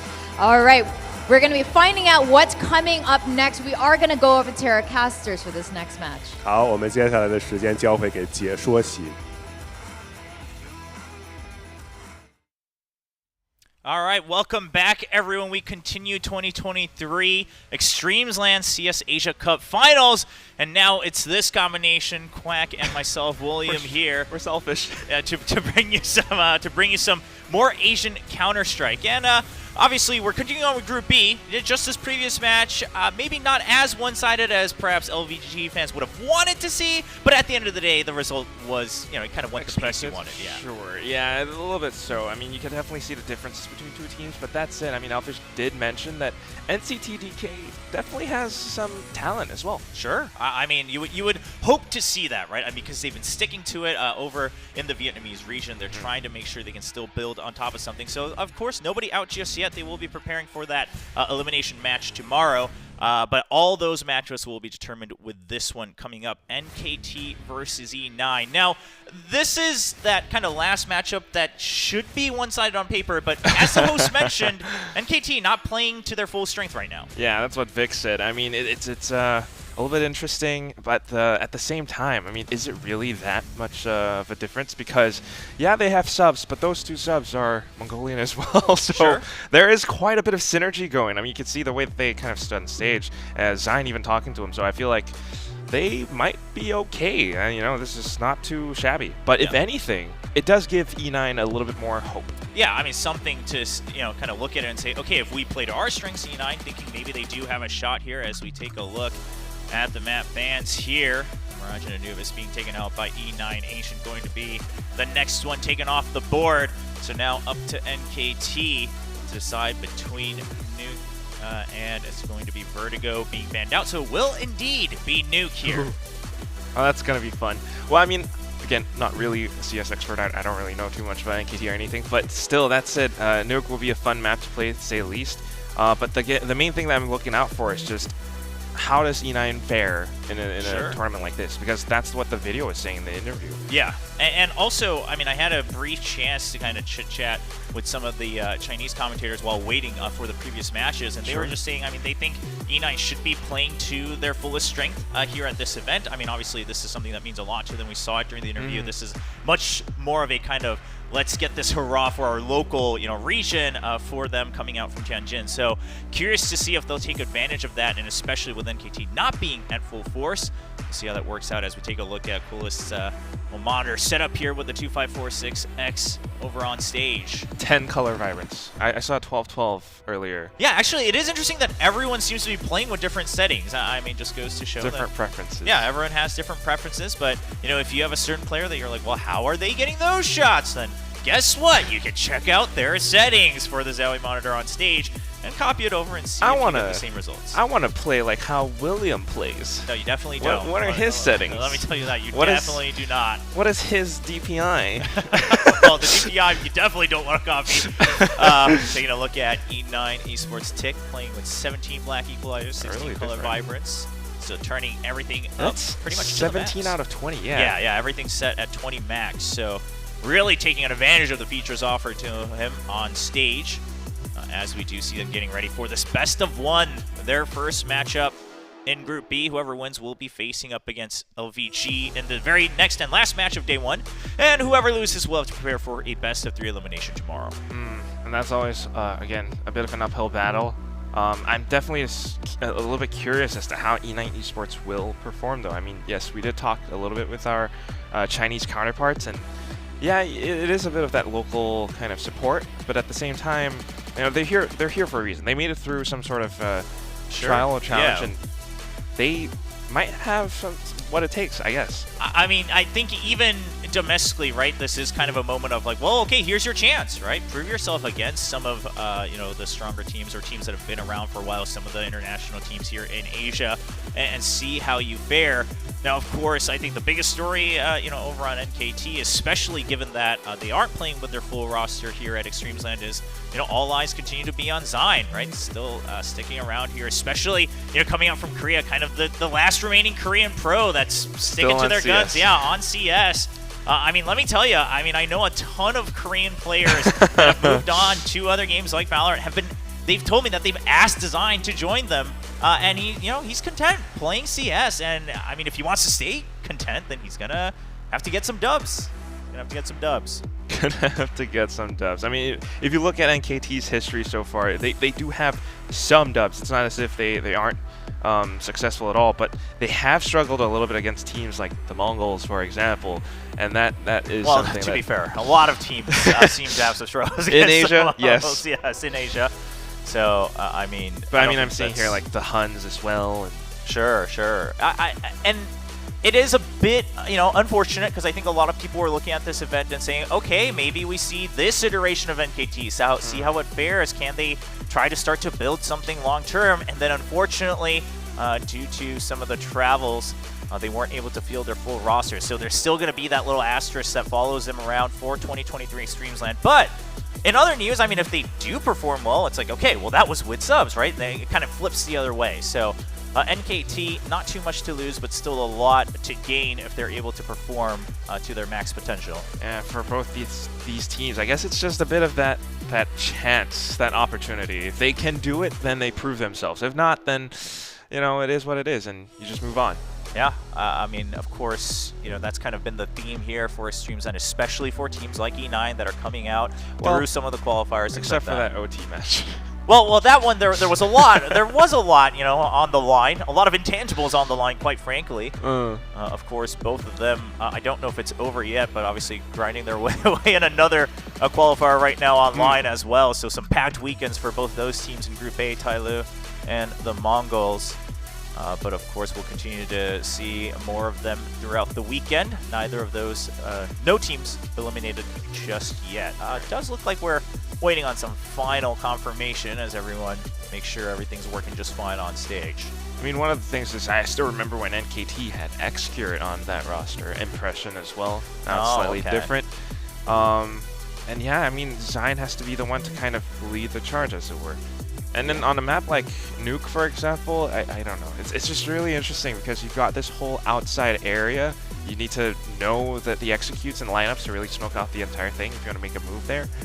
So yeah, it's one of those things, right? CT sided a little bit. Yeah, well, it's also, it's just you need control of that to do anything with the map, because otherwise, especially as T's, you're kind of just stuck inside and you can't do push much. out of hut. No, yeah, I mean, you're stuck in all these close quarters, and the information is very apparent unless you've not only put some pressure but actually gained some ground outside. So, I think a lot of people say, similar to Inferno, where Banana, you want to make sure you're contending for it so that you at least have options to open up the map. Gonna be similar for Nuke. So it is interesting that it wasn't taken off the board here from E9. But as we've said for pretty much all the opening matches today, for the underdog teams, it's like, I mean, pick your poison, right? No matter which map you're going on to, it's gonna be a tough battle. And that's what it is with a best of one kind of series. It's always going to be a little bit tricky, but that said, the teams that really have shown that they know what they're doing, they make it through. It's incredible. We just saw that with Mongols and Tyloo, and that was really, I mean, that was really something. If that's a sign of something to come for the rest of the weekend as well, right? As we get to those best of threes, I mean, this could be a very long weekend for one thing. That's for sure.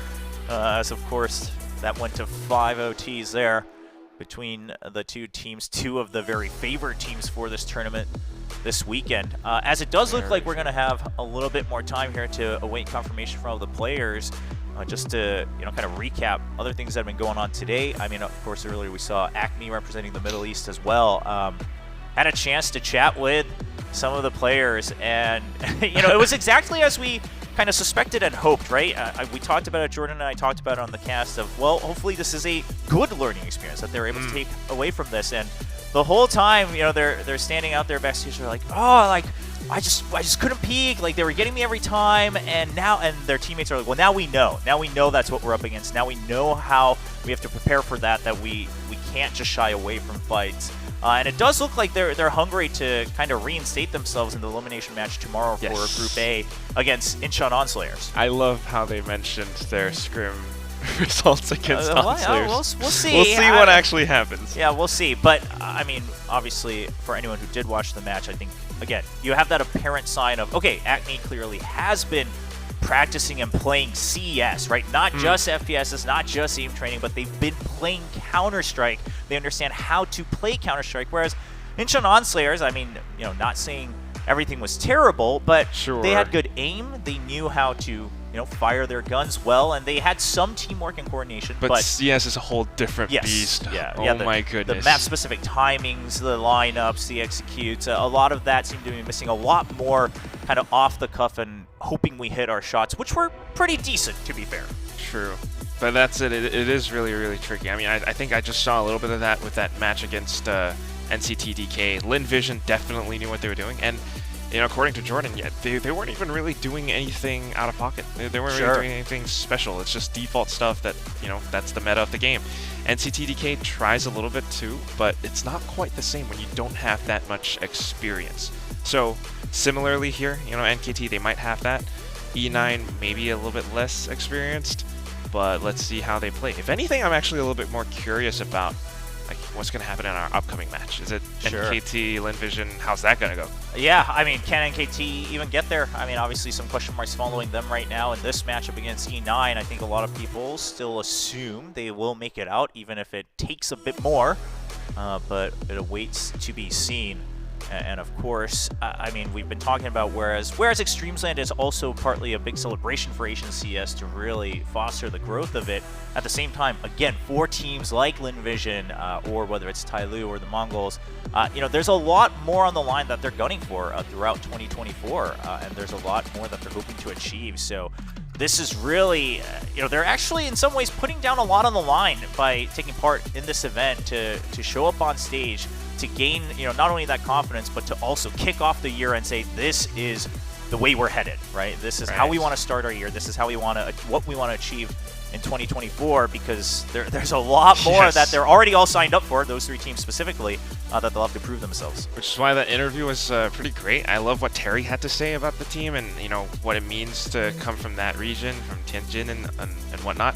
And it's really cool how they're not really phased by any of this. Not the glitz, not the glamour. Yes, they're playing on a stage, but they're here to play CS. They're here to really try and win, and that says something. But yeah, at the same time, I mean, I think it's just always a little bit tricky. eXTREMESLAND, it's great, fostering Asian CS and all, and hopefully we can have more of it. Yeah, I mean, I think that's the big hope for kind of everyone involved, whether you're watching, whether you're playing, or of course, whether you're organizing that.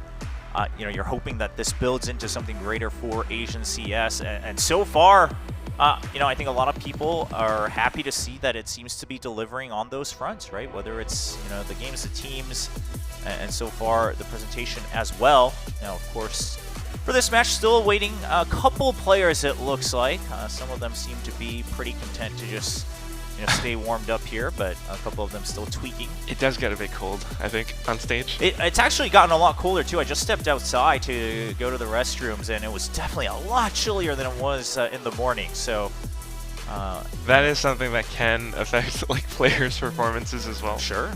I mean, of course, if you want to be a pro, then that's something you have to deal with. But we'll see. But it does look like there's maybe a bit more setup as we see some admins walking around. But I'm sure we'll get all honed out here in a little bit. Earlier we caught Terry on camera from E9, and you could tell that while he tried to say in the interview that they're just focusing on CS, or just here to play some CS and prove what they can do. I think we're starting to see maybe a little bit of nerves coming into play, right? Going up against NKT. Because they did mention in that interview that, playing in China, they have participated in other tournaments before, eXTREMESLAND and some other parts, and some Perfect World tournament. But then, maybe not so much international experience. So NKT might be that first little bit of exposure. Yeah. So some nerves coming in makes sense. Yeah, we'll see. We'll see how that goes. Zine looks chill. Yeah, Zine's also. It's very funny because he's kind of seen as the last one bearing the Korean flag for CS. Of course, we do have Incheon Onslayers, making an appearance here for eXTREMESLAND 2023. But Zine's been around. He's stuck with his guns. But at the same time, he's just here to play some good Counter-Strike. And we'll see. I mean, I think a lot of people are always excited to see that he's still sticking around. No matter what community you're coming from. So. Great to see that he's still happy to be on stage here. I mean, that's the other thing too, is that if you're sticking around that long, you know the game really well. CS2 maybe a little bit different. We've seen some interesting tricks being pulled off in some of the previous matches. The things that they do with the smokes and everything, it's always a little bit fun, and you're gonna always have to adapt and roll with the punches. And of course now, I think one of the bigger punches that the team is suffering is having to play with those two subs. Yeah. What is that gonna be like Of course, yes, we're talking about how they're Mongolian and everything, but how much prep or practice do you really have? And can they, play the same roles that their previous two players? Can they fill that role? Yeah, with Frock and ICLS not being able to participate, see if the replacement goes well here. I mean, you got to imagine kind of stick mostly to fundamentals, but at the same time, I mean, NKT as a roster itself has had so many iterations. So, again, that big question of are they able to establish something where they can continue to feel confident to build upon it? That awaits to be seen. If it was NKT versus Lin Vision, though, what do you think is going to happen? I mean, that's the thing is I think this match is maybe a bigger question mark than that potential one, right? I think a lot of people still say, I mean, Lin Vision Gaming, all things considered, should feel very confident going into whoever moves up from this match. But it does look like we are finally ready. Thank you so much for being patient as it kicks off on Nuke. E9 starting off on CT. NKT will be pushing up front on that T side, and with this pistol heading all together through Trophy. It's a great way to start. Of course, it'll be a little bit easier for E9 as they hold on towards ramp. Toolies and hands. Tick able to come up with 3. What? Doesn't even need the cross as well. Tick just going to push forward. The pinch coming in. He's still staying alive on his own, and Salmon will be able to clean that up alongside him. Wow, just a perfect round from E9. I need a replay. I'm like, were there any names being tossed out? Because they just kind of walked out towards ramp one by one. And no, I think they threw one towards the ramp there. Trying to get that flash. So they did push him out, but it was Tick who was ready. Just didn't take much damage at all. And that's a great start for E9. And we've got 3 rifles and 2 MP9s. No purchases being done from NKT as they got literally no benefit from the pistol. None whatsoever. Just running out with the Glock train. Some coming up from top of Silo. Neverland definitely hears a little bit of it, so goes in for a peek with the M4. Yeah, Neverland just making sure he's keeping his distance as well. Doesn't want to get swarmed. Calls for backup. Salmon will be prepared for that. Terry not wanting to take any risks there. Definitely no need for it either. Just hiding out. Here's the footsteps. He's aware that there's more than one as well, but he's not going to be ready to swing around on both. So runs out of bullets, only able to get the 1-for-1 trade. MP9 retrieved. Okay, there we go. Coolest has it. But other than that, just kind of taking it slow. They don't have many options, and E9 wants to hold on to the rifle, so playing so far back, playing it safe. Yeah, and I think E9's kind of content with just watching outside from way back on CT through Neverland. Otherwise, just making sure they don't give up that A site for free. Finds the target as well. Dobu goes down. And that's down to our last 2. Yeah, I mean, I think, even with the MP9 picked up, the round very, likely here for E9. It's not like they were in too much trouble. But the question is, how much economic damage can you do from NKT? And it's going to say not much at all. First 2 rounds, I mean, if you lose pistol, this is kind of what happens. Yeah, I mean, the scoreline going down the way you would expect. A little bit more money earned with the MP9 kills? Sure, yeah. There was a little bit of that possibility, but at the end of the day, it's not going to be the entire full force you would have wanted for that first gun round, but still, a fair share of utility, just not the full entire arsenal here for NKT. Now this is where we need to see NKT really making it count. If they don't have that much, they can't afford to, use too much. In fact, it's going to be that smoke on the outside that we were kind of talking about before the match even started. Having this gives them more options as they move down into Secret. Oh, Neverland, though. Yeah, Neverland still gets one shot. Now, not going to be entirely aware of the fact that Dobu's already made it through, just making sure that they smoke off the entire entry point into Secret. But, I mean, they are aware that no one's watching it, so surely E9, kind of keeping tabs on that, they'll now send Terry down to scout out B-site. Neverland. He's both into the open, but it's going to be a swing from Coolest, and suddenly the round seems to be quite opened up. Now, if we do see Terry going down, then that pretty much spells the round here for NKT. But if Terry gets 1, if not 2, obviously, things suddenly swing 180. So that's why he's still just kind of holding the position. Dobu thinking that he's not really discovered yet, waiting for his teammates to arrive. But at the same time, everyone else from E9 is making their way 2B. Yeah, good calls as well. I mean, they gave more than enough time for Tick to hide away. Dark all the way down the ramp as well. So now the ball's kind of back in NKT's court. They're going to have to clear everything. I think main thing is, like, Salmon hovering around Heaven doesn't really see anything, so the call is that it's headed towards B, but caught by surprise, Zion, Dovu, they get the kills. It's the bomb being planted. And now a 2-on-4, I guess they go for the retake because these aren't really weapons they want to save. No, they're going to save. Yeah, I mean, it's just like the chances are also just so low. Taking perhaps some unnecessary damage there from 2-0 as he's trying to join his teammate over on the save. But yeah, Zion, good opening kill, just swings out with a wide peek there, out of the door. Still had, you know, his teammates coming out as well from decon, so it was still going to be a double swing, but no damage taken. Gets the first kill, and that opens up the site. MIQ just got taken out. But if anything, yeah, I do think that what you're saying is right.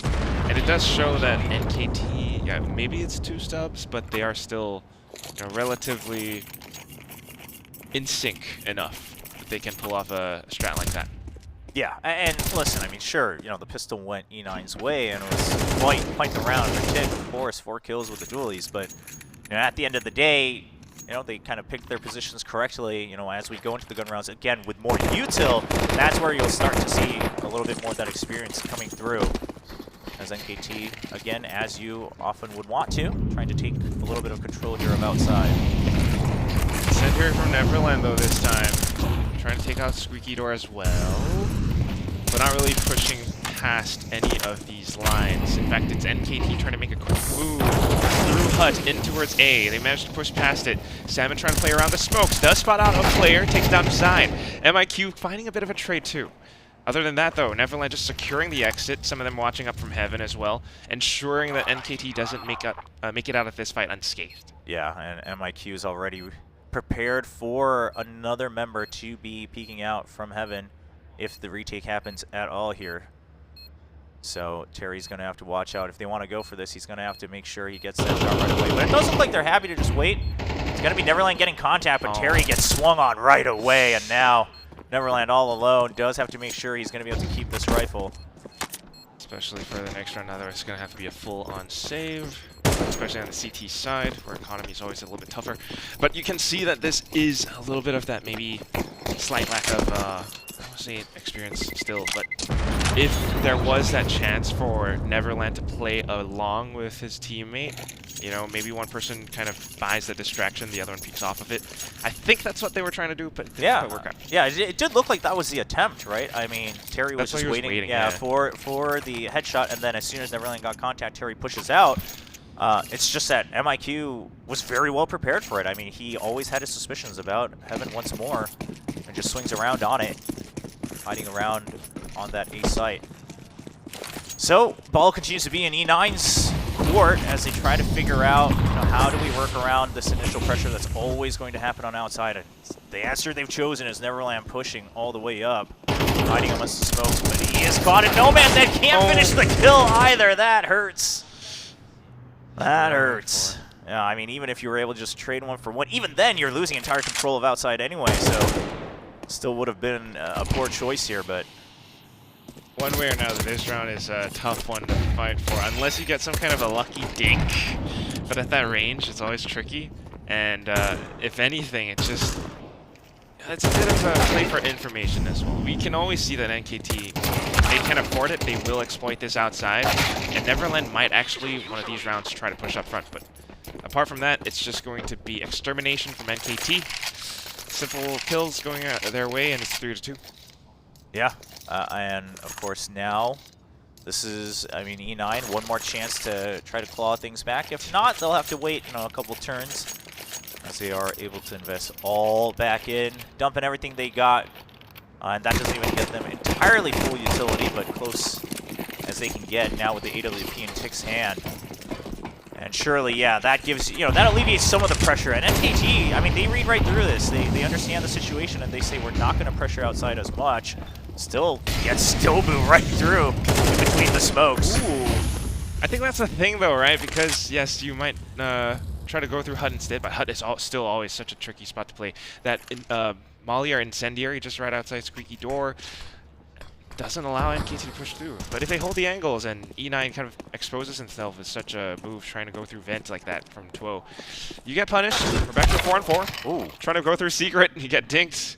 And that's the bomb down. I mean, it's very fortunate for Neverland that he was able to finish off that frag as well. I mean, it looked like he might not be able to commit to it, but he sticks to his guns. And that should give them the idea. Now, of course, the site we know is quite open as we take a look at the radar. But E9 just going to stay grouped up. Now, not too much to work with, just 2 flashbangs. But of course, a numbers advantage. And an op, maybe. But apart from that, it's just NKT making sure that they can hold some of these positions, get the right idea as to how E9 are about to approach. And of course, it's through ramp. Flashes out, anti-flashes.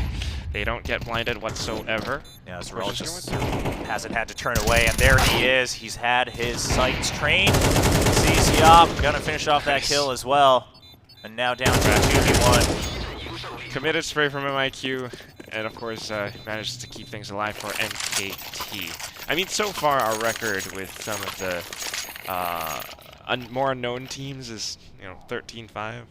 Oh, are we keeping track of that? Who can get the most rounds in their opening match? That's what I'm talking towards. I mean, sure. I mean, listen, amongst them, I mean, that's kind of the biggest confidence boost they can get going into tomorrow because none of them have played against each other either, right? And they're all going to eventually meet up tomorrow in the elimination match, whoever loses here. So, obviously, that's something to look at and say, well, we can have a bit more confidence that what we were trying to do seems to be working better. Of course, all against different opponents. As we do look at another pistol here, a bit of a, half bite with a couple of deagles.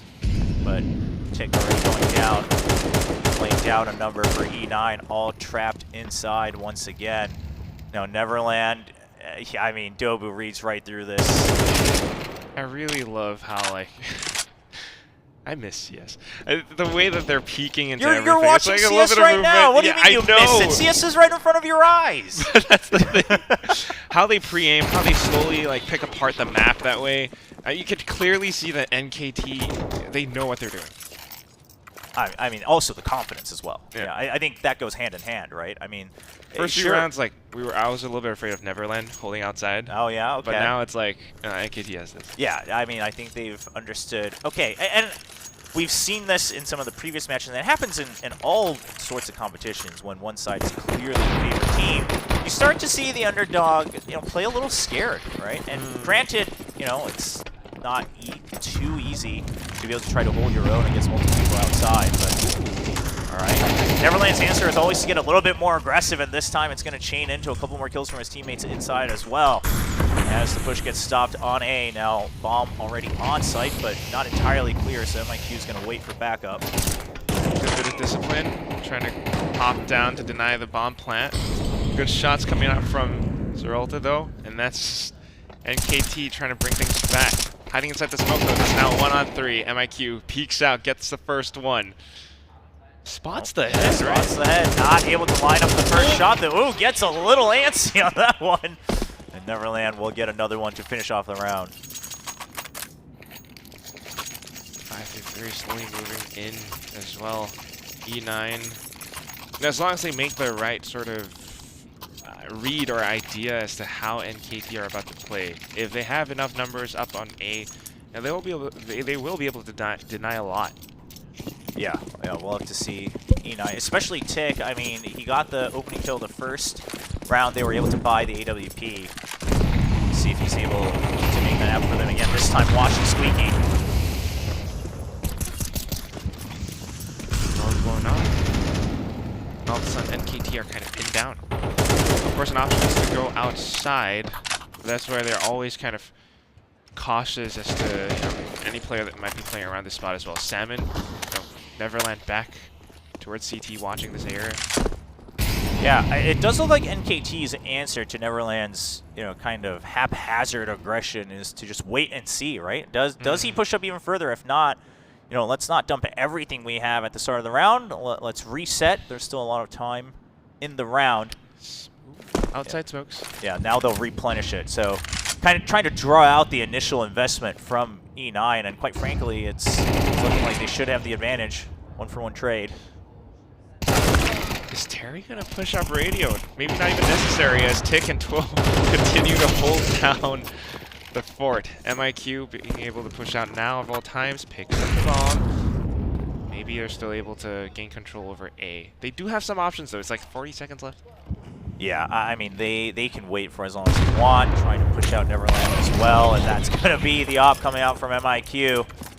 Against the plant down afterwards as well, so it's going to be NKT continuing forward, trying to get back onto that streak. You know, haven't been in trouble economically either, right? Sure, they lost that one round in the middle, but they immediately win the next one, they're back on track. Yeah, as long as they don't throw away too much, like, they're actually good to go. You know, it's one of these rounds where it almost seemed as if they were losing numbers advantage, and then they just come back at the right time, MIQ being able to land his shots outside of Hut. It's the same thing going off. A bit of that outside presence again. Yeah, E9 on that force. Yeah, and now, you know, I think NKT understands E9's always going to somewhat overreact to the previous round, right? The fast push and the, you know, kind of the sneaky entry in from MIQ onto A site. They've drawn that attention. It's left outside entirely empty, and Coolest gets the opening kill as well. It's always, you know, also understanding the tools at your disposal. E9 having these weapons, you know, not quite having the range. Coolest can always, you know, make his presence known. The rest of them actually able to win out in a lot of these close quarter duels now. I thought they might like try to, you know, sell a bit of a fake and then go towards B to get the bomb planted. But, well, I mean, not too much of a need when E9 get kills. Yeah, also just comes to kind of greet you in the middle. So, you know, that investment from E9 not exactly paying any dividends. We'll see if Salmon able to rack up a little bit more in terms of cash here. Does get spotted, and yeah, Zeralt says, I'm not taking that risk of re-peeking right away. Waits for the approach. Another clean round for NKT. 7-3. Nearing the end of the first half now, so E9 just making their investment known. Tick back on the op. But if anything, I feel like in that previous round there was an idea to try to pull off a bit of an unexpected rush against NKT. But NKT had that experience to post Coolest up towards radio, and that's kind of how they're able to dwindle E9's forces. We'll see, trying to watch for Squeaky again, but Coolest already prepared. Neverland does get another kill, this time onto Zine as the opening. And it's hard outside control for E9. Should be able to rotate some forces back towards the inside of the map. Now, NKT, if they, as they lose another member, I was going to say, I mean, if they wanted to play it traditionally, you know, you probably wait to try to retake some control of outside or at least gain some more info. But trying to just hold on to their guns, I think NKT's banking on the fact that E9 seems to always aggress once they have an advantage, right? They're always pushing back forward, just saying, hey, let's keep the momentum and let's approach. But this time, E9 gets the frags. Bit of a pacing thing and maybe underestimating their opponent a little bit. I feel like they were trying to peek out to win on some of these duels or maybe try to go for a trade, but that's not really what happens. And now we're back to this op and AK. 50 seconds left on the clock. They do have the economy to keep going. Oh, sure, yeah, I mean, no problem. We're only 2 rounds away from the half. Now, they do know of Terry's presence. They're just going to buy some time on the exit here. Makes a bit of noise as well. Try to pull off fake his movements. Really, he's just hiding underneath. Neverland holding from decon as well. A lot of vision here. Yeah, they're not ready for that. They're just more so afraid of Terry holding some of these close angles, which he was. But it's going to be that. Oh, nice little jiggle there from Neverland, and that's going to be Coolest, kind of pinned against the wall. But as you mentioned, Quack, I mean, the economy not really taking much damage at all as we stare down the barrel of the last round of the first half. I mean, I think that's kind of what Jordan Elfish was mentioning from before. If, you know, a new team like E9 can actually make it a 7-5 and go a little bit further than 5, that'd be pretty nice. Yeah. I mean, they're on the verge of doing so, and of course, last round of the half, now they're gonna, commit to the double op, sending one down towards the ramp, and then Tick's still gonna hold on to outside. Just trying to keep them. NKT not giving that to them. All right, now the big question is the fast pushes into A site have always given them trouble, and it looks like it's going to continue to be the case. Zine opens the site, and Zeralt's ready for the peek back out event as well. I mean, sure, you have your ops stationed in the obvious places, but then NKT just says, this has worked before, just rush into the site. Cover it with smokes and fire to flesh out the normal, usual corners. And then all we got to worry about is just pretty much heaven. Yeah, I mean, also just kind of the understanding the timings, right? I mean, if you're going to have two people posted on different fronts, you're having the util set up on outside as well. That means it's not stack, and generally it's not, in the site on A. Fair enough. Especially with that op being sounded off pretty early on. So now, bomb planted, everyone's got all the angles covered. NKT with the experience, and it's the first half 8-4. All right, so not the perhaps hopeful and impressive half that some people were looking forward to from E9, and maybe even more so the local audience here. It was kind of cool to see them, giving some big shouts and cheers for E9 on their entrance that first as well. round, yeah, just supporting the domestic scene here for Chinese Counter-Strike, but and not exactly the scoreline you would have wanted to see from them in the first half, if you were hoping for, kind of that upset potential from E9. Maybe not, and especially even more so if we, swap sides, NKT on the CT. This is a map that can be a little bit tricky for terrorists to push through. Yeah, I mean, I think this is where we'll see even further, right? Does E9 have all the understanding of utility and timing when it comes to especially, pressuring the obvious parts of the map? I mean, outside is always going to be on everyone's radar. It always has been. So the question is do you have, whether it's variance, whether it's game sense, whether it's timings, other lineups, something to keep NKT on their toes? We'll find out as we count down into the second half. E9 just one smoke, one flash to work with. They're definitely trying to make a little bit of presence known, though, watching the outside. I don't know if this is an angle I would want to fight with against the USP with a Glock. Yeah, just the flashbang up top to push their ult back, and now it does accomplish what they intended, but the question is are they ready for coolest? They're getting drawn quite a bit by Zeralt, but they haven't finished him, so they're all caught outside. Eventually finishes off 2 kills. They even get coolest in secret, and the third kill onto Zeralt as well. Not only are they getting kills, they actually managed to get a couple of players pushing down into B. Nine wanted to rotate, but then, lo and behold, here comes Terry. MIQ's the only one around the site. Yeah, they spot him as well, so just has to get kills, and it's 2 people, not ready for that, so all the kills plus the plant here for E9, getting both pistols. We'll see if that spells a little bit more trouble for NKT. Might be, but they are forcing the issue. NKT? Oh, they're toying with the idea. Okay. But I don't... Okay, all right, so we're going to have a scout, a couple deagles, CZ as well, and lots of smoke. So really combating with the idea that, the util usage should be in their favor. We'll see if that's the case. Coolest. Gets the headshot. I mean, if you're buying that scout, surely you're going to be ready for it. No, Salmon has made it through secret, but not able to push confidently on his own right now, just holding that area for a little bit more options towards the later part of the round. I love that Zion's right around the corner, playing the headshot angle.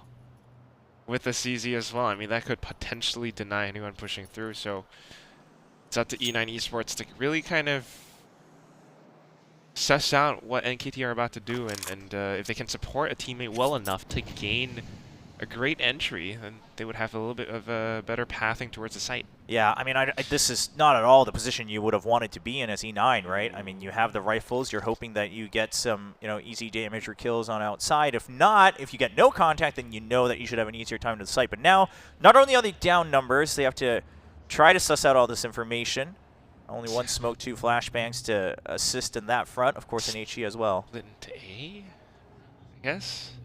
I mean, at this point, if it's Salmon who has to do it, then he's all on his own. But it does look like he's getting ready for that support from outside. And Zeralt's going to get another kill onto 2-0. And Terry, he just has to do it by brute force. He gets 1. He's able to get the second. And that breathes some life back in, 3v3. It is rifles against pistols, so this is what should be happening. The bomb planted now, a little bit more confidence as well. Yeah, they find the opportunity to get ticked back into HUD as well. Wants the timing from HUD. Yeah, but Salmon's right outside as well. So the angle's there, but Terry not aware of the quick drop coming in right as it lands. So MIQ once again being the fragger here for NKT. Zine gets the kill as well. I mean, Quack, you say it's supposed to go one way, but that's not quite NKT's game plan. As Zine gets a double with the CZ, and the bomb will be defused. That's kind of one of those moments where not really playing much together. I feel like it's one of those points where you just mentioned it. A bit of nerves and then confidence issues coming from the underdog, knowing that you're playing against NKT. Yes, we have rifles, but they have pistols, and we have to watch out for them still. Yeah, and I think just that it's a lot of hesitation. Yeah, they're thinking maybe too far ahead, right? Of like, well, what if we lose more members, or what if we drop a rifle? Like, let's kind of make sure we wait. And the flip side of it is, sure, on CT E9 they would kind of aggress whenever they were on these saves or force buys, whereas NKT just said, we got one kill, just wait it out. I mean, ball's still on the T-side court. They're the ones who eventually have to push forward. Exactly. And NKT, the experience, definitely knows that. So right now, even without any players really posted up outside, they know that they can control Secret with the utility. They know that they can just kind of hold things still. Yeah, and no util on the side of E9 anyway. So sure, NKT banking on that a bit, looking at the economy, but that absolutely pretty much secures outside in favor of NKT off the bat. Terry looking for a cheeky kill. Goes for a quick swing out, but not able to get the kill on either side. MIQ takes a lot of damage, but he's happy to just keep them at bay for the time being. So far, so good. Even repositioning as well. If you've got Coolest here to back him up if necessary. E9 starting to make a move, but all these footsteps are easily heard. Position's a little bit obvious as well, so straight into the blender, and Dobu picks up a quick double. 10-5. Can E9 get like one more, maybe? I mean, I think it's possible given what we've seen from them, but at the end of the day, I think we're already seeing, okay, this should be going the pace and direction a lot of people expected. Again, it's always going to be the question relies on E9, right? What else do they have prepared from the T side? 24 rounds in the first half. Again, this is the side to watch after all, but right now, NKT just suffocating them with utility. E9 maybe trying to make use of the outside smokes to sneak into Secret. As we mentioned, it's always a bit more of an option. I love that Neverland is playing around the silo, so this gives him a bit more vision. Yeah, lands. Oh, he got the safe landing onto the roof, but at the same time gets picked off as Zeralt is ready for it. And you have teammates that have gone through Secret, but again, you don't have any information if there is follow-up coming out from outside. So E9, run boost. All pressure's on him. Oh, right. This is so interesting. They wanted to, but Dobu's just gonna hide away. Backup's already here, by the way. I mean, NKT was ready for this. A little bit of friendly fire too, and look at this, the experienced Dobu just holding the angle. He knows they're here. The bomb is down. He just has to spray. But okay, a bit of a double peek, and all of a sudden things are turning around just for the time being until 2-0 comes back in to trade off for MIQ. 1 on 3. Of course, this is pretty much over. Yeah, I mean, already a 1v3 there. Not much health to work with either. No util. So E9, this is the thing, and I mean, I think we're kind of starting to repeat ourselves here for some of these opening matches is, okay, there are moments, right, where we're like, okay, you understand some of the basic fundamentals that you're going to need to even have a shot at combating some of the more experienced Counter-Strike teams here at eXTREMESLAND. And then, E9 showing that, but at the end of the day, it's things like, okay, Neverland, goes on silo, tries to get closer, gets even onto the roof, makes that landing with the knife out. But at the same time, Zeralt just picks him off right away. It's just, that 2% where you're like, well, not able to stay safer, and then Dobu just making sure that there's no advantage taken on Squeaky. Again, another round of pistols, some upgraded pistols here for E9, but they're not even going to get anything out of that. The pop flash, too, runs out of ammo. I feel like if he actually had a full mag, he would have been able to take out Tick. Yeah, Tick was definitely a goner there, saved by the bell, so to speak. Zine just happy to let them waltz right in. Because what are they going to do? Shoot me? No. Apparently not. Apparently not. Not against Zine. Tick already taking a lot of damage. Did pick up that AK, so he'll find something for his troubles, but... Same one-on-one. And he knows that his position's given away, so a bit of a jiggle, which is really nice. Tick so far has been the impressive outlier for E9 Esports. But stuck in this one-on-one, Dovu trying to make it competitive, just playing hide and seek. As soon as he tries to hop through the window, that's when he peeks out. So, match point now for NKT. Yeah, match point. Pretty smooth, contrary to, you know, you might be saying, oh, well, how do you not get those rounds? I mean, sure, you know, getting 2 pistols helps, right? gets you pretty much more than half the way. So, other than that, NKT able to just stay on top of E9 in a lot of these kind of fundamental scenarios. Also, just kind of the push and pull from round to round, just understanding how basic reaction is going to work out for E9 in the first half. Or if anything, NKT, what happened to those pistols? I mean, that is a good question as well. I mean, because in theory, without those, this could have very well been looking down at a 12-0 scoreline so far. That said, this is one of those last few rounds for, you know, last few supposedly, for E9 because they have the rifles trying to make it work. They managed to get a couple kills and then a bit of a pistol mishap. Yeah, Zine trying to get a cheeky kill on the jiggle back out, but it is 2 people. Didn't account for that one. And right into the scopes of MIQ. And that's the triple with the op. MIQ definitely kind of the standout in that one. Just saying he is here to hold the fort for NKT as he steps in for eXTREMESLAND. Zine happy with that one for his teammates to be able to really fill in all the spots they needed to. And you can see kind of the laughs on E9's face as well. Again, I don't think anyone, even themselves, were hoping for a victory, but more so, you know, can we play our game even, right? Can we do that? And I would say mixed results. I would say mixed results, but... Pistol's good. Yeah, Pistol's good, yeah. And nothing to cry about, but maybe nothing to celebrate too hard for E9 either on that one. Yeah, definitely seeing once some of the buys started coming, especially for NKT on their T side. That's the thing that stands out the most because they had a little bit more decisiveness as they pushed out. Meanwhile, there were a few rounds where we saw E9 kind of shaking a little bit and not sure, you know, when to peak or if we should do it together.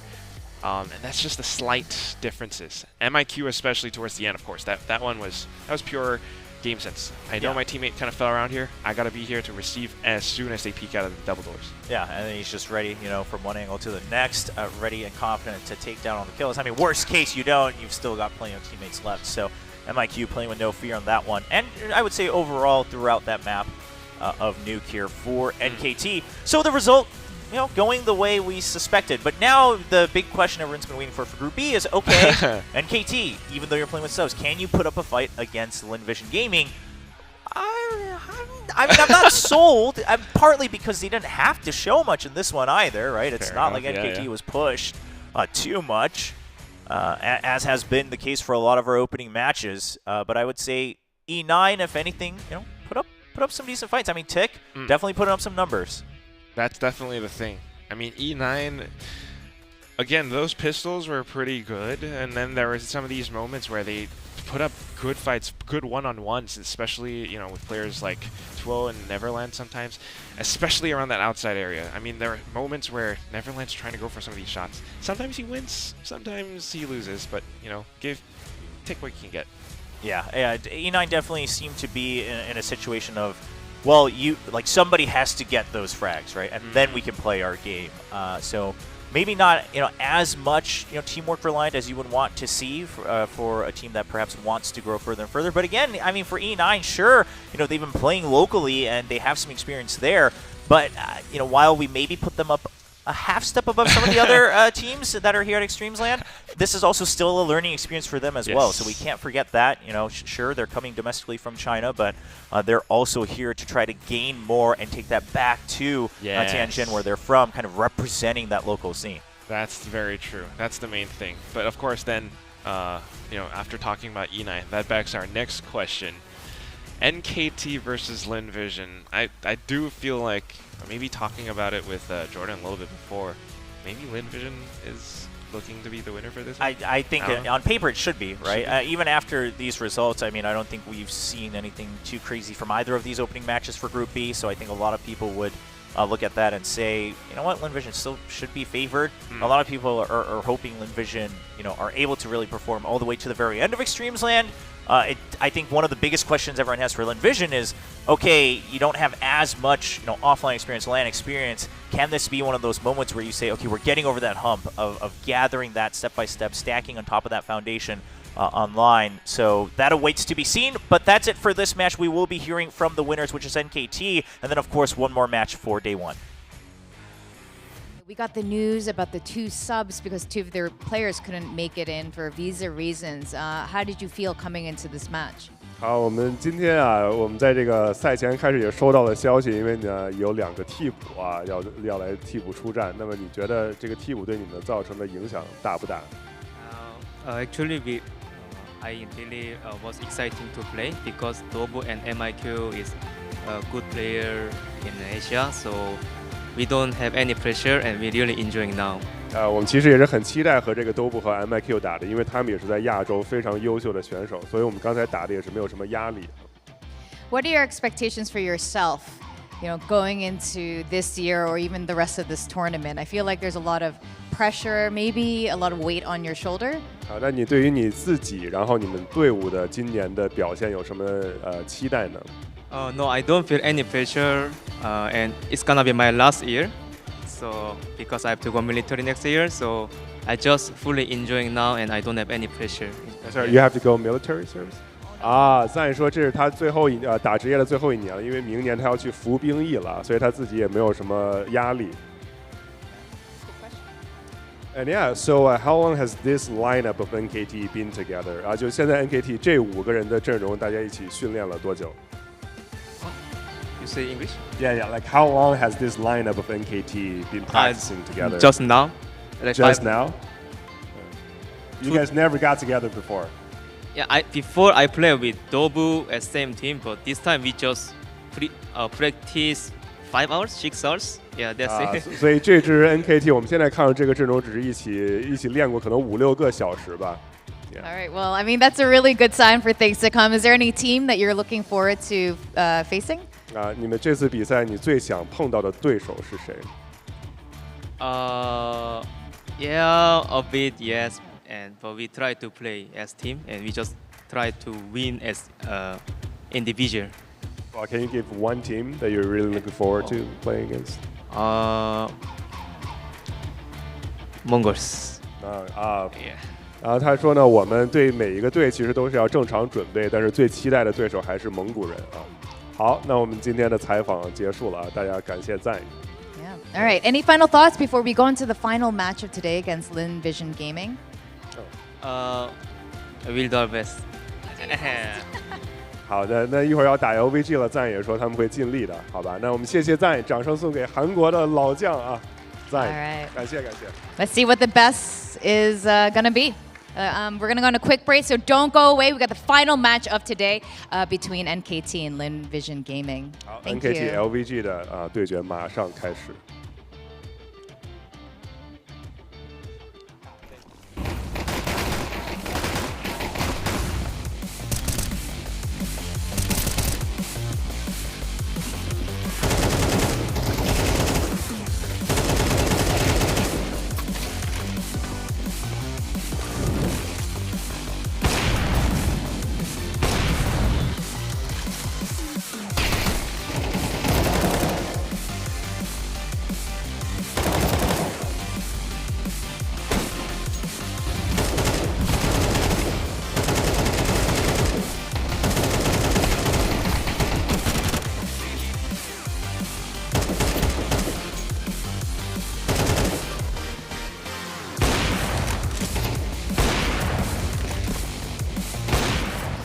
Zowie has developed the U2 symmetrical design wireless mouse specifically for claw grip players who prioritize agility and multi-angle operation.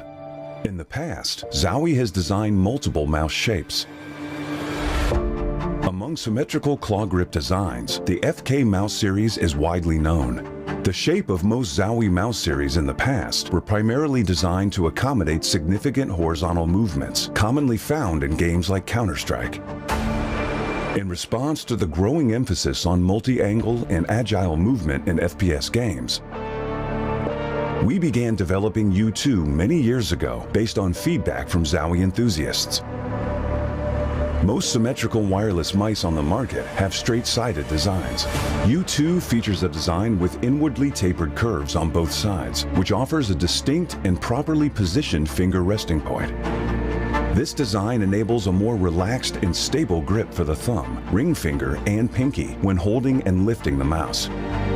The left side curved design, combined with the overall curve of the back, reduces the thumb angle,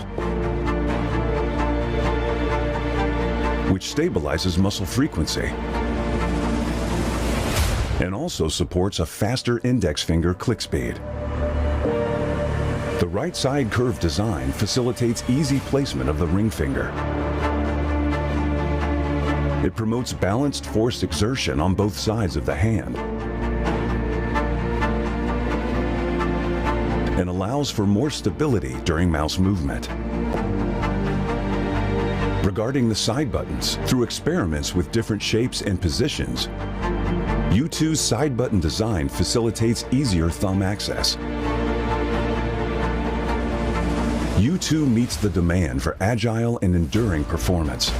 In addition to its shape, we've changed the upper half of mouse skates to a larger one for a more familiar gliding experience among Zowie users. U2 uses the now proven 3395 sensor for long-term component supply stability. To deliver a better wireless experience, the enhanced receiver offers improved stability of the wireless signal. It minimizes frame drops and stuttering stemming from wireless interference during gaming and maintains stable, high-quality transmission during wireless applications. The enhanced receiver doubles as a charging dock, preventing accidental cable disconnections while powering up using wires. This is a brief introduction of the U2. Please feel free to DM us if you have any questions.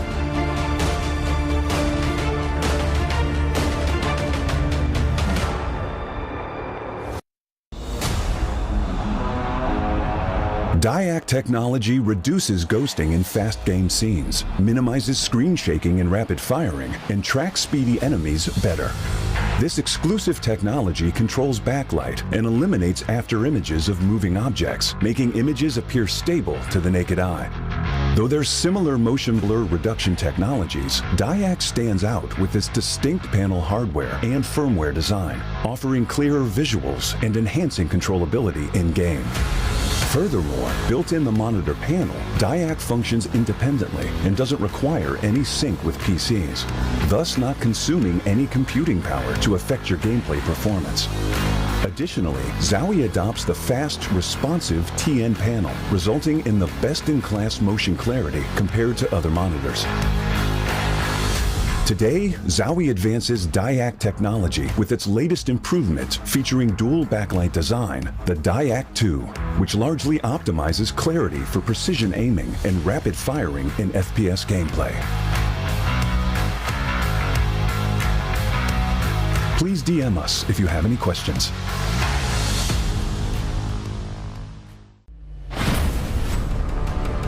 We are proud to announce new additions to the XL series.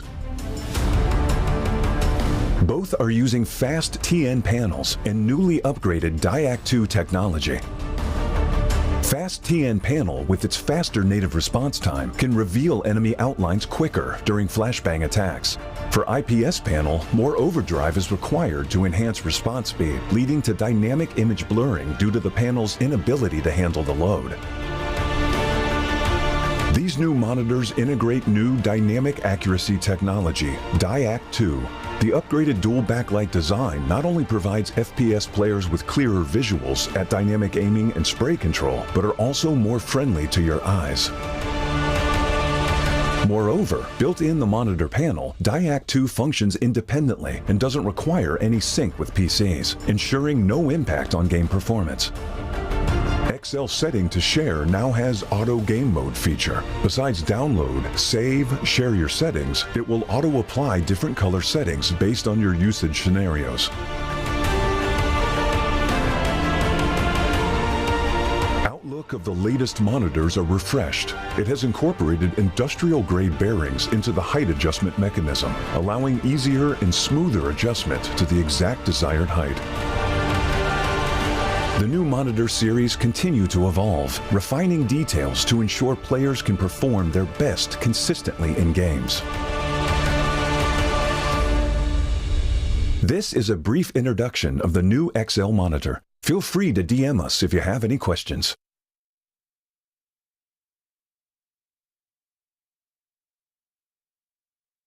大家好，我是来自 LV 的西瓜。首先就是进入 M2是比较高兴嘛，然后我们当天直接玩了密室。对，然后我们状态保持比较好，是我们前端的集训时间比较长嘛。第二次吧，就是去年差不多也是年底的时候也参加过一次。我觉得极限这个比赛可以让亚洲这些附近的队伍都可以来参加这种线下的比赛吧，因为很多大赛我们没有这种亚洲这种大范围的，很多是国内的小范围比赛。这个属于一个比较大型的赛事，在亚洲，我觉得就可以带动我们亚洲赛事的生态吧，然后让我们这个线下就更有活力一点。我们目标肯定还是争取拿个冠军吧。然后做准备的话，可能也是布置了很多赛前的战术什么的嘛。CS2和 CSGO 已经完全是2个游戏了。然后前一段时间我们适应并不是很好，但是最近我们已经适应过来了。我们优点还是挺明显的，就是我们比较有活力，比较有冲劲。我们劣势我们可能没有那么稳重，然后可能我们打起来也可能会紧张怎样的。我觉得亚洲 CS 近2年参加了更多的那种全球性的比赛，也是在进步。我觉得离欧洲的水平确实还差一点，但是已经很努力在追逐了。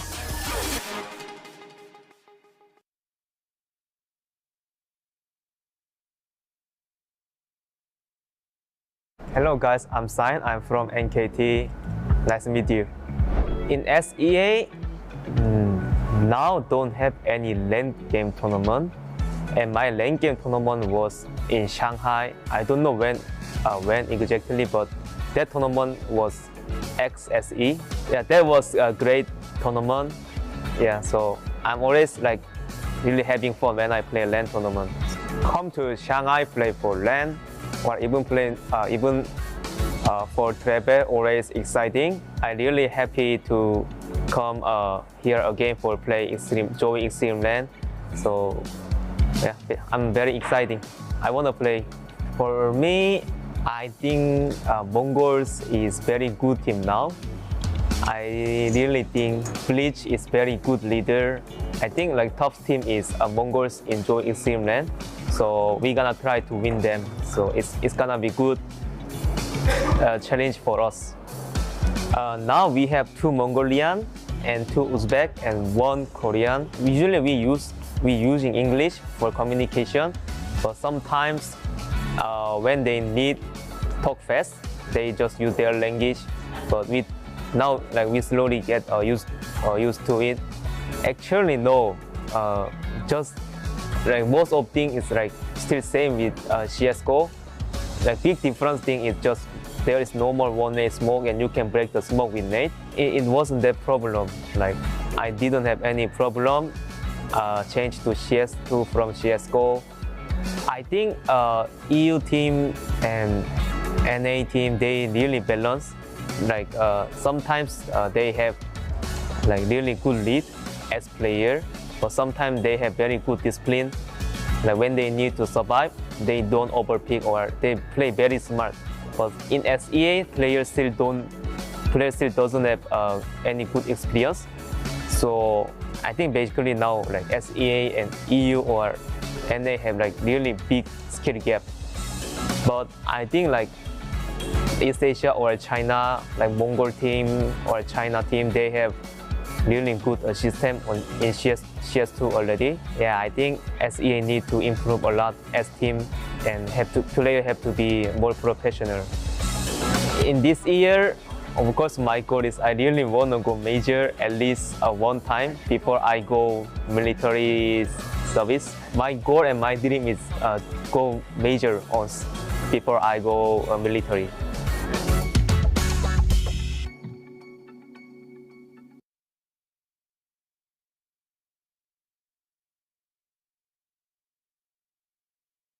Zowie has developed the U2 symmetrical design wireless mouse specifically for claw grip players who prioritize agility and multi-angle operation. In the past, Zowie has designed multiple mouse shapes. Among symmetrical claw grip designs, the FK mouse series is widely known. The shape of most Zowie mouse series in the past were primarily designed to accommodate significant horizontal movements, commonly found in games like Counter-Strike.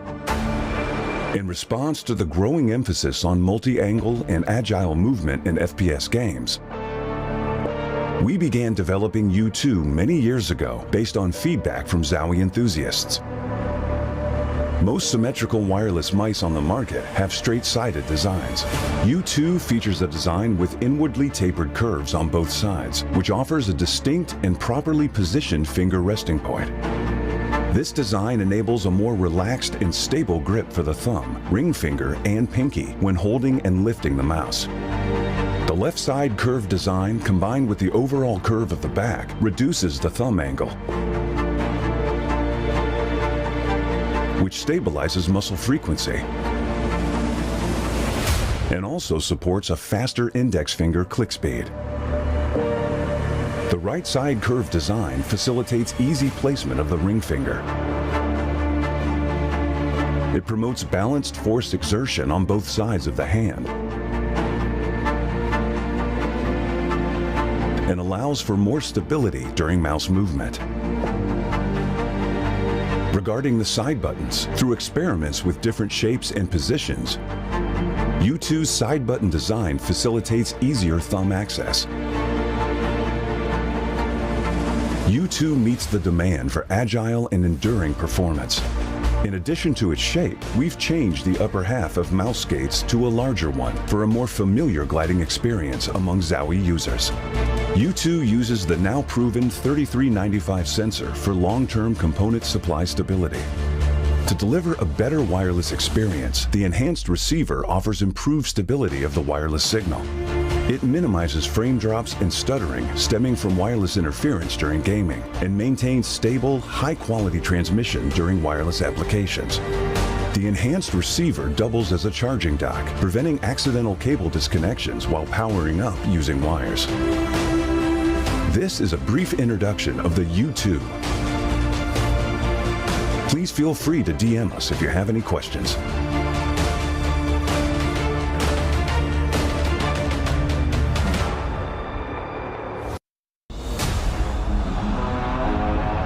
DIAC technology reduces ghosting in fast game scenes, minimizes screen shaking and rapid firing, and tracks speedy enemies better. This exclusive technology controls backlight and eliminates after images of moving objects, making images appear stable to the naked eye.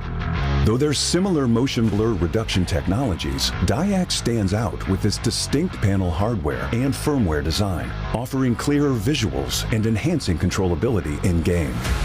Furthermore, built in the monitor panel, DIAC functions independently and doesn't require any sync with PCs, thus not consuming any computing power to affect your gameplay performance.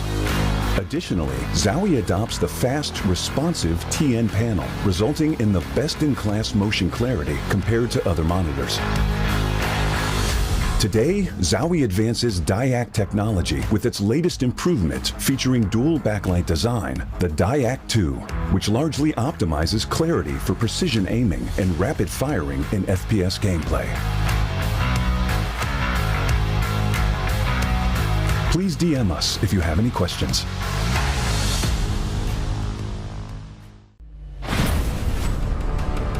We are proud to announce new additions to the XL series.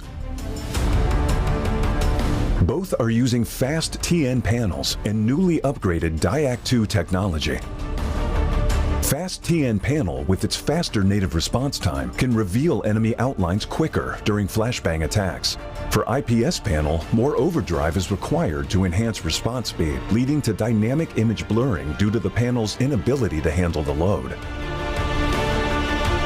These new monitors integrate new dynamic accuracy technology, DIAC 2.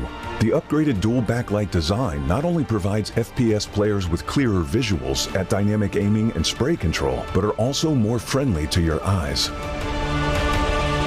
Moreover, built in the monitor panel, Diac 2 functions independently and doesn't require any sync with PCs, ensuring no impact on game performance. XL setting to share now has auto game mode feature. Besides download, save, share your settings, it will auto apply different color settings based on your usage scenarios.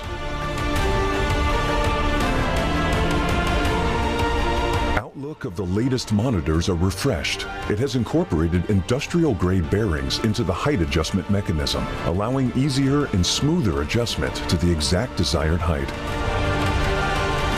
The new monitor series continue to evolve, refining details to ensure players can perform their best consistently in games. This is a brief introduction of the new XL monitor. Feel free to DM us if you have any questions.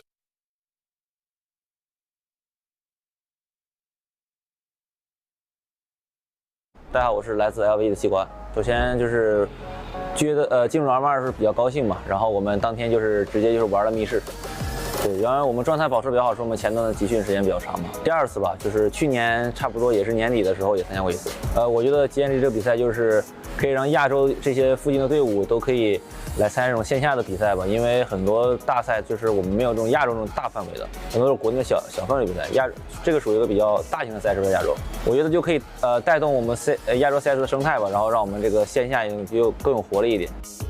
我们目标肯定还是争取拿到冠军吧。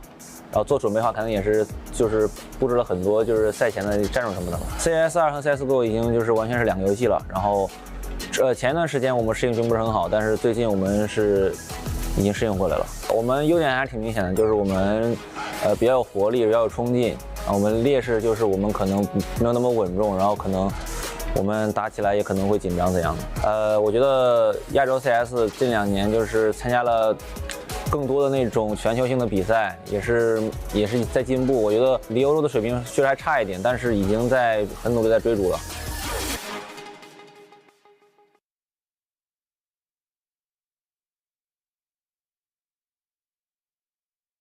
Hello guys, I'm Sign. I'm from NKT. Nice to meet you. In SEA, now don't have any LAN game tournament. And my LAN game tournament was in Shanghai. I don't know when exactly, but that tournament was XSE. Yeah, that was a great tournament. Yeah, so I'm always like really having fun when I play LAN tournament. Come to Shanghai, play for LAN, or even play for travel. Always exciting. I really happy to come here again for play join Extreme LAN. So. Yeah, I'm very exciting. I want to play. For me, I think Mongols is very good team now. I really think Bleach is very good leader. I think like top team is Mongols in Joy Extreme LAN. So we're gonna try to win them. So it's gonna be good challenge for us.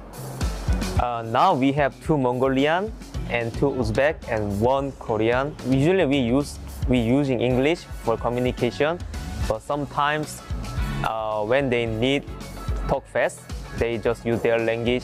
But we slowly get used to it. Actually, no, just like most of thing is like still same with CS:GO.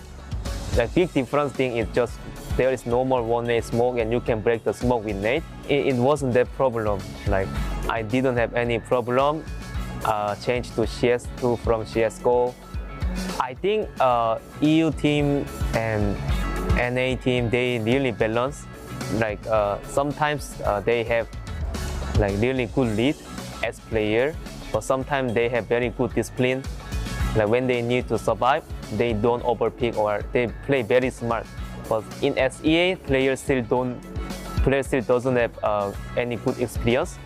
So I think basically now like SEA and EU or NA have like really big skill gap. But I think like East Asia or China, like Mongol team or China team, they have really good system in CS2 already. Yeah, I think SEA need to improve a lot as team and player have to be more professional.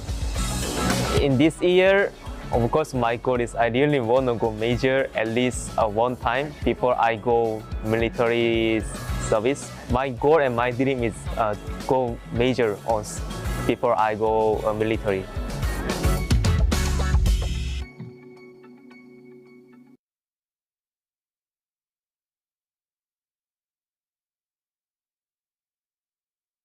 Zowie has developed the U2 symmetrical design wireless mouse specifically for claw grip players who prioritize agility and multi-angle operation. In the past, Zowie has designed multiple mouse shapes. Among symmetrical claw grip designs, the FK mouse series is widely known. The shape of most Zowie mouse series in the past were primarily designed to accommodate significant horizontal movements, commonly found in games like Counter-Strike. In response to the growing emphasis on multi-angle and agile movement in FPS games, we began developing U2 many years ago based on feedback from Zowie enthusiasts. Most symmetrical wireless mice on the market have straight-sided designs. U2 features a design with inwardly tapered curves on both sides, which offers a distinct and properly positioned finger resting point.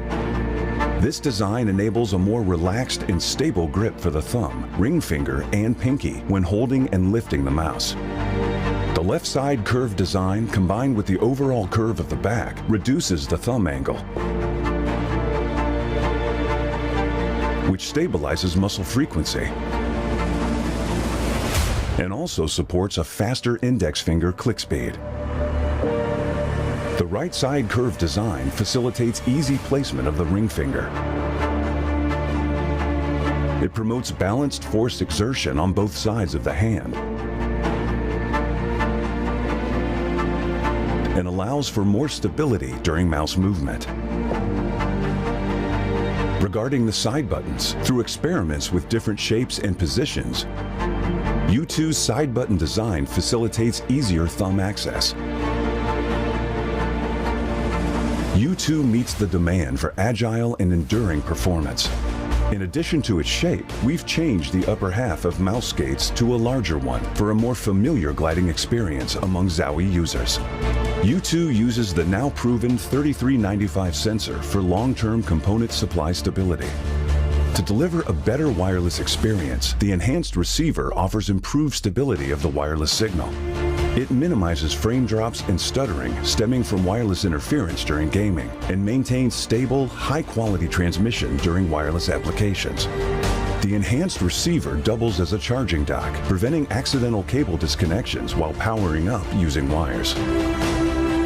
This is a brief introduction of the U2. Please feel free to DM us if you have any questions.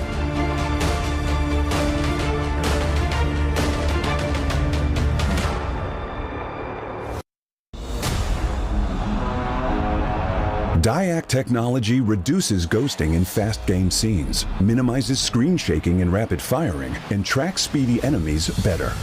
This exclusive technology controls backlight and eliminates after images of moving objects, making images appear stable to the naked eye. Though there's similar motion blur reduction technologies, DIAC stands out with its distinct panel hardware and firmware design, offering clearer visuals and enhancing controllability in-game. Furthermore, built in the monitor panel, DIAC functions independently and doesn't require any sync with PCs, thus not consuming any computing power to affect your gameplay performance. Additionally, Zowie adopts the fast, responsive TN panel, resulting in the best-in-class motion clarity compared.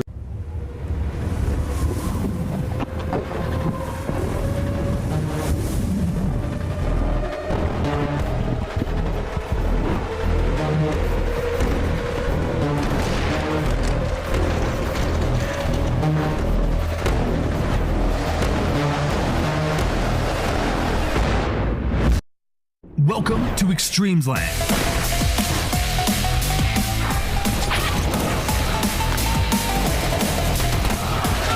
Since 2016, eXTREMESLAND has been the stage where many Asia-Pacific esports enthusiasts made it into world-class elites. Together, they strive to achieve dreams. Now, at the eXTREMESLAND, the horn has been sounded. The flames of war have been reignited. Let's go!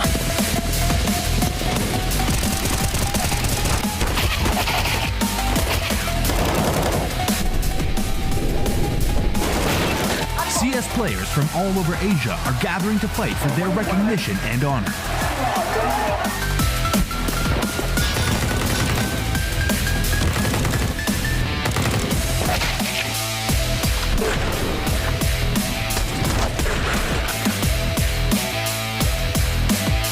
Be prepared to embark on a new chapter.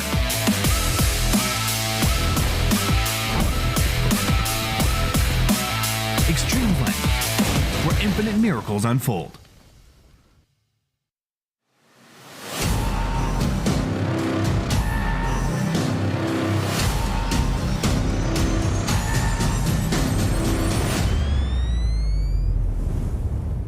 In the business, technically. Welcome back to eXTREMESLAND, the CS Asia Cup Finals. We're here on the final match of today. I'm your host, Chubby Ninja, also known as Victoria. And also I want to comment, you guys are so cool. You've been here all day. I recognize some of your faces and you've been here since the start. And I'm your other co-host. You can call me Baseline J 啊，我们有很多观众非常的棒啊，就今天从早做到晚啊，也是欢迎大家回到2023极限之地 CS 亚洲杯总决赛的现场。我们今天带来最后的一场比赛。That's right. I see you guys, like serious CS fans in the house, and that is awesome. Now, I'm really excited for the next and final matchup of today. We're going to find out who's going to be moving into the winners bracket for tomorrow. We got Lin Vision Gaming and Team NKT. 我们也是非常令人期待的一场对决啊，由我们的东道主 LVG 对战非常生猛的 NKT。 That's right. So I hope you guys are ready for the final match of today. First up, let's reintroduce Team NKT. 好，我们重新介绍一下 NKT 入场。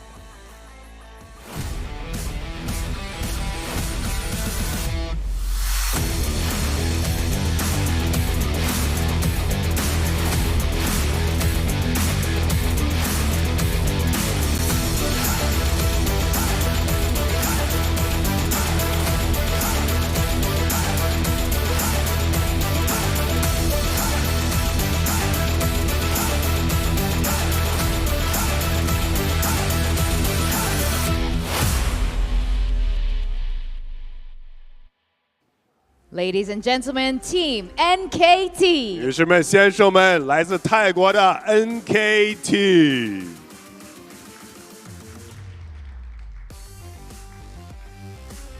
Now, in our interview just now, Zion did mention this is going to be his last year in CS before he goes off to the Army. So, guys, just appreciate every single game. 好，掌声送给 NKT。Please take your seats, boys. Good luck. Next up, we got Lin Vision Gaming. 接下来是我们的 LVG。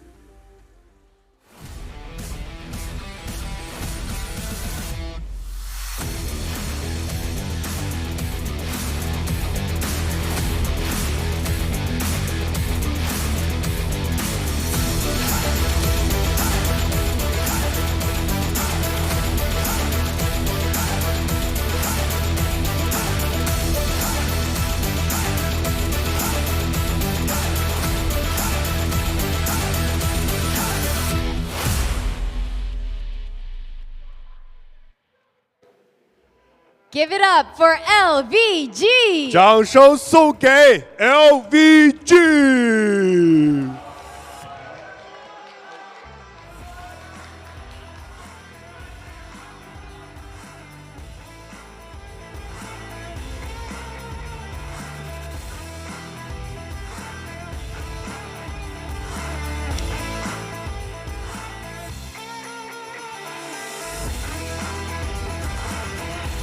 好，请队员们入座。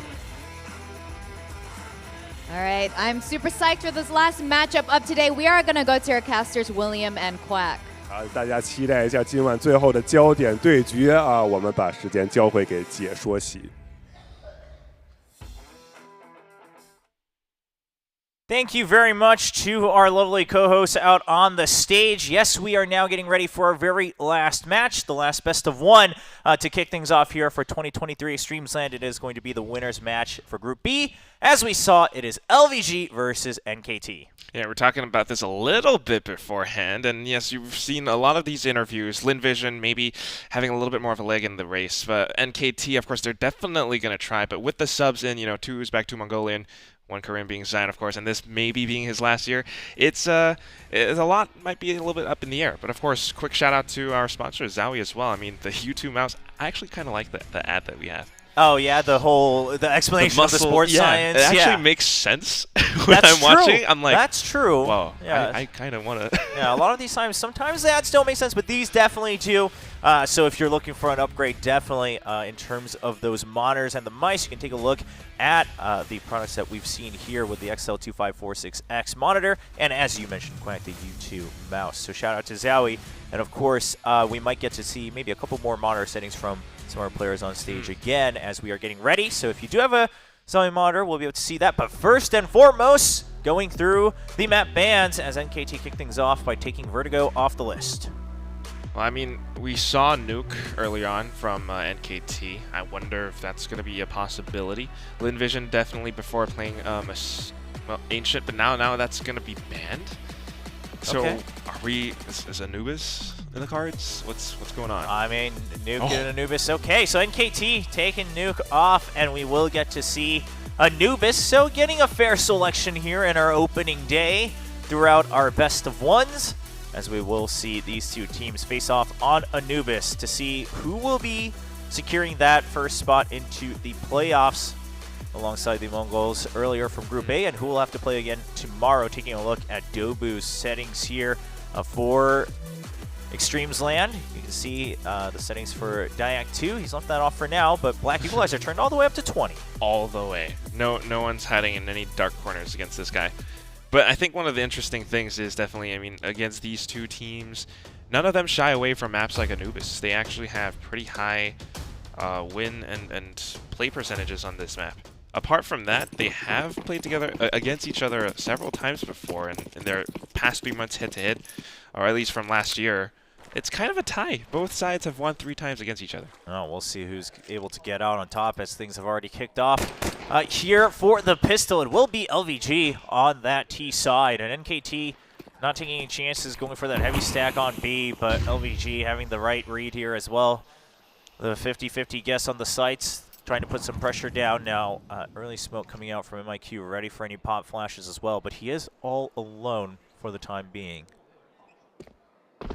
Just not really looking to make much happen for the time being. That smoke is just blocking off way too much, and if they want to push through, only one flash available on the side of G, then there it is. Yeah, and now all the backup has arrived. Foreign trades as Amelia trying to break through, but they haven't quite gotten control of the site yet. Still stuck on main. Now a lot being asked for from Starry, who's starting to move up mid, looking down the double doors. If he can at least get info. In fact, it's going to be an easy kill into Dobu. Already weak, but it's the clean headshot as well. And they'll be met with early arrival from Zeralt. Zeralt, can he hold on to this? Crossfire setup. Ooh, suffering a bit of damage, and that leaves Zion alone now with the USP running out of ammo. 1 shot left in the mag. Has to go in for the reload, so Starry makes quick work. Very close. And of course, I mean, with the CT spawn being that close to the sites, it's a little bit easier for them to rotate back and forth, but with LVG kind of hitting them fast and heavy, it kind of works out. Yeah, I mean, LVG also kind of waiting for that utility to back out. They were waiting to see if any further aggression happens, as they did spot the stack moving out of B earlier. Already put down some good damage on Dobu in the early part of the round. Playing, very textbook, then waiting to see. Push doesn't happen on A. They still have mid control, leaving those options open. And, again, this is what we're going to hope to see in these decider matches, is a little bit more of a back and forth in terms of just overall understanding of the game. It was a little bit closer, too, but I did kind of want to see a little bit more from those dualies from before on MIQ. Whatever it is, now it's going to be a Deagle, and G is going to quickly push up front with that Mac 10. Yeah, so the HE whittling them down as well. Gets the opening kill with a MAC-10. Gonna pay off dividends already. Now, the rest of the team with the rifles already positioned in mid and A, still keeping all their options open. No one out on their own either, so LVG making sure that they're able to secure a clean victory in this round. And how you go. Oh, no. All right, the duel. I mean, obviously a little bit of an investment coming out from NKT. But that might be the end of the stick. Everyone's so weak. So, I mean, Amelia knows, smells the income flowing in. All that green paper. Yeah. And the bomb now. Yeah, but if so anything, I mean, I feel like that's what they were trying to do around mid, is knowing that this is where they were holding. I can try to find something. Amelia, like you mentioned, now getting that final kill as well. Just a little bit more dough. But if anything, I like how they're trying to pre-aim and make use of some of these positions and then have a teammate push up along as well. Yeah, you know, lots of just good setup fundamentals from LVG. Now the gun round coming out from NKT, but of course with a couple of those Eagles coming out, we're going to see 3 FAMAS being bought up, so not the full extent they would have wanted, but still committing to making sure they have all the utility. I mean, that's something they'll want, especially as we do tend to see a pretty heavy T-side preference on Anubis, so trying to buy as much time as possible. And LVG is making sure that, you know, NKT doesn't get that leisure. I mean, they've already pushed all the way through. Going in quick, wait for those mollies to dissipate, and then continue to push even deeper in. Maybe looking for that entrance through Plat, but it is being held by Dobu with the FAMAS, so I have to double back for now. Yeah, the thing is just that push, right? I mean, obviously, you're not going to be able to do too much with the majority of your forces stuck in mid, but you already had the CTs have to commit a big portion of the util early on. Then you disrespect that more or less and say, well, you're not gaining any more control off of it. So now NKT has to make the choice of, do we use the rest of our util to regain some control, or are we just kind of waiting to get the first contact and see where that goes? Whereas LVG, I mean, they still have, you know, the good bunch of everything they would want to go for a clean execute onto either site. Just feel like they're relatively waiting or trying to get a little bit more information. Zeralt holding up around B like that. But we're not really seeing all too much, and this gives LVG a little bit more room, so they're just going to disrespect the molly, continue pushing forward. Dobu holds it down, though. 2 headshots back to back. Yeah, I mean, Dobu, good adjustment as soon as he heard the noise close up. Throws the molly down close, and that helps get the easier kills there with the FAMAS Zine coming in. Even sings out 2v2. Bomb's still not planted, and that should point everything in favor of NKT. Happy to go for the pinch, and Coolest cleans it up. With a little bit of a crotch, too. Not too shabby coming in from NKT. And that's, again, like what you were mentioning with that utility. Although they were using a lot of it early on, and LVG just kind of ignoring that, maybe, if you will. Towards the end of it, as soon as LVG decided to make a move, Dobu reacted quickly enough with that incendiary, getting a couple kills along with it, information for his team, slowing and delaying as much as possible. And they can win out in some of these fights with the numbers advantage. Yeah, I mean, it did seem like NKT, you know, getting that read of saying, okay, they're trying to pressure us to invest more to regain some control, and they just wait and hold, kept all the necessities, and pays off. This time, like, it seems like a little bit more default. Everyone's spread out. Yeah, LVG switching things up here. But NKT's not going to bite. I mean, I think they're pretty content. You know, still a heavier presence on B to make sure that if it does become an early push, they're ready for it.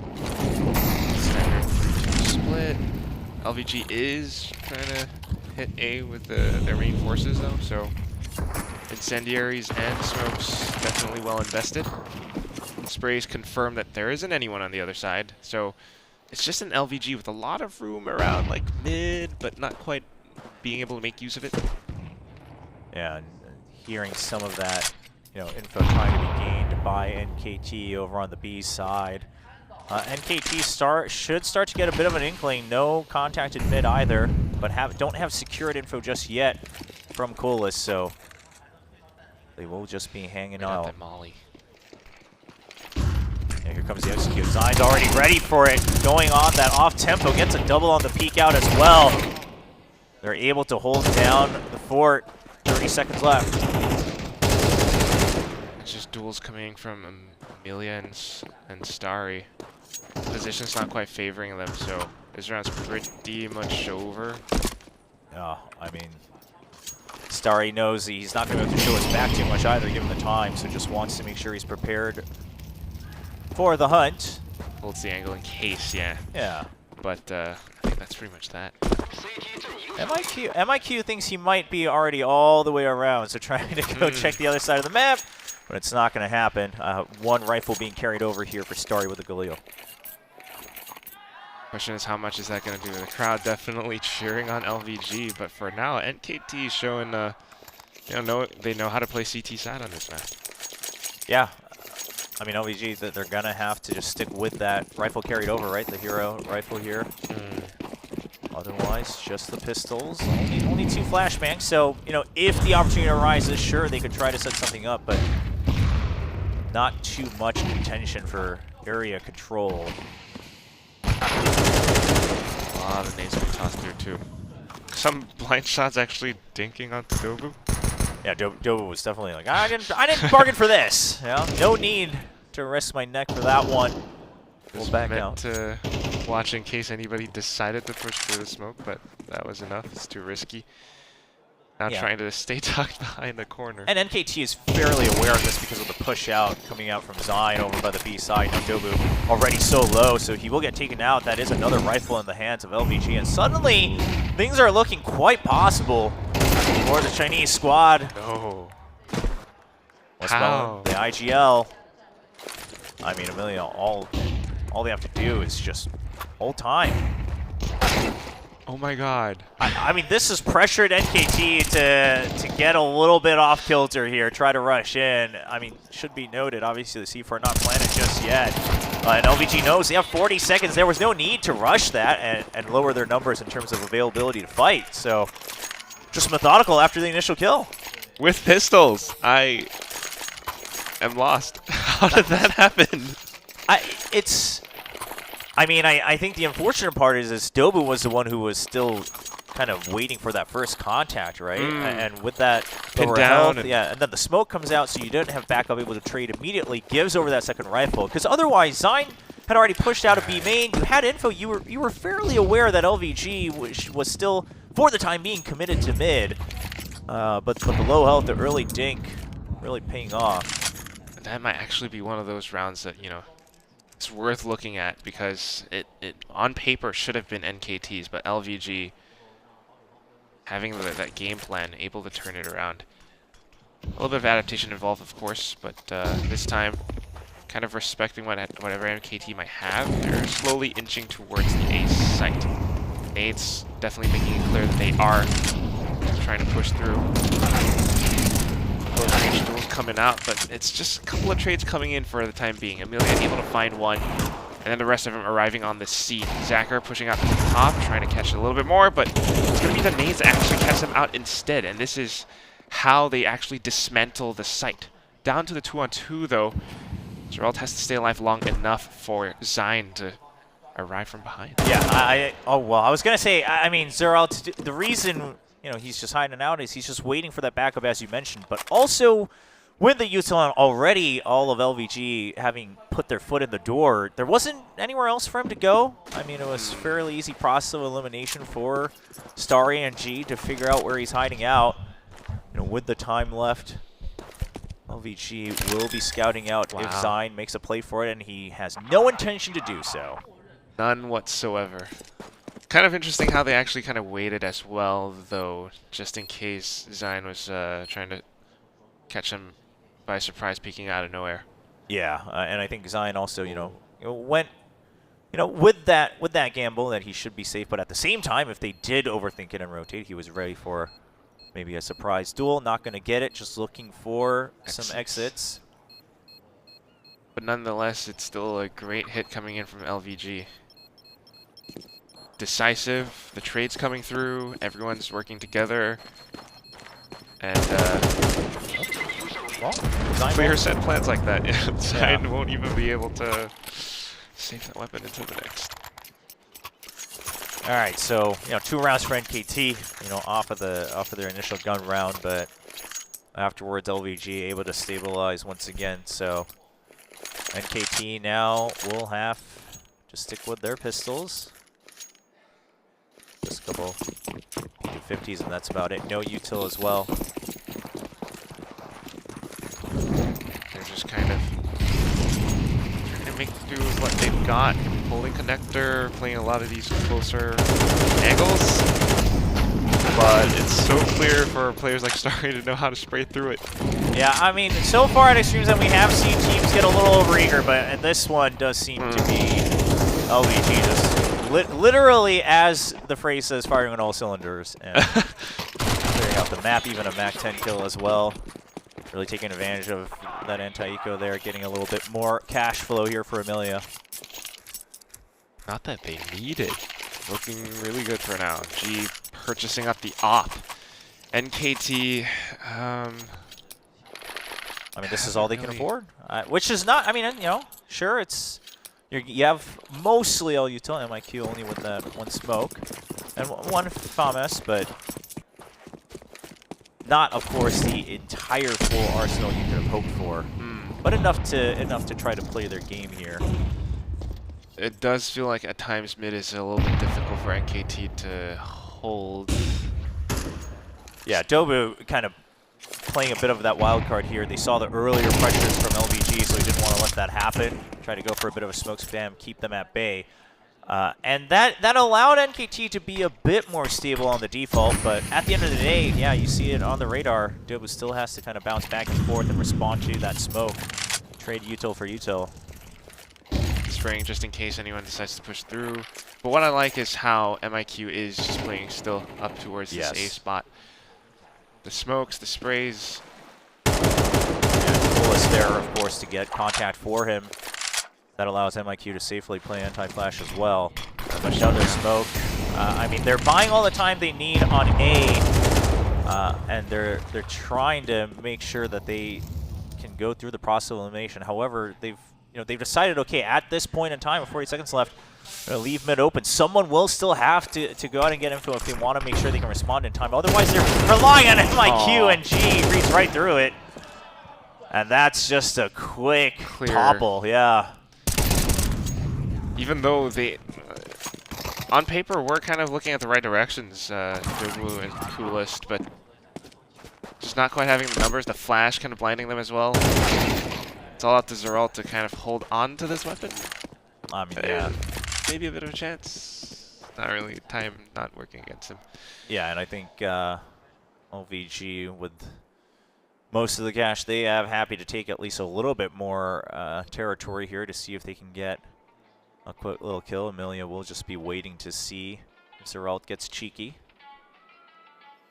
So it's really a lot of how LVG are approaching across the entire map. I mean, they kind of know NKT will be holding on a lot of these default spots. So what they do is just to really poke and prod, figure out, all right, if Dobu is holding up around main, then we kind of know this person's probably going to be holed up on this position, and we can flash through and pincer them that way. Yeah. And also just always aware of the fact that, there's that pressure for the CTs to eventually, try to get contact on one part of the map or another, like you said. And if they're waiting for the default or not, sure, so much util thrown to buy time on A main, but at the same time, not exactly put on the back foot, so to speak, for the T's as Westmelon. Easy first pick onto the site. Of course, only pistols in hand once again for NKT. No, Zion gonna pick up lone AK though. Can he do any damage with it? Nope. That should be the end of it. Oh, that's the one shot. Didn't get it. LVG in the lead. 7-2. I mean, that round, sure, it was a little bit of like an anti-eco, but I like how Westmelon snuck through the smoke. Got in a great position. Of course, getting the initial kill as well. But they get a lot of more confidence because of the current score and momentum on their side. Yeah, score, the economy, and also just, knowing that that round is going to be, mostly a save here for NKT. that's the round you choose to, disrespect a little bit of that position, put the pressure back on, and now once again, yeah, I mean they're saying, okay, the early part, NKT, do you respond by showing aggression? If not, then we can wait and go for executes. Yeah, that's probably what they might do towards A again, especially around main, and maybe a bit of that split push. NKT, on the other hand, not quite able to hold off against this. They don't have the information, so it's scary for them to peek out. And MIQ is going to be the one who gets punished this time. Clueless with the op, though, might be able to repeat to get a little bit more. Always a little bit risky, though. G and West Midland now answering back. Yeah, Dobu getting picked off there. Not a great sign, as that allows him to say, well, we know the ops on one side. And they're rotating. Yeah, I mean, no. Well, Coolest finds the backside, and that buys enough time for Zine to be prepared. Now, of course, split for NKT. Coolest going to try to pinch on towards mid, make sure that they're able to set up a crossfire should another rotate happen. 30 seconds on the clock. Zine, he has to make the 50-50. Oh, gee, not able to get it down to a 1v1. Oh, okay. Just went for the duel. Well, I mean, Coolest heard the footsteps. I think you could have still probably waited. Maybe just assuming that you're going to win that duel, but not the case. Not the case in CS2. I mean, a lot of little bits of movement coming through as well. And, well, regardless, LVG are just definitely looking on top of things. Starry and Amelia are fragging out. Yeah, I mean, 12-4 for Amelia, Starry 13-4 as well. There's a lot of those early kills for Amelia as well. And yeah, just sussing out all the close angles once again, as you're suspecting a bit of a half buy, which is exactly the case, as we are awaiting now the last round coming up. As Coolest, do whatever damage, but everyone pretty much all set up and knows what's coming up in the last round of the first half. Very largely different results than as compared to what we've seen all day. Well, and that was that I think was a big question for Group B, right? Was even if NKT was here with the full roster, is will they put up a strong fight against LVG? If so, how much of a fight? I mean, also considering it's a best of one, right? It's just the one map. That's all you have to prove yourself during the groups here against LVG, and then on top of it, as we've stated, due to the travel, obviously NKT not able to bring over their full roster, so for that even more so was, okay, well, can you even put up a fight against LVG? And so far, the answer not looking likely. Granted, again, it's LVG starting on the T side here for Anubis, so let's see if that amounts to anything.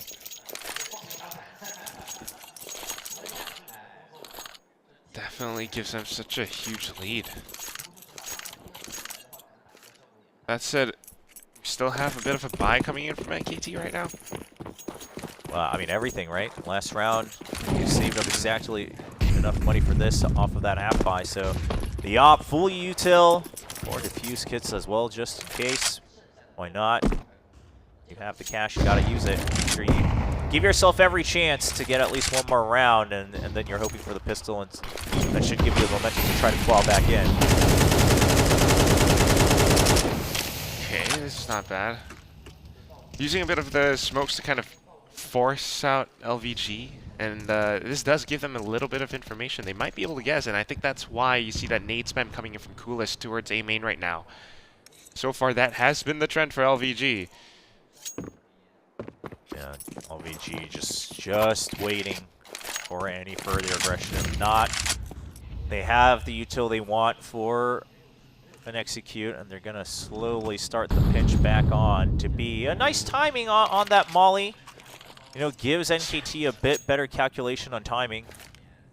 But they're going to have to pick and choose, and it does look like it's going to be... Okay, yeah, getting pushed out from connector. 40 seconds. Oh.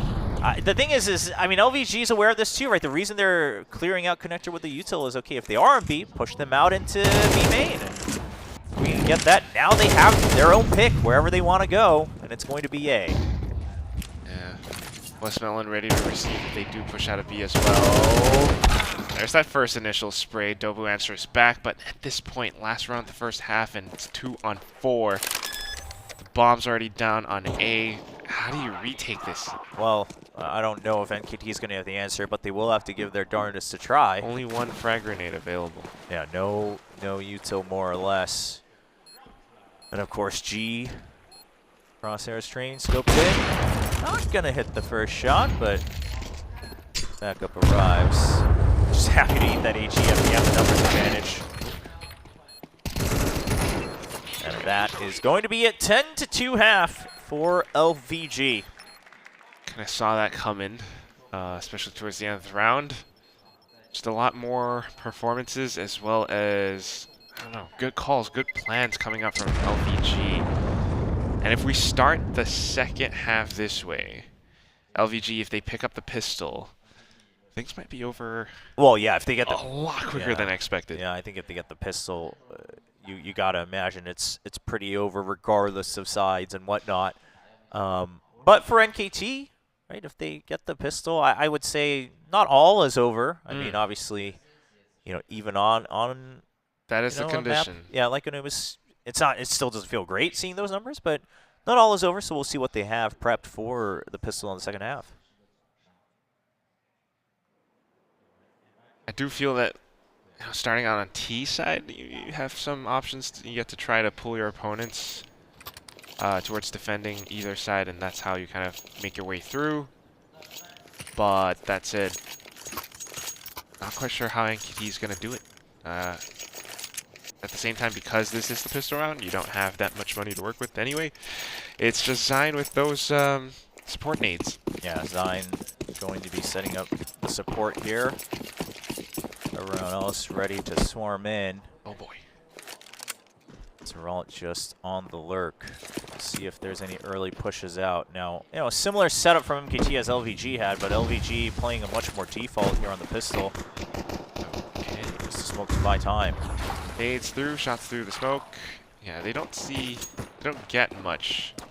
I mean, yeah, the counter smoke coming here for LVG, that shuts down the util investment. Westmelon drawing out contact, and Star is able to trade off of it as well. 2 first kills for LVG, already numbers advantage. Starry, the sacrificial lamb. But still no entry in sight. No, Zeralt puts a little bit more damage down, but still a 3v3. Not in the sight just yet, and Zacher just clearing out angle by angle. It's really how they peak that wins out in some of these duels. Sure, you could say it's aim and pre-aim, but yeah, I mean, Zeralt just didn't want to make the peak obvious there, but at the same time, you're both so low. That's the thing, right? If Zeralt was full health, surely he peeks off of the contact from Zine, but not too much of an option, and it's going to be Zacher. Another clean shot, and that's 11-2. Kind of. I mean, do you force now? Yeah, that's a tough question. I mean, I think you have to, but obviously it doesn't feel great because you didn't even get the plant down. But if not, it's match point, and at that point, the map is definitely over, especially in a best of one. So you have to. So it'll be, Tech 10s, Deagles, and a lone Tech 9, and a fair amount of util still to toy with. A little bit of pressure back and forth. I mean, you'll take whatever you can get in a round like this for NKT. Early contact down water. Oh, Bullis sneaks in through off of that. Still a trade though, so no weapon picked up, no territory gained. Apart from that, LVG just pretty much, feeling confident and comfortable right now. Yeah, I mean, with the early sneak in from Coolest, LVG a bit more concerned on making sure that they can hold on to canal control here with Westmelon and Connector, and happy to just buy time over on the A side now. Smoke's going down on both sides, so they can allow themselves to reposition. And KT, they have the read that there's a timing here with the smokes going down to pressure mid, but LVG's quite aware of it. At the same time, too many players rushing against you with pistols, and things might be slightly different. Not to mention 2 Mech 10s as well. Amelia now. Oh, the alert from Zine, yeah. And you've still got MIQ, who was kind of dwindling with the idea, or toying with the idea rather, to enter into A, but he's not there in time. Zacher still holding on. Did not expect that. Yeah, I think we're gonna start to finish signing off the letter here to say goodbye to BO1, as we do see Zacher finishing up the round. 12-2 match point for LVG. That was pretty quick. Last buys coming in now for NKT. Some Galil's armor, not a lot of util, and that's the painful part. LVG, on the other hand, having won those rounds, they've got, you know, full belt available. A lot of delay potential right now. Yeah. And of course, you know, happy to stick around with an MP9. Worst case, you know, make some cash up to make sure you're playing the long game. Heavy canal control from Starry.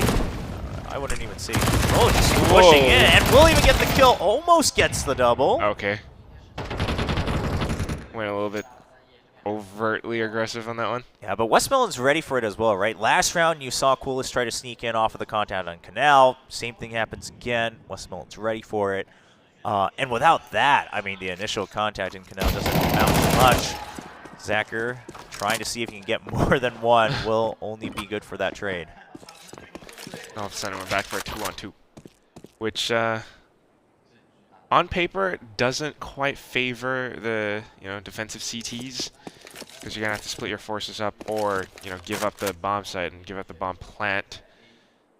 And I guess that's what's happening. NKT will be able to head towards B for free, and then at that point it's just gonna be a full-on retake.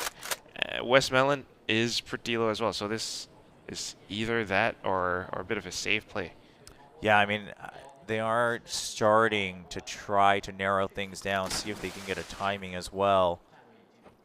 Just keeping their eyes trained. So at this point, unless it's a wraparound all the way into A, they should have a fairly good idea, but do they continue? I wouldn't be surprised if this is just a save, if LVG wants to just play things super safe. True. Yeah, I mean, yeah, they have some util, but it's a 2v2. Westmelon's low. You know that the weapon's been picked up on the side of NKT. I mean, no reason to give them this potential false hope of starting this long comeback. Meanwhile, yeah, the pressure is on NKT to try to gain whatever advantages they can, and it doesn't pay off for Resign. Or do give them false hope and make them overly confident. Okay, I mean, that's one way to try, yeah. Always a very risky play. Definitely don't want to do that. But still, regardless, the score is 12-3, match point available. Might be a bit of a save here for LVG, but we're just waiting for that one more round. Meanwhile, NKT, I mean, this is a tough score to come back from. Not impossible, but tough. Yeah, LVG, they are gonna just buy down whatever they can get. They'll commit for one more, of course, at match point. 12-3 lead, so they can definitely afford to do that. Still a fair bit of util. I think just looking at the options they had, they're gonna go for bank on certain positions. Really, still good for the opening kill. Big one as well. Backs off. This is a bit of information. Now you got control over this middle area. NKT, on the other hand, needing to make a move. Yeah, ball's in their court. Now LVG, after that pressure, trying to regain a bit more control of A main, and they'll get some info off of that. That's going to call for G's rotation. Now the timing on that rotate is going to be pretty important here. Is NKT even ready for it? Lots of members, but there is the smoke. But they start to rush in before it blooms out, and that's just going to be the clear rotate in from G, and that should be a very clean map coming out for LVG. They do win the winners match, and they'll be moving on to the playoffs for 2023 eXTREMESLAND CS Asia Cup Finals. CS Asia Cup Finals. What a way to start the day. I mean, coming in this way for Lin Vision Gaming, I mean, I don't know about you, but I was kind of expecting a little bit more of a closer scoreline, but this is very, very different. And on a map like Anubis, you could definitely see that LVG were kind of very aware of what they were doing. Sure. I mean, I think this is the case that a lot of people seem to believe, and apparently correctly so, that LVG, Tyloo, Mongols going to be a clear cut above. And then it was kind of a big question mark for, okay, NKT, what can you do? I mean, you should be above the other remaining 4 teams, but are you close? How close are you to the top, potential top 3? And especially with the substitutes as well, Lin Vision just kind of letting everyone know that's not the case. They were not close. Of course, just one map, so you can't read into it too much. But with the asterisks and the disclaimers following NKT for this event, I think it's been pretty clear that LVG is here to say, okay, our main goal is to get all the way through. Meet up against the likes of Mongols and Tyloo. For now, in theory, it looks like very likely to be Tyloo. Of course, Tyloo's going to be playing that decider match for Group A. And then Lin Vision wants to get all the way in. And for them, the big question continues to remain, can we get over that LAN hump, right? Can we get used to it and really perform all the way to the end and showcase what we're capable of? Because so far, they have been doing that well against Tyloo in China. Yeah. I mean, they have been, and maybe they could do it again. But there's always that kind of a little bit of doubt. But if this result is, indicative of anything, it actually looked pretty good. Yeah, I mean, everyone getting the numbers you would want. Meanwhile, I mean, MIQ, not exactly the performance you would want to see, especially after having a decent numbers there in the previous match against E9. Not able to do much at all, as Starry on the other side was going to be the MVP, 18 kills. I mean, apart from Starry, I do think Amelia had a bit of impact as well here and there. A lot of multi-kills going both ways. And what really means is just Lin Vision controlling the map and knowing how to attack and push, especially on their T-side start. I mean, the first half meant so much, and NKT just wasn't really present. Yeah, I mean, they weren't. I think it's safe to say that. I don't think it's going to be too shocking to everyone, again, with all things considered. But the good news is for LVG that, okay, we get out of this group in the fashion that a lot of fans expect us to. We can focus on to the playoffs and get really prepared to say, okay, we're here to try to win another LAN in China, this time against potentially teams outside of China, and also trying to continue to prove the point that they are meant to be the #1 team in China right now, right? I mean, a lot of people should be, who are following them are saying, okay, yeah, they've been consistently beating Tyloo in some of these important matches, so LVG should be on top. But of course, Tyloo has such a historical brand. So if LVG can do it once more and then start to build up towards these other events in 2024, I think that'd be a start that they would want here in China. Yeah, well, I mean, what a way to kick off the year. CS2, eXTREMESLAND 2023. It's just, there's so much going on, but at the same time, it's nice to see that little bit of growth from all the Asian CS teams coming here. Yeah, I mean, we drive this home, but that's obviously at the very core of eXTREMESLAND. That's what you want to see, right? And that's what eXTREMESLAND has been about. I mean, you see the history starting from 2016. It is about fostering that growth and giving all the teams, some of the stronger teams, and then some of the not so strong teams, and maybe not the stronger sub-regions within Asia Pacific, to have that shot to come out, show your stuff, grow a little bit, take that back to your region, come back again. Hopefully in the following years, hopefully we can continue to see that for eXTREMESLAND as well. But for now, I mean, all eyes on the likes of LVG, Mongols, both of them moving on into the playoffs, and Tyloo as well put up that crazy 5x overtime earlier on a pro against Mongols. See if that happens again. See if that happens again. In a best of 3, all 3 maps in a row. I mean, why not? I don't know if that's actually going to happen, but yeah, that was the closest match that we've had so far. Yeah, I don't think it's going to get topped this weekend, or maybe for a little bit, especially within Asia. Of course, Tyloo, a little bit of a longer journey for them. They'll have to play another elimination match tomorrow. A lot of other matches and tournaments too. Yeah, or decider match, sorry, yeah. So we'll have a lot more for the weekend, but that is going to be the last match for today. We're still waiting, of course, for that potential winner's interview. Get to hear from Lin Vision Gaming once more. And see what they had to say about this matchup against NKT. Because even with the roster stuff, I think maybe even LVG would have expected a bit more of a fight. Curious to see if they have anything to say about that. Maybe, right? Because NKT, again, it's a name that's been around CS for a while. Maybe you expect a little bit more from them. And just looking at how they played Anubis, it was a little bit odd. But you know what? The interview is ready, so let's find out from Chubby Ninja as well as Baseline G. Out today with a win. Now, Zachar, we saw NKT playing just now, and they played really well. Did you expect to have the results you guys had today? Because you also did very well against. 是啊，三叶，我们刚看过这支 NKT 比赛，他们之前的状态也是非常好的。那你有没有想到这场比赛结果是这样的？我说实话，我是没有想太多，我们就只专注于我们自己的游戏，我们专注于我们自己的赛前准备，然后呢就怎么准备就怎么打。Yeah, to be honest, I didn't think about it too much. We just focus on our own preparation and play our own game. I mean, with two matches today that went really well. What are your expectations for the rest of this tournament? Are you guys going to be taking the trophy home? 你今天这2场感觉都比较轻松就拿下了，那这个整个这个极限之地的比赛怎么样？有没有信心拿下？还是挺有信心的，毕竟我们目标就是冠军。Yeah, we're pretty confident because that's our goal anyway. The championship here.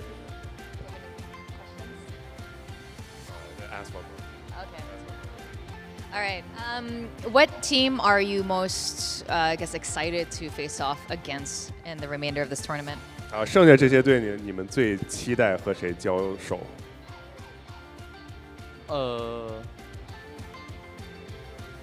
我觉得，因为我觉得最大的对手就是蒙古跟天路，而天路是我们交战也很多次，包括线下线上都是老对手了，然后都有来有往。而蒙古呢，这是我们第一次跟他们打线下赛，所以很期待跟蒙古的线下对决。Yeah, our biggest opponent is probably the Mongols because Tailu, we're actually very familiar with them. We played a lot of matches against them, but with the Mongols, it's actually our first time playing offline against them, so it's going to be a good matchup. Yeah. Well, thank you very much, Zachar. I mean, either way, I think both opponents will be very interesting to watch LVG go up against. With that, we're going to go back to our casters, close out the day, and share a bit more what's going to happen over the rest of the weekend. 好，我们掌声送给三叶啊！感谢三叶来接受我们的采访。我们把时间交回解说席。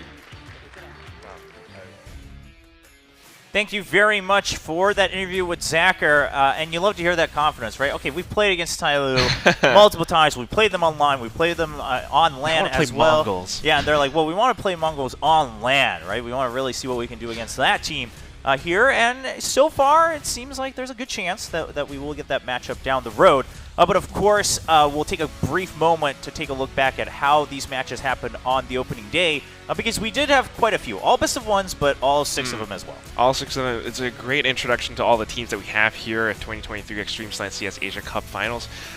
There was so much to witness, and there were some games that went really, really crazy and hectic. But apart from that, I mean, it's just a lovely way to say hi to all of them. Yeah, especially some of them who, maybe we've never really heard so much of before. Sure. I mean, we talked about, Acme earlier as well. First time for pretty much, I would assume, everyone watching, right, to get to see them on a stage. I mean, they did play the qualifier to try to get here. Even there, they weren't actually the top team, but they were given this chance with the conflicts from the other teams, and they're trying to make the most of it. So you see the results, and one match in particular stands out. Just has some different numbers on there. Yeah, 28-26 from Mongols and Tailu. I think that delivered in spades for what everyone wanted to see this weekend from 2023 EXTREMESLAND. But everything else pretty straightforward. Now the big thing is starting tomorrow, all the matches are now going into those best of 3s. Yeah, you said it. And that's where, they could drag out a little bit longer, but there's also a little bit more depth because the map vetoes then would mean so much more. You get to play your own favorite map and maybe something that maybe your opponents won't really expect. So there's always that chance, but main thing for now is that LVG as well as Mongols have made it through. Yeah, they've made it into the playoffs. So tomorrow we will have 4 best of 3s, the elimination matches and then the decider matches. So Onslayers versus Acme to kick things off a bit earlier than we did today, so make sure you mark your calendar and set your alarms. And then Tailu will be awaiting them in that Group A matchup, so that's going to be back-to-back matches for whoever comes up from the elimination as well. Same case for Group B, NCTDK versus E9 first, and the winner has to go up against NKT in a potential rematch if it's, of course, the case of E9. Yeah, that could be a bit of a shocker as well, and depending on how the teams might shape up. I don't know if you can really improve that much within like one night. It is getting a little bit late here in Shanghai, China, so We'll see.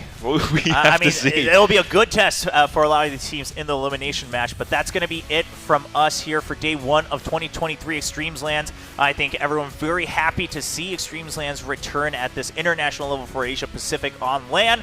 And so far, the teams have been delivering, and starting tomorrow, we get to see more of them in those best of 3. So far, to wrap things up, it was William, myself, and Quack, and we will see you tomorrow, of course, joined once again by Jordan Elfish Guy.